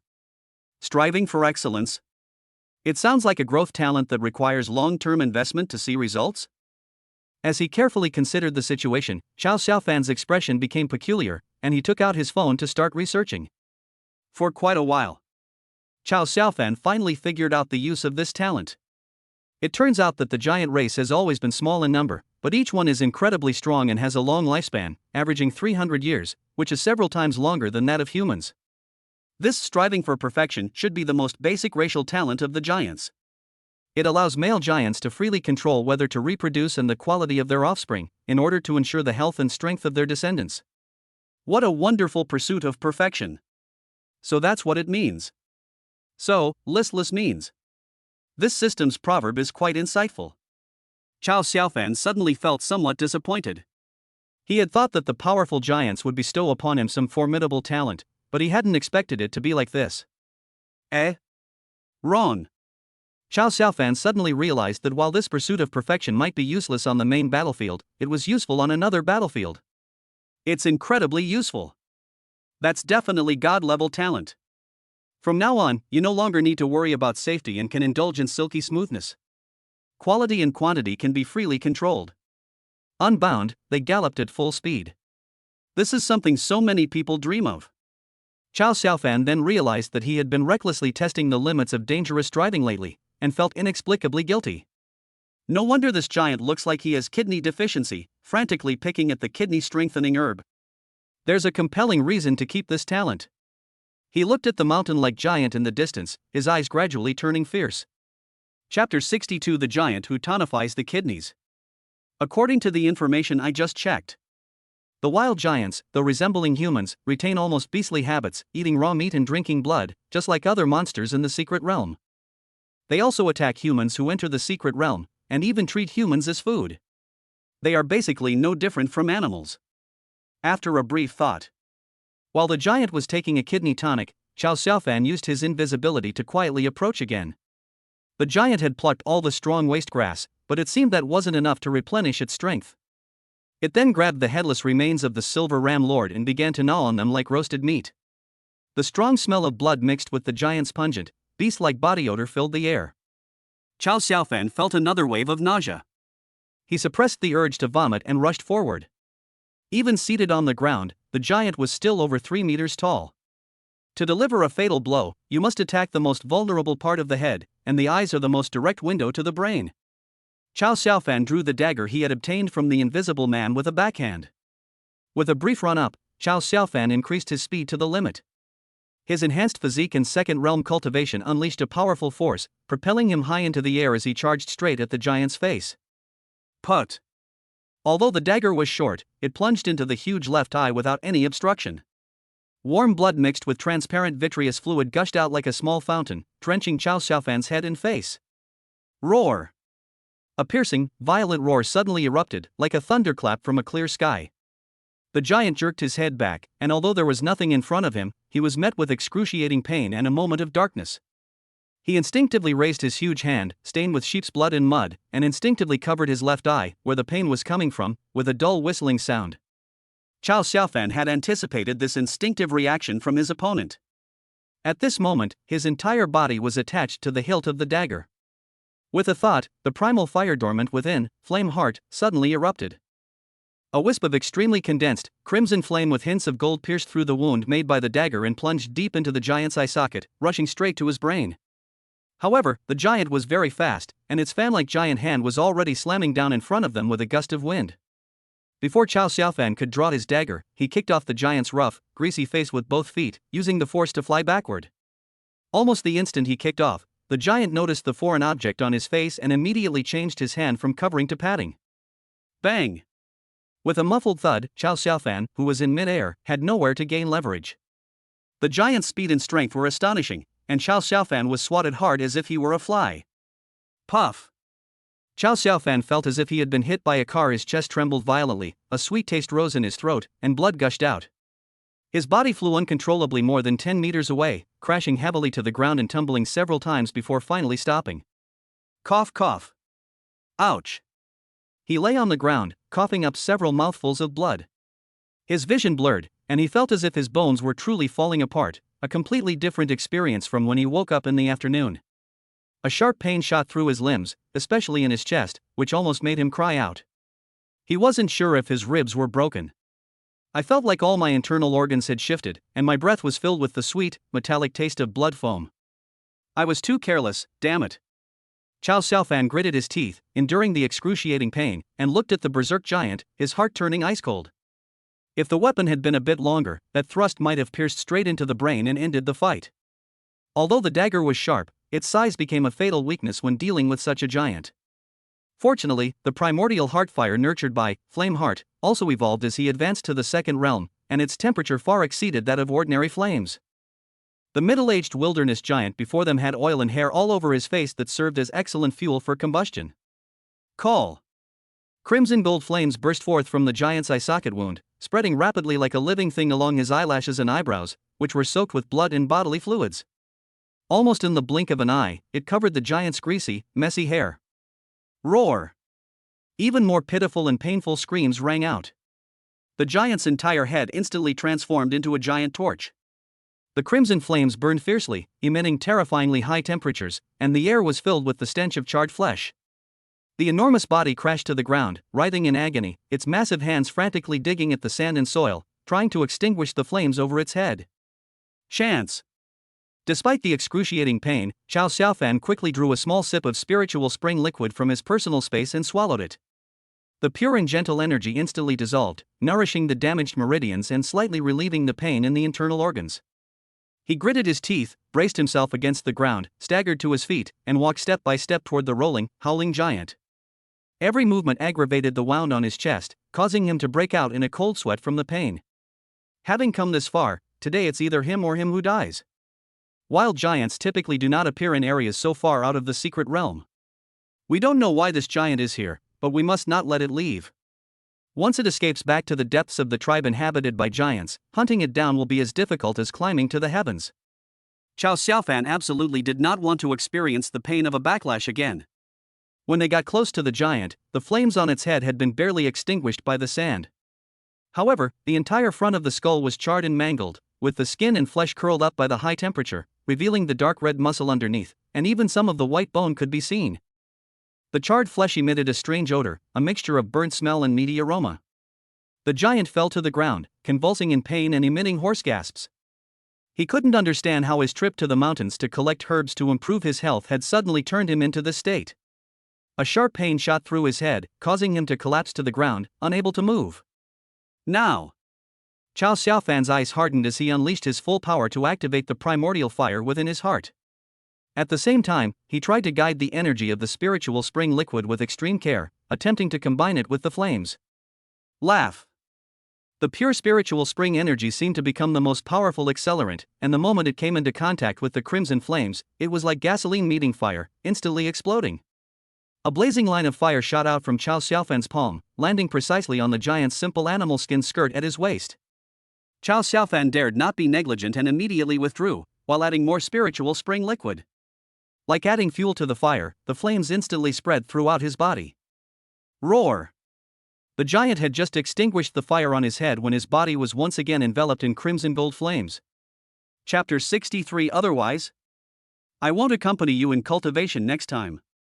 This time, the flames, enhanced by the spiritual spring, are even more ferocious, longer lasting, and have extremely strong adhesion. The giant rolled and thrashed on the ground, the sand covering him, but the flames continued to burn stubbornly, even growing stronger and stronger, beginning to engulf his enormous body. As dusk fell, the raging flames illuminated the dimly lit woodland in a fiery red glow. The giant's wails gradually weakened, and his struggles became smaller and smaller. The flock of silver sheep had long since scattered and fled. Chow Xiaofan retreated to a safe distance, leaned against a large tree, and slowly slid down to the ground, panting heavily. Each breath was accompanied by a burning pain in his chest. He stared intently at the huge bonfire that was gradually coming to a standstill, until the IOU with the word perfection in his mind quietly disappeared. Call. Only now did Chow Xiaofan's tense nerves relax slightly. The last breath I had been holding on for so long finally dissipated, and a wave of intense pain and exhaustion washed over me, causing my vision to blur. He looked at the pile of charred remains that were gradually dying down, then looked down at his own blood in disheveled state. He forced a smile, but it aggravated his wounds, causing him to wince in pain. A Pyrrhic victory. But it was worth it. He endured the pain and began to slowly guide the spiritual energy within his body to repair his severe injuries. It was already dark, and night had completely enveloped the woodland where a life or death struggle had just taken place. Chow Xiaofan took out his phone to check the time, only to realize that in his extreme tension, he had forgotten to put his phone back in his storage space. As a result, his phone was slapped by the giant along with him and smashed to pieces. No wonder it's so quiet. Normally, Sister Ran would make a phone call after dark. Oh no. I have to hurry home, otherwise Sister Ran will worry again. Chow Xiaofan gulped down another mouthful of spiritual spring liquid and, enduring the pain, hurried home, but he couldn't speed up at all. It was almost midnight when I got home. Arriving at the doorstep, I found a familiar, towering figure squatting by the gate of my own courtyard, holding a phone and leaning against the door, looking almost asleep. From a distance, he looks like a homeless person. Chow Xiaofan. Hearing the commotion, Zhao Shanha immediately woke up, sprang into action, and charged straight over. Old Chow. No, don't move. Chow Xiaofan quickly reached out to stop Zhao Shanha.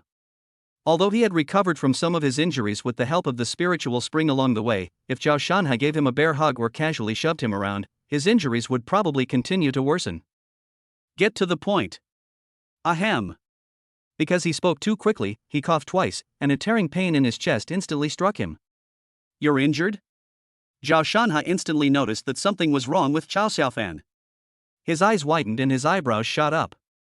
Who did this? Chow Xiaofan clutched his chest and smiled smugly. I just killed a big one in the secret realm, a solo kill. Damn it. They didn't even call me when they went to jungle? Zhao Shanha was dissatisfied, then immediately asked curiously. How big? It wasn't very big, just a 10-meter tall wilderness giant. Chow Xiaofan pretended to be relaxed. 10 meters? Zhao Shanha's eyes widened. Nonsense. How could a 10-meter giant possibly appear on the outskirts of the secret realm? The emotions between men are complicated. They are afraid that their brothers will suffer, but they are also afraid that their brothers will drive Land Rovers. Just a second ago, when Zhao Shanha saw Chow Xiaofan injured, he was thinking about avenging Chow Xiaofan. The next second, upon hearing that Chow Xiaofan had gone out to jungle and solo killed the enemy top laner, Wild Giant, his eyes turned red with rage. Hee, you found out, Chow Xiaofan laughed. I knew it. Just as Zhao Shanha's facial muscles relaxed, he heard Chow Xiaofan continue. It's not 10 meters, maybe 7 or 8 meters. Really? Zhao Shanha said through gritted teeth. If his brother gets the school beauty and is surrounded by good older and younger sisters, he won't be envious at all. But he was genuinely jealous of someone's record of single-handedly defeating a giant. Based on his understanding of Chow Xiaofan, it's highly likely to be true. Jealousy can turn a person unrecognizable. Zhao Shanha was grinding his teeth to powder. Hee, what are you doing squatting at my door again? Chow Xiaofan changed the subject. Didn't you ask me to find a container to put that liquid in? Zhao Shanha said with dissatisfaction, I went to knock on the door, and your sister said you weren't home. Instead, she came to ask me where you went. Then why don't you go stay in the yard? Chow Xiaofan asked. I'm squatting by the door like a door god.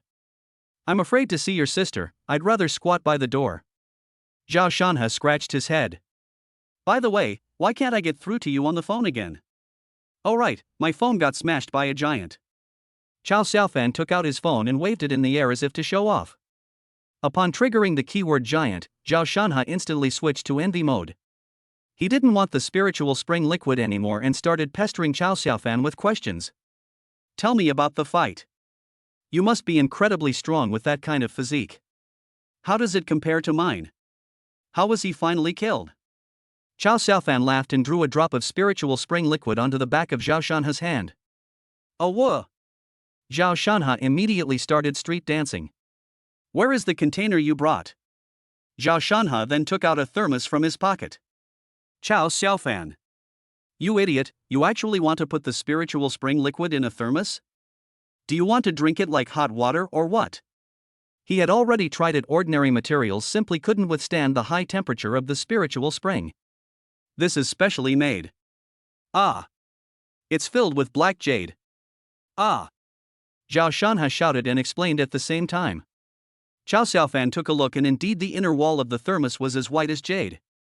He tried dripping a drop of spiritual spring liquid on it, and it really worked. So Chow Xiaofan poured him a full glass. Have some saved up, and come to me for a refill when you're done.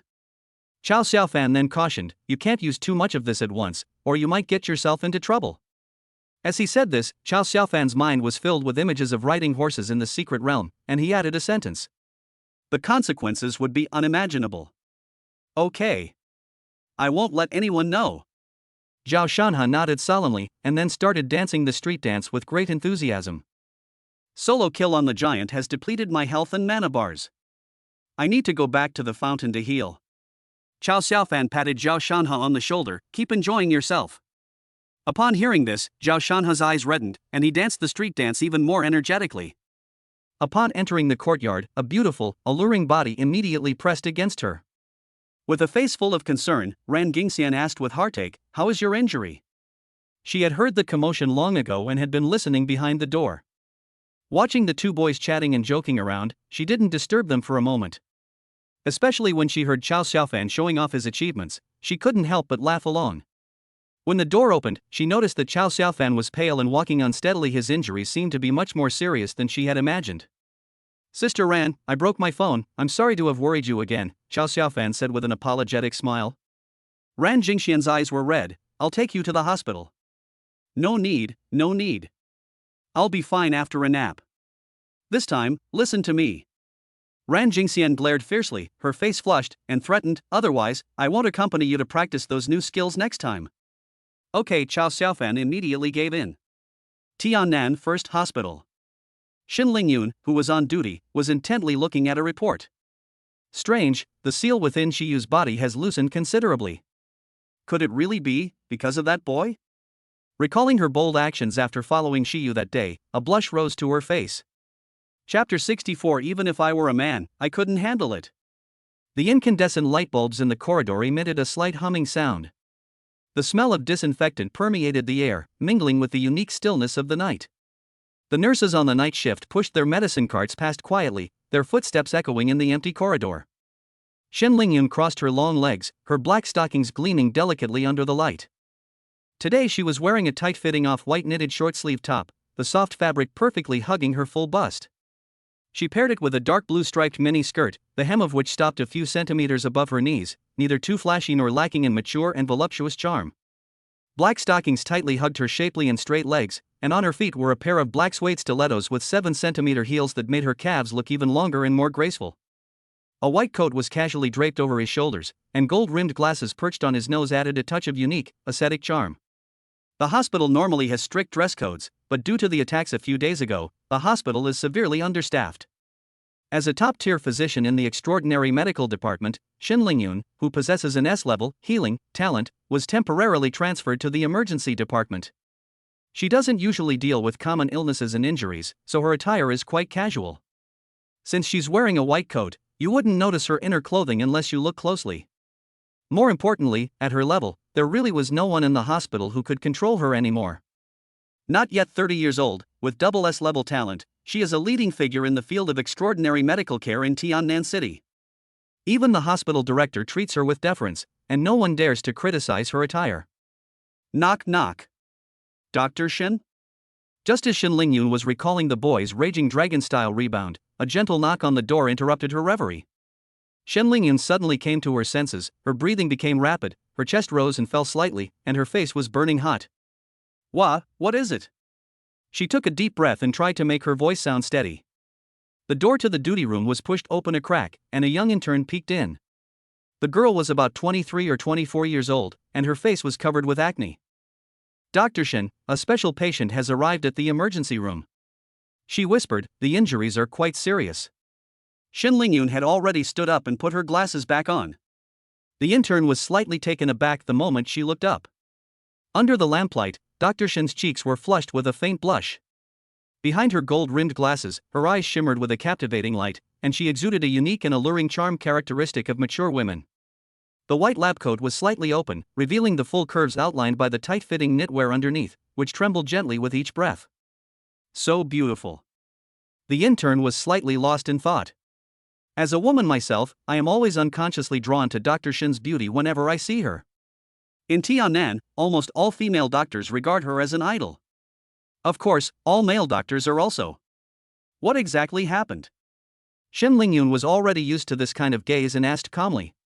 Her voice returned to its usual cool and detached tone, carrying the meticulousness characteristic of a professional physician.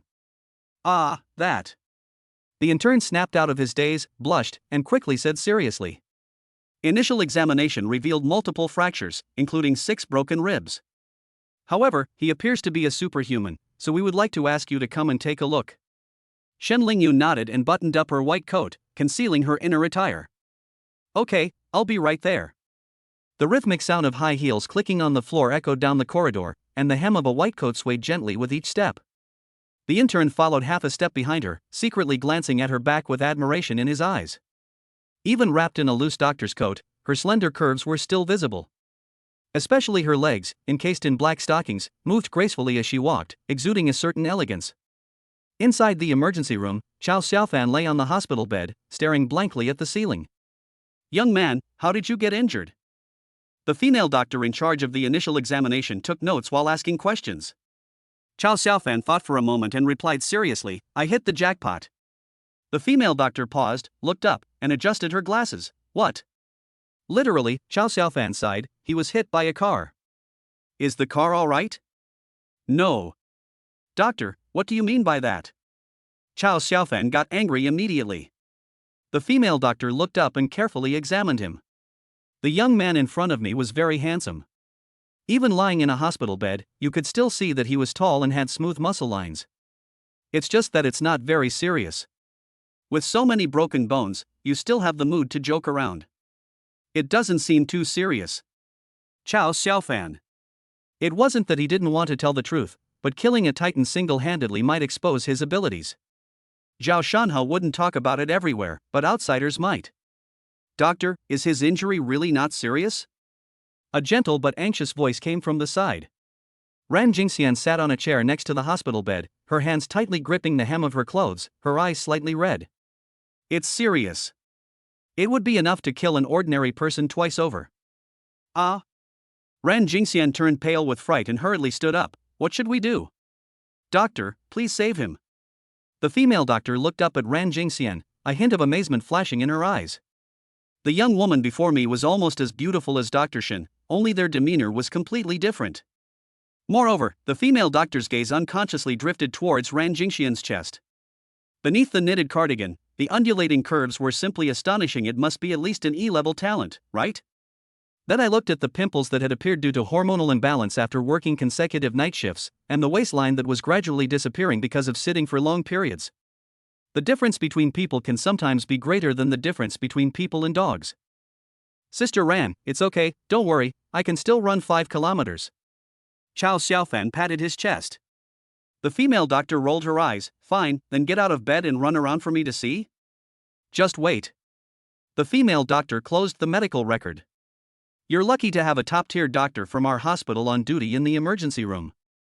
With her there, even if you were hit by a truck, she could save you. Chao Xiaofan's lips twitched. The words were kind, but not entirely good. Really? Thank you so much, doctor. Ran Jingxian, however, seemed to have grasped at a lifeline. She stood up excitedly and bowed deeply to the female doctor. Her movements were a little too large, causing the curves of her chest to tremble, which made the female doctor feel heartbroken again. No. It's nothing, you're welcome. The young woman's gentle words made the doctor feel embarrassed. The female doctor waved her hand, sighing inwardly. Even the way this woman says thank you is so beautiful, especially her gentle and delicate temperament. If I were a man, I couldn't handle it either. Chapter 65. What is my attitude? My attitude as a victim. A brief silence fell over the ward. The female doctor's thoughts began to drift away. What is the relationship between this young man and this beautiful young woman? They look to be 5 or 6 years apart in age. Could they be siblings? However, the ambiguous exchange of glances between the two clearly indicated that it was not familial affection. She could clearly see the concern in the woman's eyes when she leaned over. Tap, tap, tap. The sound of high heels clicking on the ground grew louder as they approached, the rhythm steady and clear, carrying a certain unquestionable sense of authority. The female doctor's eyes lit up, and she quickly got up and went to the door to greet her. Dr. Shin, you've arrived.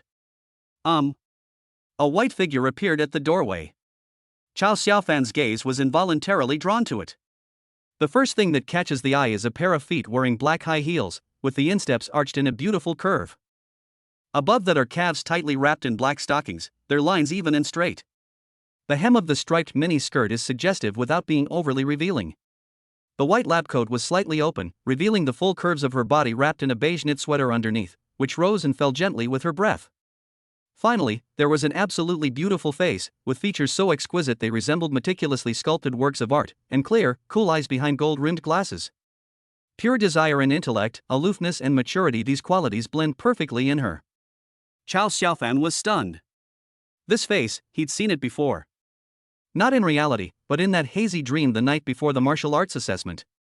He remembered the pair of gold-rimmed glasses that he had almost knocked off. I remember the day she was wearing a pink inner battle armor and her talent practically bursting out of her armor. There's also that unique scent, a blend of disinfectant and a light perfume. It seems like it was imported inexplicably. So it wasn't a dream after all?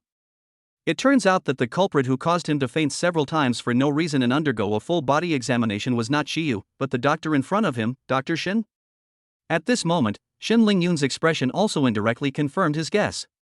Those calm and composed eyes flashed with an undisguised surprise and guilt the moment they saw Chow Xiaofan.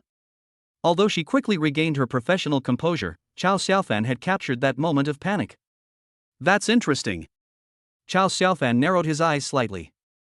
What is the patient's condition? Shin Lingyun's voice was calm and normal. She walked to the bedside, took the medical records and test reports handed to her by the female doctor, and glanced at them. The last time she followed Shiyu, she examined Chow Xiaofan's body in the spirit of scientific research. The next day, a major incident occurred. A rioter attacked Tiannan No. 1 middle school. Shiyu was on a mission the whole time, and the hospital was also extremely busy. Shen Lingyun had almost forgotten about it until this afternoon when Siye came to the hospital for another checkup. She discovered that the seal inside Siye's body had actually loosened considerably. She then remembered this majestic young man, never expecting to run into him that very night. Being stared at like that made her feel a little guilty, but she quickly regained her composure. Multiple fractures and bone cracks throughout the body. The female doctor skillfully reported the patient's condition. As Shin Lingyun listened, she turned her gaze to Chow Xiaofan on the hospital bed. How did you get injured? I was hit by a car, Chow Xiaofan said irritably, his tone clearly defiant. Still pretending? Let's see how long you can keep up this act. Shin Lingyun frowned almost imperceptibly. What kind of attitude is that? The female doctor next to her said, clearly displeased. Dr. Shin is the best doctor in our hospital. It's an incredible blessing for you to receive treatment personally. What is my attitude? My attitude as a victim. Chow Xiaofan's temper flared up as well. Go ask her what my attitude is. Hey, how can you be so rude? All right. Shen Lingyun interrupted their argument and placed the documents she was holding on the table. You go ahead and get busy, I'll take care of things here. The female doctor opened her mouth, wanting to say something, but seeing Shen Lingyun's calm yet unquestionable gaze, she had no choice but to swallow her words. Oh. She turned to leave the ward, but couldn't help glancing back as she closed the door, her gossip-loving spirit reigniting. Dr. Shin, who is usually arrogant and aloof and never speaks kindly to anyone, is actually being so patient with a teenager today. Judging from the boy's tone, there seemed to be some grudge between the two, and the resentment was so strong that it was as if he had been seduced and then abandoned. The fire of gossip burned fiercely in her heart. Dr. Shin is almost 30 years old, and I've never heard of her being in a relationship. So many talented young men in the hospital are pursuing her, but she doesn't even give them a second glance. The boy looked to be only 17 or 18 years old. He was indeed very handsome and tall. Could it be that Dr. Shin has a preference for younger, more masculine men? And that gentle and beautiful young woman. A dramatic scene unfolded in her mind. I was abandoned by the aloof female doctor, and then I turned around and threw myself into the arms of a beautiful young woman. Only 3 people remained in the ward. Shen Lingyun's gaze fell on Ran Jingxian, a hint of amazement flashing in her eyes. Family members, she asked. Ran Jingxian felt a little nervous under Shen Lingyun's aura, unsure how to explain her relationship with Chao Xiaofan. She subconsciously clenched her clothes, stammering, "No. It's not. Please go out first, so as not to interfere with the treatment." Shen Lingyun's voice was calm, yet carried an unquestionable authority. "Oh." Ran Jingxian looked at Chao Xiaofan, her eyes filled with worry. "Sister Ran, you should go home and rest first," Chao Xiaofan said softly. "Don't worry, I'm fine. Listen to me." Chao Xiaofan smiled. "Once I'm better, we'll cultivate together." Ran Jingxian's face flushed red. She recalled the skills and moves they had practiced the day before, the intimate poses and the passionate breaths, and her heart began to race involuntarily. She leaned close to Chao Xiaofan's ear and whispered in a voice only the 2 of them could hear, "Then you have to be a good boy and listen to the doctor. When you're better, I'll practice the 3rd move with you." Her voice was sweet and soft, with warm breath that brushed against Chao Xiaofan's ear, making him tremble all over and feel a tingling sensation in his heart. "I'll wait outside." After speaking with a blush on her face, Ran Jingxian nodded slightly to Shen Lingyun and turned to leave the ward. Shen Lingyun's brows furrowed even more instinctively. The woman looked to be about his age, but her relationship with the boy was unusually close. With such a large age gap, they couldn't possibly be lovers, right? But the way they were whispering just now was clearly the kind of intimacy that only lovers would have. And practice the 3rd move? What does that mean? The ward door closed gently, isolating the outside world. Only Chao Xiaofan and Shen Lingyun remained in the room. It suddenly became quiet. The smell of disinfectant filled the air, and the instruments emitted a regular beep sound. The night outside the window was deep, with only the faint glow of streetlights in the distance filtering in. Shen Lingyun walked to the bedside. She didn't start the treatment immediately. Instead, she crossed her arms and looked down at Chao Xiaofan. "I couldn't help but ask the question that had been bothering me. What is your relationship?" Chapter 66. Dr. Shen, you don't want people to know about what happened that night, do you? Chao Xiaofan rolled her eyes and didn't answer. He lay on the hospital bed, brazenly scrutinizing the woman before him. From this angle, Shen Lingyun's figure is even more prominent. The collar of the white coat tightened slightly as the person crossed their arms, outlining the full curve of their chest. He exuded an aura of unapproachability, yet those gold-rimmed glasses somehow stirred a rebellious feeling in Chao Xiaofan. Those who wear glasses have the biggest contrast. Judging by appearance, the full shape and size of the figure largely matched the vague memories he had during his multiple comas. "What are you looking at?" Shen Lingyun finally couldn't hold back any longer, her voice tinged with annoyance. The boy's gaze was too aggressive and extremely impolite, making her very uncomfortable. "It's nothing," Chao Xiaofan said lazily, withdrawing his gaze. "Let's get treatment first, Dr. Shen." He paused deliberately on the word doctor, his tone full of amusement. Shen Lingyun's breath hitched, wondering if the young man was implying something. She felt that, without her noticing, the rhythm of the scene had suddenly been taken over by this boy. She wanted to say something, but she wasn't sure if the boy in front of her remembered what happened that night, or how much he actually remembered. Bringing up the day's events abruptly might trigger his memories. "No, we can't take that risk." She took a deep breath. The best solution now was to complete the treatment and then leave. "Lie down," she said coldly, walking to the bedside and placing her hand on Chao Xiaofan's clothes. "What you do?" Chao Xiaofan, however, reacted as if she were a girl who had been sexually assaulted, suddenly clutching her chest and screaming. His expression was so exaggerated that it looked as if Shen Lingyun was about to do something indescribable to him. "What's your name?" Shen Lingyun said speechlessly, "I'm receiving treatment. Who knows if you're here to treat me or to take advantage of me?" Chao Xiaofan said sarcastically. Shen Lingyun was so angry that her chest heaved, and the collar of her white coat trembled. Over the years, everyone has always treated her with utmost respect. No one has ever said such a thing to her.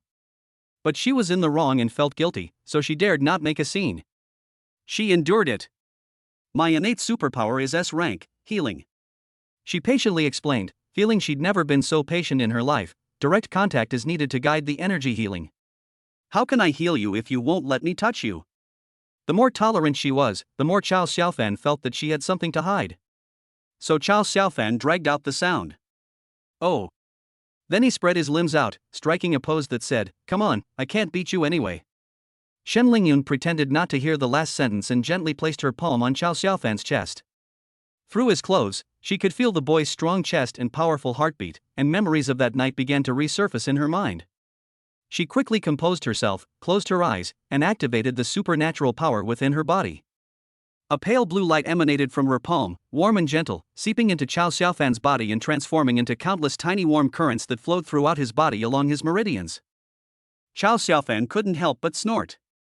The feeling was like being suddenly thrown into a hot spring on a freezing cold day. In particular, the pain in my chest was instantly relieved, replaced by a numb and itchy sensation. "Oh, that feels so good." Chao Xiaofan deliberately let out an exaggerated groan. "Put in a little more force, Dr. Shen." Shen Lingyun's hand trembled, and the blue light flickered. "Don't shout. If others hear us, they'll think we're up to something." "That really feels good." Chao Xiaofan opened his eyes, looking at her with a half smile. "Didn't other patients call for it?" Shen Lingyun's cheeks flushed slightly, whether from anger or embarrassment, it was hard to tell. "Be serious." "I'm being very serious," Chao Xiaofan said innocently. "We're treating patients openly and honestly, so what's there to be ashamed of, right, Dr. Shen?" Shen Lingyun bit her lower lip and ignored him, instead increasing the output of her supernatural power. The pale blue light grew brighter, and warm energy surged into Chao Xiaofan's body like a tide, repairing the broken bones and ruptured blood vessels. As her understanding of the supernatural abilities deepened, she was secretly astonished by the boy's physique. Such severe injuries would have left an ordinary second-stage transcendent being either dead or in a coma requiring emergency treatment, yet he was still alive and kicking, arguing with me. What shocked her even more was that there seemed to be a peculiar fire-based energy circulating within the boy's body, which, in conjunction with her healing abilities, accelerated the repair process. Time passed second by second. Fine beads of sweat appeared on Shen Lingyun's forehead. After using her S-level superpower for an hour, she also felt noticeably tired. She withdrew her hand, and the blue light gradually dissipated. "That's all for today." She took a breath and wiped away her sweat. "That's it?" Chao Xiaofan felt like he had been suddenly thrown out of the hot spring, and his tone was somewhat displeased. "With such severe injuries, you would need to stay in bed for at least a few months with conventional medication." Shen Lingyun couldn't help but roll her eyes. "Even with my talent, it would take at least 3 treatments to completely cure him." Chao Xiaofan tried to move his body a bit. "Compared to before, the chest pain has lessened considerably, and I can now raise my arm slightly. This S-level talent is really something." He sat up and looked at Shen Lingyun's slightly pale face. The resentment in his heart suddenly dissipated a lot. Regardless, this woman was indeed treating him seriously. "Thanks," he said simply. Shen Lingyun was taken aback, seemingly not expecting him to thank her. She waved her hand and turned to leave. "Continue treatment tomorrow afternoon. Avoid strenuous exercise during this time, otherwise the bone may grow crooked and have to be broken and reset." Etc. Chao Xiaofan's voice made her heart, which had just settled down, jump again. "Dr. Shen, the treatment is finished." Chao Xiaofan leaned against the headboard, his hands behind his head, staring straight at her. "Now we should get down to business." Shen Lingyun, with her back to him, visibly stiffened for a moment. A few seconds later, she slowly turned around, her face regaining its usual composure. "What important matter?" she asked, feigning composure. "I don't understand what you're saying." "Oh, Dr. Shen, I have a friend. He would often suddenly fall into a coma, and when he woke up, he felt completely drained," Chao Xiaofan continued. "Once, he woke up in the middle of a coma and actually saw a female doctor." Shen Lingyun's face turned pale instantly. Chao Xiaofan continued, "You're a doctor, you should know what kind of illness this is, right? It must be sleepwalking." "Oh, my friend said he was going to post his sleepwalking experience on the forum of Tiannan First Hospital so that the doctors could help him make a diagnosis. He's already thought of a title, The Cold and Beautiful Female Doctor's Night Raid on the Prospective Male College Student. What do you think?" Shen Lingyun trembled, and her face flushed red instantly. For the first time, genuine panic appeared in the eyes behind the gold-rimmed glasses. "What exactly are you trying to say?" "Dr. Shen," Chao Xiaofan slowly sat up straight, his gaze fixed on her, "you don't want people to know about what happened that night, do you?" Chapter 67 I Have a Friend. You're threatening me?" Shen Lingyun's voice trembled slightly with disbelief. Those usually calm eyes widened slightly. At this moment, due to her emotional excitement, her chest rose and fell gently with her breath, and one could vaguely see the full and alluring curves below. This kid, how dare he threaten me like this? Don't be nervous, Dr. Shin. Chow Xiaofan rested his hands behind his head, in a comfortable posture. He tilted his head to look at her, a half-smile playing on his lips. I can't beat you anyway. I'm also afraid of upsetting you. If you get upset, I might end up like that friend, fainting and then sleepwalking. That kid has a really sharp tongue. Shen Lingyun gritted her teeth secretly. She could feel her cheeks burning and a burning sensation coming from the base of her ears. But she could only force herself to maintain a calm facade and pretend not to understand his sarcastic remarks. What do you want? She asked, trying to remain calm, her voice involuntarily lowering. As she spoke, she unconsciously brought her legs together. The hem of her white coat trembled slightly from her rapid breathing. I don't know, my friend said he didn't want anything either, Chow Xiaofan said slowly, his gaze slowly sweeping over her. He only has two needs. First, he wants to know why you did this. Second. He paused deliberately, causing Shen Lingyun to look up at him. Their eyes met in mid-air. A complex expression flashed in Shen Lingyun's beautiful almond-shaped eyes: anger, shame, and a hint of barely concealed guilt. She tried to intimidate Chow Xiaofan with the authoritative gaze a doctor gives to a patient, but it was completely ineffective. Just a few seconds later, Shen Lingyun guiltily glanced away. Her slender neck stretched out a beautiful line as she turned her head, and a strand of hair clung to the slightly sweaty skin on the side of her neck. After his victory, Chow Xiaofan chuckled and arrogantly fixed his gaze on Shen Lingyun's chest. The knitted short-sleeved top she was wearing underneath had come undone at some point due to her emotional fluctuations, revealing a small patch of snow-white skin and the shadows of her deep cleavage. Shen Lingyun immediately noticed where his gaze was directed, and in her embarrassment and anger, she suddenly raised her hand and tightly buttoned up the front of her white coat, covering her ample figure. The more it is covered up, the more people can't help but imagine the voluptuous curves that are being covered up. You've done this so many times, and you're still pretending to be shy? Chow Xiaofan inwardly complained, but dared not say it out loud. He was wary of the other party's strength and unknown bottom line, so he could only probe step by step like this. Shen Lingyun was concerned about her reputation and the seal within Shiyu's body. Let's start with the first point, Chow Xiaofan said, changing the subject and getting back on track. Shen Lingyun. She turned slightly to the side, her slender waist appearing almost too delicate to be grasped. Why did you do this? My friend is handsome, but you don't have to go this far, do you? Shen Lingyun's face instantly turned bright red. Her cheeks and ears were stained red. She felt her dignity was being thrown on the ground and rubbed repeatedly. She took a deep breath, trying to calm herself down. Although she didn't know the specifics of Shiyu's relationship with this boy, after examining Chow Xiaofan that night, she had a rough idea.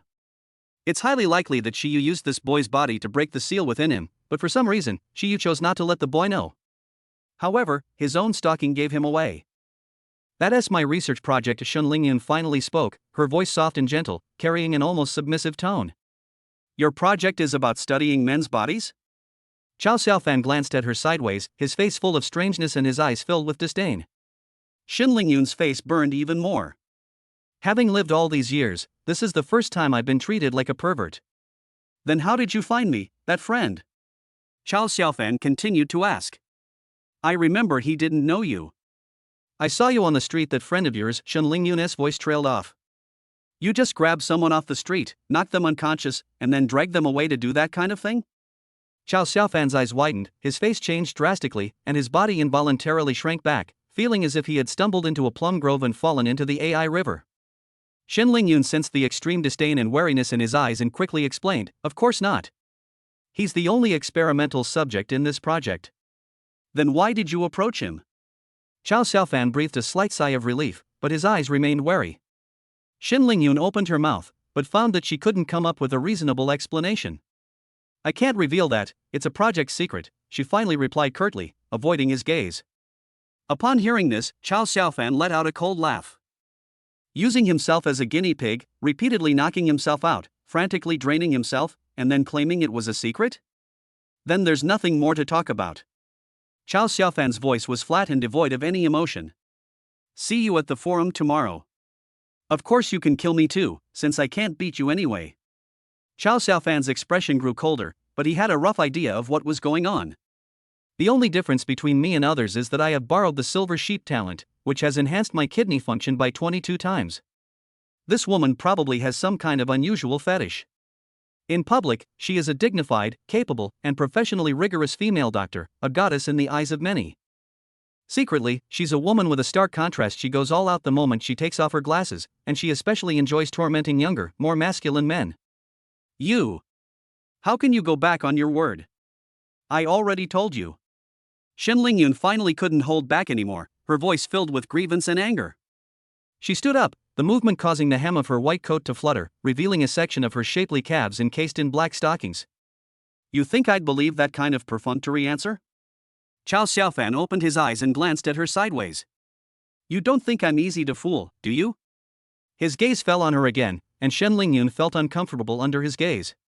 She subconsciously reached for her clothes again, but stopped halfway through. Okay, I'll tell you. After a brief standoff, Shen Lingyun finally gave in. She stood with her legs together and her hands clasped tightly. She thought that as long as she didn't reveal Shiyu's name, it should be fine. I have a friend. She cleared her throat, but immediately realized something was wrong and quickly explained. The friend I'm talking about isn't me. I understand. Chao Xiaofan nodded, indicating that no further explanation was needed. It really wasn't me. It's a good friend of mine. Shen Lingyun stamped her foot anxiously. This movement caused her body to tremble slightly. Her extraordinary talent, wrapped in a white coat, rippled with alluring waves, rising and falling 3 times before gradually subsiding. The sight was so striking that even though Chao Xiaofan tried hard to control his gaze, his eyes still involuntarily trembled 3 times. He looked away, his face expressionless, but the slight movement of his Adam's apple betrayed his momentary loss of composure. Chapter 68, Do to yourself what you did to him. She's under a strange seal and needs you to detoxify her. Shen Lingyun's voice was even lower, filled with earnestness, her slender fingers twisting together in a slightly tangled manner. Only you can work, that's why I asked you to do the research. When she spoke the last few words, her voice was almost inaudible. Beneath the white coat, her full chest rose and fell noticeably with her tense breathing. She seemed completely unaware of how alluring her posture was at that moment. The slightly forward-leaning upper body makes the fabric taut, outlining a rounded curve. Her legs were pressed tightly together under the tight skirt, and her knees were slightly white from the effort. Chao Xiaofan carefully observed her expression. Her eyes were slightly red, and her eyelashes were even a little damp. His eager and anxious demeanor didn't seem fake. Silence spread through the examination room. For quite a while. Okay, if that's the case. Chao Xiaofan finally spoke, his tone slightly gentler than before, but his eyes remained unfriendly. My friend reluctantly believes this claim. Shen Lingyun visibly breathed a sigh of relief, her tense shoulders instantly relaxing. This unconscious movement changed her entire posture. Her originally straight back slumped slightly, and the weight of her chest naturally drooped, the fabric of her clothes rustling softly with her breath. One hand unconsciously went to her chest, her fingertips sinking slightly into the soft fabric. Seeing her relieved yet still tense expression, Chao Xiaofan suddenly found it amusing. This usually aloof, strong, and calm female doctor also has moments of panic and confusion. The more she tries to maintain a respectable image, the more alluring her unintentional body language becomes. Now let's talk about his second need. Chao Xiaofan said, the corners of his mouth curving back into that smile that made Shen Lingyun's heart flutter. Upon hearing this, Shen Lingyun's heart, which had just calmed down slightly, jumped up again. Unconsciously, his fingers clenched the hem of the white coat, crumpling the smooth fabric into messy wrinkles. You say. Chao Xiaofan slowly adjusted his posture on the examination bed. He first changed to lying on his side, supporting his head with his elbow. This angle allowed him to appreciate the curves of Shen Lingyun's legs pressed together under her skirt more clearly. Then he lay back down, put his hands behind his head again, and lazily glanced at the ceiling. Every movement appeared unhurried, as if he had carefully chosen the most comfortable negotiating posture. But in reality, he was just stalling for time, enjoying the other person's anxious waiting, and even more so, enjoying the feeling of being in control of the situation. It's also a chance to wear down the opponent's arrogance. Time ticked by, and the faint sounds of noise from outside the emergency room only served to accentuate the tense silence within the room. Shen Lingyun's patience was almost exhausted, and her legs, which were pressed together, unconsciously rubbed together in frustration. This subtle movement did not escape Chao Xiaofan's notice. Only then did he slowly begin to speak. The second point. He paused deliberately, his gaze slowly falling on Shen Lingyun again. Shen Lingyun subconsciously crossed her arms to protect her chest. But this defensive posture only accentuated her ample breasts, creating a deep and alluring cleavage at the V-neck opening of her white coat, where the edge of her pale purple lace armor could even be seen. Chow Xiaofan's Adam's apple bobbed almost imperceptibly, and his eyes darkened. He just wanted to get back what you did to him. He spoke each word clearly and steadily, and his voice reached Shen Lingyun's ears. He did it to you too. At this moment, Chow Xiaofan had adjusted to a more comfortable lying position. He knew in his heart that if this woman really got angry, he was already prepared to just collapse into bed at any moment. The air in the examination room seemed to have been sucked out instantly. What do you mean? Shen Lingyun's voice was somewhat hoarse. She felt like she couldn't breathe, her ears were ringing, and her mind was a mess. She almost doubted whether she was experiencing tinnitus or mishearing due to excessive tension. Literal meaning. Chow Xiaofan's smile deepened, a mixture of vengeful pleasure and smug satisfaction at a successful test. He knew he had made the right bet. Since Dr. Shen enjoys research so much, my friend also has a great interest in scientific research. Impossible. She almost instinctively refused sharply, but her voice trembled uncontrollably. He actually thought that I would do that? How dare he? Humiliation, anger, helplessness, all sorts of emotions churned in Shen Lingyun's chest and rushed to her brain, causing her whole body to tremble slightly involuntarily. It wasn't just the blatant offense in his words, but also Chow Xiaofan's series of actions that precisely struck at her deepest, most unspeakable fear to lose control, to become the passive party. Why is it impossible? Chow Xiaofan's voice wasn't loud, but every word was clear and carried irrefutable logic. Dr. Shen, what you did to my friend was far more egregious than this, wasn't it? At least. He smirked. He will ask for your consent when you are conscious. Instead of what you did, arbitrarily depriving him of his consciousness and treating him as a mindless tool to be manipulated. Every word Chow Xiaofan uttered felt like a whip lashing at her as she tried to maintain the mask of a researcher. Shen Lingyun seemed to be choked, her red lips opened and closed, twitching a few times, but she couldn't utter any powerful rebuttal. But she still instinctively stubbornly insisted, impossible. Okay, Dr. Shen, Chow Xiaofan said with a smile, I will pass on your message to my friend. Wait. Shen Lingyun blurted out, but immediately regretted it. Such a panicked demeanor is tantamount to exposing one's bottom line to the other party. In negotiations, this is practically handing over all one's bargaining chips. But she had completely lost her composure.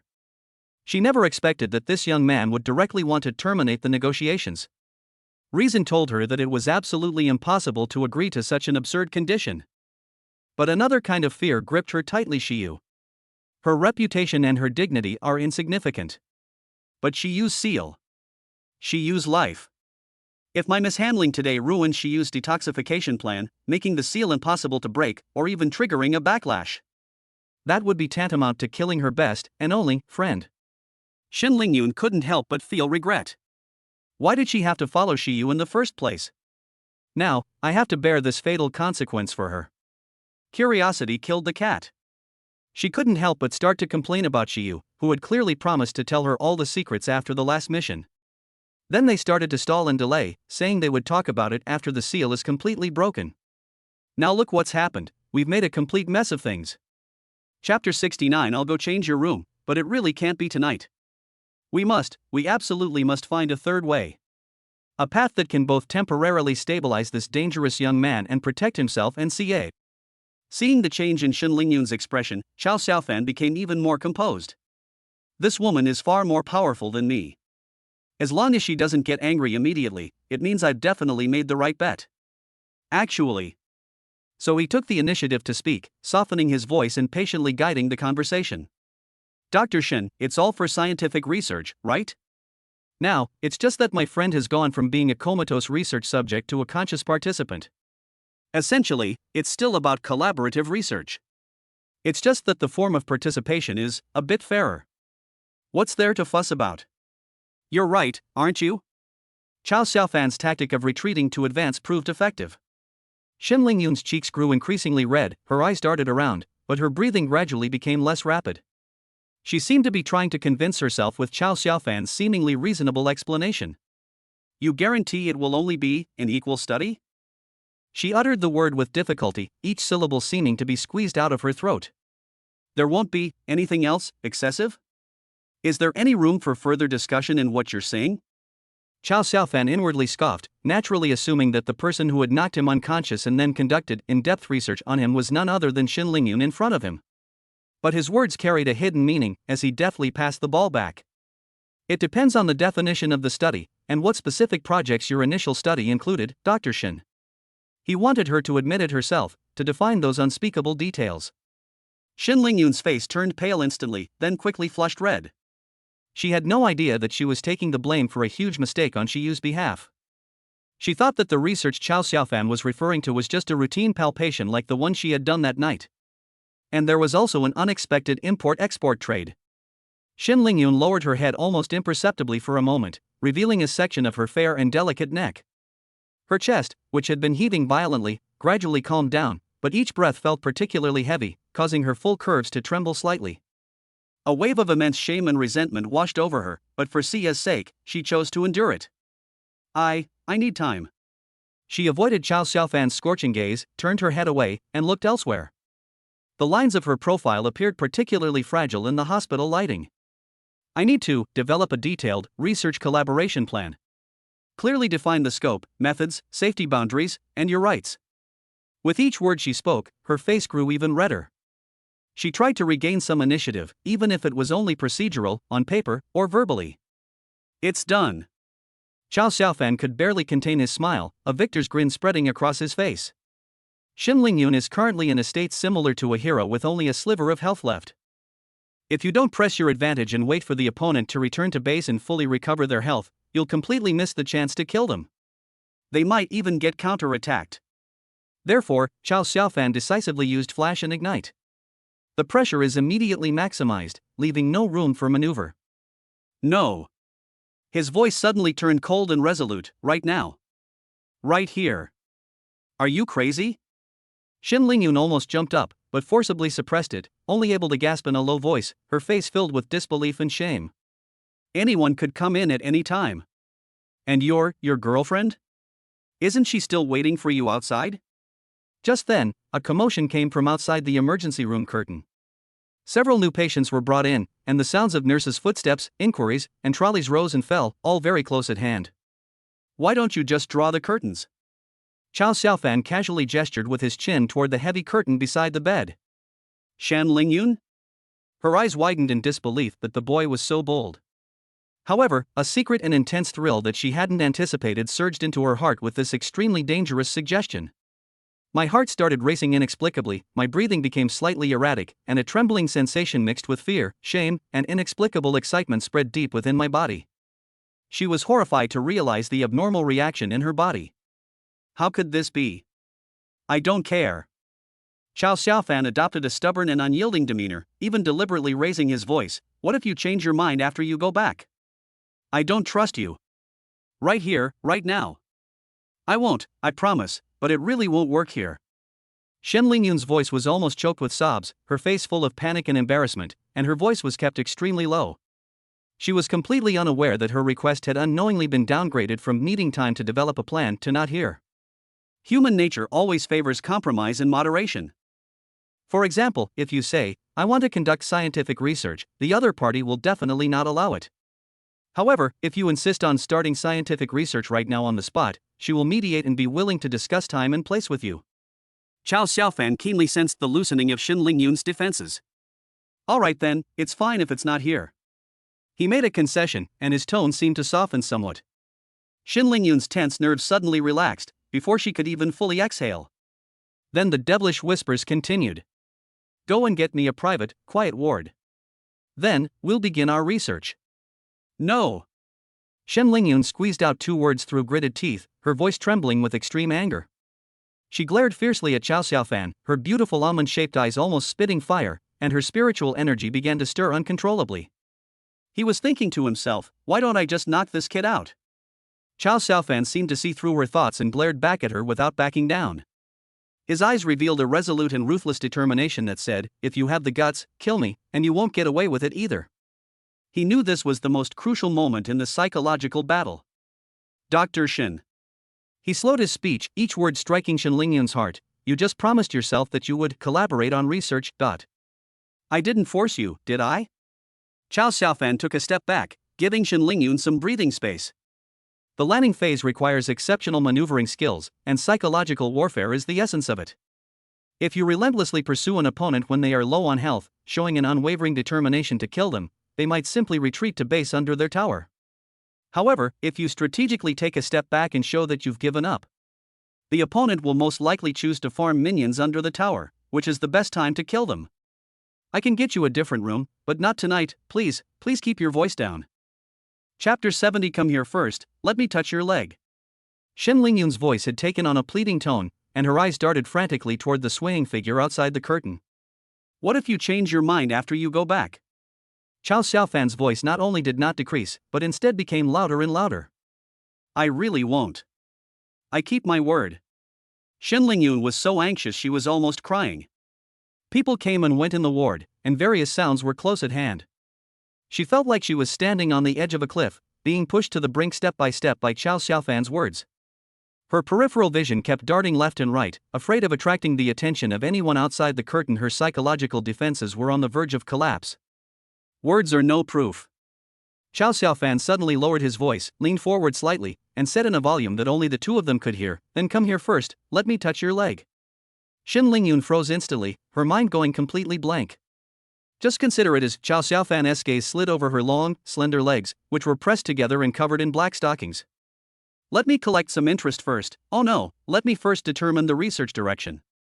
Shen Lingyun's eyes widened, her mind completely blanked, her ample bosom froze as her breathing suddenly stopped, and her legs, which were pressed together, began to tremble slightly involuntarily, the rustling sound of her stockings rubbing together almost inaudible. Hurry up. Chow Xiaofan's voice was low and seductive, like a devil's whisper, his gaze glancing out of the curtain. Otherwise, it seems someone's coming this way. You want them to see Dr. Shen by the examination bed. Stop talking. Shen Lingyun snapped in a low voice, her face flushed red. The panic of having one's most fatal weakness exposed overwhelmed everything else. Her face flushed, and she instinctively and stiffly moved her feet toward Chow Xiaofan on the hospital bed. Splash! The heavy curtain was suddenly pulled shut by a trembling hand, completely separating the two worlds. The friction sound of the curtain closing acted as a dividing line, marking the beginning of an irreversible process. About half an hour later, the curtain was pulled open again. Shen Lingyun lowered her head and walked out quickly. Her cheeks were still flushed with an unnatural redness that spread to her ears and neck. Her long hair was a little messy, with a few strands sticking to her sweaty forehead and cheeks. She was still wearing the white coat, but the neckline of the knitted short-sleeved shirt underneath seemed looser than before, and the top two buttons had been undone at some point, revealing more of her fair skin and delicate collarbone. Without looking at anyone, she walked straight to the female doctor on duty, her voice slightly hoarse and trembling, and whispered rapidly, "Give him a quieter private room." After saying that, without waiting for a response, she turned around hastily and left the suffocating emergency observation area as if fleeing. The female doctor's gossipy gaze shifted back and forth between Ran Jingxian and Shen Lingyun. Her professional intuition, honed by years of experience in gossip forums, told her that the relationship between Dr. Su and that young man was unusual. Looking at Ran Jingxian's seemingly harmless appearance, the female doctor couldn't help but imagine a dramatic scenario in her mind, a gentle, naive young woman having her husband stolen by a cold and beautiful female doctor. Shen Lingyun returned to her own private duty room and locked the door behind her. In the dim light, she leaned against the cold door panel and slowly slid down to sit. The figure in the white coat looked thin and helpless in the darkness, slightly huddled up. Like a flower that has been battered by wind and rain, yet remains stunningly beautiful. Her full breasts rose and fell slightly with her suppressed breathing, and she exuded a complex aura that mixed humiliation, exhaustion, and astonishing allure. She straightened her disheveled stockings under her short skirt, then reached inside her clothes to straighten her armor, which had been twisted askew. "That bastard," she murmured absent-mindedly. "We agreed it was just touching legs, how did it suddenly turn into? What's wrong with me?" They actually listened to him. Not only did they not teach him a lesson. Instead, I felt a strange sense of unease in the noisy emergency room. In less than half an hour, I experienced a thrill and excitement that I had never felt in my 28 years of life. This kid. On the other side, Chow Xiaofan, who had pulled the fight to its limit and secured the solo kill, was already lying in a private, luxurious hospital room. Ran Jingxian watched him tenderly from the side. Chow Xiaofan reminisced about his experience behind the curtain. He only intended to do it as a token gesture. Unexpectedly, the other person seemed rooted to the spot, unable to move. If it weren't for their legs finally giving way and causing them to lose their balance, the treatment will likely be delayed by another hour. TSK, TSK, TSK. That figure. That look. I already said that the contrast is biggest when wearing glasses. Chow Xiaofan began to secretly discuss the scientific research they had agreed upon after Chow Xiaofan recovered. Xiaofan, what's wrong? Does it hurt somewhere? Should I go call Dr. Shen? When Ran Jingxian saw Chow Xiaofan shaking his head, frowning, closing his eyes, and making tsk his hot sounds, she thought his injury had relapsed and asked him with concern. Ah. Sister Ran, I'm fine. Let Dr. Shen get some rest. Chow Xiaofan laughed and said, I was just recalling Dr. Shen's amazing healing abilities, and that leg, ah no, and that technique, it was truly superb, no wonder he is a famous doctor in Tiannan. Xiaofan's eyes were glued to Dr. Shen the whole time. Ran Jingxian gave a coquettish snort, Xiaofan is so improper. Chow Xiaofan chuckled and said, she's not bad, but she's still far inferior to Sister Ran. Nonsense, you're just trying to make me happy, Ran Jingxian laughed. Dr. Shen's figure is simply impeccable. Is Sister Ran older or Dr. Shen older? Chow Xiaofan suddenly asked. It should be her, Ran Jingxian said, blushing. Dr. Shen looks like she has F-level talent. Sister Ran, I was talking about age, Chow Xiaofan said seriously. What are you thinking? Ran Jingxian. Then she must be older, right? Chow Xiaofan smiled and said, then let me say something fair. Xiaofan. Ran Jingxian's voice trembled slightly. Just talk, don't lay a hand on me. Chow Xiaofan deliberately put on a stern face. The next moment, Ran Jingxian had already skillfully tied up her hair, half-kneeled on the ground, and whispered with a blush on her face. The doctor said you can't move around too much. Otherwise, it would be troublesome if the bones grew crooked. I won't move, Chow Xiaofan said with a smile. Sister Ran, you can start rocking the hospital bed first. Oh. Ahem, Sister Ran, objectively speaking, you should be about the same age. Ran Jingxian, I'm not talking about age. Sister Ran, did you know that there's a move that can only be practiced in a hospital? Ran Jingxian seemed to have thought of something and gave Chow Xiaofan a reproachful look. It's too cold on the ground, Sister Ran, get up first. We won't practice this move on the ground today. The next day. Old Chow. Zhao Shanha rushed into the ward, bringing Chow Xiaofan a brand new mobile phone.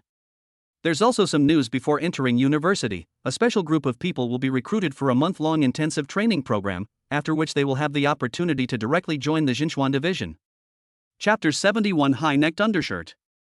It's said to be a special training camp only for our graduating class of high school seniors, with the opportunity to directly join the Xinchuan division. Zhao Shanha's voice echoed in the ward. He sat on a chair by the bedside, leaning forward, his eyes shining. In the past, joining the Xinchuan division required going through layers of selection before entering the recruit camp for special training. This time, the selection process starts directly from the training camp. This is truly a once-in-a-lifetime opportunity. He spoke with great enthusiasm, gesturing wildly, as if he could already see himself wearing the Xinchuan division uniform. Chow Xiaofan looked at him suspiciously, her body still wrapped in bandages, leaning against the headboard. Brother Chicken, who told you all this? Commander Xia. Zhao Shanha pulled out 2 paper invitations from his pocket and handed them over like treasures. The invitation was beautifully designed, with a deep blue background adorned with stars, and a galaxy-like stream of light winding across the entire card. He asked me to give this to you. Zhao Shanha handed one of the cards to Chow Xiaofan. Chow Xiaofan took it. It felt like thick paper with a slight texture. He opened the invitation. It contained no lengthy text, only 3 simple, gilded characters printed in the center, Chow Xiaofan. It was more like an admission pass than an invitation. Brother Chicken, do you really want to join the Xinchuan division? Chow Xiaofan closed the invitation and looked up to ask.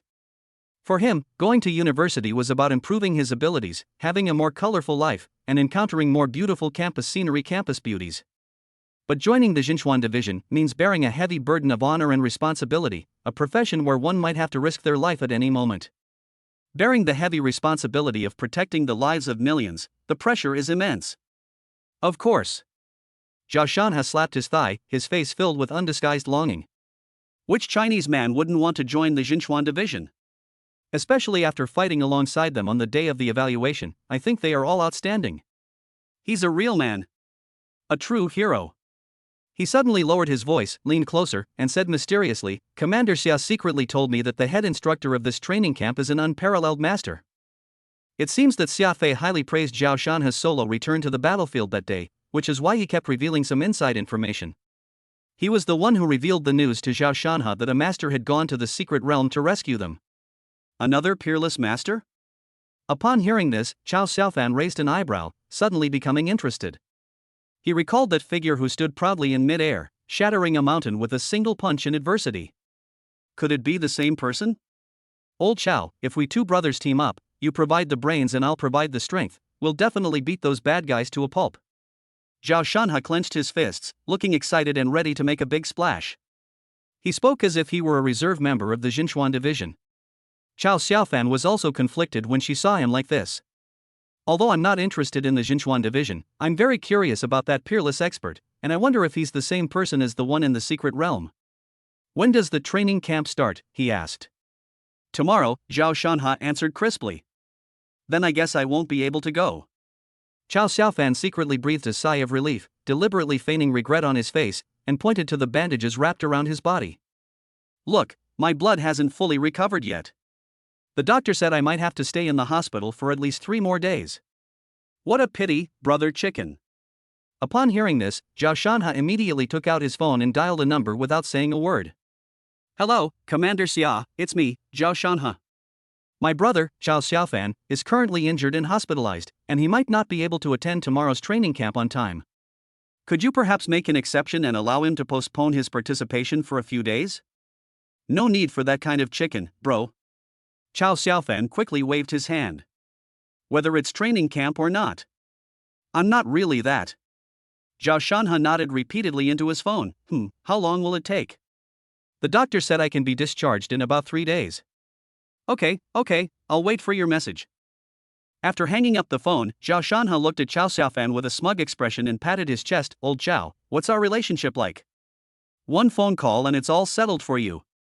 Commander Xia said he'll ask for instructions for you. Chao Xiaofan. Sure enough, Zhao Shanha's phone rang soon after. He simply pressed the speakerphone button. Commander Xia. Zhao Shanha, Xia Fei's serious voice came through the receiver. The training camp is no joke. The discipline is strict, and we will definitely not give anyone special treatment.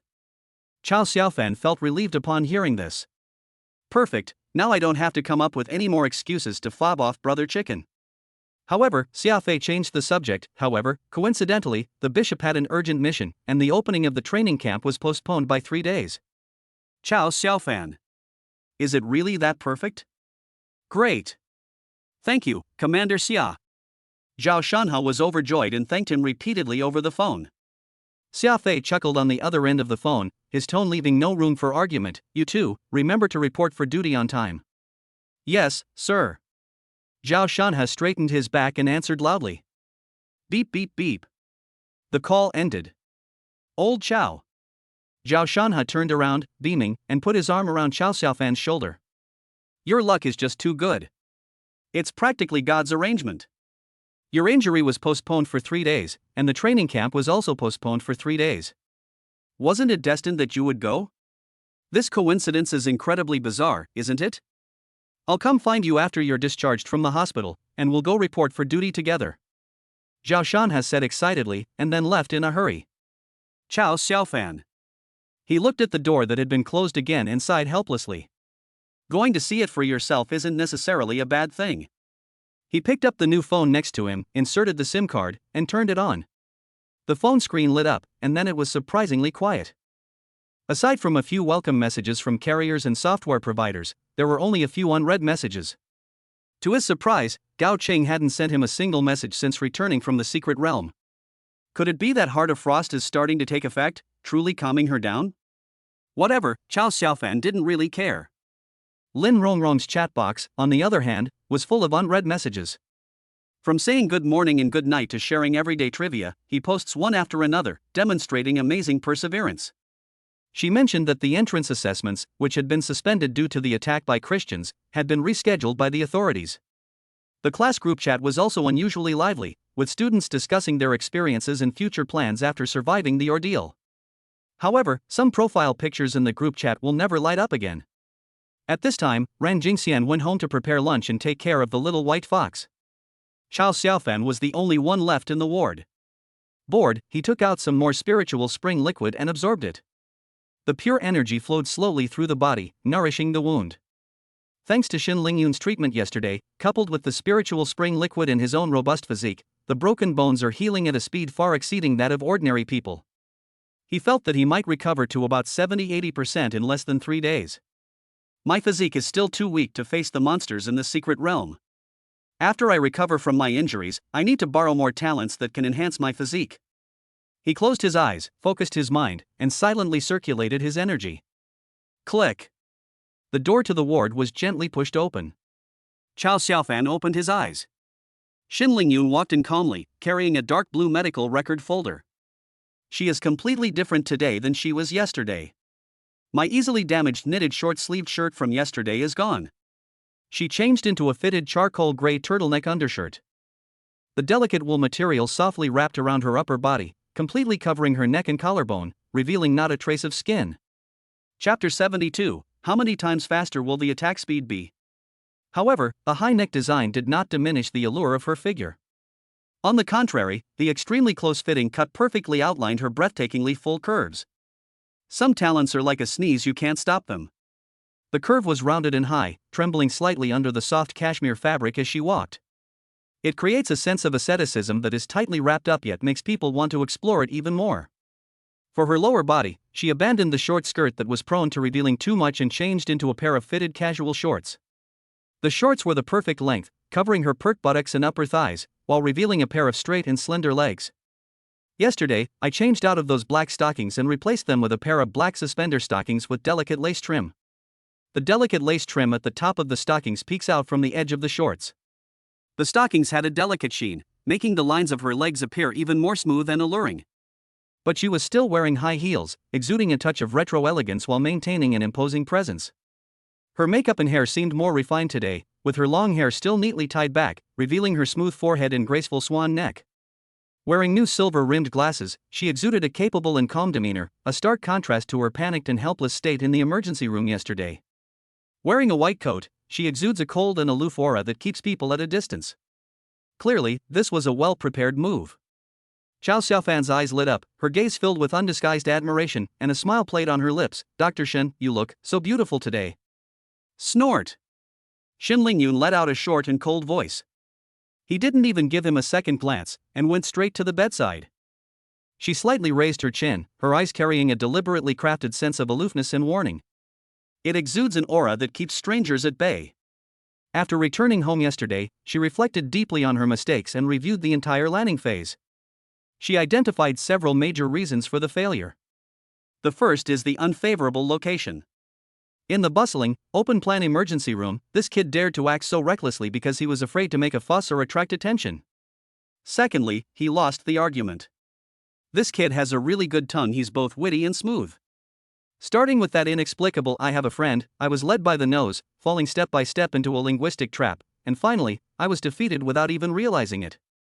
Finally, those unscrupulous, all-pervasive hands that commit evil are also quite despicable. But today, things are different. This is a private, quiet ward. Without the interference of people coming and going, with his strength as a fourth-level cultivator and powerful mental energy, would he really be coerced by a mere brat? Therefore, she meticulously designed today's battle outfit. The high-necked undershirt blocked the gaps in her defenses above, and the fitted shorts prevented any prying from below, leaving him no opening to take advantage. At the same time, I made up my mind that no matter what happens today, I will not speak or make a sound, and will leave immediately after the treatment is completed. No matter how eloquent he may be, I remain unmoved. In her view, this comprehensive, three-dimensional defense mechanism was almost perfect. From physical to psychological aspects, it is virtually flawless across land, sea, and air. She wanted to see what tricks this kid could pull today. Shen Lingyun cheered herself up, glancing at Chao Xiaofan on the hospital bed. However, upon seeing his face with that familiar wicked grin. Yesterday, certain images and sensations uncontrollably flooded my mind. Her cheeks felt slightly flushed uncontrollably. To cover up her momentary loss of composure, she glared fiercely at Chow Xiaofan. This is the first step in her tactics today, and I attack, and attempt to overwhelm her opponent with her presence. Then, she placed the medical record on the bedside table. He raised his hands, and a soft, pale blue light instantly emanated from his palms, initiating the treatment immediately.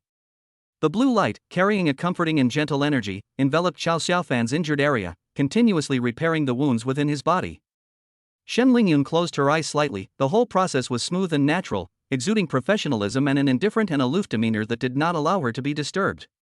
Seeing her tense and clenched teeth as if facing a formidable enemy, Chow Xiaofan couldn't help but chuckle to himself. Being revived from the fountain at full strength is truly impressive. Usually, if someone gets solo killed during the landing phase, they'll be determined to find an opportunity to get solo killed back and save face.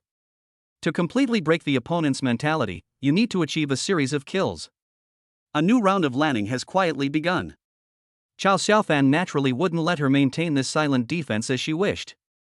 His smile remained unchanged. He moved his arms seemingly casually, adjusted his posture, and said in a natural tone, "Dr. Shen, after yesterday's initial exploration, I have roughly determined our core research direction for the future." He spoke slowly, and when he finished speaking, his right hand naturally returned to its original position from yesterday. The meaning is obvious. Shen Lingyun's delicate body, which was circulating healing energy, trembled almost imperceptibly. She instinctively wanted to rebuke him for talking nonsense, but she was afraid of angering him and causing him to threaten her directly. She immediately recalled her silence tactic from earlier that day. So she swallowed her words. Instead, he glared at him more fiercely, almost spitting fire, trying to shut him up with his eyes. "Oh? Yesterday you played aggressively and got solo killed, so today you changed your strategy to a silent, farming-focused approach, trying to avoid fights and drag the game into the late game?" Chow Xiaofan understood, and his smile deepened. "Just open the public chat and type, it'll mess with your mentality." "Dr. Shen, do you know the difference between black stockings and suspender black stockings?" "Personally, I prefer spaghetti strap tops, especially lace ones, they look so high quality." "If black stockings can double attack speed, then suspenders can at least triple it." Shen Lingyun's face turned even redder, but she remained silent, focusing on the treatment and increasing the output of the blue light, only thinking about completing today's treatment as soon as possible. "Still not saying anything?" "Since you've chosen to avoid fighting and farm under the tower, then you'll have no choice but to actively invade the jungle." He lay there leisurely, letting the comforting blue energy flow through his wounds, so warm he almost fell asleep. His gaze, however, slowly fell once again on Shen Lingyun's talent, which was tightly wrapped in a high collar. Next, we see those long, beautiful legs, clad in alluring stockings and taught from standing therapy. Clatter. The clasp between the shorts and stockings suddenly came undone. Chapter 73. Dr. Shen, have you ever felt this way? The soft flesh of her thighs, which was originally taut against the lace trim and the edge of her shorts, instantly lost its restraint due to the sudden pressure. With a soft sound, a large expanse of delicate skin was exposed to the air, its supple curves and alluring shadows revealing its shape. "It makes you want to see more." "Hey, Dr. Shen." Chow Xiaofan feigned surprise, his tone full of mischief. "The quality of yours doesn't seem very good?" "You, don't go too far." Shen Lingyun finally couldn't hold back anymore, and a crack appeared in her forced calm mask. Her eyes were practically spitting fire, and her chest heaved violently with her rapid breathing, stretching the tight gray turtleneck into taut lines. She suppressed the urge to punch that hateful face and instead shouted at him. Chow Xiaofan spread his hands innocently. "You promised it yourself yesterday." His gaze swept over her meaningfully. "Dr. Shen, have you forgotten so quickly?" "You? Humph." Shen Lingyun was speechless, and could only let out a cold snort of shame and anger, desperately urging the healing power within her body. A surge of blue light emanated from his palm, and an even more powerful yet gentle energy flowed into Chow Xiaofan's wounds, accelerating bone healing. At the same time, I comforted myself, thinking that I had done a very comprehensive job of defense today. Sacrificing some development in certain areas to complete treatment as quickly as possible and remove the patient is of paramount importance. As long as the core objective is achieved, these minor, disruptive tactics in the jungle can be tolerated for the time being. Fine beads of sweat had formed on her fair forehead, and a few strands of hair were damp and stuck to her flushed cheeks and neck. I don't know if it's because of nervousness or because my healing abilities have been overused. Chow Xiaofan chuckled inwardly. "This is nothing. I've only taken one of your resources, and you've already lost your composure. You're a bit impatient." Clatter. Another extremely faint cracking sound rang out, yet it was remarkably clear in the quiet hospital room. Hey, another one broke. Chow Xiaofan's voice was filled with regret. The elegant garter stockings on her left leg instantly lost their support, and the stockings slid down her smooth thigh, transforming into lace over the knee stockings. A large section of her shapely, smooth, and dazzlingly white thighs was exposed, creating an extremely alluring contrast with the rounded shape of her upper body, which was tightly wrapped in shorts. Shin Lingyun's body stiffened almost imperceptibly for a moment. She tried her best to control her facial muscles, attempting to maintain that indifferent, focused, and aloof demeanor. Only her slightly trembling eyelashes and pursed lips betrayed the turmoil in her heart. But then again, Chow Xiaofan stroked his chin, his gaze lingering on those long, beautiful legs as if appraising a work of art, making clicking sounds as he spoke. Dr. Shin, I've noticed that you look quite charming in these over-the-knee stockings. Wow, those legs are absolutely amazing, straight and well-proportioned, without an ounce of excess fat. They're definitely in the top 3 of all the legs I've ever seen. He admired it while smacking his lips, seemingly both impressed and surprised. Shin Lingyun was so angry that her nose almost twisted out of shape, and she felt a tightness in her chest that made her feel suffocated. That little scoundrel. He got a huge advantage and even commented on it? She mentally cursed Shiyu 100 times over. What kind of weirdo had she chosen as the antidote? Don't be so resentful. Chow Xiaofan seemed to see through her inner thoughts and continued in his serious tone. My girlfriend's legs are a bit wider than yours, she's the one who was waiting for me outside yesterday. If you don't believe me, you can compare them when she gets here. I am the most qualified to speak on this matter. Chow Xiaofan said this with utmost seriousness. He paused, his gaze scrutinizing her more professionally. However, your legs seem straighter and have smoother lines. Each has its own merits. Shin Lingyun. She felt like she was suffocating, so she simply closed her eyes tightly, even giving up on that fierce glare. All I wanted was to finish this damn treatment as soon as possible so I wouldn't have to suffer like this anymore.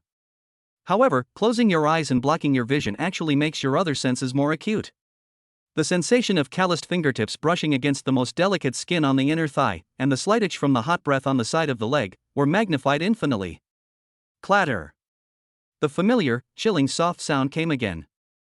Chow Xiaofan's invasion reached the right half. At the same time, his lowered, magnetic, and seductive voice followed him like a shadow. Yesterday, I saw a pretty interesting article.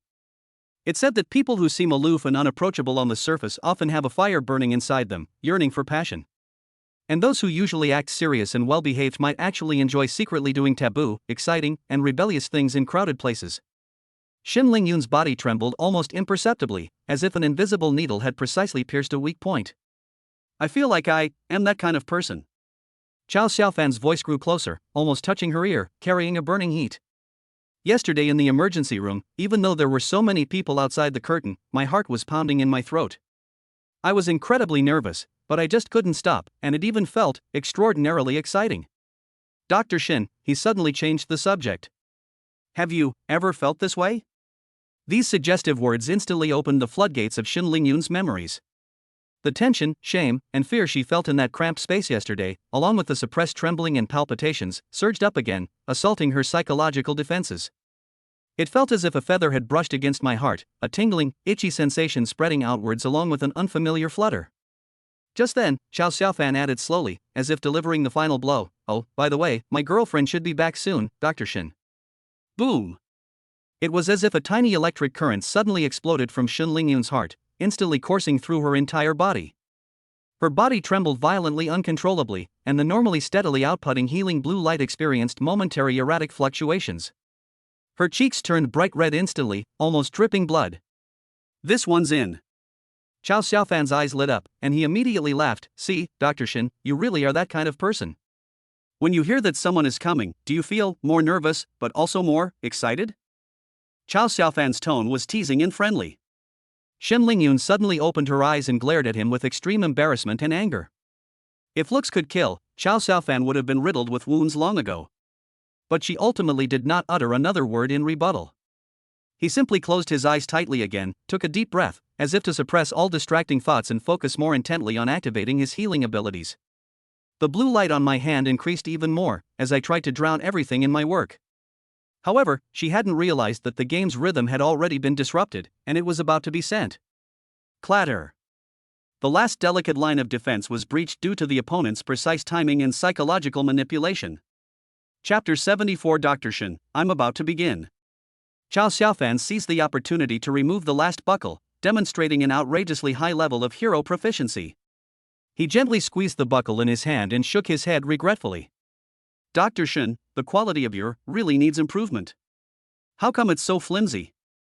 It's only been a short time, and it's already all fallen off? Xin Lingyun remained silent, her lips tightly pressed together, but the blue light in her hand was unusually bright, clearly indicating that she was operating beyond her capacity. Sweat beaded on her forehead, trickling down her graceful jawline and soaking into her high collar, making the curves of her chest even more pronounced. All 4 clips had fallen off. Chao Xiaofan sensed her unsteady breathing and slight stiffness in her body, knowing that the time was almost right. He secretly mobilized the flame core energy within his body, making his palms warm but not scorching. Dr. Shen. He suddenly adopted a sincere tone. You've been working so hard during your treatment, and you're sweating so much. A few years ago, by chance, I learned some massage techniques from a remarkable person. They are effective in treating fatigue and aches and pains. You've helped me so much, so let me do my part to help you relieve your fatigue. It's only fair, how about it? With her eyes closed, Xin Lingyun only felt a warm, even slightly burning, energy coursing through her legs. The heat seeped into the skin through the thin over-the-knee socks, gently massaging with a peculiar rhythm. The leg lines, which were originally tense due to embarrassment and nervousness, actually relaxed a little under this professional and comfortable massage. The warmth seemed to subtly resonate with the healing power circulating within her, dispelling fatigue and bringing waves of comfort. Xin Lingyun was secretly surprised and suspicious. Could it be that this kid wasn't just talking nonsense? Do they really provide massages? This lace is indeed quite exquisitely designed. Chao Xiaofan massaged his leg muscles while praising them. Suddenly, he changed the massage route. Anyone who's been to the bronze level knows this.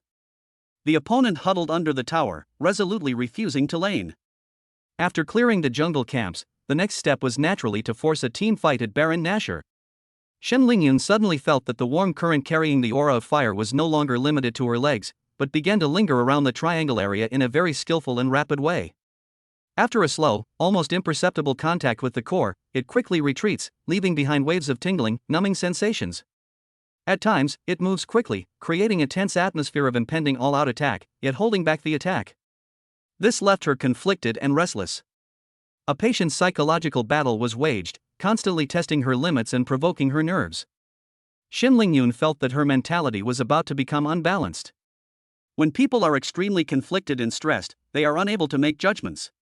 Xin Lingyun ultimately chose to increase the power of her healing ability, and the blue light in her hand continued to surge, increasing the healing power. After pulling dozens of times, Chao Xiaofan keenly noticed that the other party was gradually lowering their guard. Although her body remained tense, her breathing rhythm and the stability of her power output had begun to show a slight, almost imperceptible, loosening. That's the fatigue that comes from prolonged periods of intense mental concentration, and also the numbness that the body develops from repeated stimulation. Right now, the best time to launch a surprise attack is when the enemy lowers their guard. That warm current of flame no longer lingered, but instead moved decisively, gently yet firmly. A short, suppressed groan escaped from Shen Lingyun's throat uncontrollably. With disbelief and a complex mix of emotions. The surging blue healing light in her palm instantly dissipated. Treatment was forced to be interrupted. She seemed to have all her strength drained away in an instant. My legs went weak, and I had to reach out and grab the cold edge of the bed to keep from falling. Her cheeks were so red they looked like they were about to bleed, her eyes were tightly closed, and her long eyelashes trembled. Dr. Shen, what's wrong with you? Chao Xiaofan asked in surprise. Have you overused your powers? Quick, lie down and rest. As he spoke, he nimbly stood up, turned around and supported Xin Lingyun's arm, helping her lean against the hospital bed. I actually feel like I've almost recovered, really. Please don't overwork yourself. Xin Lingyun was in a state of extreme shock, shame and anger. The sudden physical reaction left her mind blank and buzzing. For a moment, she instinctively did not resist and fell onto the hospital bed following his force. The doctor and patient's positions were instantly switched. Xin Lingyun was extremely embarrassed and instantly realized that she had been pulled by this guy again. That moment of determination caused her internal balance to collapse, and she couldn't help but make a sound, thus exposing her weakness. In extreme shame and anger, she instinctively chose to follow Chao Xiaofan's words, pretending to be weak and powerless from overusing her superpowers, and lay down to rest. At the same time, she closed her eyes tightly and frantically chanted in her mind, "I can't hear you, I can't hear you. I can't see you, I can't see you." It seems that this way they can avoid Chao Xiaofan's subsequent mocking remarks in the public chat. As she lay back, her full breasts, tightly wrapped in the turtleneck sweater, spread out to her sides under the influence of gravity, making the sweater's outline appear even fuller and more striking. Chao Xiaofan's eyes lit up. Did Dr. Shen forget to bring nail guards when she went out? How can someone be so confident when facing a physical damage top laner? He then tilted the hospital bed to a 45-degree angle. As the angle changed, the two water spheres slowly converged and compressed towards the center. Beneath the turtleneck sweater, an even deeper and more alluring cleavage was formed, rising and falling slightly with her not yet fully calmed breathing. "Dr. Shen, look at you, you're so tired."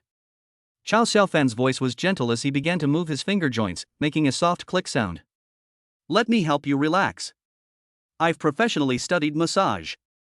Without waiting for her reply, he immediately began operating the machine. He did learn massage, but he learned it all by watching videos. It cannot be said that they are not professional. Relaxation should start from your back. I'm a professional at it. Chao Xiaofan seemed to be talking to himself, yet also as if reminding Shen Lingyun. "Dr. Shen, I'm going to begin. Chapter 75. Where are you? Let's start with the back, shoulders, and neck." Nowadays, people work at desks, so their shoulders and necks are all in bad shape. Shen Lingyun's eyes were closed, her brows were slightly furrowed, and she appeared to be in a semi-conscious and disoriented state. Since she had chosen to feign exhaustion, she had no choice but to grit her teeth and continue pretending. As a top-level physician, she knows her patients all too well. She felt as if she had become an ostrich burying its head in the sand, lying stiffly, as if her soul had left her body, unable to hear or see. Chao Xiaofan gently picked her up and carefully turned her over so that she was lying face down on the hospital bed. Upon closer inspection, the female doctor's eyelashes trembled slightly, and her cheeks flushed. She had shed the aloofness and coldness of their first meeting yesterday, and surprisingly possessed a delicate beauty. Chao Xiaofan suddenly felt that Dr. Shen had become much more adorable. As she turned over, the water balloon flipped and rolled inside the turtleneck sweater with her movements. After her body was fully prone, it spread out to the sides under the pressure. Even from behind, you can clearly see their full, squeezed sides, which stretch the thin cashmere sweater into a breathtakingly rounded silhouette. It silently speaks of its astonishing weight and softness. While marveling at the greatness of physics, Chao Xiaofan also found the female doctor to be even more endearing. He calmed himself down and began to truly apply his professional techniques. First, place both hands on the shoulder blade area on both sides of her back, and use your thumbs to locate the muscles. Apply even pressure and knead gently, subtly infusing a barely perceptible warmth to help relax tense muscle groups. Unexpectedly, Shen Lingyun's body did not show the resistance that was expected. Instead, he could clearly feel that Shen Lingyun's originally stiff and tense body was gradually softening and relaxing, and the taut lines of her shoulders and back were also gradually becoming softer. Even a very faint sigh could be heard. Back then, in order to learn professional massage techniques, he watched countless videos, compared them with books, and studied for countless days and nights. Indeed, no knowledge is ever wasted. Next, Chao Xiaofan changed his method. Using professional thumb kneading and acupressure techniques, several important and common acupoints on the back are precisely stimulated: Fengmen BL12, Feishu BL13, Jianjing GB21. Each pulse was accompanied by a faint flow of warmth. A very soft, suppressed groan of pleasure escaped uncontrollably from Shen Lingyun's throat. Her voice was completely different from yesterday's cool and aloof tone, now carrying a softness that seemed to come out of nowhere. She immediately realized it, her ears turned bright red, and she bit her lower lip tightly. Chao Xiaofan chuckled inwardly, but didn't show it on his face. His technique became even more fluid and complex. He began by using gentle patting techniques, combined with kneading and pressing, moving down the spine, past the slender waist, and extending to the area above the buttocks and near the lumbar region. At the same time, he tentatively increased the output of the flame energy slightly. The temperature of her palm suddenly rose to a new level, and a more obvious and scorching warm current surged into Shen Lingyun's acupoints with both strength and gentleness. Then it began to resonate wonderfully with her own healing abilities, gently nourishing her muscle tissue. Hiss! Shen Lingyun's toes suddenly curled up and then opened up again, her instep straightened, and she couldn't help but gasp. This feeling is all too obvious. Where the heat flowed, it not only relaxed the muscles, but also seemed to wash away and nourish the fatigue and sluggishness deep within the body. It brings an indescribable, soul-stirring comfort. This kid, he actually knows how to give massages. Moreover, this technique, combined with the strange fire energy, the effect was surprisingly good.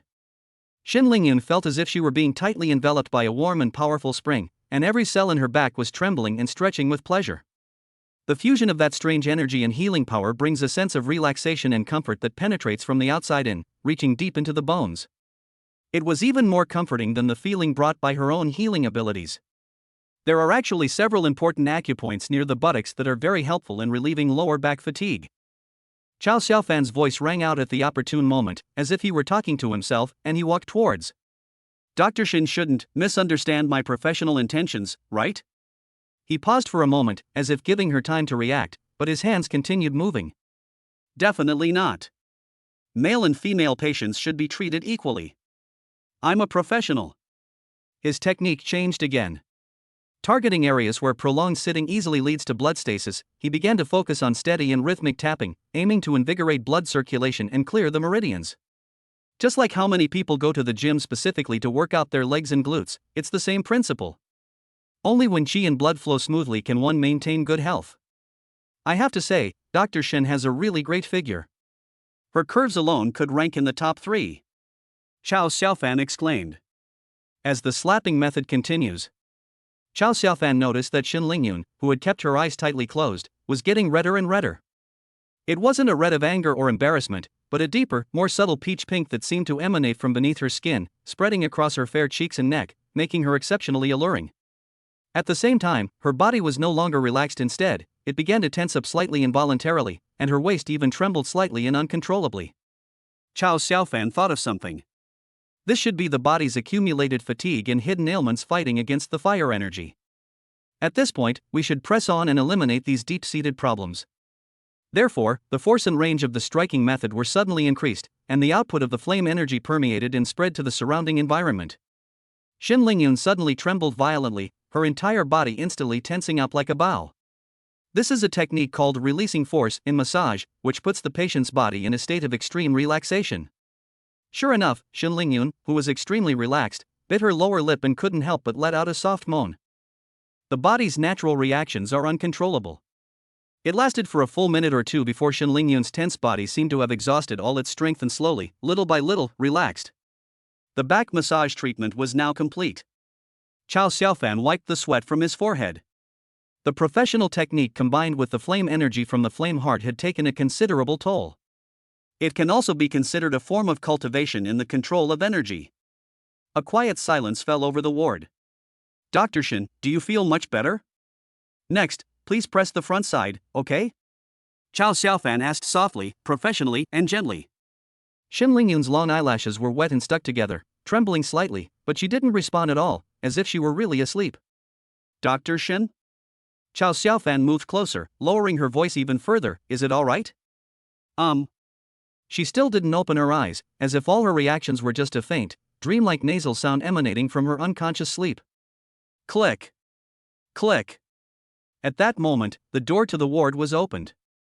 Ran Jingxian walked in carrying a thermos.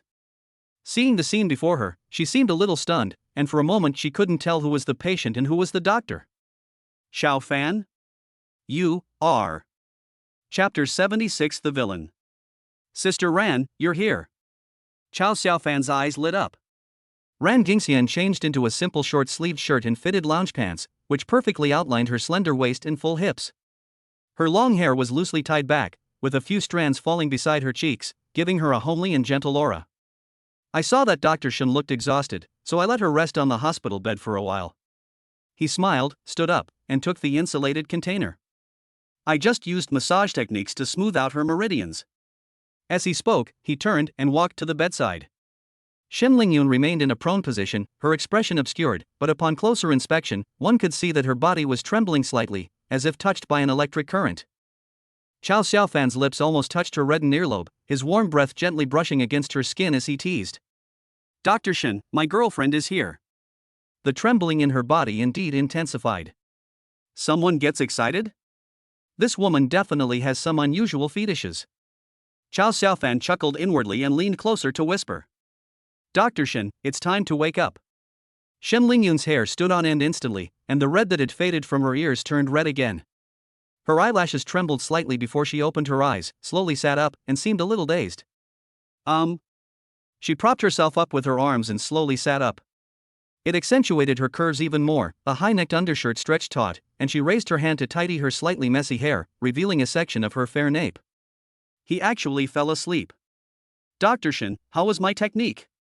Chow Xiaofan asked, arms crossed. Isn't that professional? Doesn't it feel much better now? Shen Lingyun maintained a cool and indifferent expression, but a slight blush still lingered on her face. She avoided Chow Xiaofan's gaze, lowered her eyes to straighten the slightly wrinkled hem of her clothes, and spoke in a deliberately calm voice. It's all right. She bent down to fasten the lace-trimmed stockings garter straps again, picked up the white coat draped over the back of the chair, and quickly put it on, once again concealing what lay beneath. He picked up the medical record folder and was about to leave. I have something to do, I'll be going now. Chow Xiaofan said, Dr. Shen, let's continue tomorrow. A frontal massage is more effective. Upon hearing this, Shen Lingyun, who had reached the door, suddenly stopped and paused. The voice was slightly cold as she said, Your body has almost fully recovered, and your bone healing is progressing better than expected. Let's complete the discharge procedures today. This woman is actually kicking people out? This is nothing. You want to go back on your word? Chow Xiaofan sneered. He spoke to her retreating figure. Since we're now partners in this collaborative research, I think we should be more open with each other. What do you think? Shen Lingyun stopped in her tracks. After several seconds, she spoke in a somewhat unnatural tone. I've been very busy lately, I'll wait until I have some time. Yeah? Chow Xiaofan chuckled, leisurely pulled out his phone, and waved it. Then I'll wait for your news, but don't keep me waiting too long. Shen Lingyun was so angry that her teeth itched. She turned around abruptly and glared at Chow Xiaofan, her face flushed with shame and indignation, and her chest heaving even more noticeably. Seeing Chow Xiaofan's smug face, Shen Lingyun was furious. No. She gritted her teeth and uttered those 3 words slowly and deliberately. She gave a haughty snort, stomped away in her high heels, and didn't want to stay a second longer. Xiaofan, why does Dr. Shen seem a little unhappy? Only after the footsteps faded into the distance did Ran Jingxian ask in a low voice, somewhat curious. She worked so hard to treat you, we should respect her more. She is happy, Chow Xiaofan said, pulling Ran Jingxian into his arms and lifting her up so she could sit sideways on his lap. Ran Jingxian gasped softly and instinctively wrapped her arms around Chow Xiaofan's neck. We worked on a project together, which helped her explore many academic areas she hadn't even discovered herself. She was incredibly happy. Then why does Dr. Shen look a little off? And his step seemed a little. Ran Jingxian leaned on his shoulder and asked in confusion. She's just a bit awkward, says one thing but means another, and doesn't dare to face her true self, Chow Xiaofan chuckled. My sister Ran is the best, she's obedient, well-behaved, and capable. I'm already content as long as I can stay by your side and take care of you. Ran Jingxian nestled in his arms, her face flushed, and whispered happily. After a while of tenderness, she began to twist her body to resist Chow Xiaofan's wicked hands and sat on the bed. Ha! Chow Xiaofan grinned mischievously and put his arm around Ran Jingxian again, saying, It's so hot. Dr. Shen sweated a lot while treating me. Oh. I see. No wonder Dr. Shen looked so tired, and her steps were a little unsteady. Ran Jingxian nodded seriously, but then, blushing, she covered her private parts. Let's eat first, you little rascal. You bad guy. Gao Cheng stared blankly at her phone. Since returning from the secret realm, Chow Xiaofan hadn't sent her a single message. The thin straps of her nightgown hung loosely on her rounded shoulders, and the hem of the skirt only reached mid-thigh, revealing a pair of long, straight, and dazzlingly white legs. Scumbag! She grabbed the pillow next to her and punched it a few times, as if it were Chow Xiaofan's face. After buying the medicine at the pharmacy that day, she was overjoyed and ready to give Chow Xiaofan a surprise. She thought she could casually bring it up and see what kind of expression he might make. Surprise, emotion, or heartache? Imagine his praise, and then you can tell him how much you love him. Although he ran into Shi Yao at the pharmacy, it made her a little angry. But she quickly convinced herself that it was just an accident and that she was his real girlfriend. I thought he would be eager to ask me out, but it took several days in a row. My phone seems to be broken, it won't ring at all. Maybe he's busy with something? Gao Chang originally intended to take the initiative to contact them. But looking through the previous chat history, it was almost entirely Chao Xiaofan who was in the conversation, trying to make her happy, showing concern, and sending greetings. And all my replies were, oh. Let's see. This is a cold response. Did I treat him like this before? As I looked at it, I recalled the words Chao Xiaofan had said in the secret realm that day. My nose suddenly stung, and my eyes instantly welled up with tears. Gao Chang wanted to find him immediately. Tell him how much you care about him, how much you love him, and how much you want to make it up to him. But what should I say when I take the initiative to contact someone? Are you there? Have you eaten yet? He couldn't bring himself to do it for the time being. Then I thought of what Lin Rongrong said, girls should be reserved if they are too proactive, they will not be cherished. I felt that there was some truth to that. That hard-won courage deflated like a punctured balloon. Just as Chao Xiaofan had predicted, after escaping the predicament of the secret realm's power, the frost heart did indeed take effect. It always seems to calm down inexplicably when Gao Chang is in a frenzy, regain its rationality, and start weighing the gains and losses and saving face. Plus, a young girl's feelings are always so strange. Gao Ching kept switching between being love-struck and being reserved. Bad guy. Bad guy. Bad guy. Gao Ching angrily threw her phone onto the bed. Ching Ching, lunch is ready. Outside the door, Gao's mother was knocking. I said I'm not eating. Gao Ching shouted impatiently. Ding dong. At that moment, a message notification sound rang on my phone. Chapter 77 Gao Chang hurriedly ran to pick up her phone and check the messages. Upon seeing that the message was from Lin Rongrong, Gao Chang couldn't help but feel a pang of disappointment. Ching Ching, I also received an invitation to special training. Lin Rongrong sent several excited, cheering emojis, this way we can participate in the special training together and won't have to be separated. Gao Chang frowned. After the re-evaluation, she received a AA rating. Frosty Heart, unsurprisingly, received an A rating. What surprised her was that her extraordinary talent was also a. Gao Chang immediately thought of Chao Xiaofan. After cultivating with him in the secret realm, she could clearly feel her physique getting better and better. Lin Rongrong only received a B rating. Her transformation talent provided almost no advantage in battle, and her extraordinary talent was only B level, yet she still received a special training invitation. Didn't they say you need at least one A level rank to receive an invitation? I don't know either. An officer from the Xinchuan division gave it to me. Maybe they saw some special potential in my shape-shifting talent? Lin Rongrong was very happy. But Gao Chang wasn't very happy. Ever since she discovered that her best friend seemed to have feelings for Chao Xiaofan, Gao Chang had erected an invisible defense against her. It wasn't that she lacked confidence in herself, but rather in that scumbag boyfriend. Objectively speaking, Lin Rongrong is also pretty, just not as pretty as me. But her transformation talent is really unfair. When she showed off her talent in the secret realm, Gao Chang clearly saw Chao Xiaofan's eyes light up. Chao Xiaofan was definitely among those invited to this special training. I originally thought I could take the opportunity to be alone with Chao Xiaofan and get rid of Lin Rongrong, but I didn't expect that she would also be invited.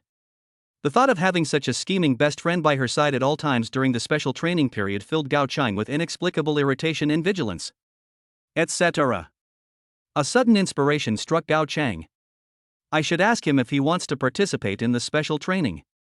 Having a legitimate reason to contact him will make me look better, right? Maybe he won't participate in the special training? Then can I find an excuse not to go either? This way, I can get rid of Lin Rongrong and have more time to be with him. Isn't that killing two birds with one stone? This special training invitation was not mandatory, but very few people were invited. Everyone regarded it as a great honor, but Gao Ching only wanted to be with Chao Xiaofan. Gao Chang picked up her phone and typed, "Did you receive an invitation to the special training? Are you going?" After typing those words, she paused as she was about to send them. Isn't this tone a bit too stiff and too businesslike? Will he think I'm still putting on airs and be unhappy about it? Re-enter, Xiaofan, are you going to the special training? After thinking about it, I deleted it word by word. Calling him Xiaofan didn't seem quite right. Husband? Darling? Gao Ching's face flushed instantly. Although she seemed to have cried out in her moment of passion, she was now sober and felt somewhat ashamed. Gao Qing deleted and rewrote those few words repeatedly. Finally, she made up her mind and sent only 5 words, "Are you going to the special training?" After thinking about it for a long time, I felt it wasn't right. Isn't this too brief? Will he think I'm being cold? Will he not want to reply? But it was too late to back down. Ah! Gao Qing buried her face in the pillow in frustration, her slender legs kicking restlessly on the bed. Her silk nightgown slipped down to her thighs, and she was in a state of anxiety. Then he stared intently at the phone screen, waiting for the person's response. Every second felt incredibly long. Ding dong. Ching, are you going to the class reunion tomorrow? Lin Rongrong's sweet voice came through the phone again. Isn't special training coming up soon? They're organizing it in the group chat. Hope was ignited and then extinguished, and Gao Qing typed impatiently. No. Okay, I'll go ask Xiao Xiaofan if he's going. Don't ask him. I'll ask him. At the headquarters of the Tiannantown Shen Division, the command room on the top floor was filled with a relaxed atmosphere that seemed completely out of place with the seriousness of military affairs. Qin Chang, looking constipated, stared at the unshaven, shirtless, unkempt man in the main seat. Seniorly, special training starts the day after tomorrow, and we haven't even decided on the training location yet, let alone the training plan. Hey Lao Yi, don't shout like that. I think you're older than me. Li Er interrupted him lazily, his eyelids not even fully lifted, his mouth filled with a heavy Guangdong accent. Qin Chang wore a bitter expression, his weathered face etched with even deeper wrinkles. Senior, I'm only 30. You're 30? Li Er put his feet down from the table, sat up straighter, stared wide-eyed at Qin Chang, and exclaimed exaggeratedly, "Are you kidding me? I'd believe you if you said you were 50. Qin Chang sighed helplessly, "I have a special reason for this, senior." He looked much older than his age. He was just over 30, but he already looked like a middle-aged man in his 40s or 50s. His sparse hair was already gray. This time, he was sent to Tiannan to assist Li Er in special training. Shall we discuss the special training first? What's your relationship with old man Qin? Li Er didn't even bother to answer. He slumped back into his chair, crossed his legs, and swung his feet, his slippers slapping against his heels with a slap sound. He tilted his head and squinted at Qin Chang, his gaze as if he were examining some novel object. Qin Chang stood ramrod straight and respectfully replied, "Commander-in-Chief Qin is my cousin." I knew it. You two look so alike, I thought you were his brother. Li Er laughed heartily. Qin Chang could only manage a forced, dry laugh, his wrinkles deepening. Once Li Er had finished laughing, he cautiously spoke again, "Senior, perhaps we should discuss the special training first." Special training? What a load of nonsense. Li Er suddenly stopped laughing and uttered a string of indistinct dialect.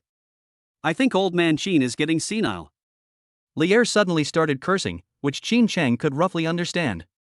Beads of sweat appeared on his forehead, but he didn't dare to respond. This guy is as famous for his temper as he is for his power. He wouldn't dare to mess with him. All I've ever done in my life is fight. Ask me to lead the Xinhua army to fight the Japanese pirates, the Indians, or even lead your Xinchuan division to kill monsters in the secret realm, and I won't utter a single word. They actually put me through some kind of special training? And they even want me to be a bishop? Isn't this forcing Zhang Fei to do embroidery? Ha! He became increasingly angry as he spoke, and the slippers on his feet moved faster, making a rapid slap sound. Qin Chang had no choice but to bite the bullet and say, "The commander-in-chief must have his reasons and considerations." What nonsense about profound meaning? What nonsense about considerations? Li Er suddenly stood up, his slippers slapping loudly on the ground. He was almost a head taller than Qin Chang. He wasn't particularly burly, but just standing there, he naturally exuded a suffocating sense of oppression. That was the domineering aura that came from countless life and death battles and reaching the pinnacle of martial arts. Qin Chang was so startled by his glare that he instinctively took a small step back, his heart pounding like a drum. Looking at Li Er's foul language and rude manner, Qin Chang couldn't understand how such a person could be the pillar of China, the only 8th-level martial artist in the world. Li Er paced around the command room, cursing and swearing, then grabbed a glass of cold tea from the table and gulped it down. After cursing for a while, Li Er seemed to have calmed down. He sat back down in his chair, this time without crossing his legs, but his expression was still not very good. You, Qin Chang, right? Come over and tell me, what was the training method like for new recruits in previous years? Chapter 78 Dr. Shen, I'll be waiting for you. Xin Sheng felt as if he had been granted a pardon and quickly stepped forward, but still maintained a respectful distance.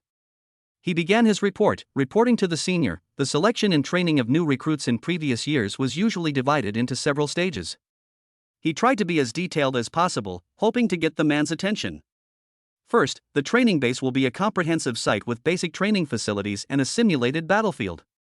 In the early stages of training, the focus is mainly on teaching the theoretical foundation and cultivation methods of the extraordinary path to superpowers. As Li Er listened, his slippers started making a slap-slap sound again, revealing no emotion. Xin Sheng continued, after that, we will conduct physical fitness training and special training guidance for the new recruits. At the same time, we will arrange confrontation drills, including individual confrontations, team cooperation, and tactical offense and defense. The use of firearms will also involve some, but only the most basic level, because for high-level superhumans, conventional firearms are no longer very useful. He paused, glanced at Li Er again, and seeing that Li Er did not interrupt, continued. The final stage is to organize new recruits to enter the outer perimeter of the secret realm and hunt down monsters.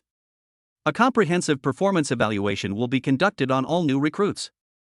Those who excel in the evaluation will be rewarded with spiritual herbs and pills or equipment and weapons, and will be formally selected to join the Jinchuan division or various local units. After he finished speaking, the command room was silent for a few seconds. Oh. Li Er let out a sneer. No wonder old man Xin complains to me all the time, saying that the soldiers of Jinchuan division are getting worse year by year. With your training methods, what kind of good soldiers can you produce? What kind of killing intent and fighting spirit can you cultivate? Xin Sheng's old face turned pale and then red, but he dared not refute. Listen, Li Er sat up straight, his eyes suddenly becoming sharp. This time, all that stuff you mentioned earlier, the bullshit training base, the theoretical instruction is out of the question. He waved his hand dismissively. Why bother finding a training base? What a waste of effort. Just throw them into the secret realm. Tell them their training consists of only one thing: killing monsters.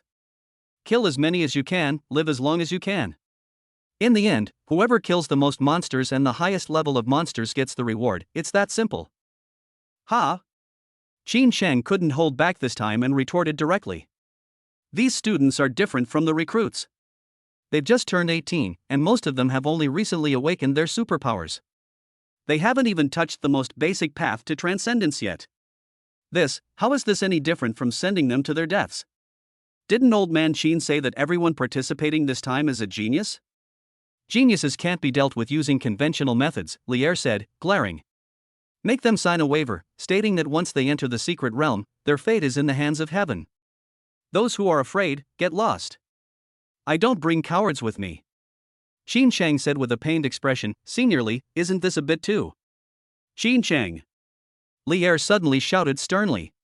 Xin Sheng stiffened, and instinctively snapped to attention, his back ramrod straight. Here. What is your mission in Tiannan? Xin Sheng answered loudly, reporting, Senior. My mission is to assist you in successfully completing all the tasks of this special training camp. Then let me ask you again. Li Er stood up, walked to Xin Sheng, and looked down at him slightly. Who is the bishop? Of course, you are a senior. Xin Sheng roared, his voice booming. Then why the hell are you still talking nonsense? Li Er suddenly raised his voice, making Xin Sheng's eardrums buzz. Let me tell you, I'm here to lead troops. To lead soldiers who can fight on the battlefield and guard the region. Not to take care of kids. Since you're so opinionated, why don't you become the bishop? Perfect, I'm too lazy to be one anyway, I'll go talk to old man Xin. Cold sweat poured down Xin Sheng's forehead, soaking his back instantly. Just as he was about to speak, Li Er began cursing again. With your Jinchuan division being so capable, how come Tiannan was raided right under our noses this time? If you ask me, old man Xin also has a lot of problems. Such a huge secret realm in Tiannan, do you think you can defend it with just a few barriers and a small team of a few dozen people? Xin Sheng's face flushed red with embarrassment, but he still managed to explain, that's because of the war in the southwest, all the elite troops have been transferred there. Fart. He took a step closer, spitting on Xin Sheng's forehead. The people of the southwest are human beings, but the people of the south aren't? This time, I'm going to lead this group of 18-year-old geniuses to slaughter this secret realm. Let's see what old man Xin has to say then. Xin Sheng took a deep breath, straightened his chest forcefully, and roared, yes. Everything is as Senior Li wishes. Xin Sheng will resolutely carry it out without question. Lier stared at him for several seconds before the oppressive feeling slowly dissipated, and said with satisfaction, "That's more like it. I heard that the Yi family, the Zhang family, and several other ancient martial arts families want to put people on the special training list?" Cold sweat trickled down Qin Chang's forehead again. Lier scoffed, "The descendants of ancient martial arts families have been exposed to cultivation since childhood. They're 18 years old and haven't even killed a chicken, let alone a demon beast. It's laughable. If you make them sign a life or death waiver, you can stuff as many people as you want. Just say it was me who said it. Yes. Also, remember to let those young men I brought back from the secret realm that day participate. Invitations have already been sent out. The boy named Chao Xiaofan is still hospitalized, and as you said, the camp will be postponed until his discharge date." Qin Chang asked cautiously, "Seniorly, why are you so concerned about this young man, and why did you specially postpone the start of the camp for him?" Lier crossed his legs again. "You don't know anything, you wouldn't understand even if I told you." "Yes." After having lunch in the ward, Chao Xiaofan reviewed the first 3 skills with Ran Jingxian before being discharged. He discovered that Ran Jingxian had a very strong learning ability. Although she started slowly, she had already far surpassed Gao Chang. The main reason is that her talent is strong enough. The third form requires mouth breathing and chest breathing to practice. Gao Cheng's talent is a bit lacking, and she is always somewhat unsatisfactory in the second form. It's time to move on to the next step of the teaching. Originally expected to require 3 days of treatment, his body recovered almost completely in less than a day and a half. Aside from her own physical constitution, it must be said that Xin Lingyun's supernatural abilities are incredibly powerful. As Chao Xiaofan walked out of the hospital building, he sent a message. "Dr. Xin, I'm free all day tomorrow. I'll be waiting for you." Chapter 79, Exposing This Scumbag. Ding dong. Xin Lingyun, who was on a high floor of the hospital building, received the news almost simultaneously. She was standing in front of the floor-to-ceiling window, her fingers unconsciously gripping the slats of the blinds, staring intently at the 2 people who were walking out of the hospital, leaning on each other. They had all changed out of their battle robes that morning. She changed into a blue silk shirt with a slightly open collar, revealing only a hint of cleavage. She wore a well-tailored pair of trousers that accentuated her slender waist and full hips, and she had also changed her glasses to black-rimmed ones, making her look incredibly capable. "That scumbag." She bit her lower lip, her eyes swirling with complex emotions, anger, confusion, shame, and a hint of fluttering in her heart that she herself was unwilling to admit. The ample bosom beneath the white coat trembled slightly with emotion. The research collaboration I promised him has almost been fulfilled in the last 2 days. He's still not satisfied? His girlfriend was right beside him, just discharged from the hospital, and he dared to send him flirtatious messages? How dare he? Xin Lingyun suddenly had an impulse. She wanted to rush down immediately and expose this hypocritical, womanizing scumbag in front of his girlfriend. Expose everything he did and all the outrageous things he said. But thinking of that fair-skinned, plump young woman, gentle and mild-mannered, seemingly harmless, I felt a pang of guilt. At the same time, she felt that the 2 of them were so far apart in age, and yet she was hugging and kissing a young man in public, so intimately. She really had no shame. Then I thought of Chao Xiaofan's feelings for me. This scumbag doesn't seem to have any special fetishes, does he? Does she only like women older than him? Do you like that sense of contrast? Xin Lingyun's cheeks flushed uncontrollably. On second thought, that woman might have been in the same situation as me, or perhaps she had been deceived or threatened. Perhaps she is also enduring some unspeakable experience, and maybe she is being kept in the dark? She decided to expose this scumbag. Called directly via voice dialing. Chao Xiaofan, who had just reached the hospital entrance, suddenly received a phone call. "Hey, Dr. Xin, are you already planning the next round so soon?" That cheeky voice came through the phone. From her vantage point on the upper floor, Xin Lingyun saw Chao Xiaofan standing at the hospital entrance, looking around with his phone in hand, seemingly searching for her. She quickly hid behind the curtains. "Is your girlfriend next to you?" "Yes, Dr. Xin." Chao Xiaofan answered matter-of-factly, with a smile on his face. Xin Lingyun secretly glimpsed the young woman intimately holding the scumbag's hand, looking up at him with a puzzled expression. She suddenly felt a surge of excitement welling up from the depths of her heart, a thrill of touching a taboo mixed with the pleasure of revenge, making her tremble all over and her fingertips tingle slightly. She could almost hear her heart pounding in her chest. "Won't your girlfriend be angry if we do this?" "Ha? This? Chao Xiaofan seemed to pause for a moment, his voice carrying just the right amount of hesitation. This brief hesitation filled Xin Lingyun with a surge of pleasure, and then, in an even more alluring voice, she said loudly. Ha! She doesn't know yet, does she? What if she does find out? The new phone was very loud, and Ran Jingxian, who was standing nearby, could hear Xin Lingyun's voice. She looked at Chao Xiaofan with a puzzled expression. What's wrong? Xiaofan? Ran Jingxian's gentle and concerned voice came through the microphone. Xin Lingyun felt as if a spoonful of hot oil had been poured onto the restless fire in her heart. The electric current in my heart continued to expand, and a tingling sensation shot from the tip of my heart all the way to my tailbone. Chao Xiaofan suddenly became interested and wanted to see what tricks this woman was up to. He winked at Ran Jingxian, signaling her to calm down, and then said, Ah, well, she doesn't know yet, Dr. Shin. He paused, his voice carrying a hint of seduction. Why don't we just keep this from her? Xin Lingyun never expected that this scumbag would be so bold as to openly collude with his girlfriend right beside him. Just as she was about to righteously rebuke this scumbag, she heard Chao Xiaofan say, Dr. Shin, don't you think it's more exciting to do it secretly these past 2 days? Chao Xiaofan's voice was incredibly seductive, and Xin Lingyun couldn't help but let her imagination run wild as she recalled her experiences over the past 2 days. An indescribable feeling made her freeze for 2 seconds, her cheeks instantly turning bright red, and even the tips of her ears turned pink. She immediately realized what was happening and said angrily, No! I have to let her know. Her boyfriend is a jerk. Xin Lingyun imagined the scumbag begging for mercy, and her heart was filled with excitement. Unexpectedly, Chao Xiaofan became even more excited, and he suddenly shouted, Dr. Shin, if you want to tell her, then go ahead and tell her. Even if she finds out, I still want to finish our research project. Ah? Xin Lingyun. Is he really not afraid? Dr. Shin? Hello? Dr. Shin? Are you there?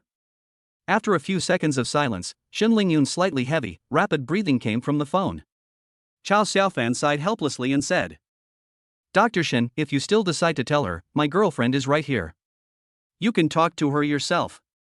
Xin Lingyun opened her mouth, but was somewhat horrified to find herself flustered and hesitant. Snort! He then gave a cold snort, a feeble show of defiance, and slammed the phone down. Hearing the busy tone on his phone, Chao Xiaofan couldn't help but laugh out loud and shook his head. Xiaofan, what is Dr. Shin saying? Ran Jingxian recognized Xin Lingyun's voice, but she couldn't quite make it out. Chao Xiaofan laughed and said, We have a research project that involves a lot of people. She was worried that you, her girlfriend, might misunderstand, so she called to confirm. Ran Jingxian blinked in surprise, I don't mind. I know, Chao Xiaofan pinched her cheek. I told her to tell you herself, but she hung up again. What a hypocritical woman. I don't care as long as it's for your own good. Ran Jingxian leaned on his shoulder, her voice soft and sweet, I'm happy as long as I can stay by your side. My dear Ran Jia is so good. Come on, let's go home quickly. I'll teach you a formal training move called Flying Dragon Enters the Sea. Ran Jingxian was taken aback at first, then instantly understood what he meant, and said shyly. Ugh, you're so unserious. Do you want to learn? Chao Xiaofan deliberately put on a stern face. Ran Jingxian lowered her head, but she couldn't see her toes. She whispered, yes. Meanwhile, inside the office. After hanging up the phone, Xin Lingyun suddenly regretted not exposing this scumbag to him face to face. Does he also agree with the kind of thrill he described? Could it be that I am that kind of person deep down? No, that's not it. Xin Lingyun suddenly raised her head, her long hair sticking messily to her flushed cheeks. I'm just kind. Yes. I just couldn't bear to see that gentle woman heartbroken. She seems so innocent she'd be devastated if she knew the truth. I'm doing this for her own good. Yes. That's exactly it. I felt a little better just now. She recalled the other person's attitude of, if you're so capable, then say it, and she chickened out. This made her feel like she had been solo killed again in a head-on-lane matchup. Then she went berserk again, yelling ah. Chao Xiaofan had just returned home when he received a call from Zhao Shanhe, old Chao. The special training schedule has been changed again. Chapter 80, why don't we just go to his house and find him? Chao Xiaofan? Zhao Shanhe asked, it's ahead of schedule. We're assembling tomorrow. Can you be discharged from the hospital tomorrow? Are you sure you can manage? Chow Xiaofan was stunned. I was just discharged from the hospital today, and we're meeting tomorrow? The timing, isn't it a bit too coincidental? I just got discharged from the hospital, he said tentatively. That's great. It's a perfect match. See you at the school playground tomorrow morning. It's a deal. Zhao Shanhe hung up the phone excitedly. Chow Xiaofan held his phone, his brows furrowed slightly. This coincidence, was it really just a coincidence? Just then, another call came and it was from an unknown number. Hello, Chow Xiaofan. A slightly weary male voice came from the other end of the phone. I am Qin Chang, the instructor for this special training. I am hereby officially informing you that the training camp will begin at 10 a.m. tomorrow. The assembly point is the playground of Tiannan No. 1 Middle School. Please arrive on time. You may bring your personal belongings. This person's tone, why does it sound a little too respectful? Even a little cautious? Chow Xiaofan raised an eyebrow. Okay, he replied briefly. Chow Xiaofan decided to go and see for himself this massive special training program. It seems I've been indulging in too much sensual pleasures lately. Alcohol and women are harmful. I will abstain from alcohol starting today. Hey, Ranjia, wait for me. Let's shower together, to save on the water bill. Headquarters of the Xian division of Tiannan Town. Xin Cheng hung up the phone, put it down, turned around, and looked at Lier, who was sitting with his legs crossed, picking his ear, with a constipated expression. Hesitant to speak, yet still wanting to speak. He looked like he wanted to ask but didn't dare. Why are they repeatedly changing this boy's special training schedule? Could it be that this kid is a relative of Senior Li? Or a secretly taken disciple? Or even an illegitimate child? Lier glanced at him sideways, picked at his ear, and flicked it. Look at you, you coward. Spit it out. Qin Chang was momentarily speechless, and said awkwardly. Senior Li. I'm just a little curious, is this student Chow Xiaofan related to you? Stop fucking guessing. Lier interrupted him, sitting up a little straighter for once. Let me tell you the truth, even if this kid doesn't go, I'll still arrest him. Qin Chang was taken aback. Lier narrowed his eyes, a trace of recollection flashing in them. This kid has exceptional talent. His first mission upon arriving in Tiannan was to rescue someone from a secret realm. When he first encountered Chow Xiaofan in the territory of the Blazing Lion, he noticed that Chow Xiaofan showed no fear and had a clever glint in his eyes. Lier couldn't help but pay more attention to him and discovered that he had exceptional talent. After returning to the human realm, I unexpectedly encountered him again in the secret realm. He watched the entire battle against the Titan, from the initial kill to his severe injury. He discovered that this kid was calm and ruthless, and also possessed a variety of mysterious and extraordinary talents. There are many talented people, and some even awaken 2 talents, but this kid has at least 3 talents: invisibility, fire, and space. For a moment, he became somewhat interested. I observed for a while. It turned out that this guy was unambitious and spent all his time chasing after women. Women will only slow down your cultivation. Qin Chang had seen Chow Xiaofan's file. His parents were ordinary people, but he had an older brother who served in the Xinhua army. With an S-level extraordinary physique and an A-level spatial talent, this talent would be considered genius in any generation, but is the word top too high in evaluation?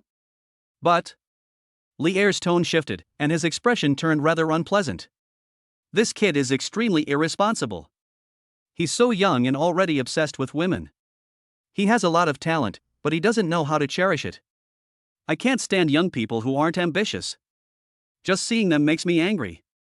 I became an 8th-level martial artist at the age of 30 because I was single-minded. If such a promising talent like him continues to be wasted like this, he will be ruined. I'm going to capture this kid and train him, straighten his bones, and teach him what it means to be righteous and experience the vicissitudes of life. Xin Cheng understood immediately. It turned out that he was angry at the man's lack of ambition, which was in line with this man's temperament. Speaking of exceptional talent, he thought of several other individuals with double S ratings. You don't believe me? Lier glanced at him sideways. Qin Cheng instinctively straightened up and replied loudly, I believe you. Senior's insight is keen. Your intentions are excellent. Fart. Lier cursed, slumped back into his chair, and resumed his lazy demeanor. I just don't like your behavior, which is just like old man Qin's. You're so fake. Qin Cheng dared not respond. Lier snorted, pulled out a bottle of wine from somewhere, and took a big gulp. Looking out at the twilight, I wonder what he was thinking. Gao Cheng felt like she was going crazy. She lay on the bed, her long, straight legs crossed. She hadn't gone anywhere today and had stayed in her room all day. She tossed her phone aside, then couldn't resist grabbing it back, unlocking it, and opening that familiar chat window with incredibly smooth movements, as if she had rehearsed it countless times. I stared intently at the chat window, but no message came. A few seconds later, the screen was locked, and the phone was tossed aside. I initially thought Chao Xiaofan hadn't contacted me because I hadn't contacted him. After sending him a message, I realized that he wasn't replying to my messages. It's even worse than before. Ding dong. Gao Qing's heart skipped a beat, and she grabbed her phone abruptly. Qing, did you ask Chao Xiaofan? It's Lin Rongrong again. That affected, high-pitched voice only made Gao Qing more irritated, and she replied impatiently. I'm busy, I'll ask you later. After sending the message, she tossed her phone aside, turned over, and her nightgown strap slipped down to one side, revealing her fair shoulder and collarbone. A few seconds later. Ding dong. Ha! It's almost 9 p.m., he'll probably be asleep by now if it's any later. Lin Rongrong felt a mix of anticipation and urgency. She found herself constantly thinking about Chao Xiaofan, and she didn't know when it started, but she had also become accustomed to the boy's attentiveness and handsome smile, just like Gao Chang. After returning from the secret realm, he became even more obsessed, constantly wondering what he was doing now, who he was with. If only. Behind Gao Qing's back, she sent messages to Chao Xiaofan from morning till night, from good morning to good night, sharing daily messages, venting, and some personal thoughts, with her uniquely clingy and persistent style. This made her feel like she was very close to his life. Chao Xiaofan never replied. Strangely, she didn't feel discouraged or hurt. Instead, she became somewhat fascinated by the feeling. She thought that one day, if only he could treat me the way he treats Gao Chang. At this moment, she deliberately urged Gao Chang because Chao Xiaofan had not replied to her. She was eager to find out some information about Chao Xiaofan through Gao Chang. Previously, these conversations about Chao Xiaofan were part of their daily routine as best friends. Usually. Lin Rongrong, did Chao Xiaofan come looking for you again? Gao Chang, ugh, they keep asking if I'm asleep. It's so annoying. But now, the situation has subtly reversed. Lin Rongrong was also surprised that Chao Xiaofan didn't even reply to Gao Qing's message. After all, they hadn't been in the secret realm. To save face, Gao Qing was also wary of her, so she pretended to be busy. Gao Chang stared at the ceiling, anxious, when a thought popped into her head uncontrollably: why not just go to his house and find him? Chapter 81. I'm running. This thought made Gao Qing's heart race uncontrollably. But the next second, she was devastated to discover that she had absolutely no idea where Chao Xiaofan's house was. She then realized.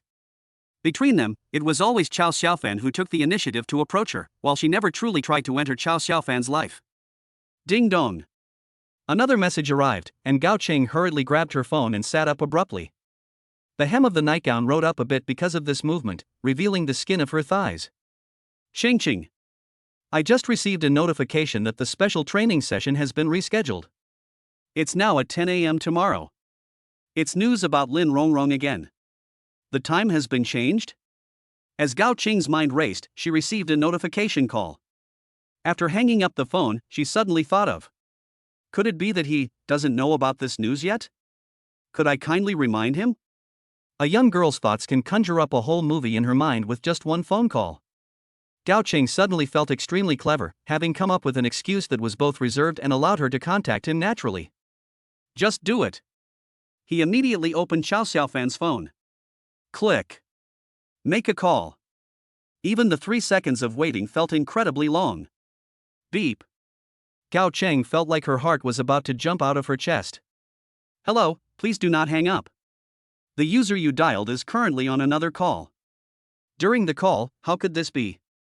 Gao Qing's heart skipped a beat, but she didn't hang up. She kept the phone pressed tightly against her ear, listening to the repeated notification sounds. She was actually scared. I'm afraid that once I hang up, I won't have the courage to call back. What's even more frightening is another possibility: he saw the caller ID but chose not to answer on purpose.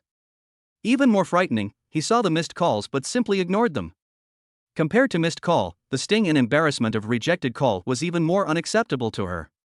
On the other side, Seeing that Gao Cheng didn't reply, Lin Rongrong also thought of the same excuse as Gao Cheng.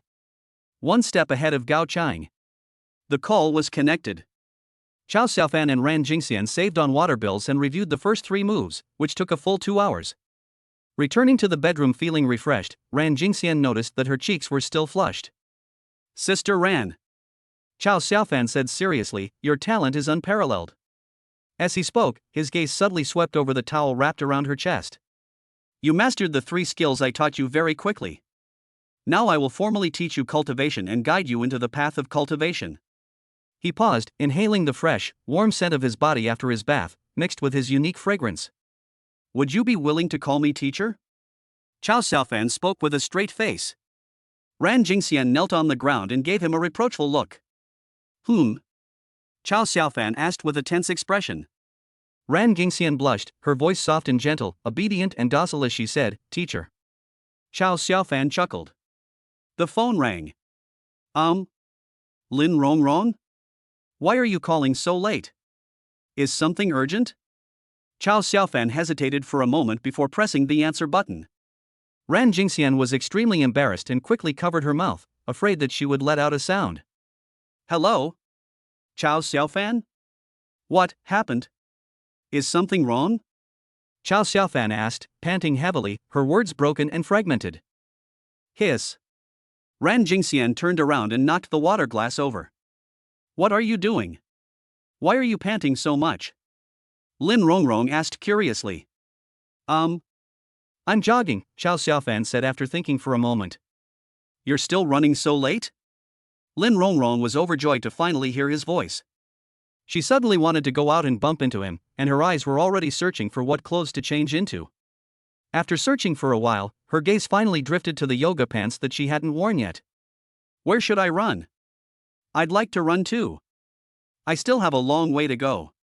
Chao Xiaofan said seriously, what's the matter? Oh. Lin Rongrong was a little disappointed, then started chattering again. It's time for special training again, you know?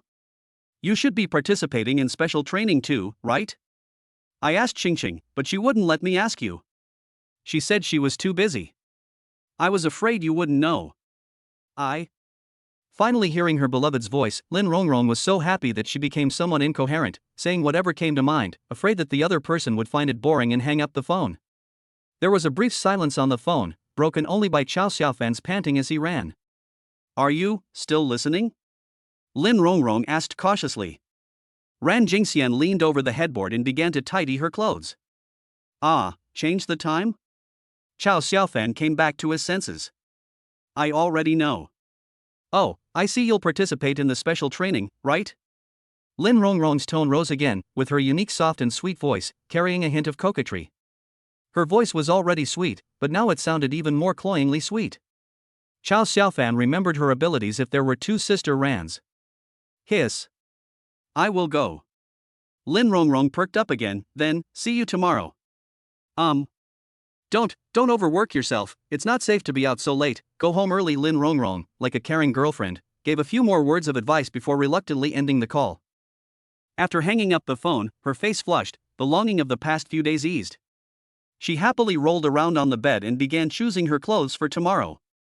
I am full of anticipation for tomorrow. This is the bedroom side. Xiao Fan. Ran Jingxian said softly after he hung up the phone. You should call me teacher, Chao Xiaofan said, deliberately putting on a stern face. Teacher, could you please not call your voice? She was too embarrassed to continue. Okay, Chao Xiaofan readily agreed, tossing his phone aside. Late at night. Ran Jingxian was very reluctant to leave tomorrow, and nestled in Chao Xiaofan's arms, refusing to sleep. It took Chao Xiaofan a while to calm him down. Little White, come here, Chao Xiaofan beckoned to the little white fox who was lying at the foot of the bed. Upon hearing the sound, the little white fox immediately raised its head, lightly leaped onto the bed, and affectionately rubbed against Chao Xiaofan's hand. The little white fox is growing extremely fast and has now grown to half a meter tall, resembling a fox terrier. It is also extremely intelligent. Chao Xiaofan touched it, but still couldn't detect any talent that could be borrowed, so he put aside his doubts. While I'm away, you have to protect Sister Ran, okay? The little white fox's eyes gleamed with pink light, and it seemed to understand, nodding as if it had. Chao Xiaofan patted its head with satisfaction. Sister Ran, you have to be a good girl at home, okay? I'll come back and teach you new moves when I've mastered my training. Ran Jingxian blushed and whispered. Teacher, there's still time before dawn. I want to practice a few more times. Are you sure you can do it? Chao Xiaofan glanced at her. I can do it. Ran Jingxian's eyes suddenly became firm. The next day, Chao Xiaofan, who hadn't slept all night, left home. When we arrived at Tiannan No. 1 Middle School, there were already many people on the playground, gathered in twos and threes. After meeting up with Zhao Shanhe, the two waited quietly on the playground. 10 o'clock sharp. A figure flew down from the sky at lightning speed and descended from above. Boom!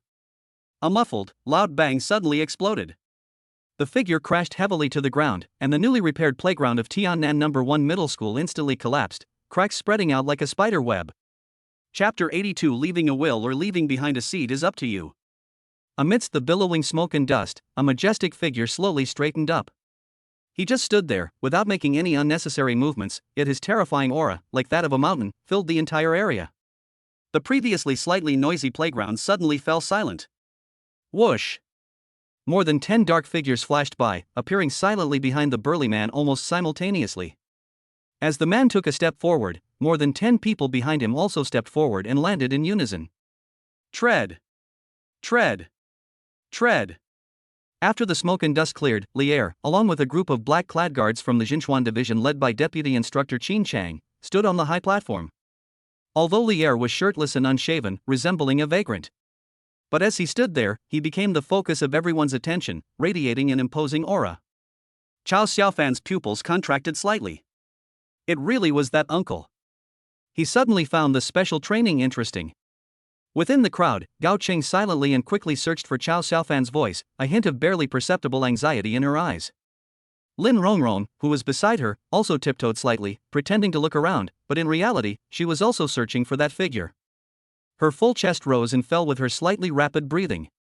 In the corner, Xiao lowered her eyelids slightly, but also subtly cast a sense of perception in a certain direction. Is everyone here?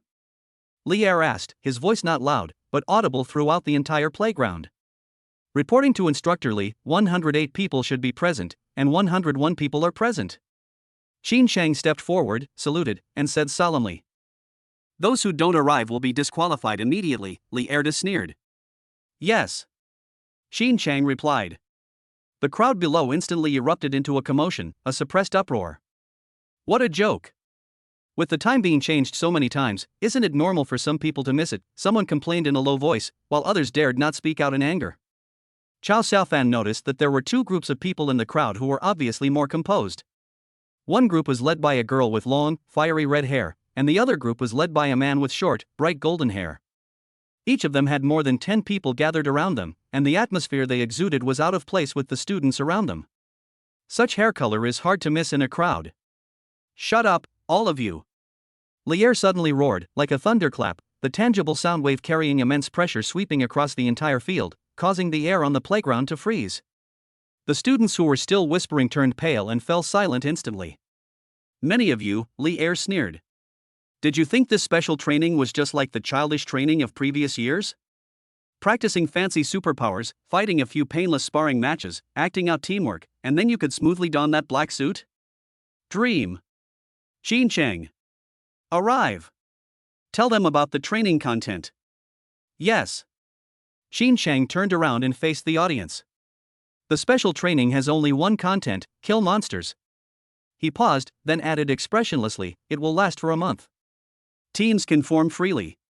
The number of kills and their levels will determine the score, and rewards will be given based on merit. The more kills, the more rewards. The students below were in an uproar. Panic, confusion, and anger were spreading. Most of them had just awakened. How could they enter the secret realm to kill monsters? Only the yellow and red groups, though their expressions were solemn, showed little shock or panic. Lier stood quietly on the stage, watching as the students below engaged in their noisy discussions. Zhao Shanhe looked at Chao Xiaofan excitedly, clenched his fist, and said with a fighting spirit, Old Chao. Let's team up. Let's fucking kill them. Chao Xiaofan did not answer immediately. He looked at Lier on the stage and sensed that he had something else to say. For a long while, the commotion, doubts, and fear in the crowd did not subside. In fact, they continued to escalate.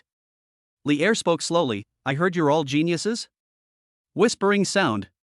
If it weren't for that old bastard Qin Zhenyu, would a bunch of cowards like you who wet their pants at the mere mention of monsters even deserve me to be this bishop? An aura unique to the #1 martial artist emanated from him, making everyone feel suffocated. The students on the playground are all geniuses from all over the country, and they are all highly regarded in their respective schools. They are all somewhat arrogant. At this point, they all shut up completely. Listen up, all of you. He suddenly raised his voice. This is not a special training session, this is a war. A war between the human realm and the secret realm. A war between Tiannan and secret realm number 3. Once inside, there will be no drills, no protection, and no regard for life or death. If you're afraid of dying, get the hell out of here now. Those who think they can join the Jinchuan division or the Jinghua army after completing the special training should get lost. How many of our people have been killed by the demonic beasts over the years? How many people from Tiannan died a few days ago? And how many died trying to protect you? I want you geniuses to come back tenfold, 100-fold. The students from Tiannan in the audience instantly teared up. Zhao Shanhe's veins bulged as he roared, kill. Then, a second, a third, more and more bloodshot eyes appeared. But the red and yellow groups outside the circle remained calm and watched from the sidelines. Now! Li Er waved his hand, and Qin Cheng immediately distributed a heavy stack of papers with dark red patterns to the students in the front row. Those who want to go in, come forward and take this life or death agreement. If you don't want to, there's no shame in it. Just go home and live a peaceful life, hide behind the crowd and be your genius. Upon hearing the death warrant, all the students were shocked. Senior, can I make a phone call? Zhao Shanhe roared, I need to tell my dad what's going on with him. Good. You've got guts. Li Er rarely praised him. You've received the death warrant. You have 2 hours to prepare your belongings, say goodbye to your loved ones, and leave your last words or your offspring. It's up to you. Students. Come back to the assembly point at 12 o'clock sharp. While everyone was still in shock, Zhao Shanhe was the first to rush forward, accept the death warrant, and then rushed out. Chao Xiaofan also received one, and he wondered if it was just his imagination, but for a moment he felt as if he saw a satisfied look in the uncle's eyes. Just as he was about to tell his parents and sister Ran about the special training, he heard a sweet, coquettish voice. Chao Xiaofan. 2 girls were running towards him, one tall and slender with long legs, the other voluptuous and curvy. Chapter 83. I'll go with you. Lin Rongrong and Gao Cheng ran over together, creating a beautiful scene. In particular, Lin Rongrong ran directly ahead of Gao Cheng, her unique talent creating a breathtaking undulating curve as she ran.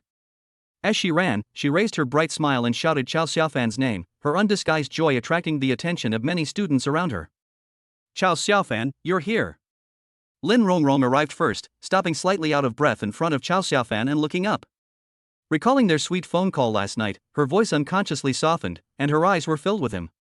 Gao Cheng lagged a few steps behind. Looking at Lin Rongrong's clingy appearance, which was almost as if she were sticking to her, a fire rose in her heart, and she unconsciously raised her chin slightly, revealing her usual aloof demeanor. But she suddenly stopped a few steps away, looking at Chao Xiaofan with a sense of estrangement. Even though it's a small space in the secret realm, some things have already changed. But after returning to the human realm, he remained the same as before, neither contacting her nor replying to her messages. Even the phone call she mustered up the courage to make last night went unanswered, as if everything in the secret realm was just her illusion. So what exactly is she? Lin Rongrong can greet her as a classmate, but what about her? What position should she take when she steps forward? Gao Cheng stood there, her slender fingers unconsciously curling slightly. She thought that even if someone just waved to her or beckoned her with a finger, she could immediately find a way to drop all her reserve and happily run over. But it didn't happen. He even glanced up at it once before looking down at his phone again. His phone. He was clearly looking at his phone. He just won't reply to messages or answer calls. The attitude is already very clear. Gao Cheng stood there, feeling as if a line separated the two of them. The whole world suddenly turned gray, and her body grew colder and colder, with a chill slowly spreading from the soles of her feet. Chao Xiaofan had no time to pay attention to Gao Cheng and Lin Rongrong. He repeatedly called his parents, but no one answered. He frowned as he typed a message for his mother. Chow Xiaofan briefly explained that he had awakened his talent, and then mentioned that he was going to participate in a training camp that would last for a month. During this time, he would not be able to contact them, and he told them not to worry. Love you, Mom, see you when you come back. After typing the last few words, Chow Xiaofan pressed send. Then he called Ran Jingxian again. The young woman's gentle voice came through the phone, but after a few words, her voice became choked with sobs. He comforted her for a while. Lin Rongrong was nearby and heard most of his gentle coaxing words. She thought to herself that it had been a long time since she had heard him speak to someone so gently. Suddenly, she felt empty inside and suddenly felt very envious of the person on the other end of the phone. Seeing Chow Xiaofan's neglect of Lin Rongrong, Gao Chang felt a sudden relief from her frustration, and instantly felt much better. Perhaps he is genuinely busy? Gao Chang's heart wavered slightly. After making the call, Chow Xiaofan put away his phone. Lin Rongrong had moved closer again, her face brightening with life. Seeing the dark red patterned paper in his hand, she exclaimed in surprise, "You've already signed a death warrant? Isn't that too dangerous?" She was wearing a tracksuit today, with a sweatshirt on top that wasn't fully zipped up. She wore a white sports vest underneath, which tightly covered her figure, leaving only a few gaps to showcase her strength. Chow Xiaofan did not answer her immediately, but looked past her and towards Gao Chang, who was a few steps away. Gao Chang was also dressed in sportswear today, but she exuded a fresh and beautiful vibe that was completely different from Lin Rongrong's. Especially her slender and straight legs, combined with her aloof demeanor and slightly stubborn eyes, make her hard to miss. Their eyes met briefly in the air, and Gao Chang's heart suddenly skipped a beat. The grievances and bitterness that had been building up for days suddenly welled up in her eyes, and her eyes instantly welled up with tears. She turned her head away in a huff, hoping that Chow Xiaofan would coax her, even if he was as domineering as before, that would be enough. But after waiting a few seconds, there was still no sound. Turning around, I saw that Chow Xiaofan was already walking towards the school gate. Gao Chang. Chow Xiaofan had no time to worry about these complicated details. They had to assemble at noon, so he needed to hurry up and prepare survival supplies. This trip would last for a month, so he had a lot to prepare. The idea of a secret realm version of wilderness survival is exciting, not to mention that a huge number of monsters are lining up to borrow his innate abilities. Yes, we definitely can't count on Zhao Shanhe, that simpleton will have to prepare one for him too. Just as he was making plans, Gao Chang suddenly blocked his way, bringing with him a fragrant breeze. She looked at Chow Xiaofan with red eyes, as if she had suffered a great injustice. Her beautiful eyes were covered with tears as she stubbornly stared at him. But when Chow Xiaofan looked at her, her gaze flickered, and she dared not look directly at him. The two remained silent for about 5 seconds. Gao Ching finally mustered her courage and spoke. Why aren't you replying to my messages?" The voice was cold, but there was a stubbornness in it. Chow Xiaofan was taken aback. A familiar memory suddenly flooded my mind. That was one day. The original owner of the body also questioned Gao Ching, "Why haven't you replied to my messages?" Gao Chang frowned, "How can I reply if my phone is dead? You keep saying you care about me, but all you really care about is whether I've replied to your messages. Besides, what kind of relationship do we have? Am I obligated to reply to your messages?" The original body opened its mouth, but the fear of losing it ultimately overcame its pride, and it finally said, "I'm sorry, Xingxing." Today, the same scenario unfolds, but the roles have reversed. Chow Xiaofan remained completely unfazed. "My phone was smashed, and I have over a dozen fractures all over my body. I'm hospitalized." He paused, then asked in return, "You're asking me why I didn't reply to your message?" Gao Chang was rebuffed and froze on the spot, instantly panicking. "How did you get injured, and end up in the hospital?"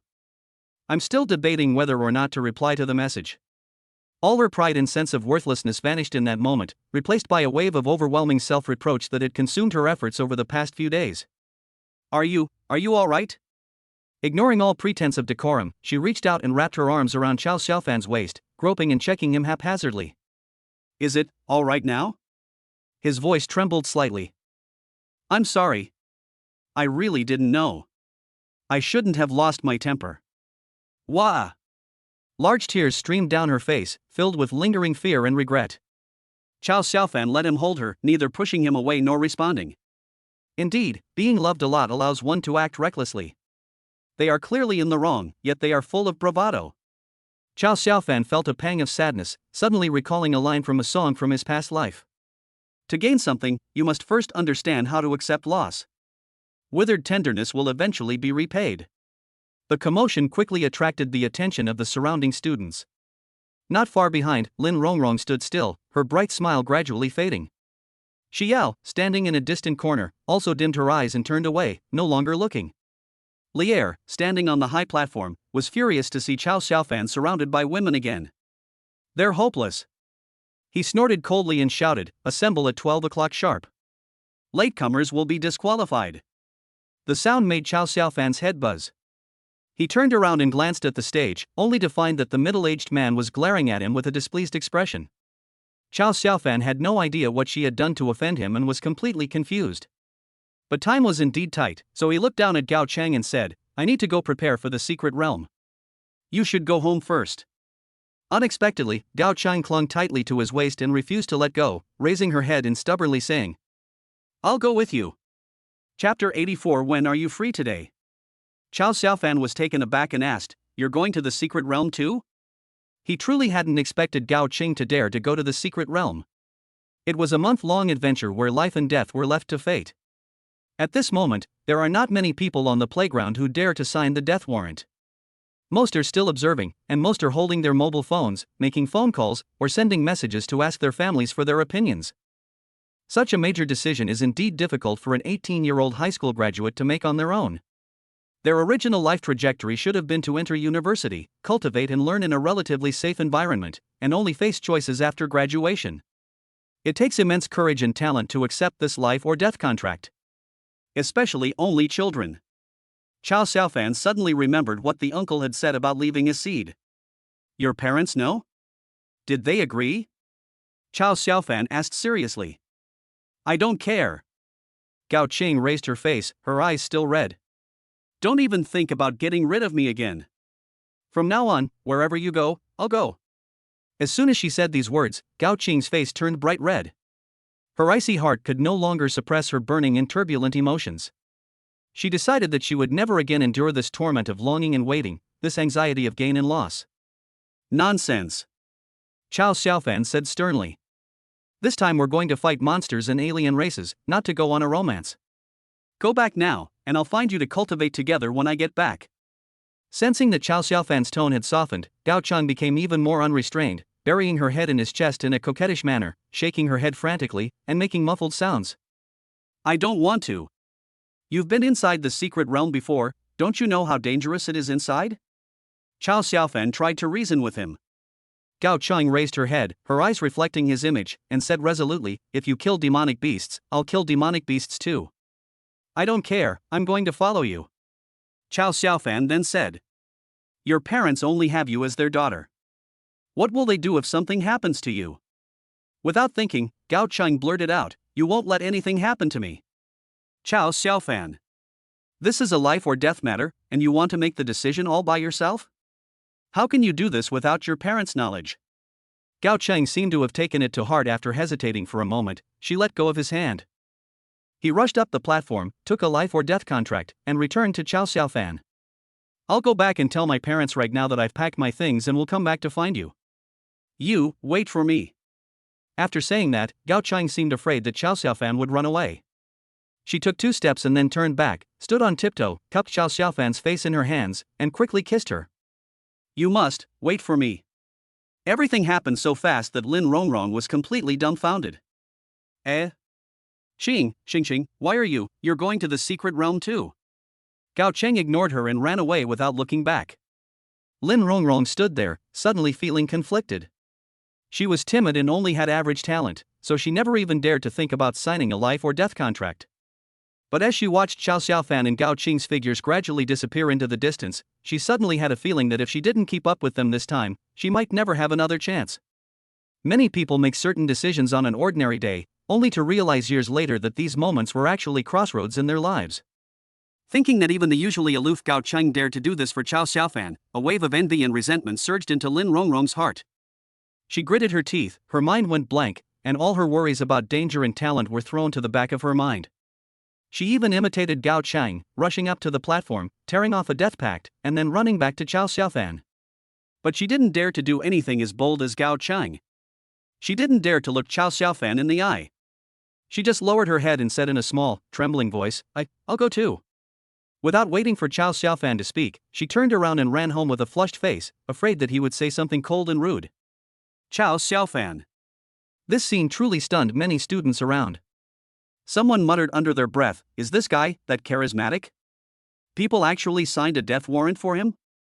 Two of them? Li Er's face twitched on the stage. He had been paying close attention to Chao Xiaofan's situation the whole time, and his expression at this moment was unreadable. Standing alone in the corner, Xi Yao looked somewhat haggard, with faint dark circles under her eyes. Her cheeks seemed thinner than before, making her eyes appear larger. She was dressed in casual black clothes today, but her remarkable talent was still undeniable. These days, she has been reflecting on, regretting, and remorseful for her foolishness and impulsiveness. If it weren't for my own stupidity, I wouldn't have almost implicated my sister, nor would I have ended up in that situation. The image of that person, along with his expression and words at the time, would always uncontrollably intrude into her mind, disturbing her peace of mind and making her restless. She also saw Gao Qing's bravery and recalled their chance encounter at the pharmacy. For some reason, a wave of sadness welled up in my heart. She went up to the platform, received a death warrant, and sent a message to Xie at the same time. Sister, I'm leaving. After clicking send, he bowed again in the direction of the school gate. She knew that her sister was watching her from that direction. Xiyu, hidden in the shadows, trembled violently, her eyes instantly reddening, her emotions extremely complex. At this moment, a fiery red figure nimbly leaped onto the high platform, clasped his hands in a fist salute to Li Er, and bowed. Junior Yi Huang greets Senior Li. Li Er slightly raised his eyelids and glanced at her. You're the little phoenix from the Yi family who awakened the true fire? It is indeed this Junior, Yi Huang replied neither humbly nor arrogantly. Not bad, Li Er commented casually. Immediately afterward, the boy with short, bright golden hair also stepped onto the stage with a calm demeanor and bowed in greeting. The dozen or so young men and women who had previously surrounded the two also went up on stage to receive their death warrants, and greeted them with the same respect. They were all members of the family and knew the formidable reputation of the #1 martial artist, so they dared not act rashly. But Li Er ignored him. Chao Xiaofan finished purchasing supplies and returned in less than an hour. This was mainly because his space was now filled with a large amount of spiritual spring liquid. He only bought water, a small amount of food, a change of clothes, and some equipment. The space was almost completely crammed in. As I returned to the playground, my phone vibrated in my pocket. Upon taking it out, I found it was a message from Shen Lingyun. Dr. Shen, when are you free today? Chapter 85 I can transform to be with you. Shen Lingyun was off work today, wearing a silk lace nightgown that subtly revealed her voluptuous figure. She lay absent-mindedly on the sofa, clutching her phone tightly. She was both afraid of receiving a reply and vaguely expecting one. This conflicting feeling was making her somewhat irritable. There was nothing that could be done. That brat had given them a deadline of today, and Xiyu was on an urgent mission and couldn't be contacted at all. It's all for Xie. Shen Lingyun took a deep breath and repeated the reason in her mind. It's all for Xie. But why hasn't that kid replied yet? Her anxiety grew stronger.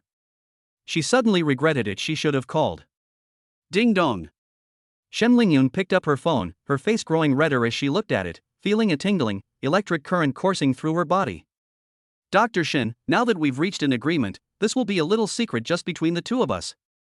However, I'm going on a long trip today and won't be back for another month. A month? Shen Lingyun was stunned, a complex emotion suddenly rising within her happiness, but why was there a faint sense of loss? Ding dong, another message popped up. To show your sincerity, send me a photo to prove we've reached an agreement. It has to be taken on the spot. Smiley face. This is a blatant threat. Shen Lingyun gritted her teeth. She looked down at the nearly transparent, cool nightgown she was wearing, her face burning hot. She immediately wanted to get up and change into something more conservative. The phone rang again. Hurry up. Otherwise, I'll start to doubt your sincerity. That bastard. Shen Lingyun was flustered and felt completely controlled. Without thinking, I quickly took a picture with my phone, showing only the area below my collarbone and above my waist, and sent it over. Shen Lingyun then opened the photo again, her face flushing red. She thought, it should be okay since my face isn't showing, right? Ding dong. If you're not sincere enough, then include your face in the photo. That bastard. Shen Lingyun sighed helplessly. She could only slightly cover her private parts with one hand, adjust her posture several times, and take another picture with her face covered before sending it over. Dr. Shin, you are so beautiful. Humph. Shin Lingyun's tightly clenched lips curled up slightly involuntarily as she replied, is that enough? Then a cooperation agreement has been reached. Shakes hands. When I get back, we'll secretly do our research and amaze everyone. Shin Lingyun lay on the sofa, relaxed and carefree in her home environment, her body swaying to both sides. Her feet unconsciously patted the edge of the sofa lightly, revealing a hint of shyness and anticipation mixed with a little excitement. Dr. Shin, we have a long future ahead of us. Shin Lingyun blushed again upon seeing the message. She thought for a long time about how to reply, but finally, out of work habit, she replied with received. When Xiao Xiaofan saw the received message, he suddenly found Dr. Shin rather endearing. What a pity, the special training was brought forward. Xiao Xiaofan slapped his thigh in regret. I have a feeling that this special training period is specifically designed to target me. My initial vague suspicions have grown stronger over time. After a while, it was almost midnight. The once bustling playground is now much emptier, with less than half the usual number of people remaining. After careful consideration, most people have quietly and silently chosen to leave. They possess top-tier talent and have no reason to throw their lives away so soon after their awakening. In a sense, they are rational. At this moment, Gao Chang and Lin Rongrong returned, each carrying a large, bulging backpack. Their eyes and noses were red, indicating that they had both had a good cry at home. Gao Chang ran back to Xiao Xiaofan, hugged his arm, buried her face in his shoulder, and sobbed softly, my parents, they said they'd pretend I'm not their daughter. Now, you're all I have. Seeing this, Lin Rongrong timidly approached, hugged Xiao Xiaofan's other arm, and began to sob softly, her eyes brimming with tears. Why bother? Xiao Xiaofan sighed, looking at the two pendants on either side of him. It's not too late to go back now. I don't care, I'm going to follow you. Gao Cheng said stubbornly. She had already given up all her pride and self-respect, and there was no way she could turn back. I'm going with you too. Wha? Lin Rongrong mustered up her courage and said. Gao Cheng immediately glared at her, and Lin Rongrong shrank back, calling out pitifully, Ching. I have to say this first, Xiao Xiaofan said, shaking off their hands and becoming serious, it is your own choice to enter the secret realm. I'm going to kill monsters, not to take care of you. You're on your own, don't count on me. Gao Cheng immediately assured her, I won't hold you back. My ice-type abilities can help you control demonic beasts, and I can train with you. Lin Rongrong quickly added, I can transform and stay with you. Gao Cheng glared at her again, and Lin Rongrong immediately stopped talking. At this moment, Zhao Shanha returned, carrying a backpack of medium size, just like when he went to school. Xiao Xiaofan asked, why did you only bring this little bit of stuff? Zhao Shanha laughed and said, isn't it because you're here? I only brought a few clothes, the rest are yours. He then asked, did your father agree? What else can I do but agree? If I can't do what I love in this life, I might as well be dead. Zhao Shanha looked like a stubborn fool, his face full of resentment. I told him he could still have children, and that he should hurry up and have another one. Isn't this what our instructors meant by leaving a seed? Before I could even finish speaking, he pulled out his belt. I quickly slipped away. He can't beat me now. He's only doing this because he's my dad. Xiao Xiaofan. At exactly 12 o'clock. Li Er on the stage opened his eyes, time's up. Qin Chang counted the number of people, 101. Only 45 people remained who had received the death warrant. Everyone has this goal, the entrance to the Tiannan secret realm. Run forward. The dozen or so black-clad guards from the Jinchuan division led 45 students away. Seniorly, these are the files of the 45 students who were left behind. The most talented ones should be these few, all of them are double S rank. Qin Chang pulled out a few files. Yi family's Yi Huang innate ability, Phoenix True Fire. Zhang Yixiao of the Zhang family innate ability, Metal Control. And this one, a natural type lightning ability. Besides. Chapter 86 Brother, they're the school beauties. Seeing that Li Er remained silent, Qin Chang assumed that he was dissatisfied with the small number of people who ultimately remained, so he also fell silent and stood respectfully to the side with his hands at his sides. That already aged face looked even more distressed. Unexpectedly, Li Er suddenly chuckled, his lips curling upwards in a strange way, seemingly in a good mood. Senior. Qin Chang asked tentatively. Li Er glanced at him and said, spit it out. Xin Sheng cautiously said, Senior, isn't the number a bit too small? In previous years, the selection for the preparatory camp required at least. Li Er interrupted him, aside from those family scions, nearly half of them have never been exposed to cultivation, so they're still somewhat salvageable. Li Er's expression remained unreadable. What about the things I asked you to prepare? He suddenly changed the subject. Everything is ready, Xin Chang said like a poor housekeeper, as a wooden box appeared out of thin air in her hand. Inside, neatly arranged, were jade slips about the size of a thumb. Well, we can teach Jin Xuanxi's breathing techniques and mental visualization methods ourselves. Isn't giving out 45 jade slips at the very beginning of training a bit too extravagant? After you've finished teaching, why bother with the training? Why not just send them to university to learn at their own pace? Li Er's eyes widened, and he uttered a few more words in his local dialect. You're not letting them cultivate, you're just throwing them into the secret realm. What's the difference between that and sending them to their deaths? Do you even have a brain? Ha! Xin Chang was stunned. Wasn't this a phrase I had used before? Geniuses can't be dealt with by conventional methods, didn't you say that yourself? Xin Chang finally couldn't hold back and muttered under his breath. Li Er raised an eyebrow. If we don't say it that way, how are we going to scare away those cowards? He waved his hand dismissively. You're supposed to be from the Qin family in the capital, yet you're so stingy. Get out of here. Get lost. Don't ruin my mood. Xin Chang was so scolded that he dared not utter another word. But when he looked up and saw the devastated playground with its ground cracked like a spider web, his old face became even more bitter. He looked at Li Er, his mouth opening and closing repeatedly. He stopped speaking and then wanted to. What is it now? Li Er asked impatiently. Xin Chang said with a bitter face, Seniorly, this is someone else's venue, public property. If it's damaged like this, you have to pay for it. Li Er's face twitched. Why didn't you say so earlier? Xin Chang muttered under his breath, who knew you'd make such a violent entrance? A rare hint of unease flickered across Li Er's dark face. He coughed lightly and said, I was just thinking of giving them a taste of their own medicine. The entrance to the secret realm. The barrier's light curtain rippled and swayed like water.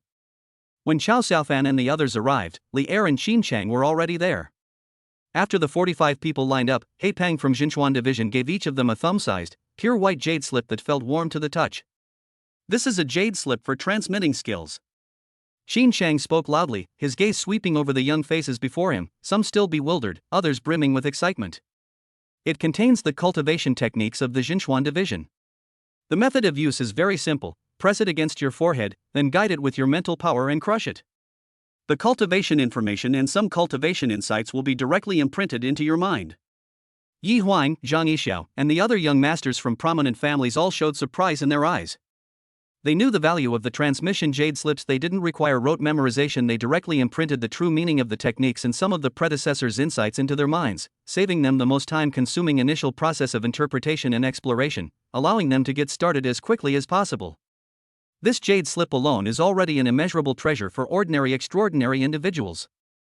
I never expected that simply choosing to stay would bring me such a generous reward. The ordinary students still looked bewildered, but upon hearing the words cultivation technique, they became extremely excited, their faces filled with longing for the extraordinary world they were about to enter. As soon as Xin Chang finished speaking, Li Er bent his knees slightly, and then his whole body floated up from the spot, hovering in mid-air more than 10 meters in front of everyone. 7 realms, someone exclaimed. I've heard that only those above the 7th level of the transcendent realm can fly through the air and roam freely across the heavens and earth. The instructor is actually this strong. Zhao Shanhe looked up, his mouth slightly open, his face full of shock. Chao Xiaofan had ridden in Li Er's flying car before, so he remained relatively calm. However, his gaze inadvertently swept over and he noticed that the blonde and red-haired men and the group of people next to them all had very amused expressions, especially when they looked at the ordinary students on this side, with a condescending air that made people very uncomfortable. Just like the way some of his classmates looked at him when he first came to the city from the countryside to study. There was no direct mockery, but the invisible barrier and condescending gaze were very unpleasant. Xin Chang's expression began to tense up again. A simple 2-lap flight is enough to intimidate these students who've never seen anything like it before. They'd rather smash the playground to pieces. My name is Li Er, a martial artist of the 8th realm. Li Er hovered in mid-air, several meters above the ground, as everyone looked up at him. His greasy hair was blown back by the strong wind, and he looked wild and unruly in the backlight. 8 realms. These 2 words exploded in everyone's hearts. Chao Xiaofan was equally shocked. He knew Lier was strong, but he didn't know Lier was this strong. You guys have guts. This jade slip is a reward for your courage. Once you enter the secret realm, you are not allowed to come out until the month is up. You'd better die inside. Kill them all, whether they are alien races or demonic beasts. Do you hear me? His voice boomed like thunder. Yes. Get out of here. With a wave of his hand, Lier sent 45 people through the light curtain into the secret realm. What should have been a solemn and heroic oath-taking ceremony for the expedition instantly lost its atmosphere.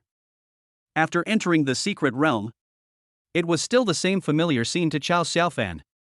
Most people feel both nervous and curious when they first arrive at the secret realm. But they all remembered Qin Cheng's instructions and found a place to sit down nearby, preparing to use the precious jade slip first. Chao Xiaofan also found a quiet spot to sit down, with Gao Chang and Lin Rongrong on either side of him. What? Zhao Shanhe shouted, pointing at Gao Chang and Lin Rongrong, his voice filled with disbelief. They're coming with us? He initially thought the two were only traveling together temporarily, and although he was annoyed by them, he didn't say anything. Now, seeing them sticking together like glue. Upon hearing this, Gao Qing's pretty face instantly turned frosty, regaining its usual coldness, and her lips moved slightly as if she wanted to retort. But when he caught a glimpse of Chao Xiaofan out of the corner of his eye, and thinking that he might displease him, he swallowed back the words that were about to come out, and simply turned his face away coldly. Lin Rongrong, however, was startled by Zhao Shanhe's loud voice and muttered with her head down, "It's not like I'm following you. Old Chao, brother. Don't forget." Zhao Shanhe said earnestly, "They're the school beauties." Gao Chang and Lin Rongrong were taken aback, as if they were chatting and trash-talking in the public chat of a game, and suddenly the other person started praising them. This made their emotions somewhat disjointed. Brother Chicken. Chao Xiaofan's expression suddenly turned strange. I already told you, that's not how you use the word school beauty. Chapter 87. The miserable days are about to begin. Zhao Shanhe has always had his own deeply ingrained understanding of the term school beauty. Chao Xiaofan had tried to change his mind, but after thinking about it, she decided against it. In certain situations, at least for now, it was just a beautiful misunderstanding. It doesn't seem like a bad thing. Brother Chicken, I already told you, the school beauty is chasing after me, but you didn't believe me, Chao Xiaofan joked. They are now my personal maids, responsible for serving tea and water, massaging my shoulders and back, and also serving as my sparring partners. Upon hearing this, Gao Chan blushed slightly and glared at her, but did not refute. She simply turned her face to one side, her slender neck turning a faint pink. Zhao Shanhe looked on with disbelief, his suspicious gaze sweeping back and forth between Gao Chang and Lin Rongrong, as if afraid that the two of them were up to some trick and had teamed up to deceive Chao Xiaofan. You still don't believe me? Chao Xiaofan raised an eyebrow. Chao Xiaofan put on a stern face, turned to Gao Chang and commanded, "Come here and call me master." Gao Ching's face flushed even redder in an instant. She bit her lower lip, her long eyelashes trembling, and instead, in a low, almost inaudible, sweet voice, she quickly mumbled a sentence. Husband. The shy and timid demeanor of that young wife shocked Zhao Shanhe. A month ago, Zhao Shanhe would never have believed that his brother would end up like this. Chao Xiaofan was also stunned for a moment, and then clicked his tongue. TSK, that works too. Then he said to Lin Rongrong, "It's your turn. Call him master." Lin Rongrong was displeased and pouted. Why should I call him master? It's like I'm a maidservant in a dowry. I should call him husband too. She stole a glance at Gao Chang, then quickly and softly called out, "Husband." As soon as she finished speaking, she felt Gao Qing's suddenly sharp gaze and her chest trembled. Frightened, she quickly changed her words, "Master." Zhao Shanhe barely managed to recover from his shock, still looking suspicious. After all, the character of a school beauty is unreliable. Enough joking, let's get down to business, Chao Xiaofan said seriously. Gao Qing's ice-type ability can help accelerate the refining of the Spirit Spring liquid's energy. She herself is also an A-level talent and has already entered the third realm. Really? Zhao Shanhe was still skeptical. Chao Xiaofan dripped a drop of spiritual spring liquid onto the back of Zhao Shanhe's hand. Zhao Shanhe's hand's skin turned red and hot at a visible speed, and a burning sensation came from it. Upon seeing this, Gao Chang immediately raised her hand. A small, translucent piece of ice materialized out of thin air in front of Zhao Shanhe. With a slight flick of her wrist, the ice cube landed precisely on Zhao Shanha's reddened hand. Sizzle. When ice and fire meet, they make a faint sound, and white, cold air rises up. As the temperature dropped, the burning sensation on the back of his hand was quickly replaced by coolness, and Zhao Shanha's expression instantly relaxed. As for her, Chao Xiaofan turned to look at Lin Rongrong, who was looking down at her chest. She's a maid who came with you as part of your dowry. She'll be useful in the future. Lin Rongrong pouted and looked at Chao Xiaofan with a wronged expression, wanting to refute but not knowing what to say. Zhao Shanha finally managed to accept that there were two more people he didn't like in the team. Chao Xiaofan didn't delay any longer. He placed the jade slip in front of his forehead and crushed it with his mental power as Qin Shang had instructed. Buzz. A massive amount of information surged into his mind along with that spiritual power. In an instant, two complete and exquisite cultivation techniques, along with countless subtle insights into the circulation of spiritual energy and the concentration of spirit, appeared directly in the depths of his consciousness like a brand. The feeling was incredibly wonderful, as if he had studied and pondered this knowledge for countless days and nights. In a mere instant, knowledge and experience were copied and pasted into his mind, as if he were already a master who had cultivated for many years. Breathing techniques involve using specific rhythmic breathing patterns to accelerate the body's capture and absorption of free-floating spiritual energy in the environment. Visualization is the fundamental method for tempering one's will and enhancing one's spiritual strength. Chao Xiaofan tried circulating his breathing technique, performing his first formal practice according to the rhythm deeply ingrained in his heart. Suddenly, the world seemed to become colorful, with different colored specks of spiritual energy floating in the air, on the ground, and above the grass and trees. As he established his breathing rhythm, an invisible vortex seemed to form around him, drawing in the floating spiritual energy points that converged towards him. Immediately afterwards, a golden red beam of light appeared above his head. Almost simultaneously, a thick, earthy yellow beam of light rose from Zhao Shanha's body, a clear, icy blue beam of light appeared above Gao Qing's head, and a vibrant green beam of light appeared above Lin Rongrong's side. This is a pillar of spiritual energy generated when a cultivator gathers a large amount of spiritual energy of the same attribute, a manifestation of the cultivator establishing a deep connection with the energy of heaven and earth. So this is the world of extraordinary beings. Chao Xiaofan was shocked. He had accidentally cultivated the Vajra skill and refined the strong waste grass in his body, thinking that he had already touched the threshold of cultivation, but in fact he found that he was very wrong.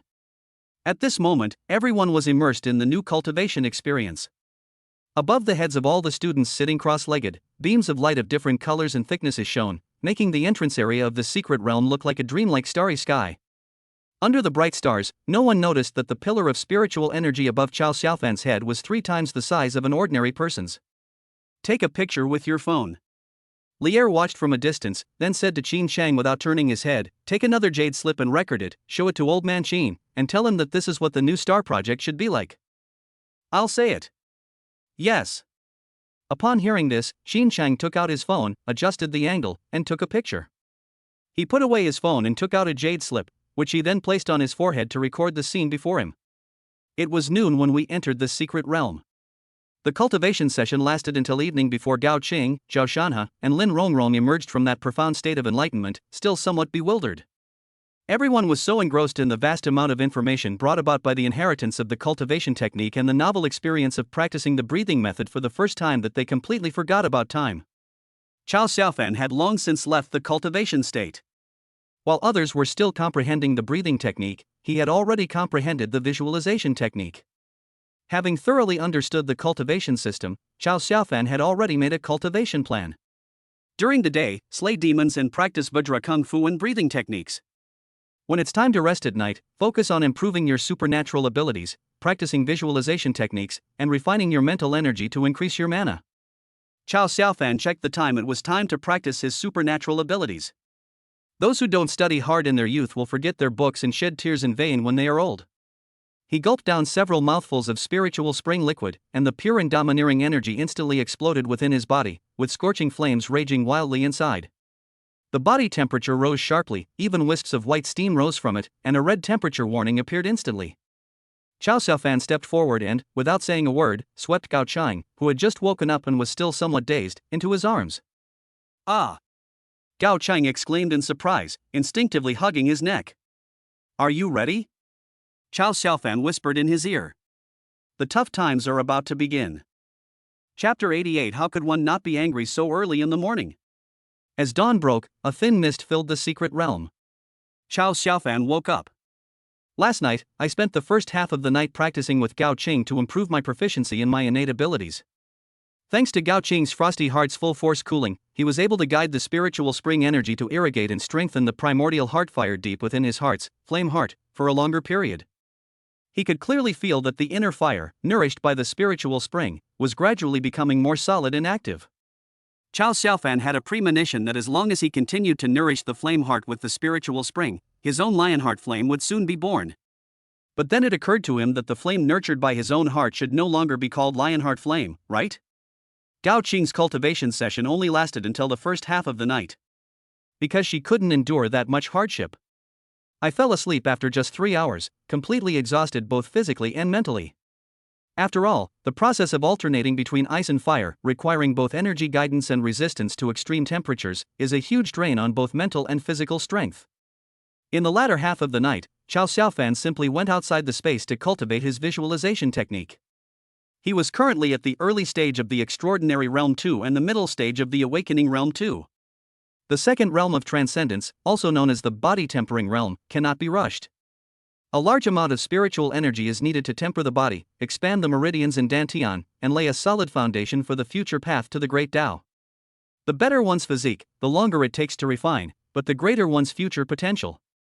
Once the body has been completely tempered from the inside out, the spiritual energy that was originally dispersed throughout the limbs and bones to temper the body will gather again in the Dantian. At this time, the spiritual energy will be transformed into spiritual power. Once the body has been tempered, spiritual energy can be released and attached to weapons, greatly increasing their power. It is the sign of advancing to the third realm. Qiao Xiaofan opened his eyes and was about to get up when he suddenly felt an unusual heaviness and softness on his body. Looking down, he saw Lin Rongrong clinging to him in an extremely suggestive position. He sat cross-legged on the ground, while Lin Rongrong straddled his lap facing him, her arms tightly wrapped around his waist, her face buried in his chest, fast asleep, her warm and even breathing coming through the thin fabric of her clothes. "Hey, it's time to wake up." Qiao Xiaofan looked down and caught sight of a large rift valley. How can one not be irritable so early in the morning? In fact, Lin Rongrong had already woken up the moment Qiao Xiaofan moved. But her eyes darted around slyly, and she closed them even tighter, letting out a soft, sticky moan from her nose. Eek at the same time, she buried her head in Qiao Xiaofan's arms. Now, this boy belongs only to her. There is no Gao Qing, no Shi Yao, and no other woman. Happiness has become tangible at this moment. A near illusory sense of happiness and possessiveness made her so intoxicated that she didn't want to wake up. She even went so far as to slightly twist her waist and hug Qiao Xiaofan even tighter. Hiss. Are we still in a hurry to travel today? Qiao Xiaofan pushed her away with extremely strong willpower, but Lin Rongrong seemed to have no bones. The more he pushed her, the tighter she clung to him, mumbling incoherently, looking lazy like she was saying, "Don't wake me if I'm not awake." Qiao Xiaofan raised an eyebrow and said, "Gao Qing, you're here?" Lin Rongrong felt as if she had been pricked in the butt, and instantly sprang up from Qiao Xiaofan's body. He stood up straight with a whoosh, his movement so fast it created a wave. Her face still had the flush of just waking up, but her eyes were already full of panic as she frantically tidied her messy hair and clothes. Finally willing to wake up? Qiao Xiaofan looked at her with a half smile, patting the grass clippings off his body. Lin Rongrong looked around but couldn't see Gao Qing anywhere. She gave Qiao Xiaofan a resentful look, her lips slightly pouting. She then reverted to her delicate and charming demeanor, unconsciously drawing out the last syllable of her words, making them both sweet and soft. It was so cold last night. This made Qiao Xiaofan very eager to try it. Behave yourself. Qiao Xiaofan slapped her. We're setting off to find monsters today. Ouch. Lin Rongrong cried out in pain, then returned to normal. Where's Qingqing? Hasn't she gotten up yet? That lazybones. She was too tired from cultivating last night, so she rested in the space. Okay, then a hint of smugness flashed in Lin Rongrong's eyes, and she secretly became happy. He followed Qiao Xiaofan closely, his steps even lighter. With Gao Qing away and no one to look after her, she was very happy. Yesterday was the first day of practice, and most people chose to rest in place overnight. Now they have all gotten up. They began to gather in twos and threes to discuss their plans, and then set off in different directions, their figures gradually disappearing into the mist and jungle. Qiao Xiaofan paid special attention, but didn't see the red-haired and yellow-haired groups. They were the largest group, with more than 10 people on each side, and they clearly had their own plans and routes. Yesterday, some local students from Tiannan actually wanted to join Chao Xiaofan and Zhao Shanhe's team because their performance during the attack at number 1 middle school had already become widely known in Tiannan. One of them possessed an A-level superpower, laser eyes, and extremely powerful combat ability, but Chao Xiaofan rejected them all. "Old Chao, which way?" Zhao Shanhe also woke up and stretched his limbs as he walked over. His skin had a faint, healthy yellow glow. Thanks to the spiritual spring liquid given to him by Chao Xiaofan, his cultivation yesterday almost brought him to the threshold of breaking through from the first realm to the second realm. "Let us just go where we know best," Chao Xiaofan said. "We'll just kill our way through wherever we end up." The secret realm has 3 barriers, which seal off the alien races and monsters with increasing strength from the outside in. The outermost barrier currently inhabited should only contain those at the second realm, followed by the third and fourth realms, and the last barrier contains those at the fifth realm and above. Chao Xiaofan calculated that as long as they maneuvered around the enemy lines, they could slowly break in from the outside in. The team sets off. The vegetation and animals in the outer area mostly maintain a relatively normal form, only they are exceptionally tall and lush. However, the closer one gets to the center of the mist, the higher the concentration of spiritual energy in the air becomes, and at the same time, the more obvious the demonization of the surrounding environment becomes. Chao Xiaofan followed the familiar path all the way to the territory of the silver sheep, only to find that it had changed drastically. The once lush strong waste grass had been cleared away, and the silver sheep herd had vanished without a trace. Only some strange, wildly growing weeds with dark red spots remained, swaying in the wind. "Hey, where did those sheep go?" Zhao Shanhe asked curiously. At this moment, Lin Rongrong screamed, What is that?" Chao Xiaofan looked in the direction she was pointing and saw a familiar figure. A wolf, the size of a calf and covered in bone spurs, was staring intently at them from behind a tree. Bone wolf. During the first beast tide, a piece of flesh was torn from his shoulder. "Old Chao, leave this one to me," Zhao Shanhe said and rushed forward first. "That won't do, I want to test my current strength." Chao Xiaofan was about to rush forward to steal the monster when his clothes were pulled back. "Ah!" Turning around, I saw Lin Rongrong looking like she was about to cry. "Chao Xiaofan, there's more to come." Chapter 89 New Talent, Bone Strengthening. Chao Xiaofan turned around and saw more than 10 slender, monstrous wolves covered in ferocious bone spurs slowly approaching. Scarlet eyes, terrifying bone spurs, the skin on both sides of the nose wrinkled slightly with excitement, baring teeth and letting out a fierce growl. The lead wolf looked exceptionally frightening. Not only was it larger, but its entire head was covered by an exoskeleton, resembling a helmet. A long, sharp bony horn extends from its forehead, its spiral pattern making it look more like a weapon. Is this the Lord Wolf King? Information flashed through my mind. Bone wolves, predators among the first-level demonic beasts. They appear thin due to their exposed bones, but are actually extremely fast, cunning, and cruel by nature, and are accustomed to hunting in packs. So the one that appeared in front just now was just bait, a decoy to attract our attention? Compared to the relatively simple-minded silver sheep who rely more on instinct, this pack of bone wolves can be considered cunning. He suddenly thought of a possibility. Could it be because the silver sheep territory was left leaderless after 3 consecutive lords died in accidents and was then invaded by giants, allowing these wolves to take advantage of the situation and destroy it in one fell swoop? Chao Xiaofan. Lin Rongrong's face turned pale, her lips trembled, and she cried out as she squeezed her trembling legs together. She wanted to hide in Chao Xiaofan's space. But before he could finish speaking, Chao Xiaofan said coldly, "You're not planning to hide in my space and get through this whole month, are you? If that's the case, then what's the point of you signing a waiver of life and death and coming here?" Lin Rongrong blushed. That was indeed what she thought. Although her little scheme was exposed, she still stubbornly insisted, Who said that? I'll rely on myself." "On your own?" Chao Xiaofan glanced at her empty hands.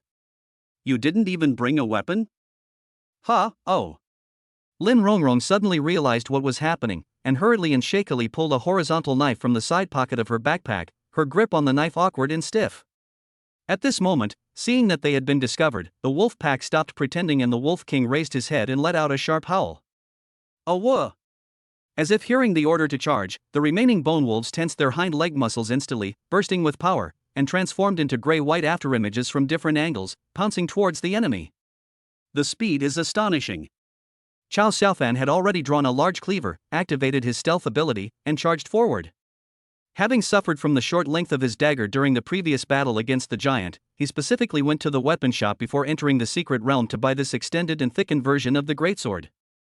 The thick back of the blade and its substantial weight in the hand provide a strong sense of security.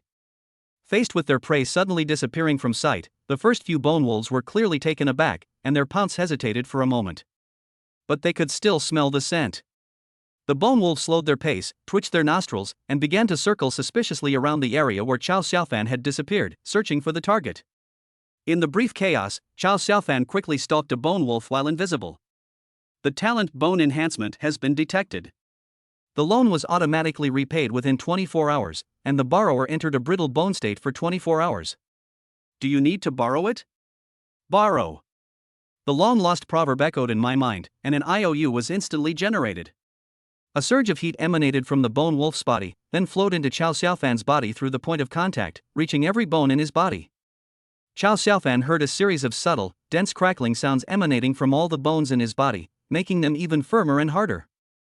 The bone wolf, stripped of its talent, let out a mournful, terrified howl. Its original exoskeleton and sharp bone spurs turned gray and soft at a visible speed, melting away as quickly as ice under the scorching sun. Having lost its exoskeleton, it instantly became a thin, bony, ordinary mongrel. Chow Xiaofan swung his sword down with one hand, and the heavy blade severed the wolf's head without any resistance, sending it to its death.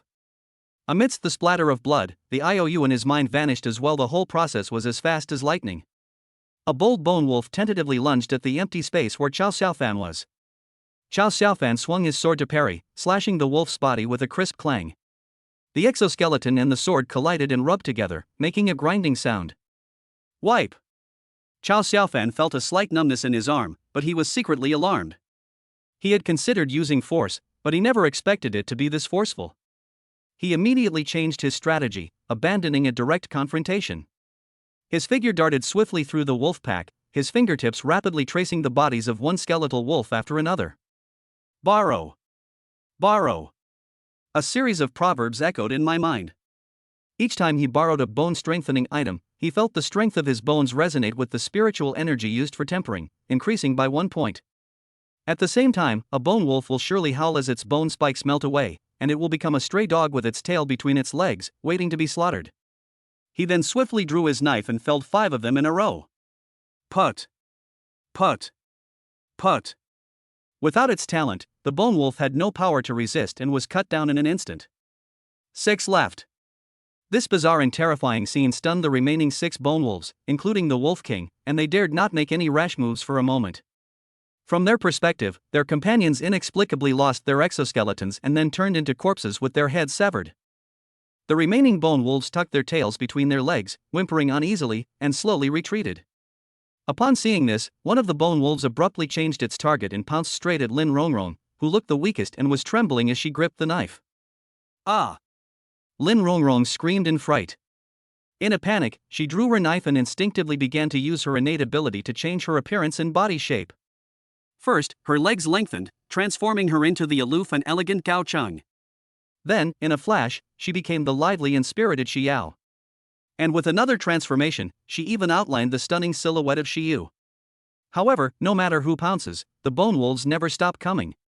Seeing that it still didn't work, Lin Rongrong panicked completely, gritted her teeth, and activated her ability again. This time, she transformed directly into Chow Xiaofan's appearance, with almost identical height and build. However, she was still wearing Chow Xiaofan's slightly tight-fitting women's sportswear, revealing most of her calves, which made her look particularly strange and comical. Perhaps noticing Lin Rongrong's sudden growth in height, a hint of hesitation and confusion appeared in the wolf's ferocious eyes. Lin Rongrong breathed a sigh of relief, picked up her knife, and mustered her courage to continue confronting the bone wolf. On the other side, the battle on Zhao Shanhe's side was the simplest and most brutal. He was the first to rush out, targeting a bone wolf. Without any regard for technique, he pounced on it, pinning it to the ground and unleashing a barrage of punches. Bang! Bang! Bang! Although he had an absolute advantage in strength, his bare fists couldn't break through his defenses at all. Instead, they smashed his hands until the skin on his hands was cracked and bleeding profusely. He got carried away with the fight, so he flexed his muscles and made his veins bulge, grabbed the wolf's head and twisted it hard. Snap. Chapter 90. This pervert. The wolf's neck was twisted off, and then its head, along with some flesh, was forcibly torn off the wolf's carcass, spraying hot wolf blood all over him. Chow Xiaofan caught a glimpse of this scene, revealed himself, and cried out in distress, "Brother Chicken, save him for me to finish off." To prevent Zhao Shanhe from stealing monsters and wasting resources, Chow Xiaofan increased his speed even further. Borrow. He stealthily approached and touched all 5 remaining wolves. The talent bone enhancement has been detected. The talent bone enhancement has been detected. A series of prompts flashed through my mind. Finally, there was the Wolf King's talent. And fell into a state of hip fracture, which lasted for 24 hours. Do you need to borrow it? A hip fracture? Chow Xiaofan felt a chill run down his spine. The price for other ordinary bone wolves to borrow money is brittle bones, but when they borrow from the Wolf King, the price is broken bones? Or is it the hip bone that supports the body's core? That's too cruel. Thinking of the consequences of a broken bone, Chow Xiaofan shuddered and immediately chopped off the Wolf King's head, fearing it would escape. There's no Dr. Shin here to treat fractures. Although the price was high, Chow Xiaofan felt that the innate energy surging from the Wolf King was pure and powerful, far exceeding the sum of all the previous ordinary bone wolves. Indeed, risk and reward are directly proportional. After the Wolf King died, the innate energy of bone strengthening continuously flowed into the bones of his body, resonating with the spiritual energy that was already tempering his bones. His bones crackled and popped, and the tempering process suddenly advanced by a large margin. "Brother Chicken, these 2 are yours." Chow Xiaofan shouted to Zhao Shanhe, who had rushed over, and then disappeared again, pouncing on the last bone wolf that was confronting Lin Rongrong. "Hey Lao Chow, why don't the wolves on your side have any bones?" Zhao Shanhe punched the head of a boneless wolf and blew it off, saying in surprise, "Like tofu dregs." Chow Xiaofan didn't have time to pay attention to him.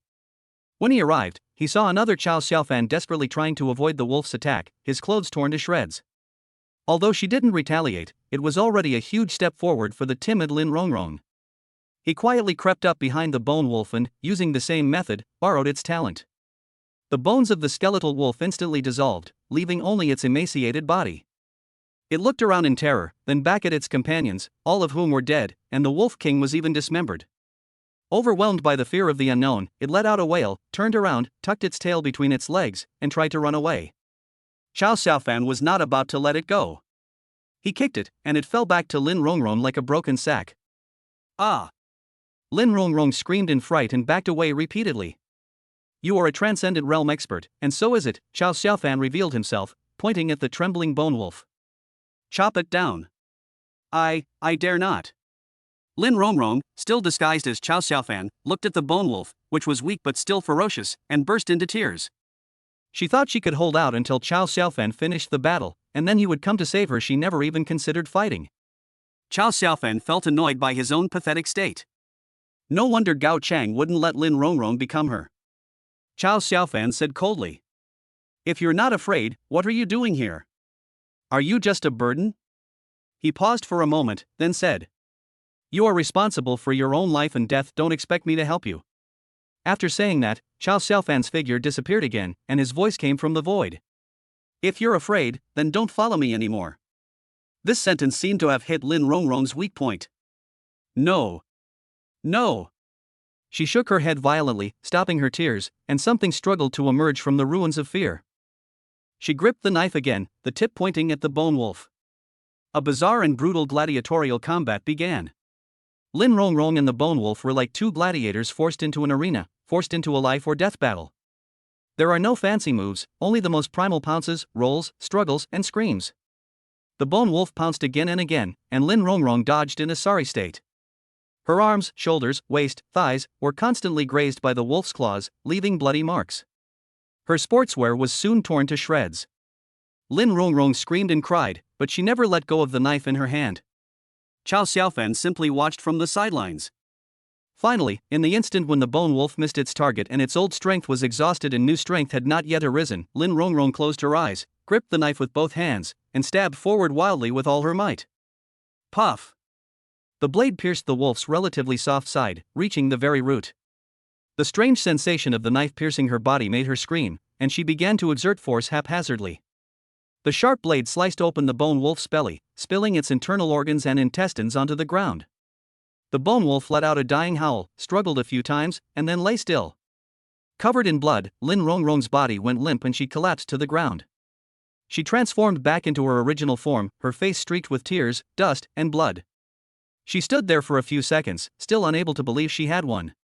Then she burst into loud sobs, and while crying, she kept gagging because of the strong smell of blood. Ugh! Ugh! Well done! Chao Xiaofan had somehow deactivated his invisibility and was standing beside her, calmly watching her. Chao Xiaofan. Lin Rongrong seemed to have found an outlet for her emotions. Ignoring the bloodstains all over her body, she sprang up from the ground and pounced on Chao Xiaofan. The movements looked like they had just learned from the bone wolf. She suddenly threw herself into Chao Xiaofan's arms, hugged his waist tightly with both hands, buried her face in his chest, and burst into tears. I'm so scared. Wa'ada. I was so frightened. It's filthy. Chao Xiaofan frowned, made a token effort to break free but failed, so he let her hug him and said with disdain. It's such a mess just from killing a stray dog. Wa'ada. I'm just scared. Lin Rongrong didn't care and wiped her snot and tears on his clothes. When she saw Chao Xiaofan, her voice unconsciously became coquettish again, as if she wanted to vent all the fear and grievances she had just accumulated. Chao Xiaofan didn't push her away again. After her crying subsided a bit, he teased, It's already quite impressive that you didn't wet your pants this time. Lin Rongrong's crying indeed stopped abruptly. She lifted her tear-streaked face, which flushed instantly, but she quickly sniffed, puffed out her still trembling chest, and said proudly with a heavy nasal tone. I single-handedly killed a bone wolf. That sounds incredibly tough. Snort. After saying that, he turned to the wolf carcass on the ground, his eyes red, and spat out a curse. That pervert, he kept trying to pounce on me. Chapter 91. Will this leave a scar? Chao Xiaofan looked at Lin Rongrong, who was both crying and laughing, speechless. Do you want to listen to what you're saying? Lin Rongrong lowered her head shyly, her ears turning red, because she was being stared at. Now she looked normal again, her tight-fitting sportswear torn to shreds, her fair skin contrasting sharply with the bleeding wound. The most shocking sight was above the chest, where the vest covering her had been slashed open, revealing a small patch of snow-white, rounded curve and a bloodstain that intersected with the deep rift, drawing attention.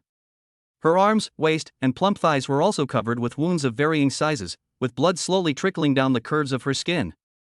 After the adrenaline rush of battle and the excitement of victory subsided, what followed was excruciating pain from all the wounds all over his body. Lin Rongrong's face contorted in pain, and the tears she had just stopped welled up again, swirling in her eyes. Chao Xiaofan.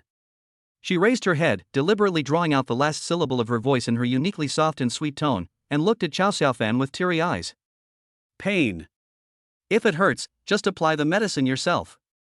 Chao Xiaofan took out a small ointment and tossed it over. What's the point of telling me? Lin Rongrong hurriedly caught it, clutching the cold medicine box, and said in a soft voice. Can you blow on it for me? It won't hurt anymore if you blow on it. The sound was soft and sticky, almost like it was being stretched into strands.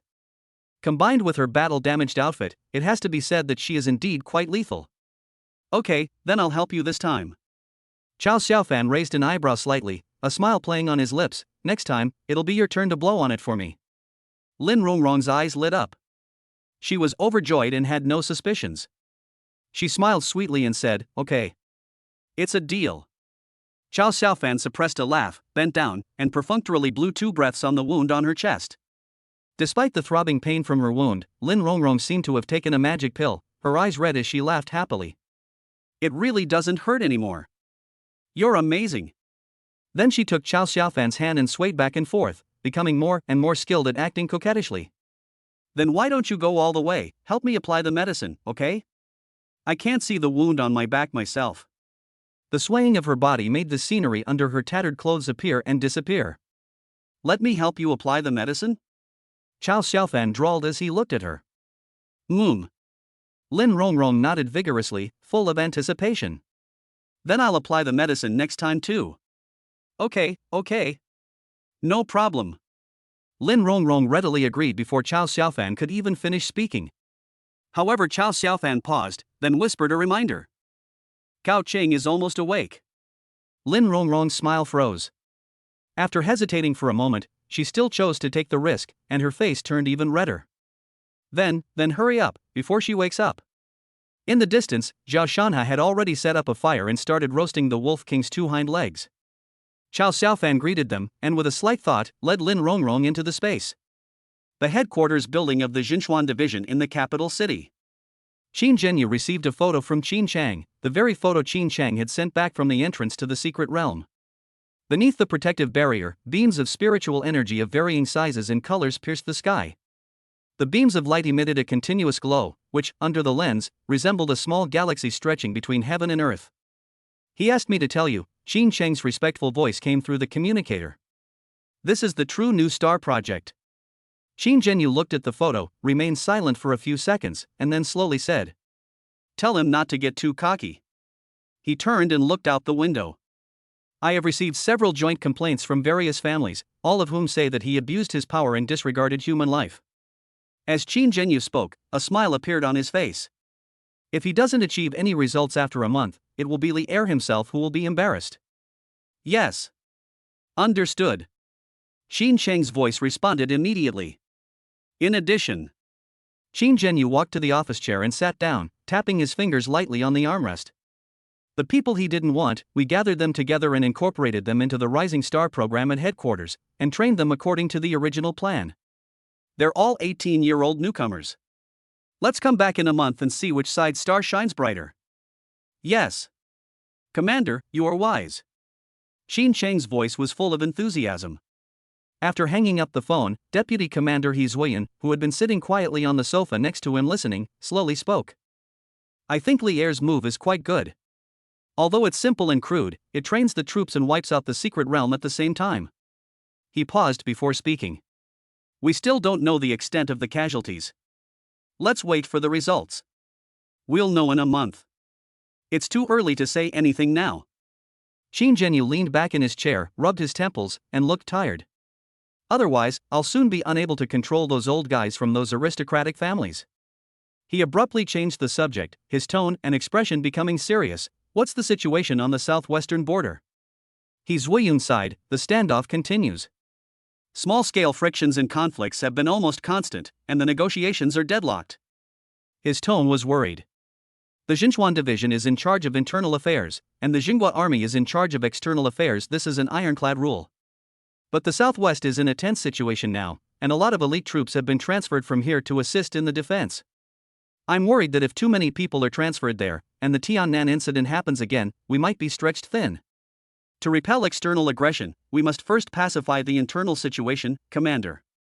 Qin Zhenyu snorted coldly. They dare to covet the joint development rights of our number one secret realm simply because they have the support of the Japanese pirates and those few clown countries. That's utterly delusional. He paused for a moment, then turned his gaze to the window, looking towards the more distant south. Let's wait a little longer. We should have a result when Li Er comes back. He looked at He Zuoyun again and said, tell the Jinghua army that the Jinchuan division can only help them hold out for another month at most. A month later, the elite troops that had been transferred must be withdrawn. We also have our own defensive lines to defend. Yes. Inside the space, Lin Rongrong looked at the sleeping Gao Chang and felt inexplicably guilty. Chao Xiaofan. Could we go to a private space? Okay, Chao Xiaofan thought for a moment and asked. But it might be a bit crowded, are you sure? Lin Rongrong nodded excitedly. With a thought, Gao Chang disappeared from Chao Xiaofan's side, leaving only the two of them in the cramped space, barely enough room to stretch their arms and legs. Lin Rongrong didn't feel aggrieved at all. With Gao Chang gone, it was as if a seal had been broken for her. Chao Xiaofan. She immediately changed her demeanor, prying open the blood-stained hole in her vest, and said in a sweet, coquettish voice. It hurts so much. Can you take a look? Will this leave a scar? Chapter 92. It's a little itchy. Chao Xiaofan glanced at it, but deliberately put on a serious tone. It's a minor head injury, so special treatment is needed. Oh. Most of them were superficial injuries, but there were so many tiny scratches and abrasions all over his body, on his chest, waist, thighs, back, hands and feet. If not treated promptly and properly, it may indeed leave a scar. That bone wolf is definitely a pervert for scratching a person all over like that. Chao Xiaofan patiently cleaned the wound with a sterilized cotton swab, applied the medicine all over it, then unscrewed the ointment, squeezed out the light blue paste, and began to apply it little by little. He then invoked the flame power of the flame core and used his warm fingers to spread the medicine evenly. Be gentle. The interplay of the cool ointment and the warm touch of her fingertips made Lin Rongrong flinch and stammer. Chow Xiaofan's hand trembled, and he was somewhat speechless. Don't yell like that, or you'll really get a scar later. Lin Rongrong is the type of person who likes to act like an experienced driver, only wanting to gain small verbal and physical advantages, but when it really comes down to it, she immediately backs down. Oh. Rongrong's cheeks flushed from his gaze, and she bit her lower lip, suppressing any further moans. Watching Chow Xiaofan busy himself, she suddenly wanted to turn into a puddle and completely merge into Chow Xiaofan's body, never to be separated again. This small, cramped space feels like a secret castle just for the two of them. If only we could stay here forever, and rest together at night. There was no disturbance or potential danger from the outside secret realm, no Gao Qing, only the two of them.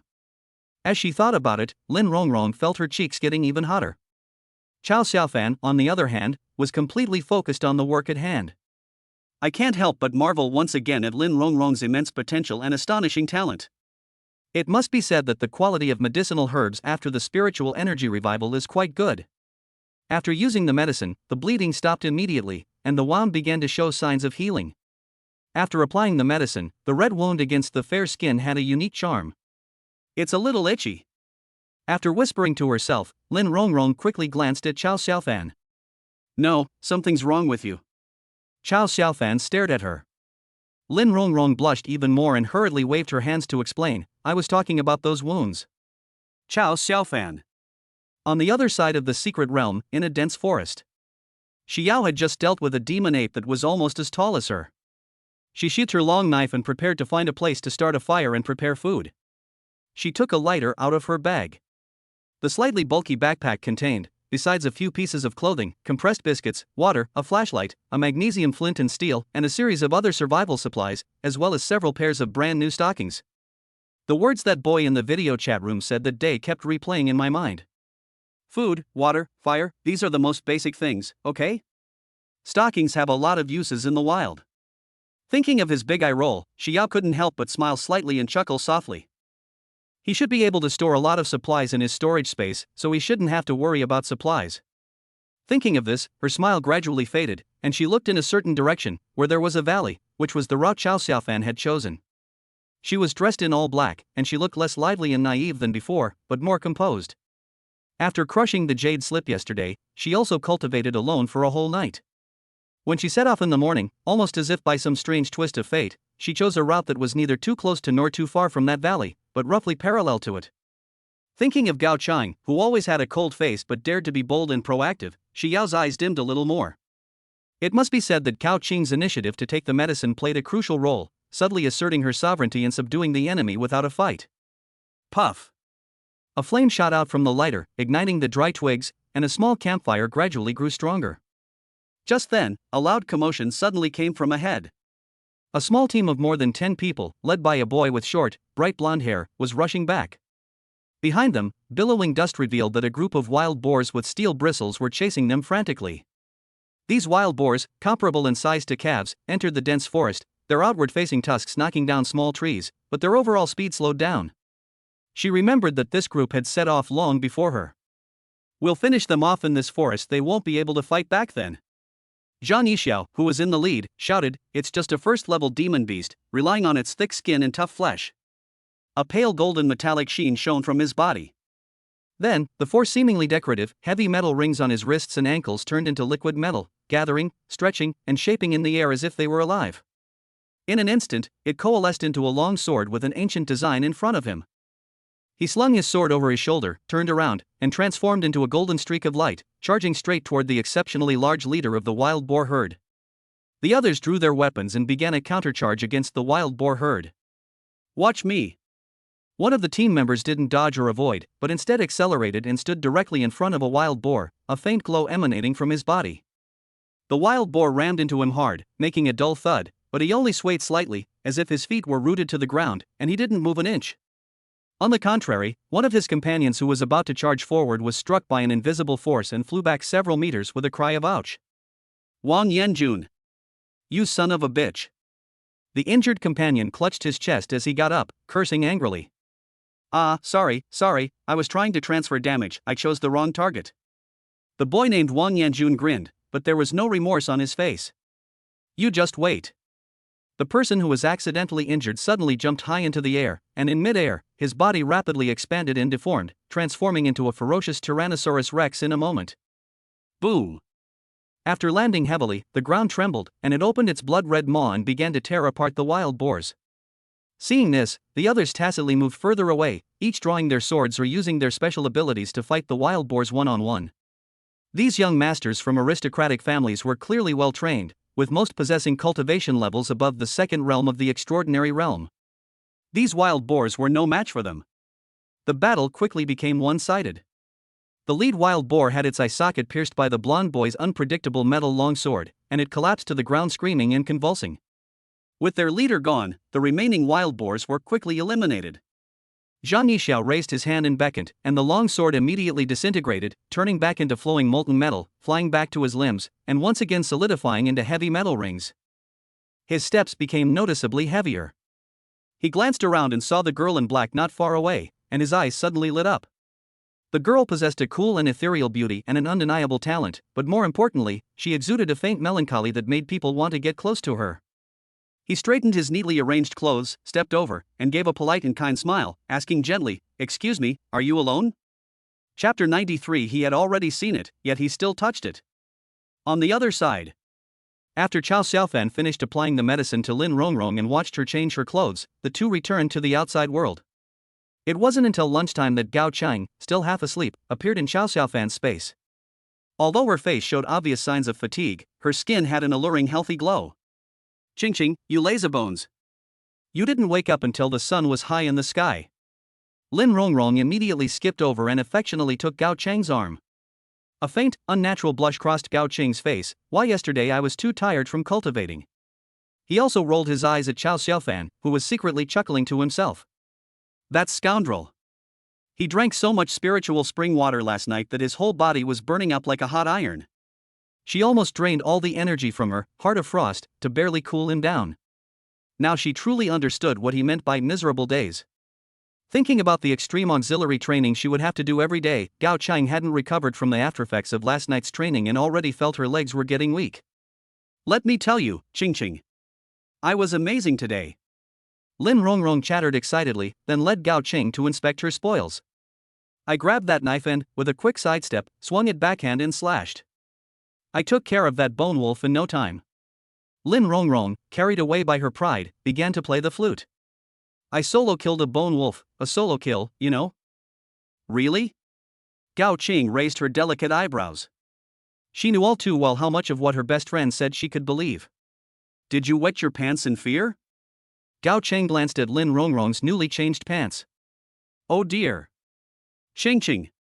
Lin Rongrong blushed as if she had been stepped on and stomped her foot, saying, "Why are you saying the same thing as Chao Xiaofan? He's really injured, look." As she spoke, she reached for the collar of her newly changed clothes, wanting to show Gao Ching the wound on her chest. "What are you doing?" Gao Ching quickly grabbed her hand and whispered, "There are boys here." Lin Rongrong muttered, he already saw it before, and he still touched it. Gao Chang narrowed her eyes. "What did you say?" "And no."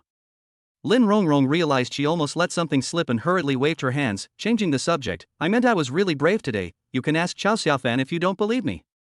"You've definitely improved today," Chao Xiaofan encouraged her without exposing her mistake, "and you didn't wet your pants either." At lunchtime, Zhao Shanha grilled 2 wolf legs. Chao Xiaofan took out a pot, placed it on another small fire, threw in some meat, hot pot base, and a handful of vegetables. Finally, I added a generous amount of cilantro. Gao Cheng frowned as he looked at it and said, "I don't eat cilantro." Lin Rongrong pouted and said, "Ching doesn't eat cilantro, and Rongrong doesn't eat cilantro either." "You have to eat it," Chao Xiaofan said sternly without looking up. "From now on, you're not allowed to skip cilantro, understand?" Gao Ching looked at his serious profile and saw that he seemed to be implying something. She hesitated for a moment, then didn't dare to refute him and could only nod reluctantly. Carefully scooping a small piece of cilantro from the red soup, pinching my nose, I quickly stuffed it into my mouth and swallowed it. The peculiar taste made me shudder, and then, with a bitter face, I quickly ate a few more bites of other dishes. Lin Rongrong had no choice but to follow suit with a bitter face and take a bite of cilantro. "It tastes awful. You're being picky about having hot pot in this secret realm?" Chao Xiaofan said with a stern face. If you don't want to eat, go find some food yourself. The two shrank back, not daring to speak again. Although these two cilantro-averse children have become much more obedient, they still have quite a few bad habits and need to be disciplined. In contrast, Zhao Shanha ate with great relish, devouring a roasted wolf leg and occasionally picking up a few bites of vegetables to cleanse his palate. He ate with smacking sounds, muttering to himself as he ate. This wolf king's meat doesn't taste like demon beast meat at all, it's more like ordinary meat. Cao Xiaofan's heart stirred. He walked over to the wolf carcass whose head Zhao Shanha had torn off, took out a dagger, cut off a piece of meat, and put it on the fire to roast. Before long, an even richer and more mellow aroma of exotic meat filled the air.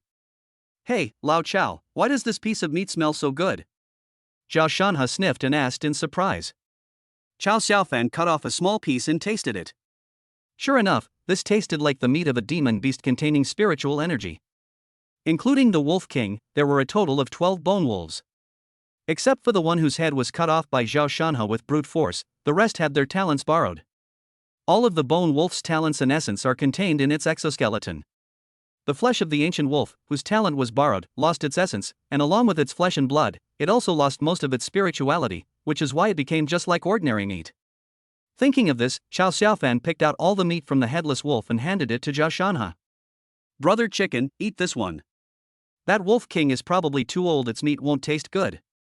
"Okay." Zhao Shanha happily took the meat and started grilling it. He knew Lao Chao had secrets, but Lao Chao would tell him what needed to be said, and he never asked any further questions. "Aren't you going to eat?" Seeing that Cao Xiaofan hadn't touched his chopsticks, Lin Rongrong asked. "You guys eat first, I'm going to add some extra ingredients later." With the help of the bone wolf's talent and the hard training last night, Cao Xiaofan's physical tempering progressed significantly, and he felt that he had already faintly touched the threshold of the late stage of the extraordinary second realm. Add some more energy from the strengthening herb at night, combined with the spiritual spring liquid, and you should be able to break through in one go. By the time all three had finished eating, there was practically nothing left. Zhao Shanha devoured almost all the ingredients in the pot. Cao Xiaofan added some more ingredients, and took out 2 more stalks of the herb-strengthening wastegrass, washed them, and put them into stew together. Soon, the pot emitted a unique aroma of meat mixed with the fragrance of herbs. He served a bowl to Gao Qing. "This is for nourishing the body. I'll probably be working a bit hard at night lately." Cao Xiaofan blinked and chuckled, "I can't overwork myself. The kidneys are the foundation of one's innate constitution, and both men and women should pay attention to maintaining their health." Gao Qing's face flushed red instantly. She glared at him reproachfully, but still silently took the bowl. "I want some too. I need to replenish myself." Lin Rongrong shouted immediately upon seeing this, and even puffed out her chest. "She was injured today and bled a lot, she needs to recover." Gao Qing frowned, about to say something to her, when she heard Cao Xiaofan say irritably, "Go away, kids, don't meddle in adult matters." "Where am I small?" Lin Rongrong said confidently. Chapter 94. I haven't taken my medicine today yet. Wow. Cao Xiaofan deliberately dragged out the sound, his gaze sweeping over Lin Rongrong, and he made an exaggerated expression. "That's indeed not small." As soon as he finished speaking, Gao Qingfei rolled her eyes at him. Then she glared at Lin Rongrong with a cold face. She couldn't do anything to Cao Xiaofan, but she could forcefully suppress her scheming best friend. Lin Rongrong wilted instantly under Gao Qing's glare, her pert figure drooping and her shoulders slumping, but she still muttered under her breath. "It wasn't small to begin with. You still dare to talk." Lin Rongrong pouted, her lips pressed into a thin line, and dared not utter another sound. Cao Xiaofan was happy to watch the show from the sidelines. Only someone like Gao Qing can keep Lin Rongrong, a master of trash talk, in check. Zhao Shanha had already eaten his fill, so he ran to a distance and started practicing military boxing. With each move, earth-yellow spiritual energy flowed around him, making him look incredibly powerful. As he watched, Cao Xiaofan suddenly remembered the Vajra skill he had practiced. Recalling the many insights in the Jade Slip, and combining them with his own experience practicing Vajra Kung Fu, he suddenly realized that certain spiritual energy circulation trajectories and rhythms in the breathing method seemed to resonate wonderfully with the movements of Vajra Kung Fu. A bold idea popped into my head. What if we combine breathing techniques with the movements of Vajra Kung Fu? The effects of refining spiritual energy might produce a qualitative leap, who knows? Cao Xiaofan suddenly became excited. This was an experiment unique to him. He greeted them, walked to the side, activated his invisibility, assumed a starting stance, and began to operate simultaneously with his breathing technique, multitasking. With spatial abilities as cover, he can use invisibility without restraint. It was extremely difficult at first. If you consciously controlled your breathing, you would make mistakes in the Vajra Kung Fu movements. If you deliberately control your movements, the rhythm of your breathing will become disordered. Fail, adjust, fail again, adjust again. After trying more than 10 times, Xiao Xiaofan suddenly found the rhythm at a peculiar beat. In a casual turning and pushing motion, he coordinated it with a deep and powerful breath. Boom! It was as if some hidden switch had been suddenly flipped.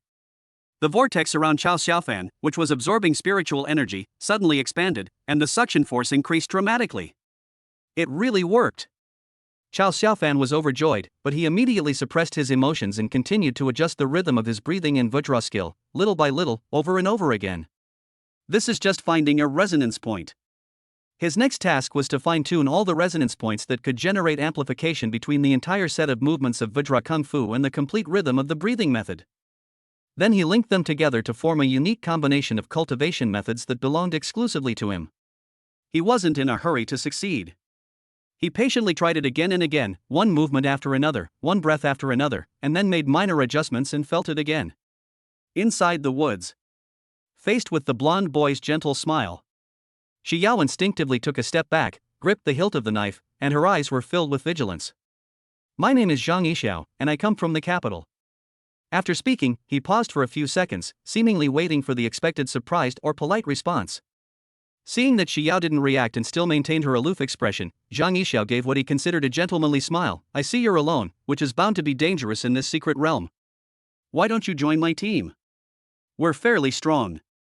And it's safer with more people. Need not. Shi Yao packed her backpack, slung her knife over her shoulder, and turned to leave. This person was polite on the surface, but the way he looked at her, as if he were appraising an object, made her feel uncomfortable from the bottom of her heart. She came to the secret realm to hone herself on the edge of life and death. If it's just about safety, what place is safer than his space? As the thought crossed her mind, her gaze unconsciously drifted toward the misty canyon in the distance. Boss. At this moment, Wang Yanjun, who possessed the damage transfer talent, ran up from behind and chuckled, You actually got rejected? That's rare. He must be a student from an ordinary family. I've never heard of the Zheng family from Beijing. On the other side, the burly boy who could transform into a Tyrannosaurus Rex also came over, looking at Shi Yao's back with disdain. Zhang Yixiao, however, remained calm and smiled, saying, She's got a temper. TCH, I think he's just narrow-minded. In the secret realm, he's still thinking about fighting alone. This is no way to court death. The Tyrannosaurus Rex boy snorted. Exactly, in this godforsaken place, even strong people like us have to stick together and cooperate as a team, Wang Yanjun chimed in. You still have the nerve to talk about teamwork? Your pathetic skills almost killed me. Diyu was furious, remembering how he had been knocked away in the battle just now. Wang Yanjun chuckled and said, Oh, I'll just let you hit me back next time. I won't fight back. You're transferring the blame to me, but I'm the one who's getting beaten up. Do you cursed? Never mind who the damage was transferred to, just tell me if I hit you or not. Wang Yanjun had a smug look on his face. You. Diyu was furious, but there was nothing he could do? All right. Zhang Yixiao withdrew his gaze from Shi Yao's retreating figure and said, Let's take stock of the supplies. It's time to set off. Yi Huang's team's progress probably won't be slower than ours. Yes, boss, the men replied in unison and began to get busy. Boss, which direction should we go next? Wang Yanjun asked. Since there's no map, let's head in that direction. Zhang Yixiao casually pointed, which was exactly the direction Shi Yao was heading. On the other side, Xiao Xiaofan's sudden burst of inspiration continued into the night. Although he hadn't found all the resonance points yet, the benefits of his afternoon of cultivation were almost double what he had gained before, which greatly excited him. Zhao Shanha and Gao Chang also continued their cultivation until nightfall. Lin Rongrong was the only one who couldn't concentrate on her cultivation. She thought Xiao Xiaofan had entered the space, so she kept trying to go into the space to find him. Xiao Xiaofan deactivated his invisibility, walked to Gao Qing's side, and picked her up while she was practicing meditation. Oh my god, you scared me to death. Gao Chang exclaimed, patting Xiao Xiaofan on the shoulder. Let's go, it's time for training, and time is of the essence. Gao Cheng blushed. Lin Rongrong was about to say that she also wanted to go in and rest, but before she could finish speaking, the two of them had already disappeared from the spot. Once inside the space, Gao Cheng suddenly blushed and interrupted Chao Xiaofan, saying, "Wait a minute. I haven't taken my medicine yet."